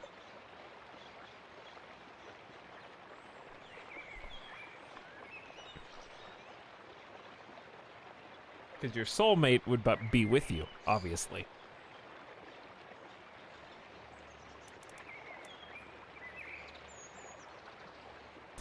Anyways, my spy master, I say, can have a kiss for her devotion. But I'm not going to become soulmates with my new spy master. I am out riding when my horse suddenly throws itself off the path. The fall is unavoidable and knocks the air out of my lungs. When I look up, I find myself face to face with a boar. Before I get a chance to scream, the beast collapses, an arrow between its eyes. Dietrich, my sweetness, I thought I had lost you. My hero is none other than my spy master Claudia. We share one kiss, sweet like honey. Ride or die. I guess so. Your hook on Duke Heinrich the Ninth has expired.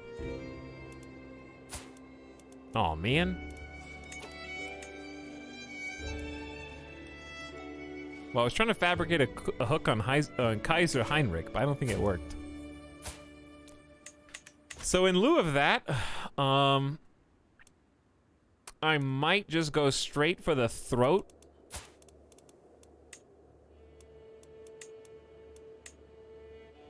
We got a really kind of nice intrigue build going. And I unlocked the ability to claim the throne as a scheme. And if successful, I get a pressed claim on his Duchy of Bavaria.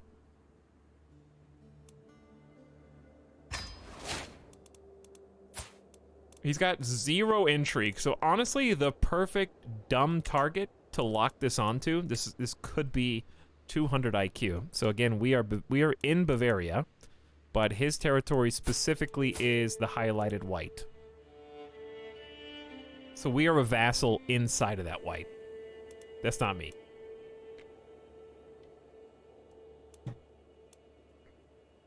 But yes, we have done this like kind of part intrigue build where I can fabricate hooks, find secrets to make hooks, high fertility, seduce people, which we've kind of not really done for any particular end. I don't know who that I would seduce. I don't really have any enemies, per se.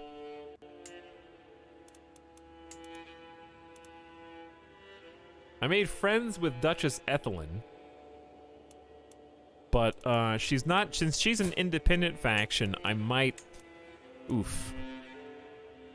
Never mind. Duke Guy. What happened to your, What happened to the guy who came before you? Duchess Matilda died from her wounds. Been seeing that a lot.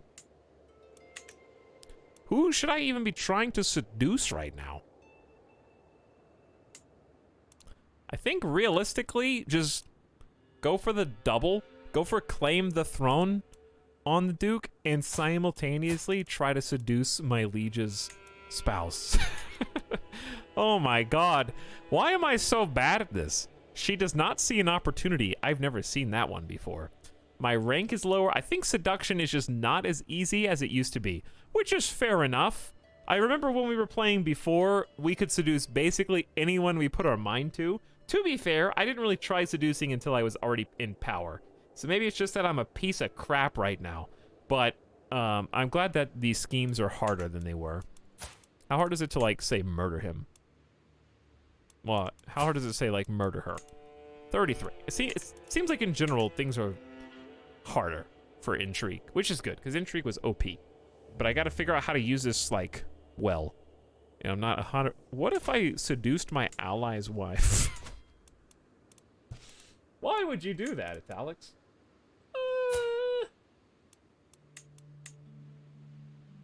Well, I wouldn't. Damn, nobody likes me, dude. I think my best bets right now are to try and seduce that person who... Oh, she still doesn't like me. I was gonna say courtiers and guests. Slash... Maybe just characters in the realm who are... of a lower rank.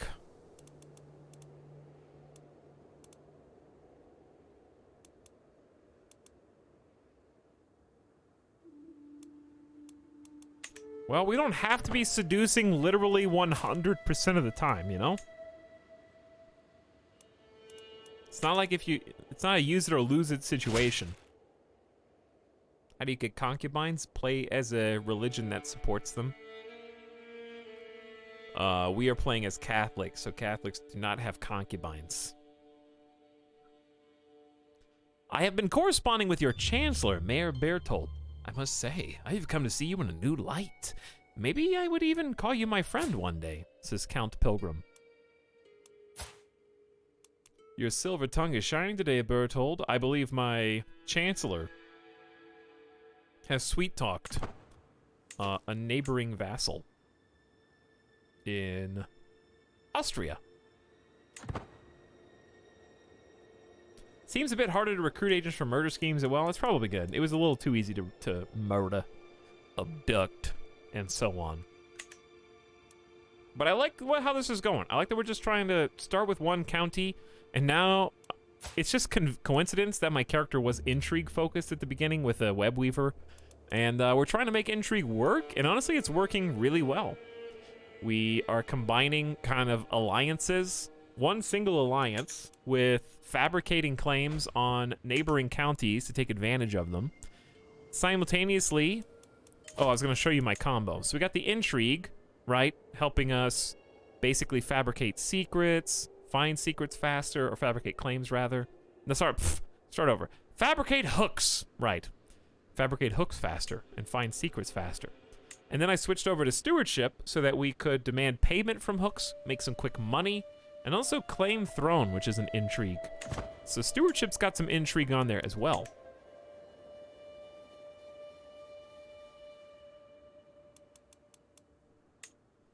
So just a whole bunch of things that you can do optionally. to succeed as a single count county. Still doing some more.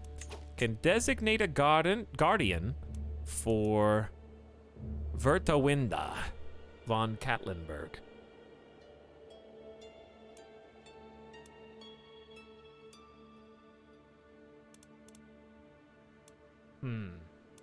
Who shall take care of you?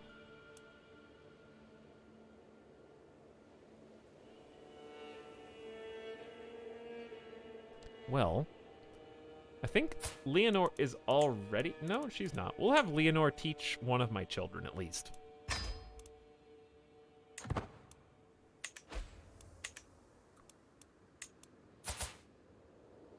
Your neighbor, Duke Wickard, has won against Goswin. These guys are right next to us.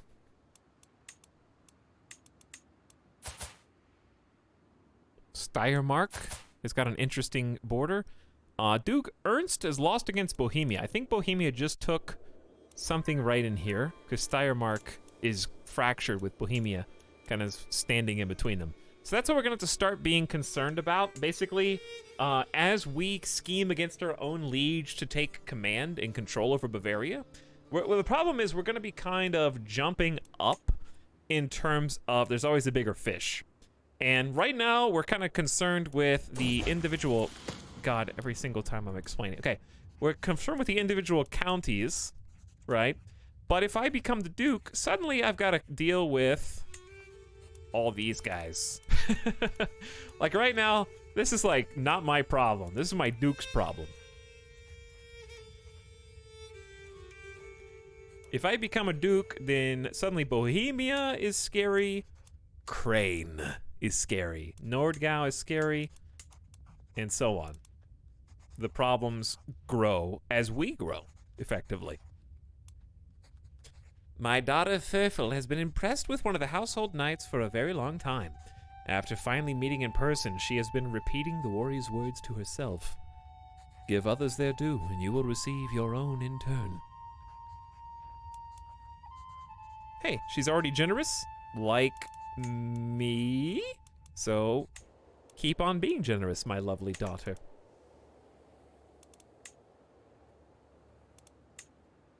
Fifth in line for Lupsko. That's a little, yeah, it kind of just... Even the game was like, all right, fifth in line. Not going to show you that one anymore. I admit, it's kind of not doable at this point. And deleted it. Your spouse's stewardship skills have got you $50 between the couch cushions. Okay, sorry for spinning the camera. That hurt my brain too. We have a good amount of money, 372 that we just saved up, and I'm kind of hoarding it for no reason. So why don't we reinvest it either in our men-at-arms, which is just always a good idea, or just in buildings, or both. We'll probably do a little of this and a little of that.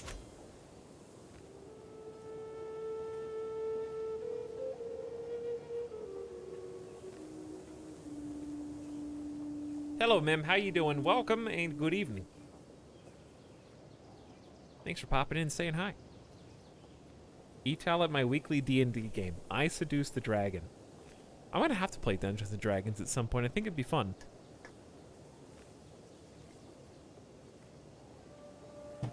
Maybe I would seduce the dragon.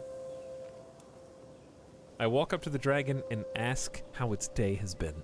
The dragon shook, absolutely surprised by my question with an ancient understanding of human language. Has burnt to a crisp every single adventurer who has ever entered into the mysterious cave since the dawn of time, protecting its treasure hoard. Not a single human has ever entered with empathy for the dragon. Because of this, you and the dragon become best friends and go out drinking every weekend, having fun and being each other's wingman.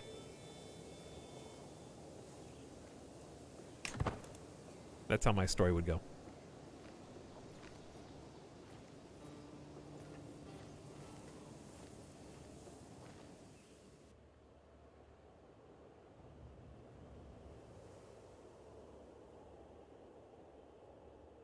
I kind of like being in 1090. I think that, I mean, I don't know if I intend to finish this save, quote-unquote, to the end date, but it is, like, much more... It feels like it's much more doable to get to the actual end time.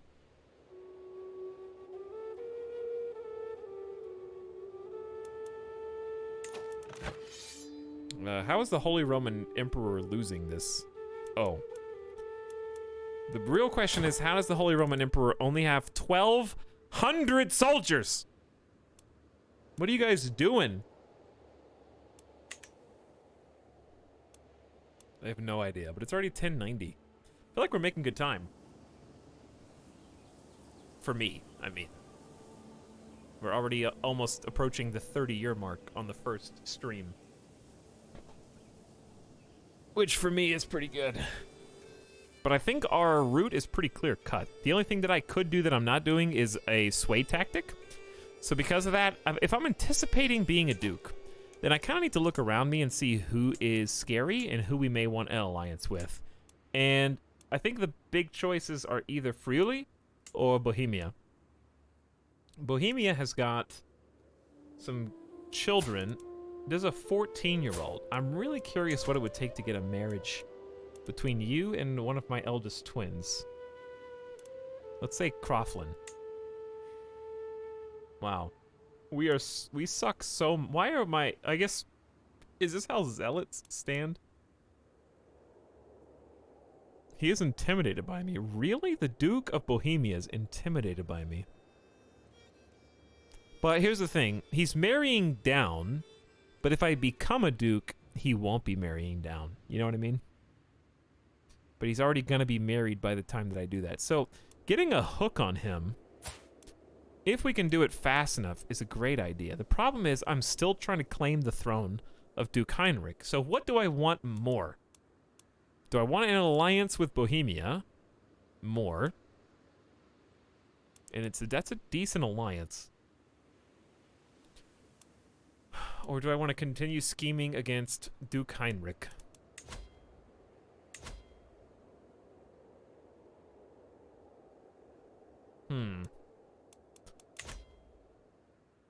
If I become a duke, I got duke problems.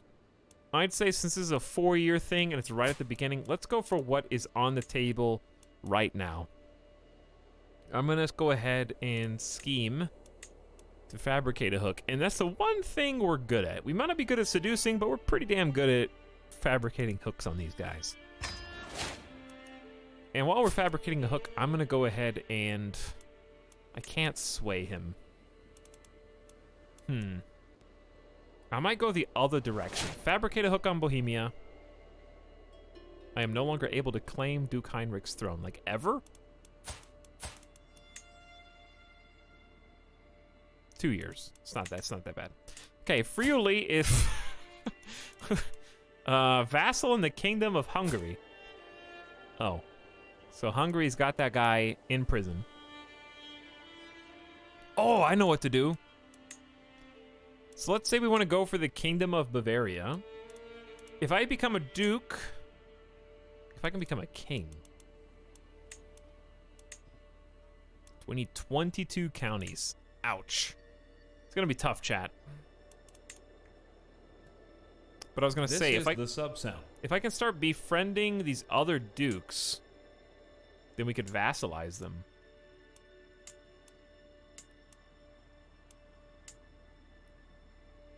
Huh. Who else should I befriend? Anybody who is not in my de jure duchy. Anybody who... Because if they're inside the de jure kingdom, we're probably going to eventually go to war with them. Right? I think they're not going to kill this guy in prison, but I can't sway him because he's in prison. These guys are weak.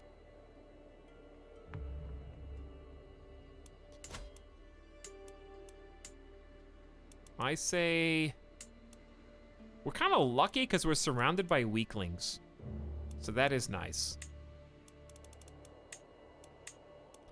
Maybe I'll just befriend Nordgau. I don't know. I don't really have anybody. But there's no reason not to sway. Hi, I just got here. Shut up, antagonist. Don't lie to me.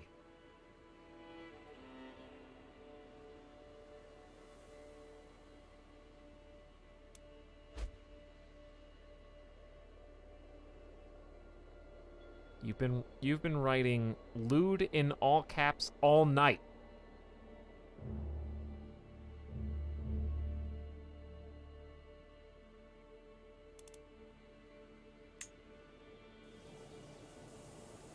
Hi, I just got here.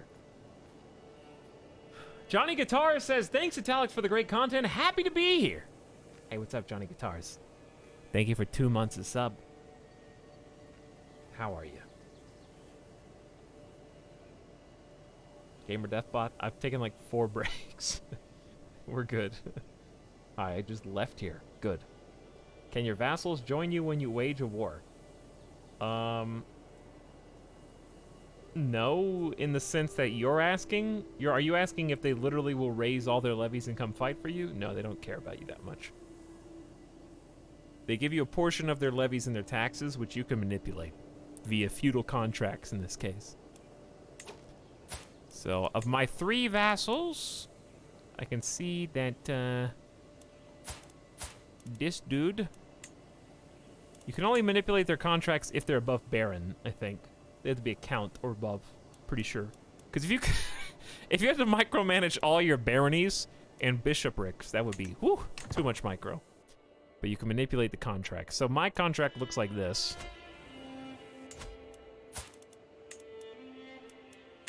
Where I already got a hook on my liege, which allowed me to manipulate my contract, so I'm paying fewer taxes to him, but I'm paying the normal amount of levies.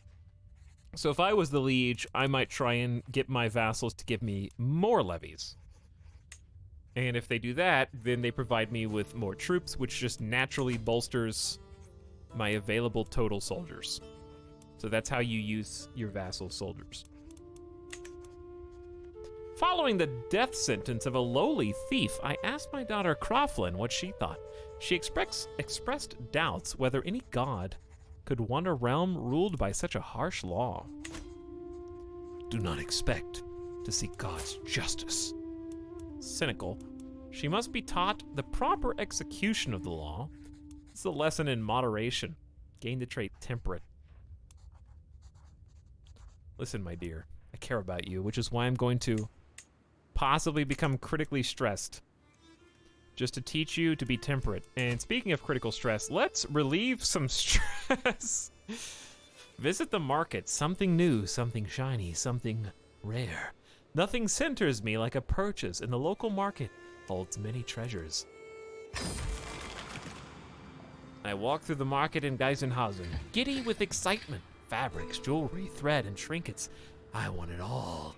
I end up at a stall attended by an old man who is very understanding of my predicament, promising to help me choose. 2 of that. No, wait, 3. I am profligate. So shave some stress. Maybe call a hunt as well. Big money spending on lowering stress right now. Hunts are good though for the prestige as well. Lose some stress, gain some prestige opportunities, and then we'll go to war after that. Press our claim. We're already approaching 1100 AD. Feeling pretty good about this so far. I'm curious to see how the cookie crumbles with regard to all these mega nations kind of duking it out. They're kind of like posturing for territory right now. Nothing major except for Tuscany and Lombardy has happened. I feel like they're all kind of posturing. That's the word. The woods truly is the mantle of the poor. But as the boar flees in panic from foraging peasants, I feel my patience wearing thin. Surely there must be better things to do than pick roots and mushrooms. Guards, drive the rabble from the hunting grounds. Gain prestige, deny the peasants forest, popular opinion goes down. Popular opinion is what leads to peasant revolts, peasant factions, if they're unhappy. So if you don't want to deal with that, try and keep popular opinion up. A generous donation should keep them away. Don't think so. I am wrathful. In my wrath, I will drive them away from the grounds.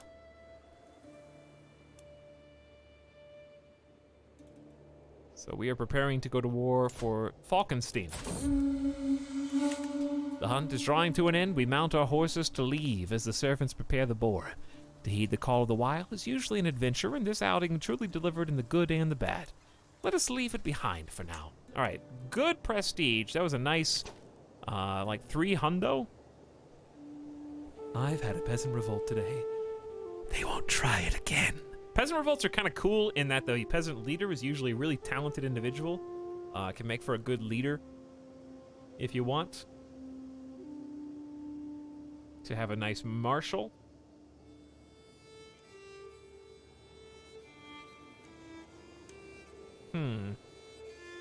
So, let's go ahead and spend some of that cash that I said. Upgrade-wise, we can upgrade all these buildings. Okay, so our choices are thus. Either upgrade all the buildings. Here's what we have to decide what we want to do. Either we can spread the love, right, around our 4 counties and try to improve each one evenly.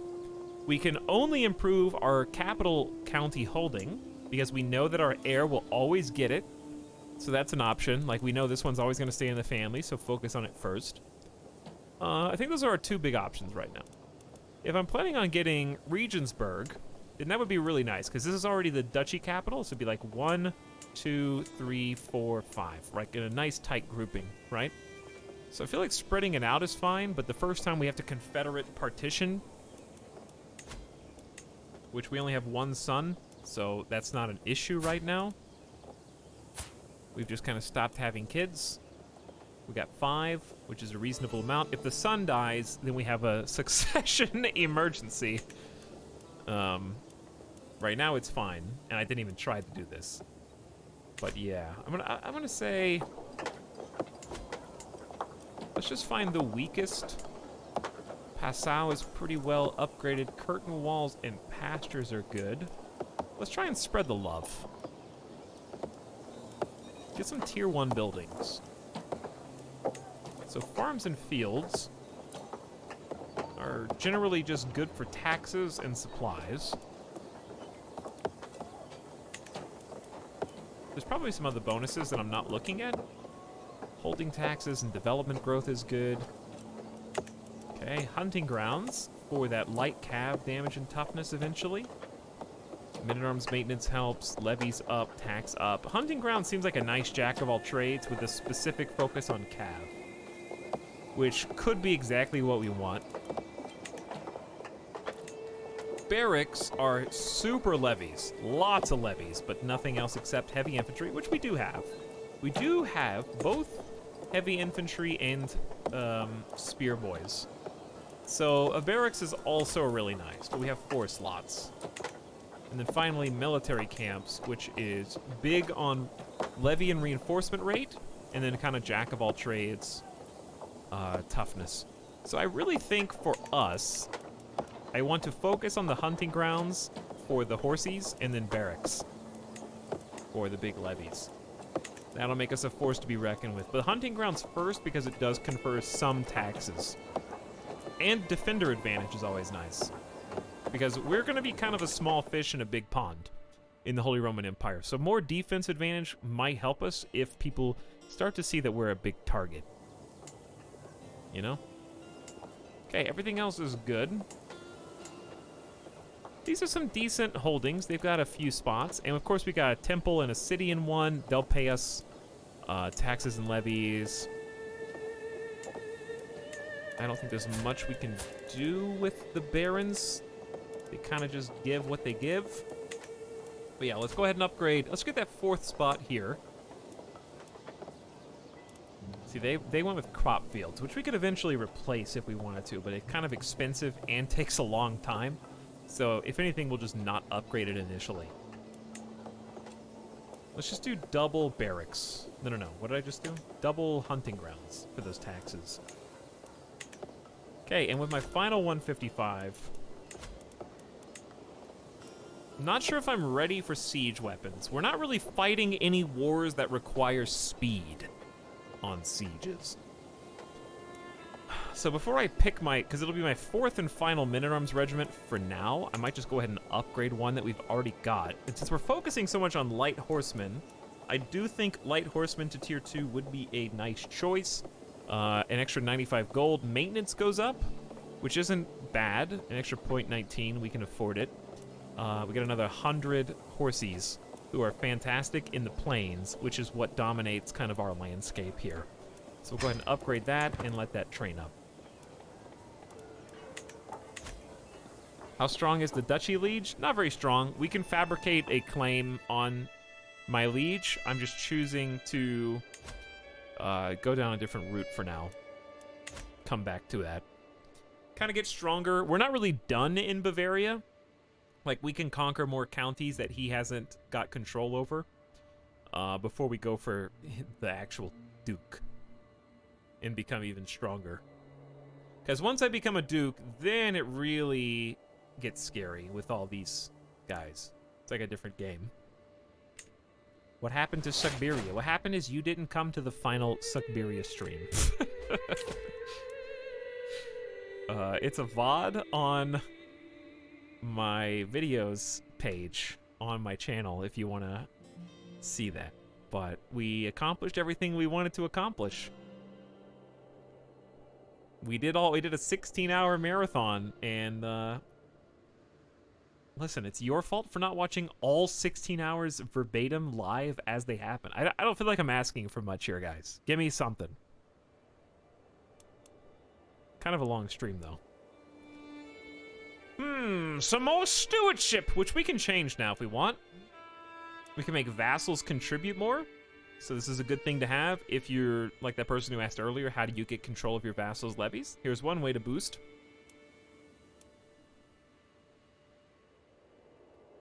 Direct vassal opinion is always nice. Tyranny down. Domestic affairs we're not using. Building construction would have been good for what we just did. It's a little late for that now. I guess I could go back and cancel it, then do that. But what else might I want?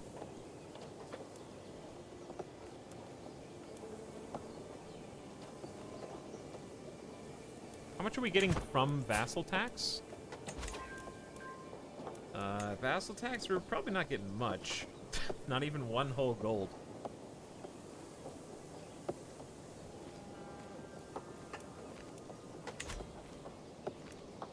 %5 savings isn't that good. What comes after it? Construction time down? I don't think construction time is important because we don't make enough money for that to matter.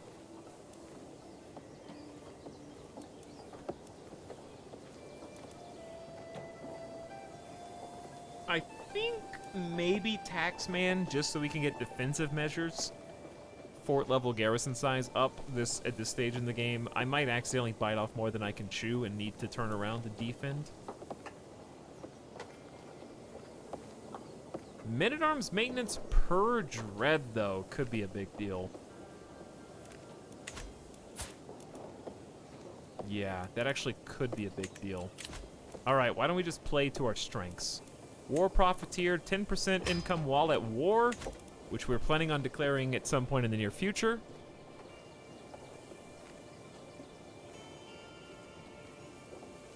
You're getting 1 gold from vassals? Nearly, not really, but close. We're getting 0.4 from 1, 0.3, it's 0.7, and then 0.1, so that's 0.8 total. Close to 1. Which at this stage is good, because they're actually not even counts, they're all just barons or bishoprics. Mayor, mayor, mayor. So 3 city mayors. Which we did. I haven't even built a city. Literally all 3 cities we have conquered, and my neighboring ally, or not allies, my neighboring counts were building the cities, and I got them for free. So it worked out really nice.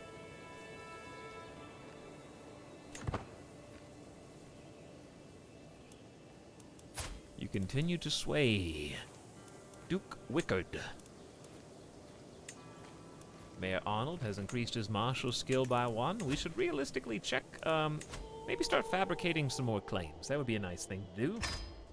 At the moment, our top target is probably a tough one. We probably just focus on the neighbor to Falkenstein. Over here. Collect taxes is good. Not great. Could do construction time, but I don't know if... we can micro it. Micro some construction time.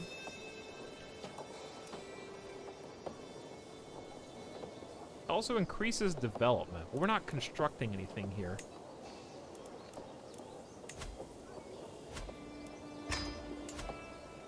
Where are we constructing stuff? Oh, yeah, we are constructing stuff here. The Hunter's Lodge. Okay. So that'll work. Train troops, support schemes. Seems good.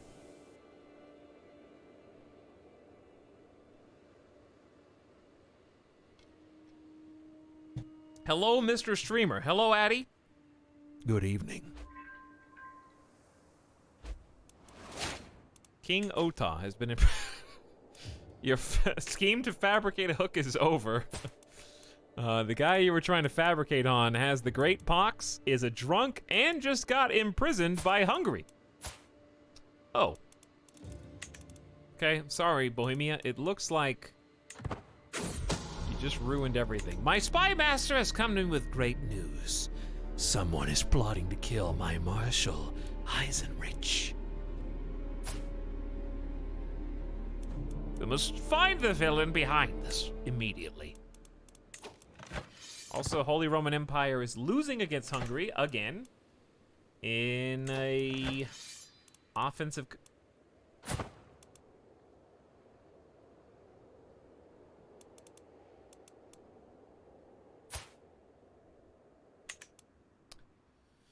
Kaiser Heinrich IV of the Holy Roman Empire has been imprisoned for a fourth time. He has lost every war that he has declared or been in by being imprisoned. This is something of a common issue with the Holy Roman Empire. I feel like if the Emperor of Holy Roman Empire allowed themselves to be captured, not once or twice, nor but 4 times, that it probably would have broken up a lot sooner. You know? Like, at what point do the vassals just go, all right, big guy, I think it's time for someone else to give it a try, you know? Like, you gave it a shot. It wasn't a good one, but you shot your shot. I just think maybe I could do better.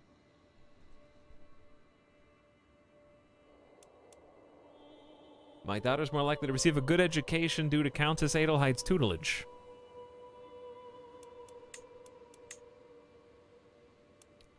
Your liege was also taken prisoner. Tetbert has become a cautious leader. Minimum battle roll way up. I think we're good to go to war now. Which will get us a little bit of money anyways. Out of loot. Let me just double check. Make sure you don't have anybody. I could go and start scheming again. I think it's too soon to start scheming on my liege, who's also imprisoned, hilariously. Perhaps it's time to... Well, he's... I don't know who to scheme on. Who can I extort?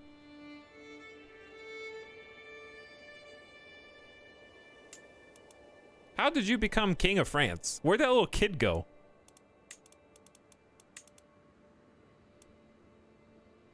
Prince Francois is still alive. A faction made this dude king. He died from his war wounds, and then King Arnulf of the Van Vlanderens inherited. What is going on?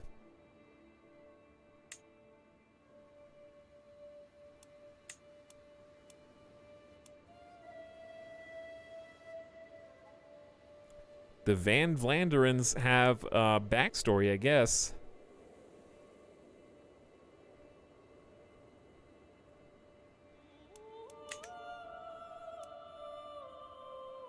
Okay, so here's what we're gonna do. We're gonna take the king. Let me see how much we can get off the King of France. 90% hook. He's got a little bit of money, not a lot, but sure. Let's try.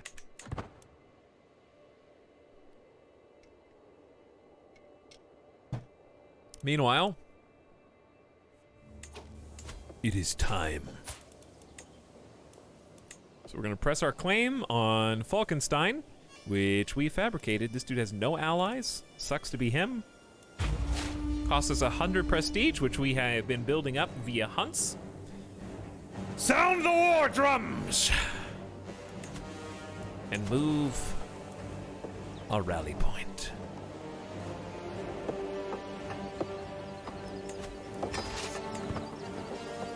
They raise so fast.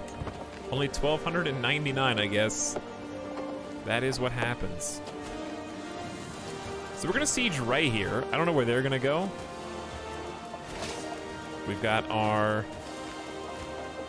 non-siege commander here. What we probably want to do is just go and relieve the siege. We probably want to defeat them so they don't just back cap us, because we might have to siege both of these. Hello. My spy master has grave news. Someone is plotting to kill my bishop. Well, they're fast. Gotta go fast, chat.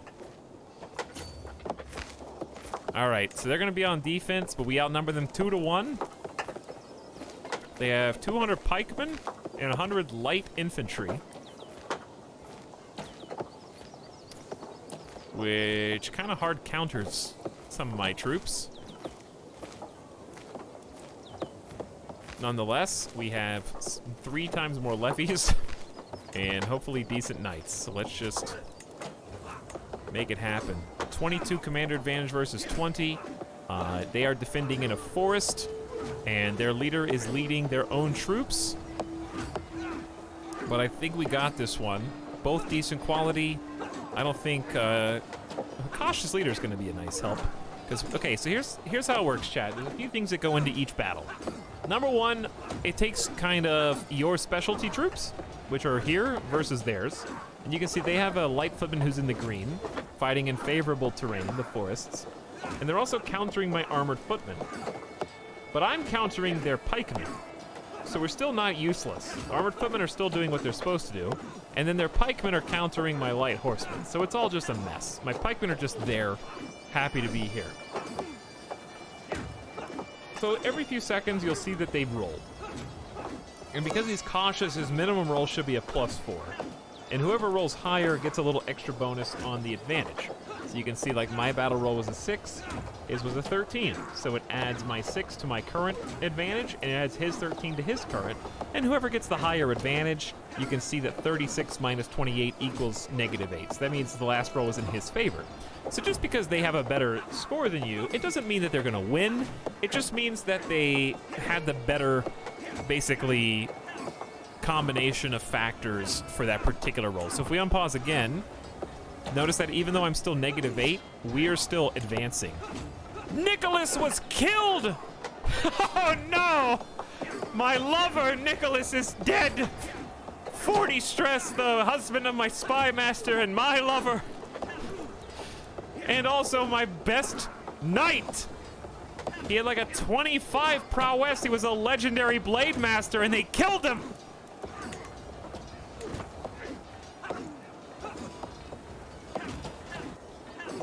But you can see now he's rolling -2, so that's the benefit. Mayor Arnold has wounded an enemy commander. Okay, that's good. But yeah, we're getting these like really awful rolls. But as long as he rolls less, we're kind of just breaking even. If we break even, since we have more troops, we're gonna keep putting the pressure on and moving this down the line. So they just killed one of my best knights, which is just awful. And the rolls here are just truly terrible as well. But then when you get them to 0, you basically just... You basically just keep beating them down while they cover their retreat and see how many extra kills you can get. Recently, I feel like I am not worthy of the county of Geisenhausen. Do other rulers doubt themselves as I do? I try to be good and generous, but no matter how much I give away, there's always someone else with a begging bowl outside the walls. Others of my station don't seem to have these problems. Damn this universe for raising one so poor as me to such heights. I swear to God, I'll punch somebody. You become irritable. Maybe a new cloak would make me feel better. Lose 90 gold? I'm just as good as the rest. I swear to God, I'll punch somebody. -2 diplomacy, -1 martial, extra 2 prowess, stress loss down, dread gain up. Stress has made Dietrich prone to frequent outbursts and tantrums. I will punch somebody. Well, I'm already wrathful, so irritable fits right in with that. Rip Nicholas, my best fighter, lover. Your forces took your foe, Count Heinrich, hostage. We got the enemy leader hostage, didn't even have to do a siege, but we did lose significant loss there. So the final tally was 112 total deaths on my side, 400 deaths on his side. So we obviously got the better of him. They considered it a slaughter. We get fame, or he gets fame, I think, for leading it. We probably share in that. But most importantly, we can check who got the kill. Slain in battle by Frobert. What a name. Imagine being slain by Frobert.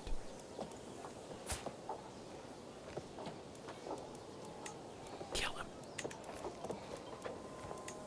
So our horsies actually cleaned up. 180 kills, really good for them, despite their pikemen. So it looks like horses were not countered enough by the pikemen, probably because we had armored footmen, I would assume, who did all right.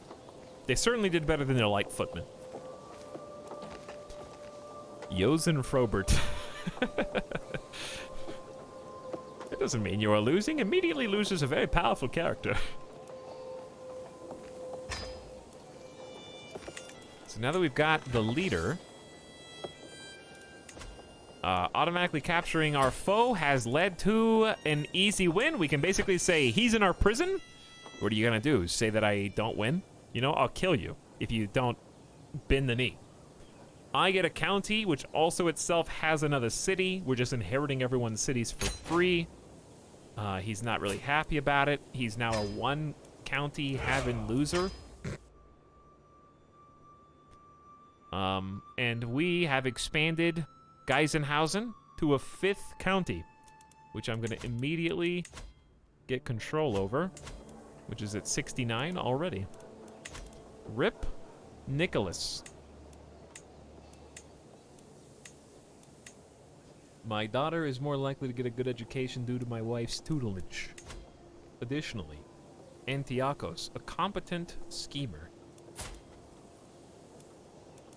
4-star elusive shadow. Don't think we need you, but I really do need some more knights, dude.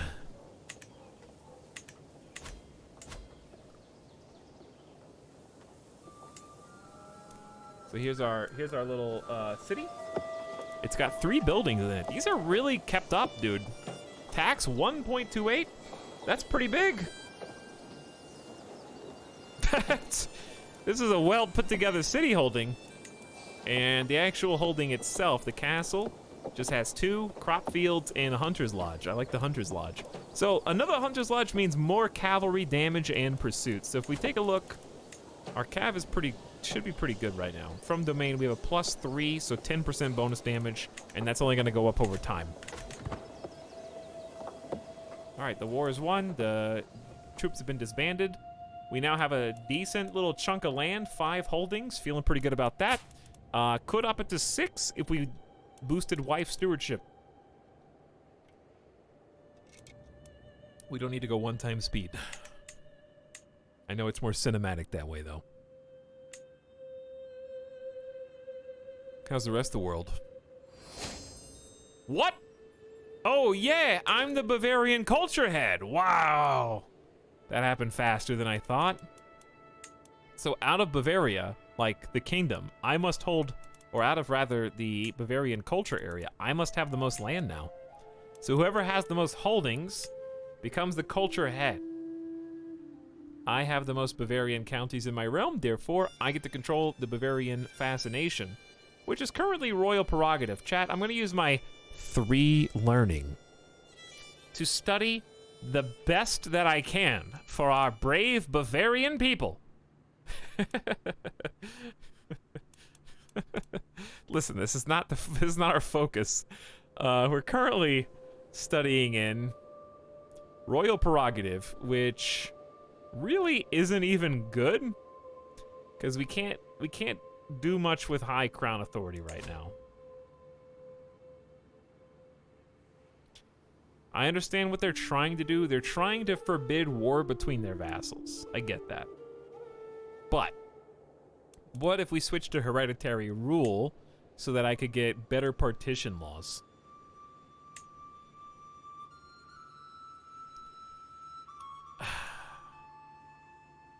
$6 years?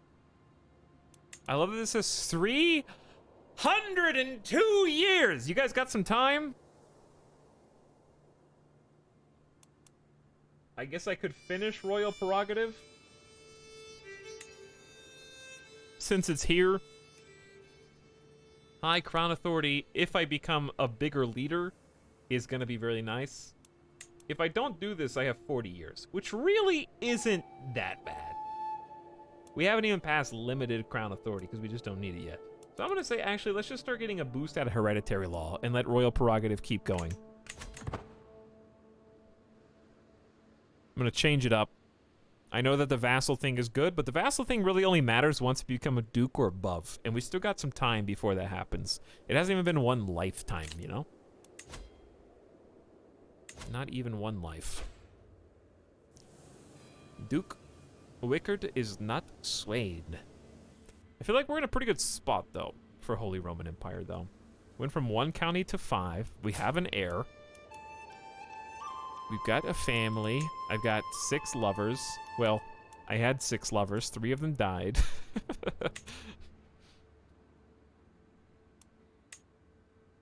You can designate a guardian for Cookie Crisp. Von Katlenberg. Hello, Cookie Crisp. Who would you like to teach you?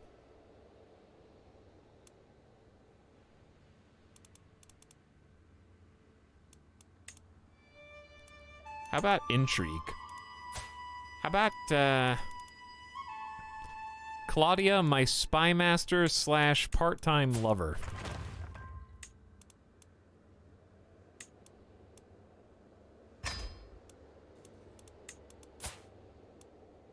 Who is rowdy and gets an intrigue bonus.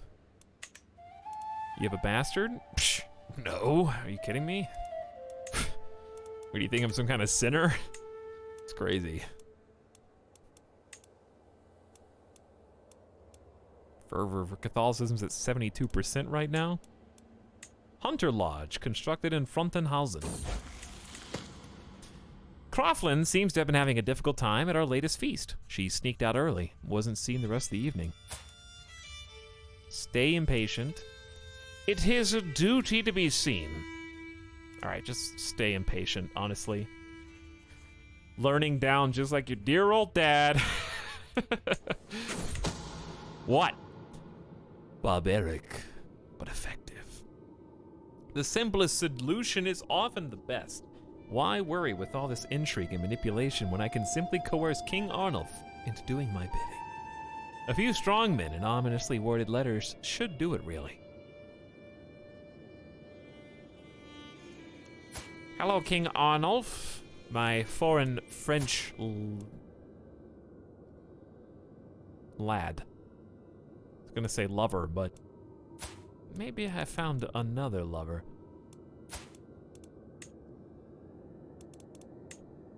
Never mind. Forget I asked. Scribe! We have letters to compose. This is an act of tyranny causing your subjects to lose 5 opinion of you. Gain 22 dread and a weak hook on King Arnulf.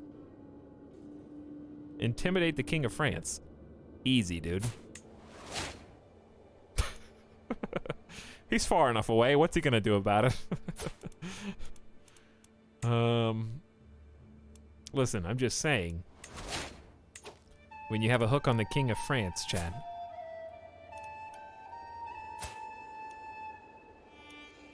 Queen of Galatia. Or Galicia. Galicia. There could be like 4 ways to pronounce that. Let's see.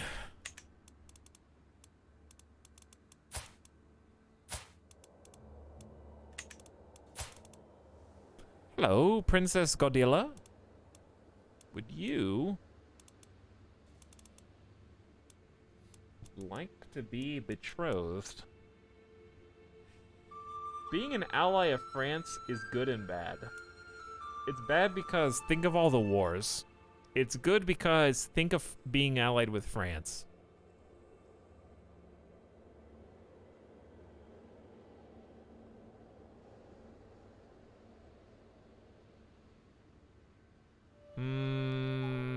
How many wars are you guys in right now? Yeah, 3. How many allies do you have? Also 3. Are all your allies in all your wars? Sort of.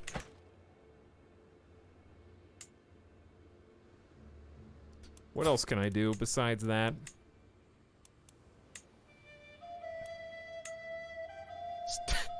Demand 50 gold. I just keep fabricating hooks on every single world leader, blackmailing them for money, even though it causes me so much stress. Listen, chat, yes, I'm generous. I'm giving back to my people, okay? God. It's not bad RP. I am just using the money from the big kings and giving it to the little people to help improve my lands. That's all. I don't see the big deal.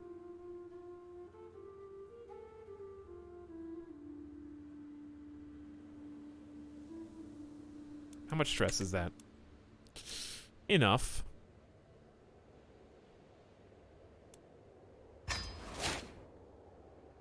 It's enough.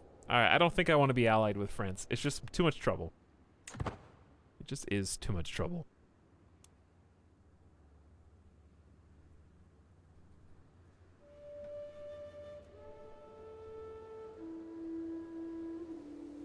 Did they keep the old Latin-based letters in this game? I don't know what you mean. The font?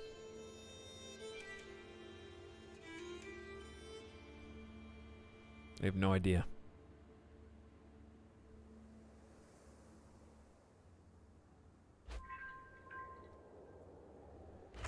Ooh, did I just see 50 gold?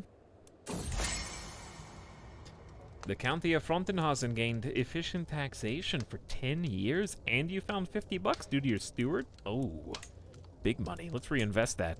And also, Hunter Lodge was built in Passau. So we got a tier 1 building in all 4 slots. Building up that income, which is going to pay for my regiments. So, Passau, I will go ahead and, like I said, reinvest. Hunter Lodges not only increase taxes, give us a few more levies, better defender advantage, the light cav bonuses. I think those are good across the board. Go for it.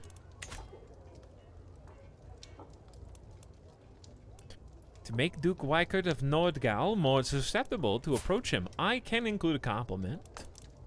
We only have a 44% chance to sway this dude. Why am I swaying him again? I don't know, I'm just swaying a neighbor. He either gains 10 opinion or loses 5. Compliment his clear rationality. He is just and temperate, so it should work. Our recent correspondence has been a source of joy. I can't help but think we might both benefit. Very nice. He's also afraid of me.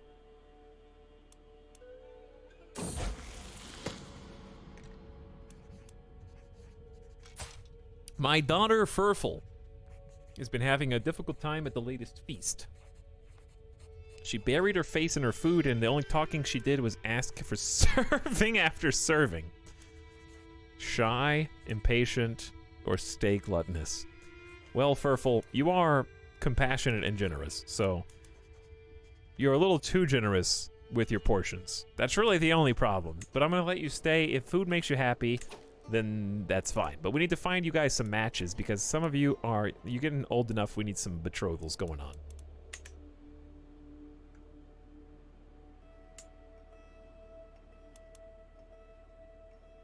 Bohemia is drunk. There is some border gore inside of Holy Roman Empire. I believe I want to try matching with Bohemia. But he won't accept. Because I am not a duke.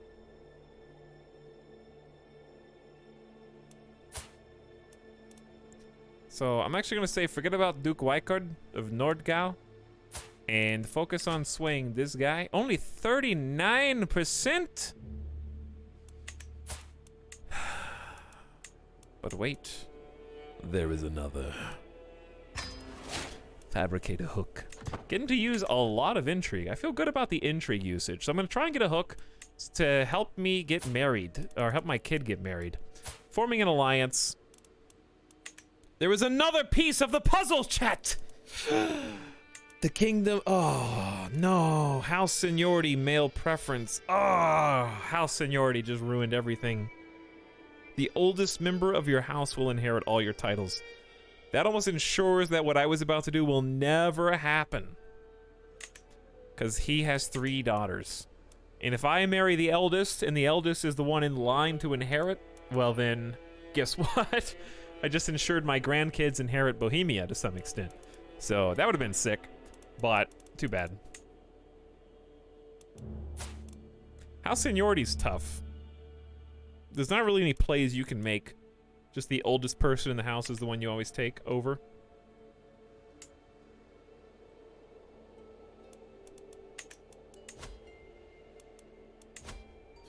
To let go of all this anger and irritation I've been holding. There's nothing better than it to clear the mind. Next an opportunity arises, I will not stop myself. Either insult a random vassal or lash out for a year. Oof. Direct vassal opinion -10. Hey! Hey you! Kaiser Heinrich is being attacked by the Kingdom of Hungary again. Mayor Philip, my dear vassal! I smile audaciously. Were you born such an obnoxious knave, or did you learn this in Twitch chat? That's what I say. The look on his face. Mayor Philip loses 40 opinion of you, but you lose 28 stress.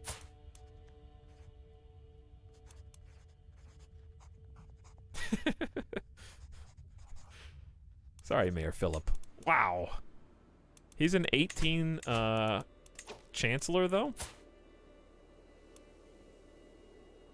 Can't please everybody. My current council thinks I'm okay. Which, you know, it is what it is. It's good enough. It's good enough to avoid factions.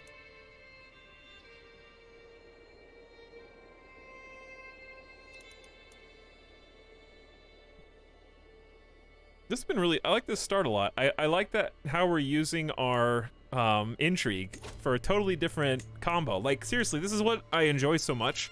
Crusader Kings has been fun just because even 130 hours plus later, I'm still playing differently. So, we're starting small, we're a vassal. I'm using intrigue, not to abduct, not to murder, but to extort a bunch of people. We're digging for dirt, we're getting hooks. I can go ahead and send my Spy Master to find secrets if I'm okay with that, or we can continue empowering my hooks. Either one's good. I think this one's better.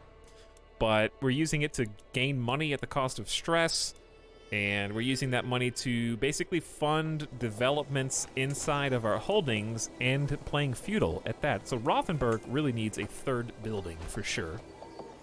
I'll see what Kaiser Heinrich is doing, because he's having some trouble.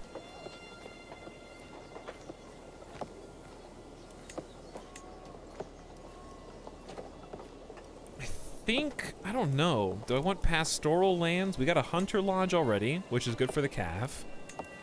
I may want the barracks for that heavy infantry spearman damage bonus and the levies. It just seems nice for military purposes all around. And then we can use that final spot for either defense, whatever we want. I might change the crop fields, which are fantastic for taxes. Arguably the best. 2.6 is among the highest it goes.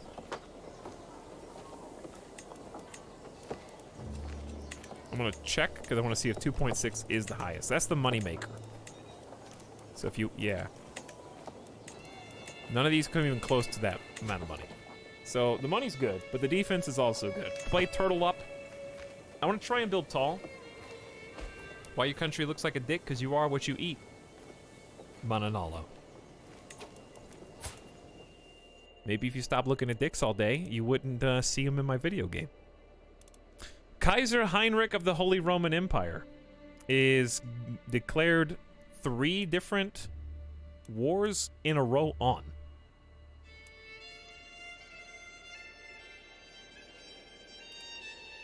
Defending, defending, and defending. Pump it, dick.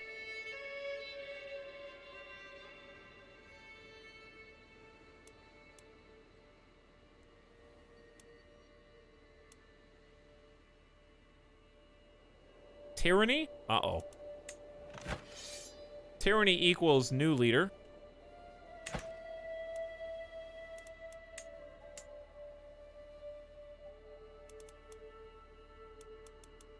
Defending against Burgundy in the claim for Lyon. And then another county of Leibniz. Insane Atheist is the king of the the emperor of the Holy Roman Empire. Yeah. Kaiser Heinrich IV has, I think, been tortured. I think he got the 5% torture debuff.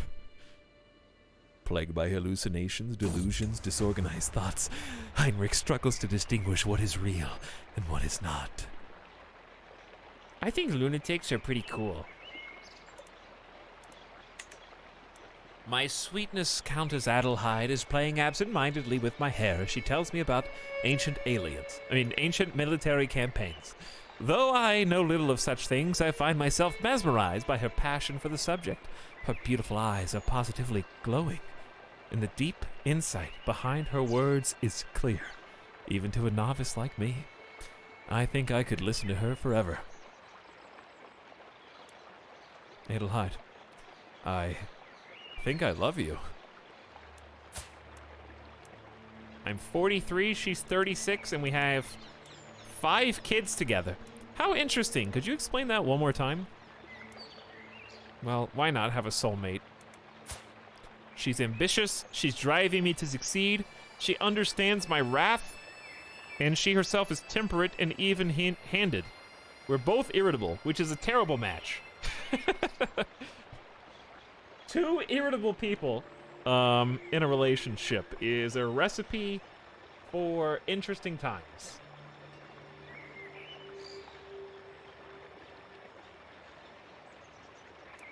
I think I love you, Adelheid. My declaration catches Adelheid off guard. Her hand becomes still in my hair, and I feel her heart pound against my cheek. My own is beating just as hard. I do care for you, Dietrich, and I enjoy our time together. But can we just leave it at that?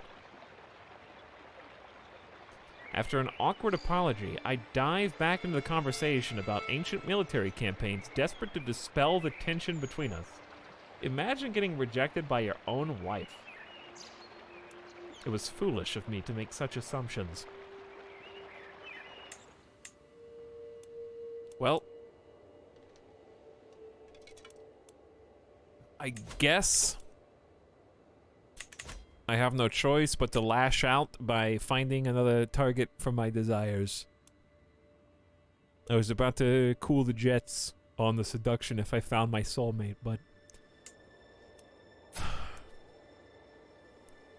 the Queen of Bohemia is not interested. Okay, as I was gonna say, the Queen of the Holy Roman Empire looks like she's seen some shit, but it's also too good for me. Okay, how about just people? Let's dream a little smaller. Dream a little smaller. We are allied with Innsbruck.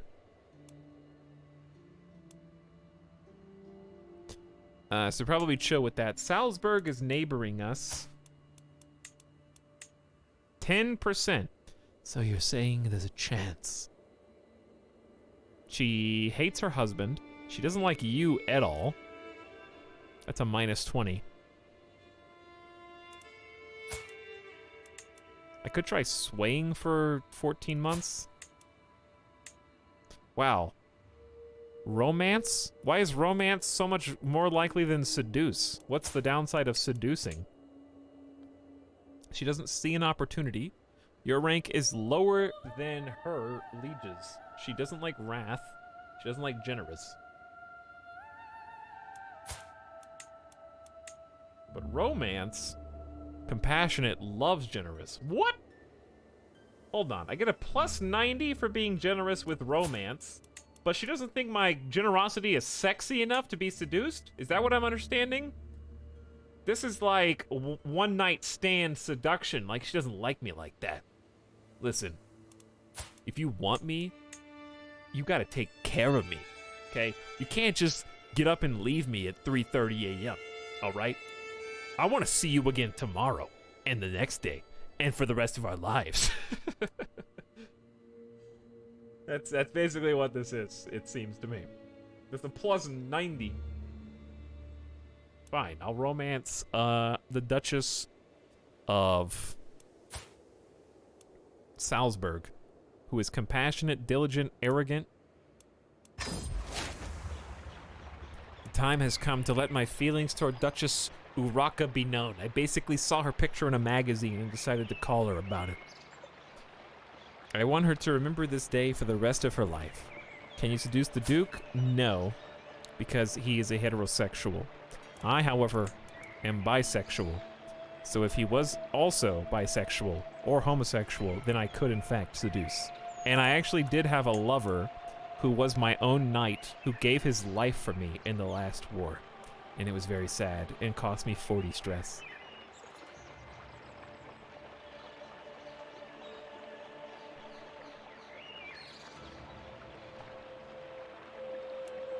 All right, Duchess Uraka.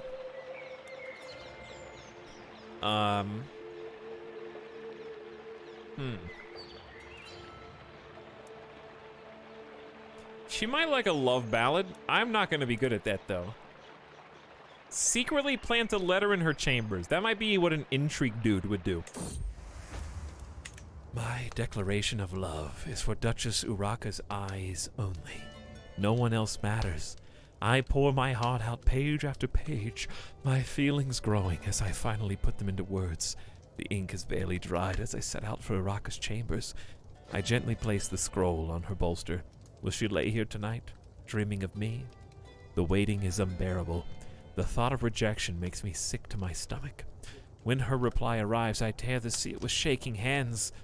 While I cannot encourage you, Count Dietrich, I am most grateful for your kind words. Yours faithfully, Uraka. She won't resist my charms for long. The scheme continues.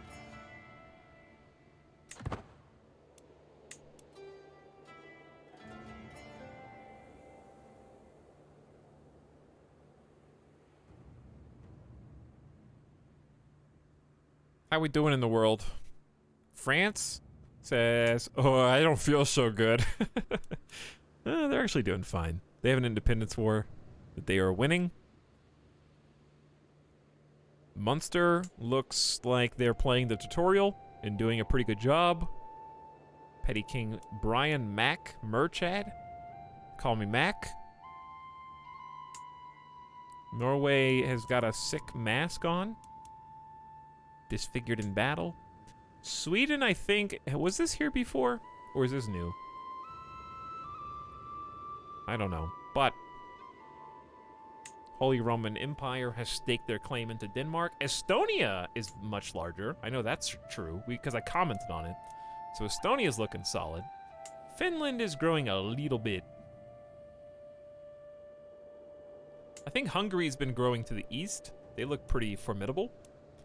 Byzantines looking strong, almost 10,000. Everything's pretty put together. Byzantines got some Africa in their lives.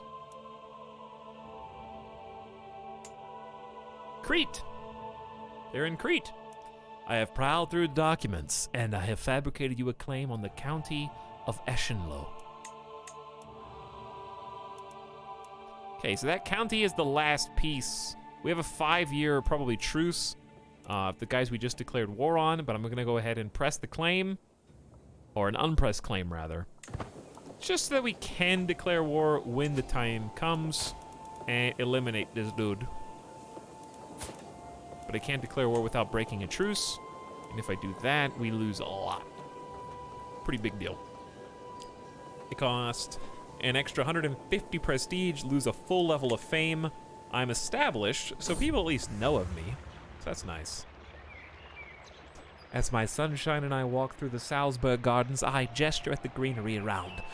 For all their beauty, there isn't a single flower which rivals your own, my lady. There is one, she says with a mischievous smile.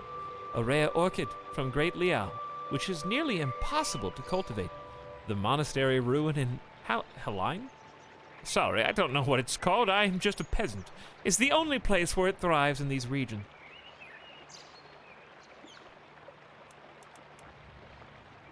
Surely I can find a merchant willing to sell me one. I will brave the ruins. 63% chance you find it, declare your undying love and get a special gift. 8% chance you wound yourself, 27% chance you become stressed. Ethelyn may be able to help me. This option is available because your friend Ethelyn has a high prowess. Oh, seriously? This is cool. So my good buddy Ethelyn, who was herself, I think, the Duchess of Lombardy, how random, who, of course, themselves splintered from the Holy Roman Empire, this is very bizarre, is stronger and cooler than me, and might be able to go get that special flower. Maybe the ruins are in Lombardy. Her husband died of his wounds, and she's no longer a duchess. I say we ask her to hook us up. The scheme progresses. Ethelyn, total bro, just came in and hooked us up. Hey, I just finished my work for the day. This is the third time that Syntax Squid has people arrived in the same stream. Literally triple dipping on greetings and hellos. Would it not be wonderful if King Svatobor owed me, not out of fear, but out of gratitude? If I, for example, were to save him from vicious bandits. Well, he was traveling. Indeed, vicious bandits Wait. Indeed, vicious bandits like the men currently waiting outside the castle gate? I would charge in with my guards at the last moment, driving them off and leaving Svatobor in a life debt. Simple yet convincing. Just a weak hook for 60 gold. I don't think it's worth it. Let's reset, get building influence. Start that over. Because I don't know why, like 60 gold's a lot right now.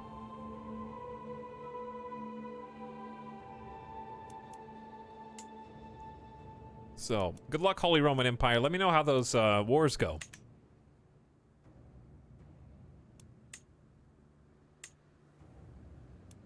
We do have 3 powerful vassals.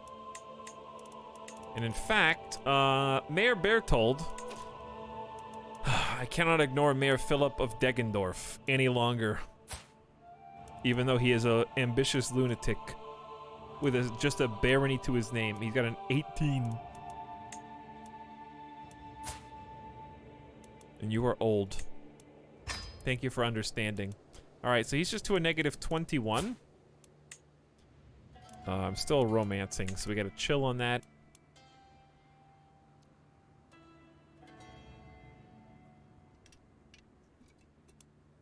I just spilled my beverage on my face.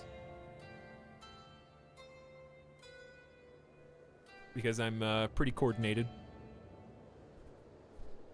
Okay, it's cleaned. Stuart Tassilo, what are you doing? What was that noise? Did you guys hear that? It freaks me out every time. Like, I think you're helping me. I can't see. I think you're helping me build, but we're not building anything now. So this is the thing I always get confused by. Development in county is still good, but it just ticked over. We got 12 development here, which is super nice, obviously.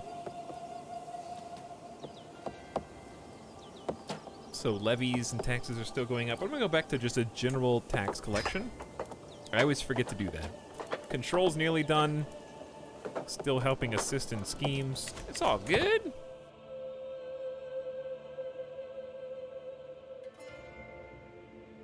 Welcome, someone who's never been to this stream before. I love it when I see new faces. Anexes, how's it going?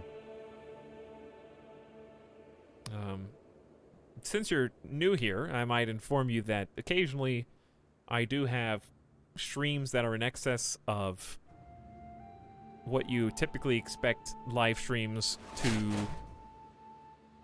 be in terms of time. And if you use our command YupTime, you may be able to see exactly how long we've been streaming and how long we plan on streaming.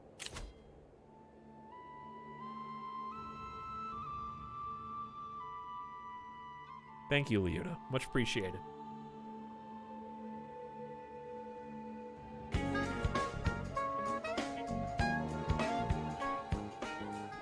I was appearing on screen, not in anticipation of that. It was purely coincidence. Shamed into subs. 10 gifts for 10 hours. Chat, your lives are worth $5 an hour.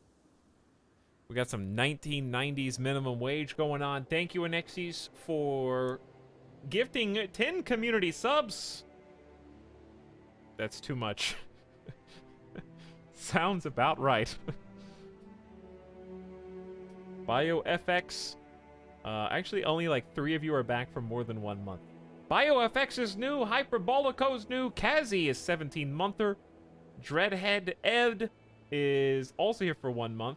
Raketh for the first time ever. Jelly Stick back for 3. Dawo, Default Beef, Hero Slayer are all here 1 time only.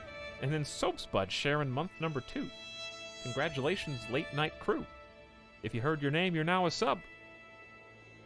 So, whatever you want to do with that, got 30 days to do it.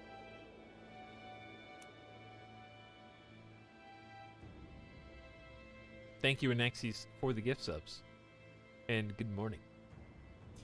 Don't worry, chat. This is not going to be a 16-hour stream. I still got 6 hours before that becomes a problem. It won't be nearly that long, I promise. I have had a few drinks tonight myself. This is still the same one that this is still the last one. I just have it in a thermos. And then I'm a water boy.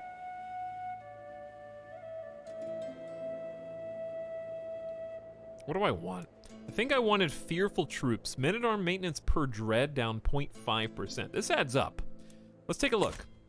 So, it's good to just highlight these and take a look at these anyways and kind of see what is affecting these numbers. Like, we are at an all-time high in monthly income, 8.4. Feeling really good about that. We could absolutely afford some more men-at-arms with this kind of income. We're increasing it quite quickly. So my domain itself is providing 9. And of that, the Barony of Geisenhausen, that's our capital seat, is giving us 2.6. And just 2, actually, yeah. The Barony of Geisenhausen. Let's just zoom in. So you can click on shields to kind of check that out more in depth. I'm confused though why it says the Barony of Geisenhausen. I guess because it is not. Yeah, okay. That's just the primary holding. I was just making sure that I understood it correctly. But that's okay. That's why you click on stuff and see what it does. But yeah, we're getting 2.6 from the capital. We're making some big bucks. On top of that, vassals are paying us 1.5, which is fine because my vassals currently are just mayors. And they're mayors whose cities we did not have to build. The people I conquered built the cities for us. So this is just free money. The church holdings, we have 1 bishopric, and it's ours. 0.5, not much. I'm also losing money because of generous and profligate. So we actually are making more than it looks like, but Well Focus is getting some of that back. So if we look, our unraised men-at-arms are costing us 1.3, which isn't a ton, but that is going to go up the more men-at-arms that we get. If we were tribal pagans, we would have a prestige hit for unraised men-at-arms instead of gold. So this is kind of new to me. Profligate is very nice for our prestige bonuses. Foreign Affairs is doing us good. Piety is coming in just because of a little bit of religious relations. Not much, because we're not fabricating any claims. I don't know what claim I would want to fabricate. We got one right now.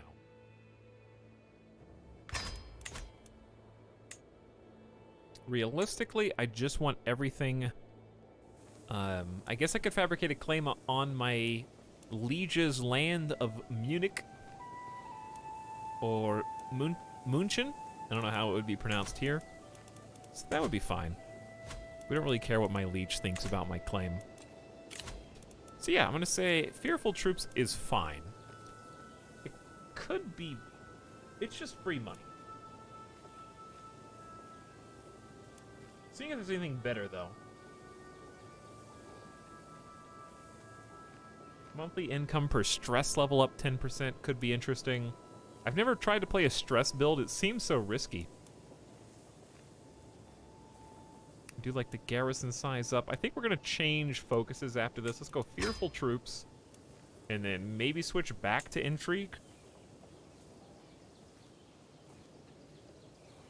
But if we go back to Intrigue, I'm not sure what I really want.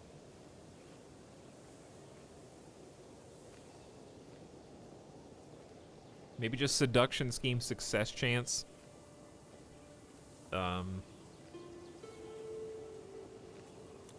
What else do we do? We do Marshal okay. I guess a little Marshal wouldn't hurt. It would be nice to cheapen the cast's belly cost, which would have been a bigger issue before we got all that prestige. Naval speed doesn't help. Huh, what do I want? Diplomacy, maybe? Sway scheme power. Prestige per dread is kind of neat. Befriend people. Children receive extra perks.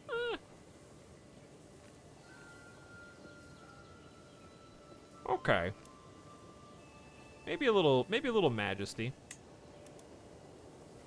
Maybe a little diplomacy and prestige.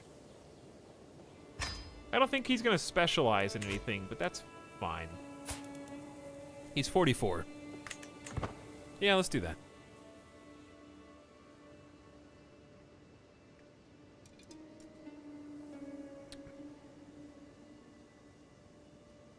Chad, is it possible that I could just record certain responses that I have to things and then just push the soundboard button every so often when it's necessary? Never would I have thought the man could have too much love, yet it seems life has proved me wrong. Some days, I feel as if my spare time is nothing but suffering through endless arguments with Adelheid, my wife, sating Hedwig's boundless lust, and walking in the garden with Eugenia. How long can I go on like this? These women will be the end of me. I have like 4 lovers. 1, 2, 3. Yep, no, 3 lovers. Exactly. I must let my wife go.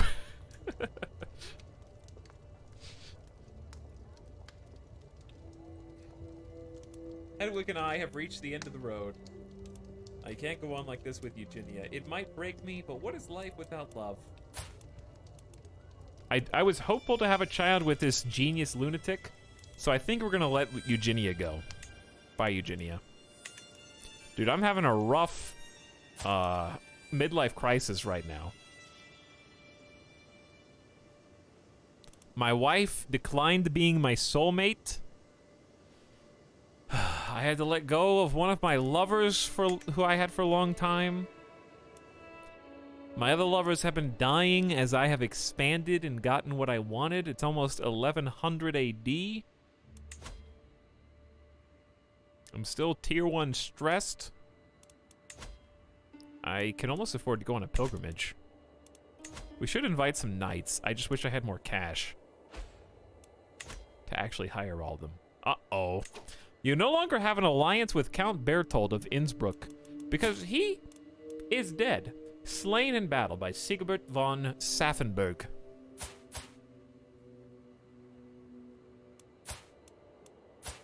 Way up there.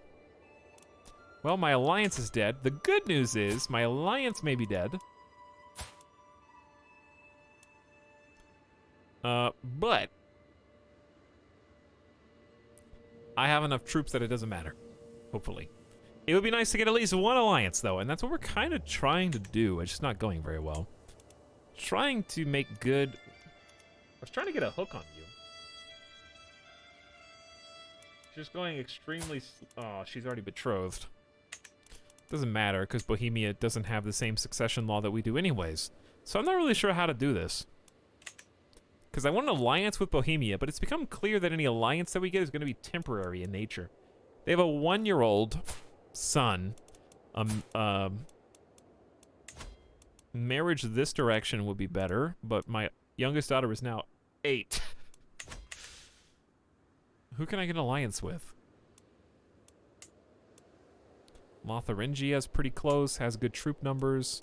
Do Bavaria. My liege is super weak. We don't have any great targets. Bohemia was the best one.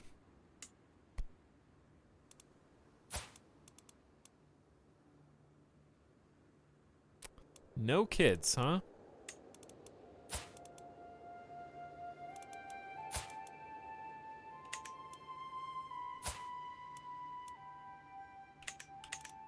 There is like a 3,000 IQ play there that I don't have the power to do. They just have regular partition. Equal among your children. Interesting. So, like, if I waited on Laszlo to die with no kids, if I killed him, rather, because it's possible to have a kid. If I killed him and then married matrilineally the heir's son... It's too much work. There's got to be a better way. I think I'm thinking too big. I'm trying to go for the big dogs. I need to just slow down, calm down, go for small alliances, fight at my weight. You know what I mean? So if I'm looking at the kingdom, Nordgau and Augsburg are both people that we ultimately want to have with us. Why is it opening up like... Oh, it's opening that up because I had the duchy mode on.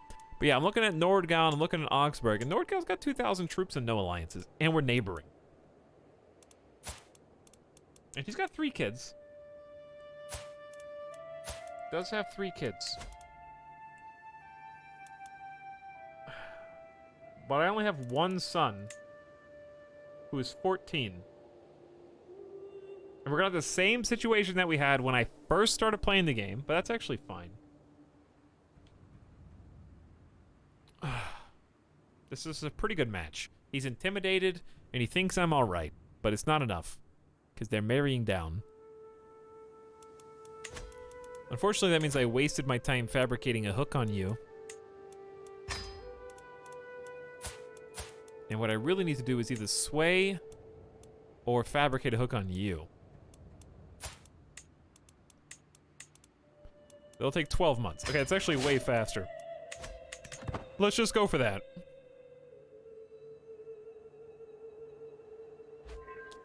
Are we planning to convert to a heresy at any point? Probably not. I just played literally a full game as Pagan Suamanuscos. So I wouldn't mind being a Crusader boy in Crusader Kings for a turn. Unless the RP opportunity really presents itself. With her coming of age, my tuition of Croflin is at an end. For the longest time, I was hoping that good tutelage would be enough to teach Croflin the intricacies of administration. Few would be impressed by her understanding of the subject, but she's at least got a sound grasp on the basics. AKA, she kinda sucks. Her twin, Furfel, is hardly studious. She at least managed to memorize certain choice quotes from the classics.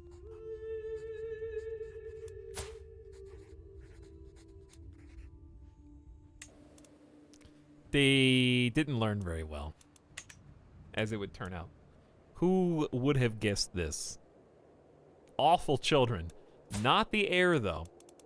The heir is currently being taught by Tedbert Bobenberg, which is a great name, who is a 4-star strategist. Brave, just, and wrathful. There are a few things I enjoy more than Countess Ethelin's company.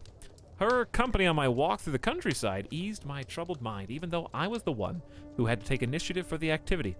After the short break, I was once again ready to take on my duties. I am lucky to have a friend like Countess Ethelyn. That is so true. So true. Now romancer. I mean, seducer. We're not that kind of friend.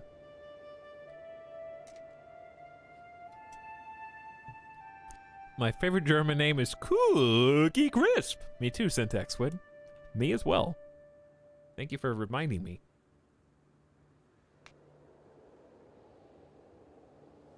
Chat, what are you, are we streaming tomorrow? Yeah, we are streaming tomorrow. What are we gonna play tomorrow? What do you guys want to do? Finished increase, control in county task. Chat basically picked, if you weren't in the Discord, you basically picked Crusader Kings today.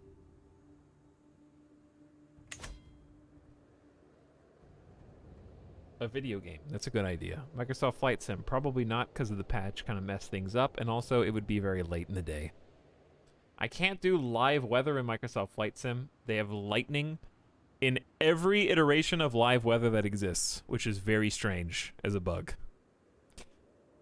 So that's annoying. A couple of the planes are broken. A couple of the autopilots are broken. They don't do any hot fixes for some reason. They only update every 2 weeks. I don't know. Not sure what the deal was there. I was thinking about doing No Man's Sky again. I thought about it. If you like chill games, I recommend Death Stranding. Yep, we did a full stream campaign for exactly that, and it was awesome. I thought Death Stranding was great. 7 Days to Die? Probably not, but I haven't uninstalled it yet. Star Wars? No. It was fun, though. It was really fun in VR. By God! Raka is an insufferable doxy. Have you seen how she fists her hands in her blouse? Ridiculous! Robricht, the son of Countess Oda, throws his head back with a wicked laugh. Uraka is still conversing with her friends, but I can tell she hurt him. I hate to see her hurt. Courtier of the Duke? He's just speaking ill about my beloved? Vile lies. Draw your sword, churl. Prowess challenge. Oh. It's not good, chat. 59% chance it works. 40% chance I become wounded. What a way to die. As Count Dietrich, declaring my love for someone to get back at my wife for spurning me. But, you know what? My because I am wrathful, I gain stress. For either of these, I'm gonna be in character this time, chat. 59%, we got an act of heroism. Or I become wounded and maybe die. My character would draw his sword and fight. No! Oh! Hey, hold on. Whoa. You are defeated by Robrecht. I'm fine. I got healed. Woo! False alarm. Court physician Eisenrich barely knows how to read a book and somehow discovered how to cure my wound. Let's go ahead and search for another physician because we're not going to get that lucky twice with this 10 learning having fool.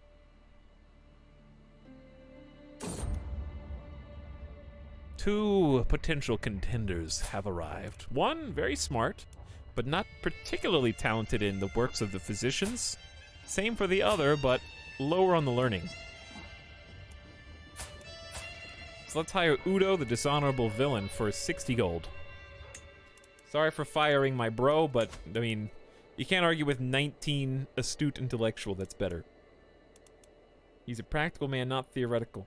He healed you before he even knew you were injured. That is true. Basically what happened.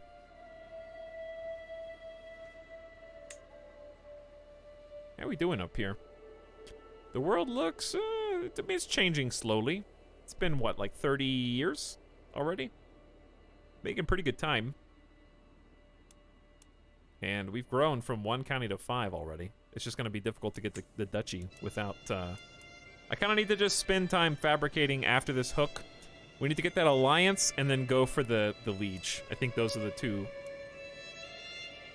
steps that we need to take. We need to get the Duke title.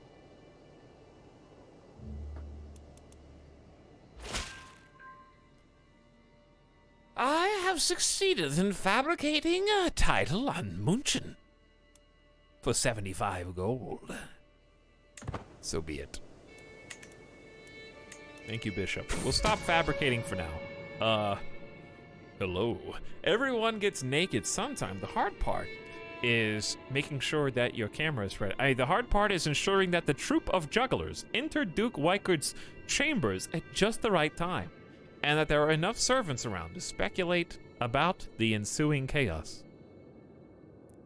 I suspect Wycard will do anything to protect me from stoking the flames of the following rumors. He naked. I have to spend 150 to get a strong hook on him. So be it. Prestige gone. We're spending that prestige. We're building a lot more now than we were. We went up to 2.8 from 1. This is the hook we want. I want to arrange a marriage with... There's no way he would let me arrange a marriage with his heir.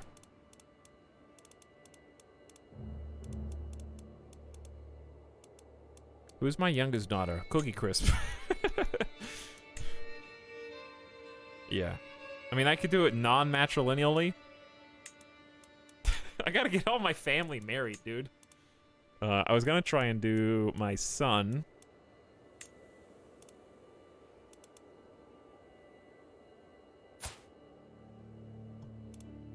With his eldest daughter. There we go. That's gonna be an alliance for a little while. It should be an alliance the whole time, because we'll be married to the little dude's sister. I haven't looked at Hork in a while. You know what? Hork be looking like a Hork. You know what I mean? Like, that is Hork to me. I can see it in his face and in his hair. That dude is Hork. Let's use the hook. So this is where our intrigue focus is helping us out. We're arranging a marriage with intrigue by fabricating hooks and using that superpower instead of diplomacy. I gladly accept your betrothal proposition. Your son and heir Hork will be betrothed to my daughter. And we have an alliance now. We are allied to Nordgau, who has 31 hundo troops. Really good alliance. We ourselves have 1,500, so they're twice as strong as us, and they neighbor us. So it's nice to know that we don't have, not only do we not have any threats to the north, but we will have an ally as well, sharing our border, which makes us a lot stronger. Now we have to help them, but that's a price I'm willing to pay. They're really small, but really stout. That's a lot of troops for just a few counties, like 6, 7 counties. I think 6. Gotta make those political plays. Chat, who among you are playing a campaign right now? Since my mayor, Arnold, my vassal Mayor Arnold, arrived at court, he's barely left his chambers. I demand an explanation. When I push the door open, Mayor Arnold is seated by his desk writing furiously. As I clear my throat, he jumps out of his skin. He quickly stuffs a roll of parchment in his pocket and turns toward me with an uneasy look on his face. What are you hiding? He loses 15 opinion, but you do find out. Return later and search his chambers in secret.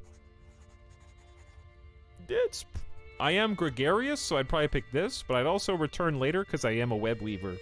Let's go for the 90%. Don't get XCOM'd. As I rummage through his things, Mayor Arnold sleeps like a babe. The sedative I put in his spiced wine sure did the trick. Uh-oh. Sedative in your spiced wine? Huh. It's a convincing accusation claiming Arnold is a practitioner of witchcraft. Written proof. How considerate. So if I blackmail him, I get a strong hook that I can reuse. He's got some money, too. Hey, Mayor Arnold. Do you want me to arrest you? Didn't think so, buddy. Lady Uraka, let me prove my devotion to you in any way you deem fit. Uraka ponders the request for a while before her face lights up. You should be able to sustain yourself on nothing but your love for me for many days. My devotion will carry me through. Slightly starve yourself for 2 years. Not a crumb will pass these lips. Intrigue challenge. 67% chance of success. That's some XCOM numbers. It's 67 either way. So we may as well go for the one that we're better at. Or I can just tell her I won't do it. Which I think is fine, because we're close to success anyway. But if we succeed here, we get the opinion and the prestige, which is pretty valuable. And plus 10 success. How did she notice the deception, I ask you? Can I get a roll in my favor? I am the worst, like, liar guy ever. I am supposed to be an intrigue-focused god. Apparently not. Totally not me. I am doing nothing. Hello, values, sir. Guilty as charged. Any of you guys that are playing Crusader Kings or, you know, starting new games or whatever, have any... First of all, did anything that you saw today, if you were here, clarify any questions that you might have had lingering in the back of your mind that you didn't know you had? And secondly, do you have any outstanding mechanics that you're still confused by that I might know about?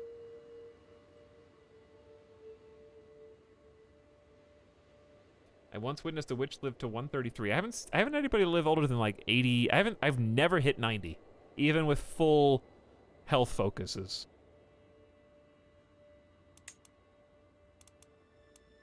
Yes, we do have 2 possible marriages. We should probably start fixing this because they are 17 now. They don't have to be big shot alliances. They could be knights, and I still think that would be fine. Having your daughters marry sick, nasty knights and or counselors that you can eventually land. Yes, how can you get the most out of a McDonald's Uber Eats order? Just don't order it. I think the only way I could be more comfortable would be to just buy the game. Well, if you don't own it, then yeah. If you know how to play and you don't even own the game, you're probably doing better than most people.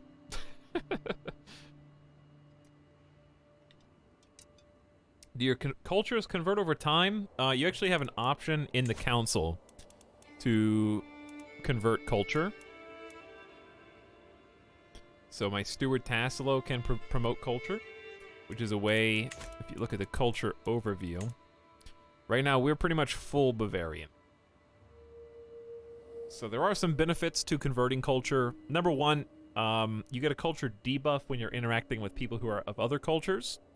So one thing that I like to do when I have new vassals is I'd like to send my steward to promote my culture in my new vassal's capital, which won't necessarily make him the same culture, but it has a better chance to. So I make the people around him of my culture, and sometimes they will convert. So your vassals, I have seen them convert to other cultures over time, and that will give them just, you know, better modifiers for you. There's other benefits as well, though I can't name them all off the top of my head. I believe that they might affect your amount of levies and loot. I can't remember all of them off the top of my head. It takes years. It does take years. So, what if... I'm having some ideas in my head, because I don't want to spend any money. Is it worth inviting a whole bunch of knights and then marrying my daughters to the new knights? That's an option. Another option is kind of picking a direction that we may want to expand. Because I'm a little worried about allying with Augsburg, because that boxes us into the west.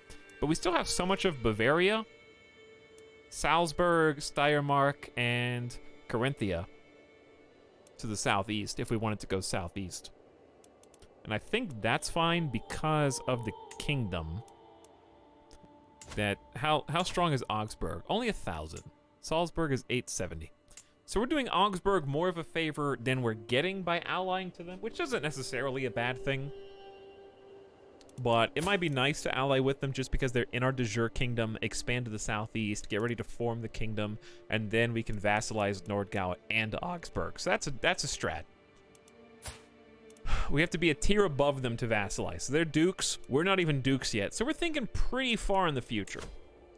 However, you do have some children. They're just very young. And I kind of need them to get married. I really don't think the knight... Who are you?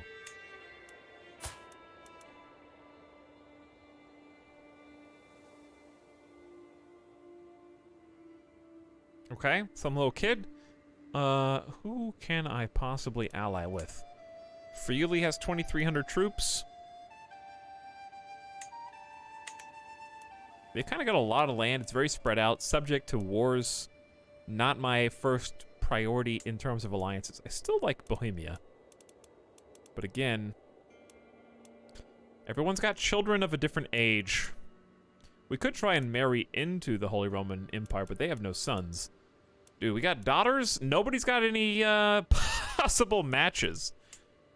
Lombardy has only 600 troops. That's a bad match. I gotta be very careful about alliances now. I like this. This is what I wanted from the update. The update made alliances very important. I don't want alliances where I have to overwork myself or I have a bad matchup, because I have to follow through with it if they invite me to war.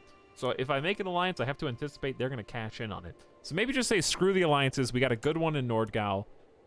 We can grow from within. Nobody is super threatening to us from in here. So let's just go ahead and look at our court. Nobody's here.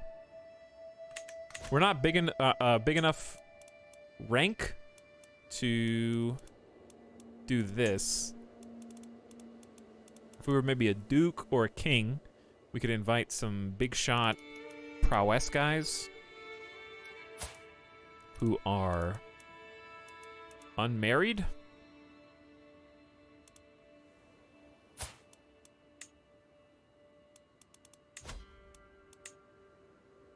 But right now they just don't care. They think I suck.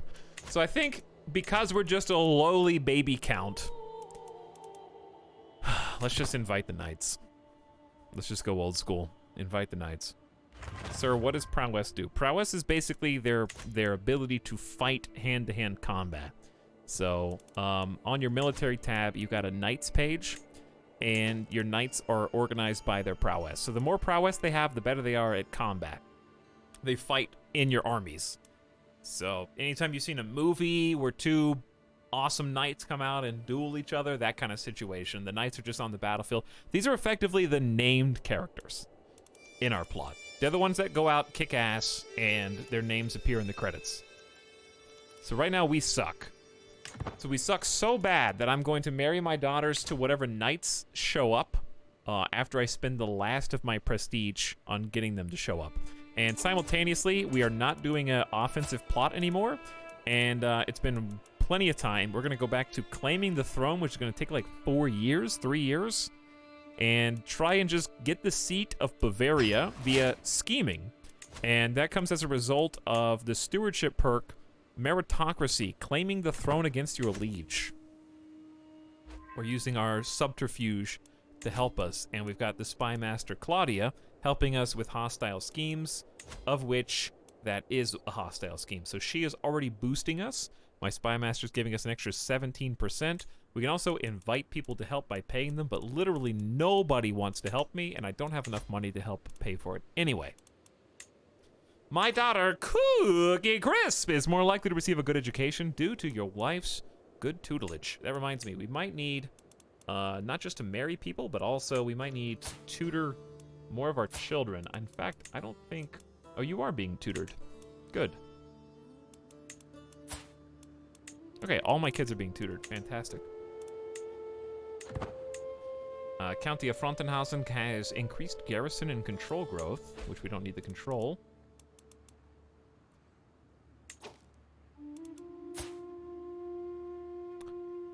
Uh-oh.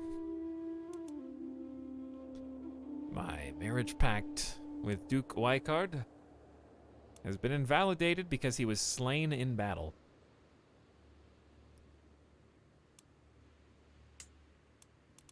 Now, this little brat is the leader of Nordgau. The best laid plans already gone.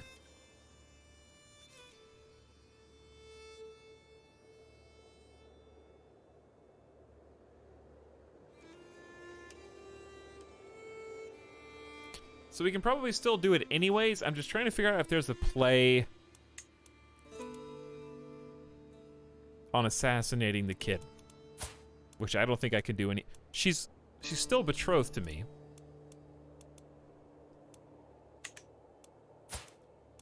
So I think I just talk to him.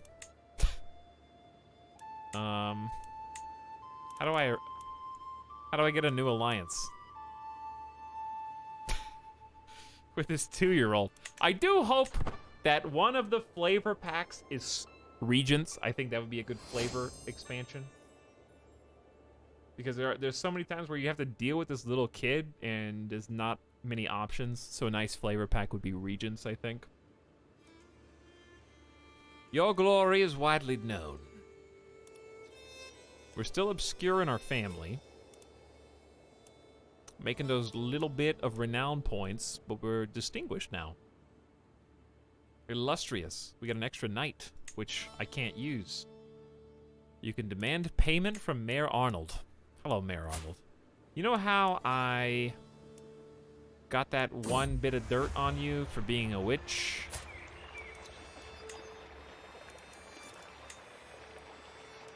I gained 35 stress. That's good. I can take it. I can take it.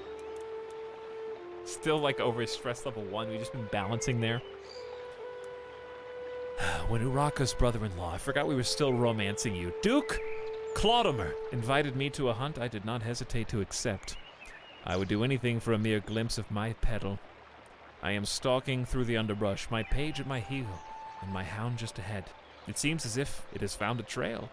Then suddenly my concentration is shattered by a woman's scream. I am coming for you, my love. Perhaps I should send a page. It could be just a bird. 33% chance Uraka is wounded by a wild beast. What would I do? Gregarious, wrathful, generous. Come on! I'm coming, my love! Within what must have been a minute, but felt like an hour, I reached the clearing. Uraka is on the ground, disheveled, weaponless. Opposite her, about to strike, is a huge wolf. My arrow strikes true. The beast falls to the ground. For a moment, all Uraka can do is stare. But then she stumbles towards me and throws herself into my arms. I need you, my love. Right here and now, on top of the wolf's carcass. She becomes your soulmate. My new soulmate. My wife rejected me, but I found true love. She's married to Robrecht. Leave him for me. Share a kiss, end your scheme to romance. I mean, clearly this is the one, right? I'm not vengeful, but listen, honey. I gotta do what I gotta do. I forgot to remember, though, the Pope is watching over us and can see what we're doing.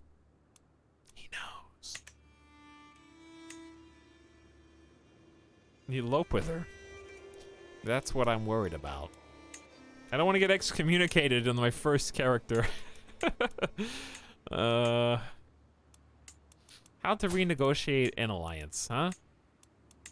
I'm gonna be married to your sister, but I guess maybe it just doesn't count yet. I think we still keep this. The first time it happened, I barely gave it a moment's thought, but my marshal grows bold. His challenges no longer pass unnoticed. He's testing me. The others will follow unless I give him a taste. Marshal and Knight. Mock his sensitive soul. Forgetting to invite him leaves him in the dark. Comment on his copious codpiece.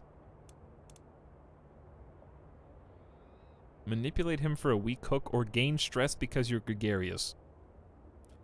Let's mock his copious codpiece. Oh, you failed to manipulate him and he lost 15 opinion. We're not doing great.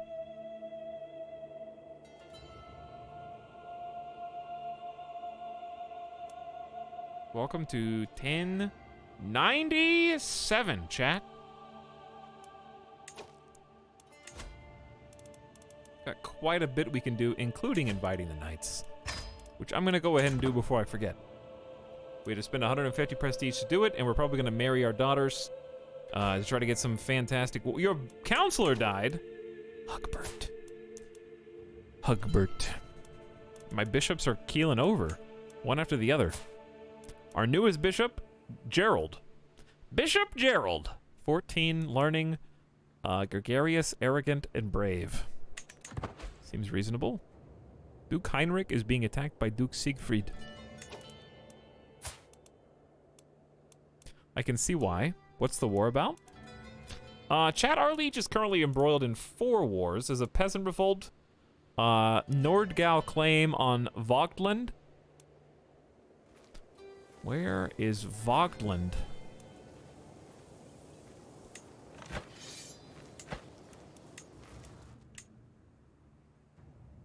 Who owns that? Oh, he's probably an ally. Defending against Thuringian claim of the Duchy of Meissen. And then Augsburg on the claim of the Duchy of Bavaria. Oh. Augsburg, going straight for the whole duchy. That is, interesting. So Augsburg's trying to incorporate Bavaria. Very curious. We're still stronger than them. Hello, new liege, basically. Because I think Augsburg's probably gonna win. All right, chat, here's the big moment. Hork comes of age!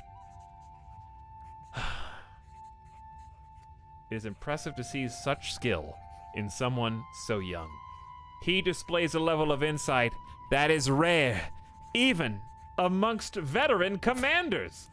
4-star, brilliant strategist. He got a max level education. The battlefield is the domain of Hork, and no martial matter is beyond his knowledge. That is a +8 to his martial skill. He's going to be a warrior renowned. And that is a max 40% bonus for martial lifestyle perks.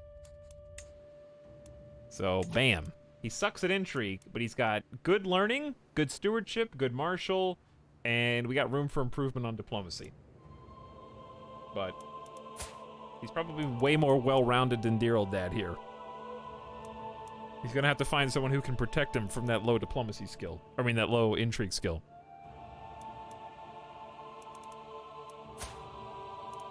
Came out gregarious, just, and content. Okay, content's gonna be a little tough.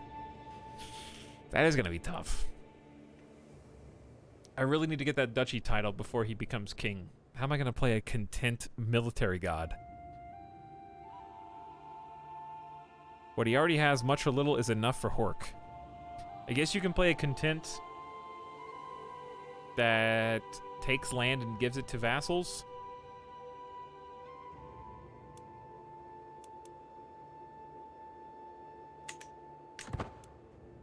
I guess. But anyway, Hork has grown up. Eckert has heeded my summons. We got a 14. Do I really have to settle for 14 prowess? Yep. In this group, he's the best of the best. So instead of, listen, I'm sorry, one of my dears. Zealous, stubborn, and deceitful. I'm sorry, my daughters. You're doing this for the good of the realm. He's very attractive, though. So he's got that going for him.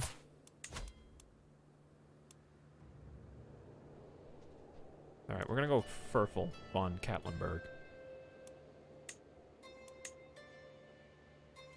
Matrilineally. Welcome into my house. Second-born daughter. Compassionate, generous, gluttonous, insightful. I need knights. At least he ain't ugly. His daughters aren't even worth 20 gold. I don't have anyone else to marry them to be honest. I can't invite anybody from outside because I'm only a count. And they have to marry somebody. They're already 18. So may as well. But, I mean, there's really almost... In early game Crusader Kings 3, the big thing is no one's in your court. There are people, but they're all daughters and children of your council. But there's really no random people for the most part. Like, I got one random person here. So inviting these guys is pretty important. As I walk the corridors of my palace, frustrated, many of my courtiers seem to drone on and on about the problems they're having in Geisenhausen. On days like these, when their words have become a dull, irksome buzz in my ears, I feel like hanging the lot. Something about the discussion sounds familiar, though. Was that law not my idea? Is this my fault? I swear to God, I'll punch somebody. You lose 49 stress? Maybe a new cloak. Yeah, punch somebody. 49 stress, that was pretty huge. Not bad at all. Don't worry, Croflin. You're next. Who's gonna show up in the revolving door of inviting knights to our realm next?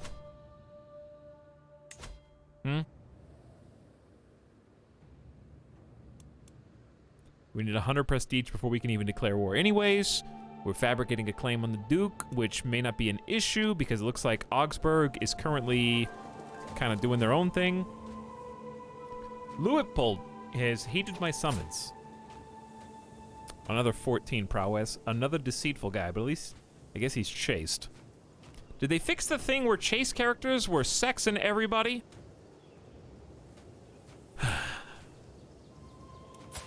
And cheating on everybody? Alright, matrilineal number 2. In 1.1, yes. Kaiser Heinrich is being attacked by Duke. How do you say this? Guillaume? Guillaume? I gladly accept to take the hand of your daughter in holy matrimony. Two deceitful guys. My daughter, Cookie Crisp, is more likely to get a good education due to our wife's stats. Alright, 2 new knights have arrived, which should mean our son is no longer a knight. Because he got bumped out. So at least we have 2 14s. They are the best that we've got. They are the best knights in all the land, married to my daughters. You know?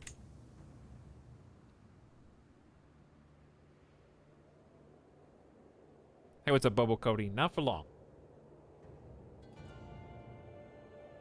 Probably the biggest thing I've learned this stream is to marry daughters to get knights. I can't believe I never thought of that. Also good if you're a little bit bigger on the like hierarchy, to invite people to your court. Make sure it's matrilineal. If it's not matrilineal, they're not going to stay. So if you can't get matrilineal to work, it's not going to help you. But you can get counselors that way as well, especially when you're higher ranked. So what you can do is use your family to snipe fantastic counselors from your other vassals. Counselors that you normally can't invite to your court and you can't use on your council.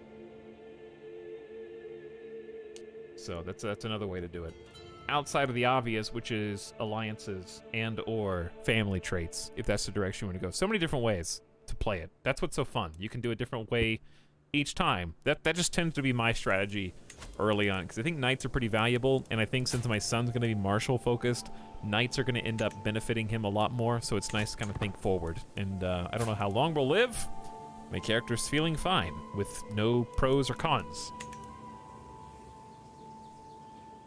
So at this stage, kind of need to decide what to do. Do I want to go to war for a county, or would I rather just do something here? I don't think I can really...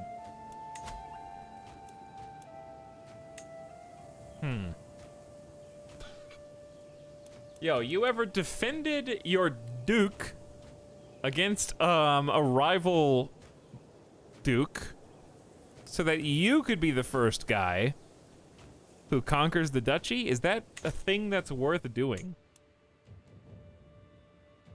Or should I just let Augsburg go through with it, fabricate a claim on Augsburg instead, and then just get Augsburg plus the rest of the duchy?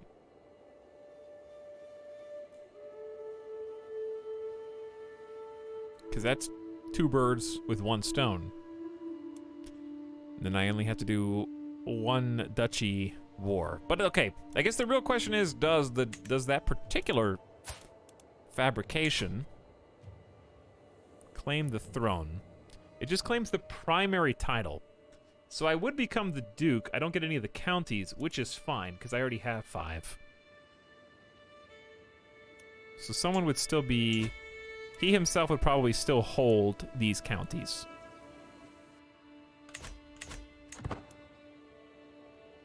So I think he's going to lose this war.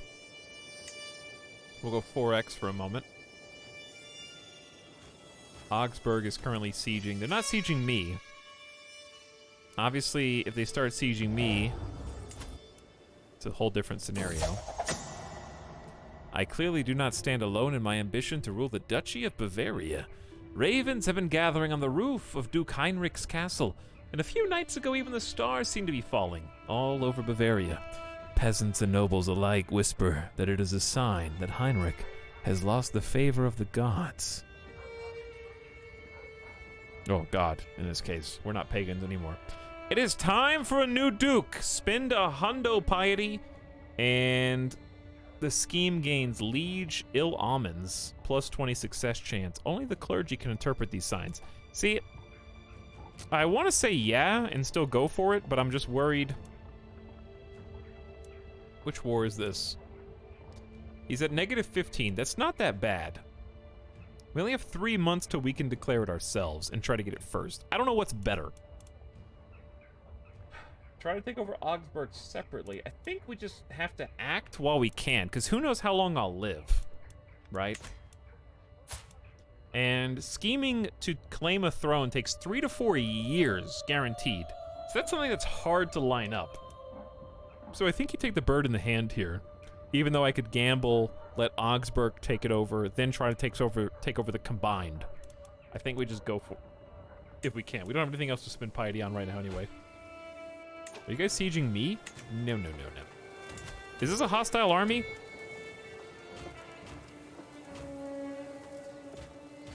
Can I fight them or no?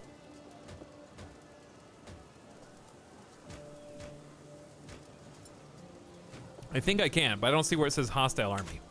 Normally it says... Oh yeah, right there. Boom. Hostile army. Okay, hi guys. I see that you're a little excited.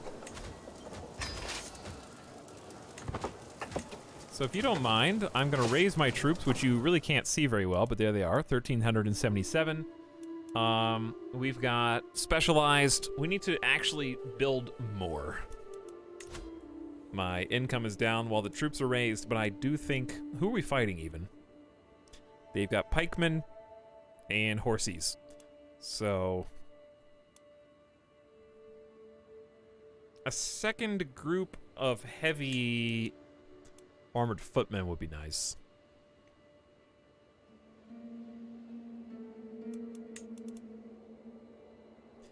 Unraised maintenance 0.19, 0.22, 0.16. Or we could just go all in on light horsies. But I am seeing a few. Let's check these guys. I see a lot of pikemen. 4 hundo pikemen. Sometimes they got some skirmishers, which we have no counter for. Wait, yes we do. The horsies counter skirmishers. Okay. Yeah, let's do armored footmen to try to counter the multitude of pikemen that we see around us. It's gonna take a while to build up. It's not gonna help us immediately. And we're just gonna head over here. It should be an even battle, but we have the defensive advantage.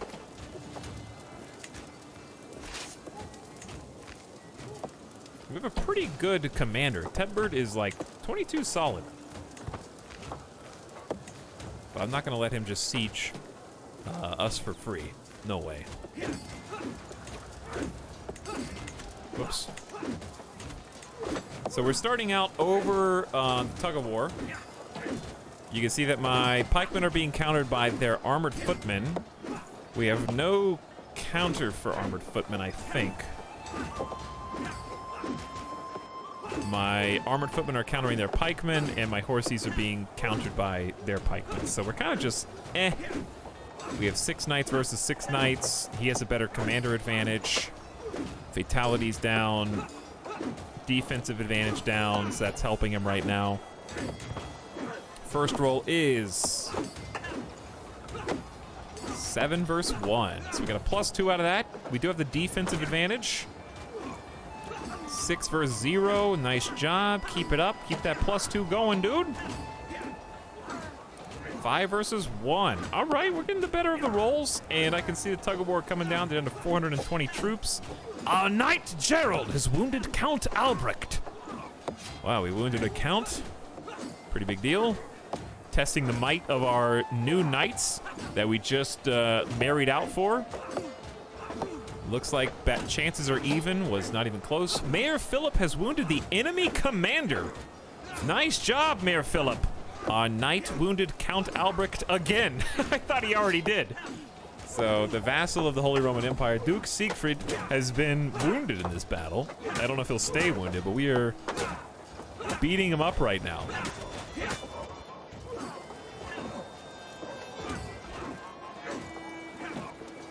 Are we still fighting? This is a different fight, I think. These are 2 different fights. I think they were trying to come reinforce, and we just beat them too fast. We killed 372 of them, including wounding the main guy. Horsemen are still getting some good kills, even when they have pikemen, it seems like. I think that's because we're countering their pikemen with knights. So I like what I'm seeing here. When I see that they have 2 hundo pikemen, and we only lost 17 horses, that means my armored knights are doing their job. That's what that says to me.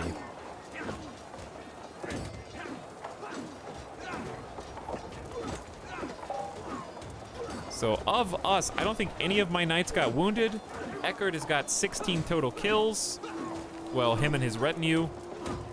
Okay, so we're doing pretty good. Count Gebert got 24. Nice job. And we wounded the main guy. Well done. All right, let's come back to the perk. Let's finish this. By the way, you're welcome, Duke. I'll be waiting to take the duchy title after I defended the duchy. You know what I mean? This is fitting from a story perspective. Why did I usurp the Duke title from my own Duke? Because I had to raise my own troops to defend it. I am the rightful title holder of the Duchy of Bavaria. If you can defend it, Duke, then use your own forces and your own men. I have to do your dirty work. The slaughter at Falkenstein. Not even close.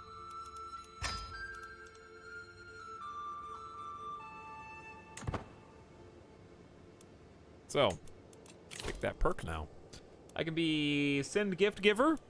Scheme Power for Swaying is good. Monthly Prestige per Dread is good. Befriend is good. Extra skill points for kids is good. I like all these. I'm gonna go for Children receive 1 to 3 extra skill points. Just get that little extra perk. It's kind of nice. May or may not work. Cookie Crisp got 1 intrigue. Vertawinda got 2 intrigue. Beltalota.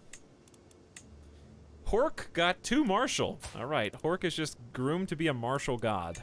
Not a crit, but that's good. Furful got 1 learning. And Croftland got 2 stewardship. So my kids are just way more better. And we got a new knight, 24. Oh, the best was yet to come. He's 50 gold. I don't have any more people to marry.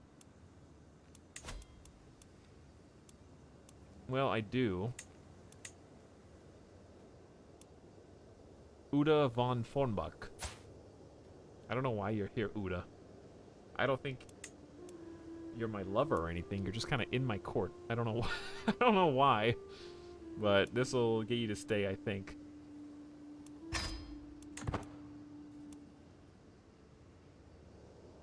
Did you just say Beltalota? Psh.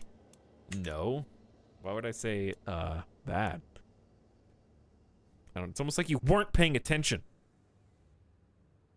I gladly accept your marriage proposal. And I hope since it's matrilineal, he's here. And notice how he doesn't have armor on. Sometimes you do need to check your knights. And they're like, I don't really want to fight for you. Probably because he's craven. I think that's playing into it. But that hasn't affected his prowess wholly. He's legendary blade master. So sometimes you do need to come in and force them to fight. Which in this case, come on, dude. Stop being coy. You know it, I know it, you're good, okay? You're real good. My pursuit of the Duchy of Bavaria is not driven by a lust for power, but because I am the only one who can bear this enormous responsibility. Even Duke Heinrich acknowledges this, as he grants me increasingly important tasks in service of the realm. Soon I might as well be ruling the duchy in all but name. Exactly. Good story timing here. Not to worry, my liege. I will take care of this as well. The scheme gains increased responsibility, plus 20 success chance. Or this is all getting a bit much. So I can lose stress and I'm still at 90% success. I think we bank on that 90%. No longer overwhelmed by stress is good. The scheme is nearly at an end. Less than 3 months to go. I think these guys are coming back for more.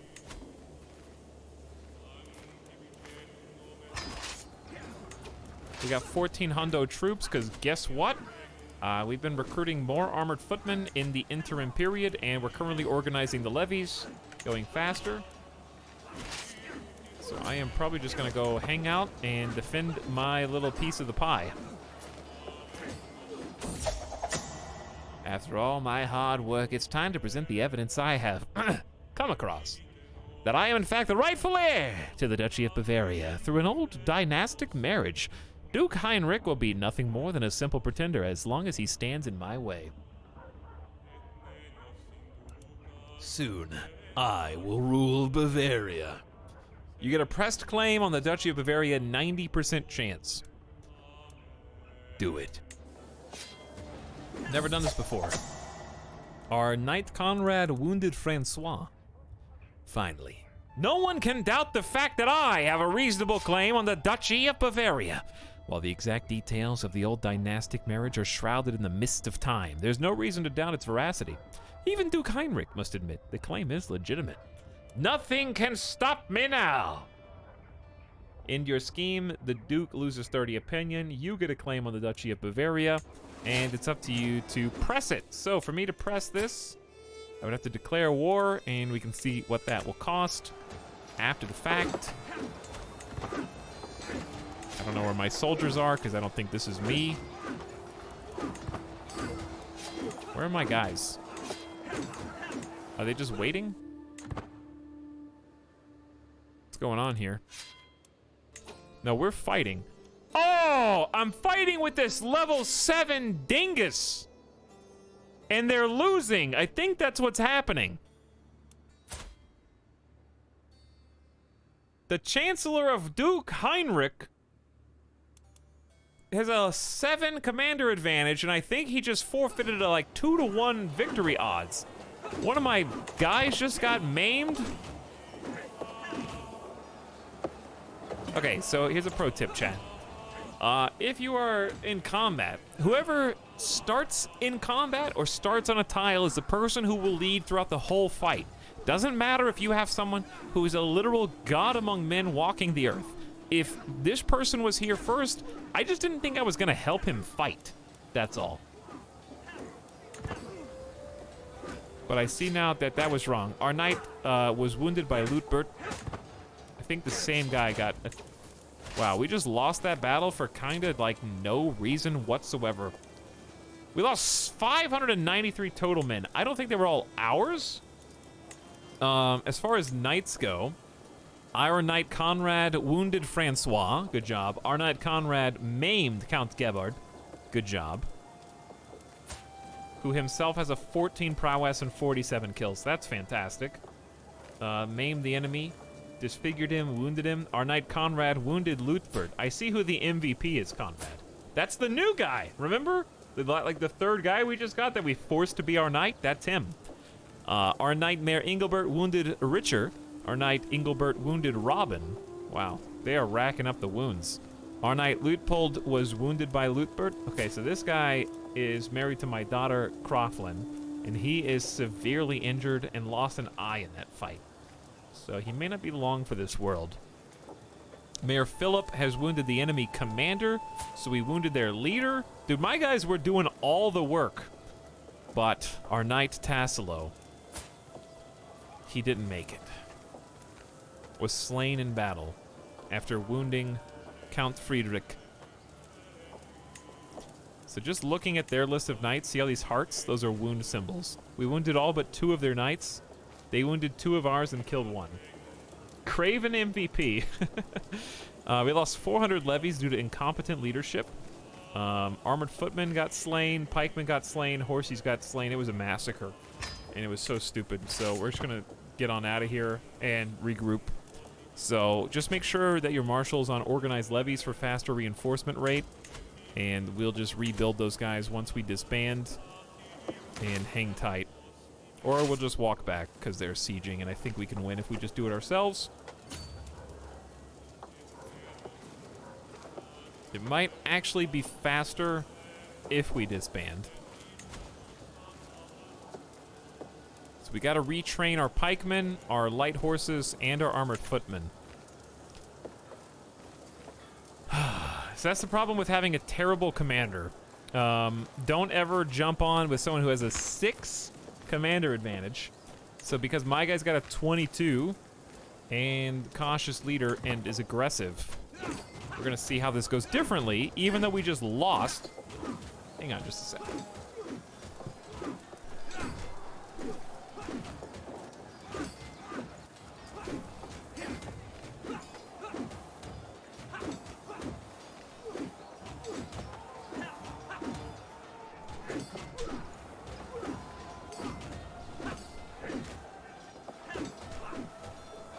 Sure Midas is not being bad.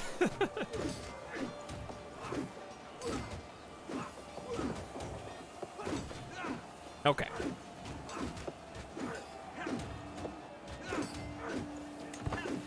I don't know what I was saying, but look how much different this is. Our knight Conrad, dude, Conrad is tearing it up. You will probably win. It's actually extremely close. Commander Tepbert was wounded by Francois while leading troops. Uh-oh. Our commander was wounded, but I think healed immediately.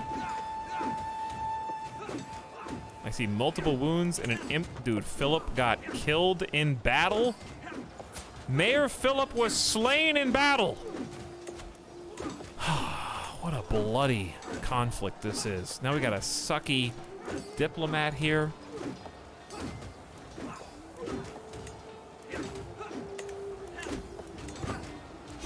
Why is this going so poorly? It said you will probably win, and now we're just losing. Commander Tepbert was wounded? What did it just say?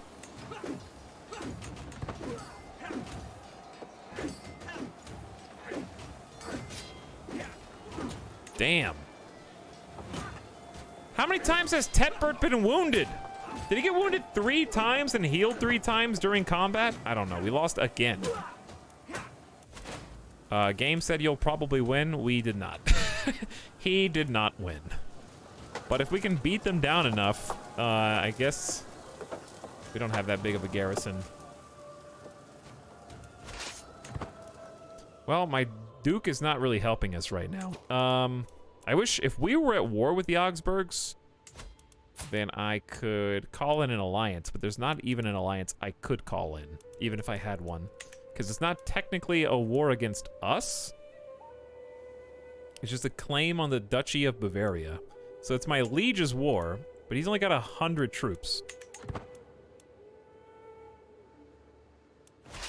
So what I'll probably do is just disband everybody for a minute and chill. Kaiser Heinrich has declared war on this little independent Grisons. Well, they sieged Falkenstein and then kind of bailed. So I think we just lick our wounds for a minute, try and build back. See if we can, like it was a Pyrrhic victory, you know? It wasn't like egregious. Obviously, we lost Luitpold, who is married to our daughter, so our daughter is eligible again. Sorry, honey. I didn't mean to. Mayor Engelbert got 35 kills, but was wounded in the battle. And then Mayor Philip was also slain. Dear God.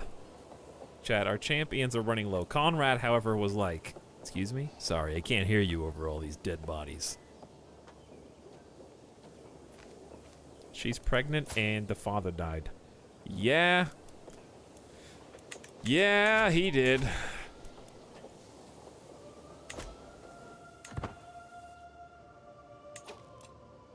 All right. I know you can marry again, honey. I don't know who to marry you to. I kind of need to wait and milk some more free nights, but I can't because it's 8 years away.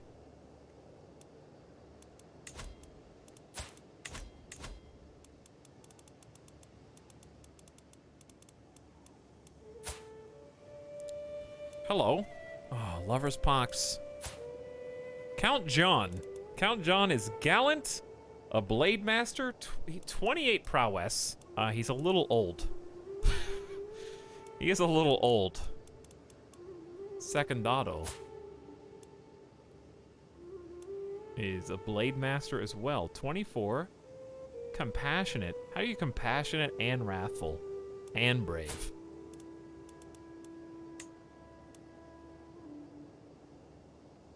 He'll say yeah. So Croflin, sorry about your lack of prestige. That guy's Italian, so what? He's Catholic like the rest of us. Got a matrilineal marriage with this 24 prowess Chad. He's gonna come say hi and be the father of my grandson or granddaughter, whatever. I gladly accept your marriage proposal. I'll graciously take her hand in marriage and become a knight. Boom. Remarried already. Honestly, she needs it. She needs support for that wee one. But yes, I think future Ital can handle the rest of this war and the rest of the Holy Roman Empire. Duchy usurping! So let's save there. Defend Bavaria. Then take it.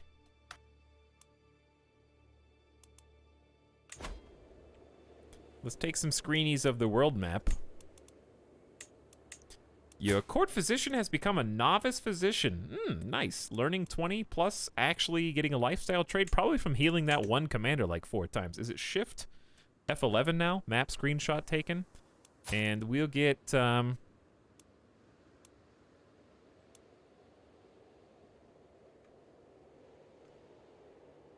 little, actually, let's just do this. There we go. So that way we can see Bavaria and the stuff that's kind of around us. Kind of see who we are. 48 years old. Chat, we played a solid, like, 32 years today? That's pretty good. I feel good about that.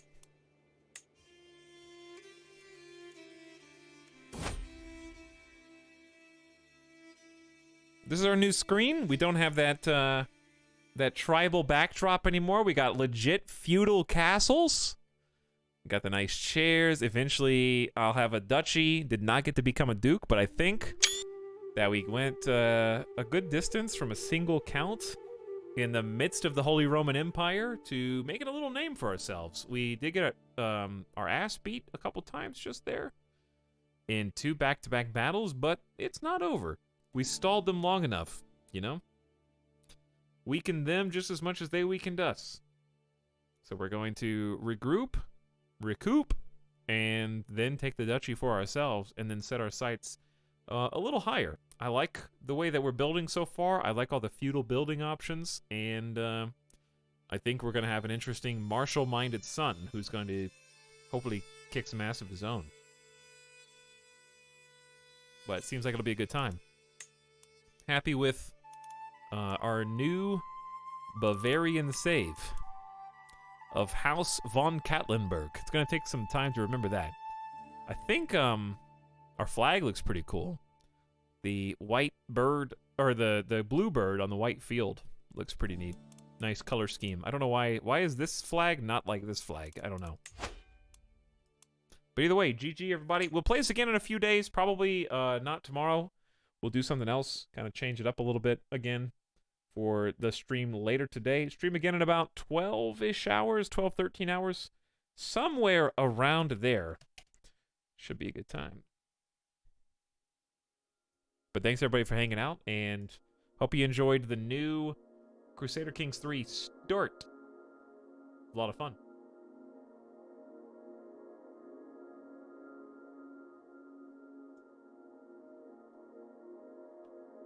I enjoyed it a lot. It feels very different already from the last session. I don't feel...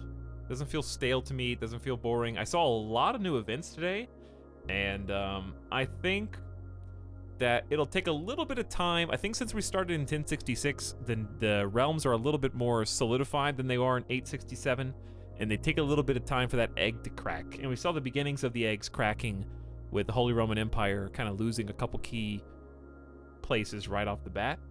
And I think there's going to be some more kind of friction next time, and we're going to start to see a little bit more mess as France, Holy Roman Empire, our neighbors in Croatia, maybe north in Britannia and Scandinavia start to experience that friction a little bit more. So that's going to be fun. Looking forward to it. I'm already thinking about what we're going to do next, but I'm a little tired, and I think it's a good place to call it. We can just solve that next time. All right, chat. Let us get ready to raid. And then I'll figure out what I'm going to play tomorrow. I think I'm leaning towards another dip into No Man's Sky, but it's maybe not. I'm kind of feeling No Man's Sky. Just run around, explore some more planets. We'll see. I got some other ideas too, but I wouldn't mind a little bit. Tuesday is going to be, I'm really excited for Baldur's Gate. Baldur's Gate's coming to early access. Chat is going to be participating. You guys are going to be voting on stuff and making decisions in the game. So chat is going to be alive. And I want to see how that works. I'm going to let you take control. Really, really, really hopeful that it's going to be good. It looks really fun. It's an RPG with character creators, so I will still get to be in the character creator for a long period of time. Hope you guys are able to come and put your imprint on the characters themselves. So that's Tuesday. Monday will probably be a day off. Maybe just relax. Maybe we'll stream. I don't know. We'll see what we do tomorrow. I wish it came out on Monday. Then I would just take Tuesday off. Tuesday kind of sucks anyway, but all new games come out on Tuesday. What mode is No Man's Sky? Survival, which is good and bad for different reasons. All right, let's go say hi, chat. I don't know how much longer he's going to be streaming, but we haven't raided Seamcopter in some time. So how many of you guys are still awake? been a while since we went over there. That's not how you do the command, by the way. Me!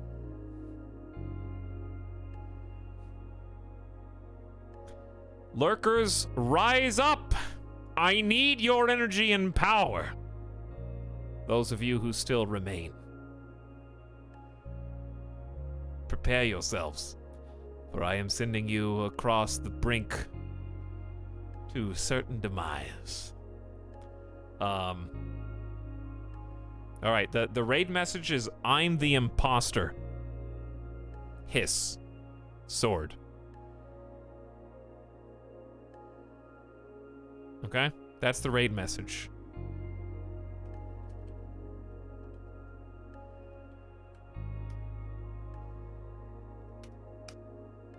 That one. Got it? Don't let me down, chat. Good night. I'll see you again later today. Thanks for hanging out. Thank you for spending time on my stream. Thank you for your support. And thanks for making this very fun. I had a really good time today. Go get them, imposters. He's playing a little bit of Among Us and has gotten really good at this game. Give him a follow if you haven't already. He's an awesome broadcaster and plays a lot of games similar to what we play. Maybe you'll get lucky and one day you'll see some CK3 there. But for now, good night and goodbye.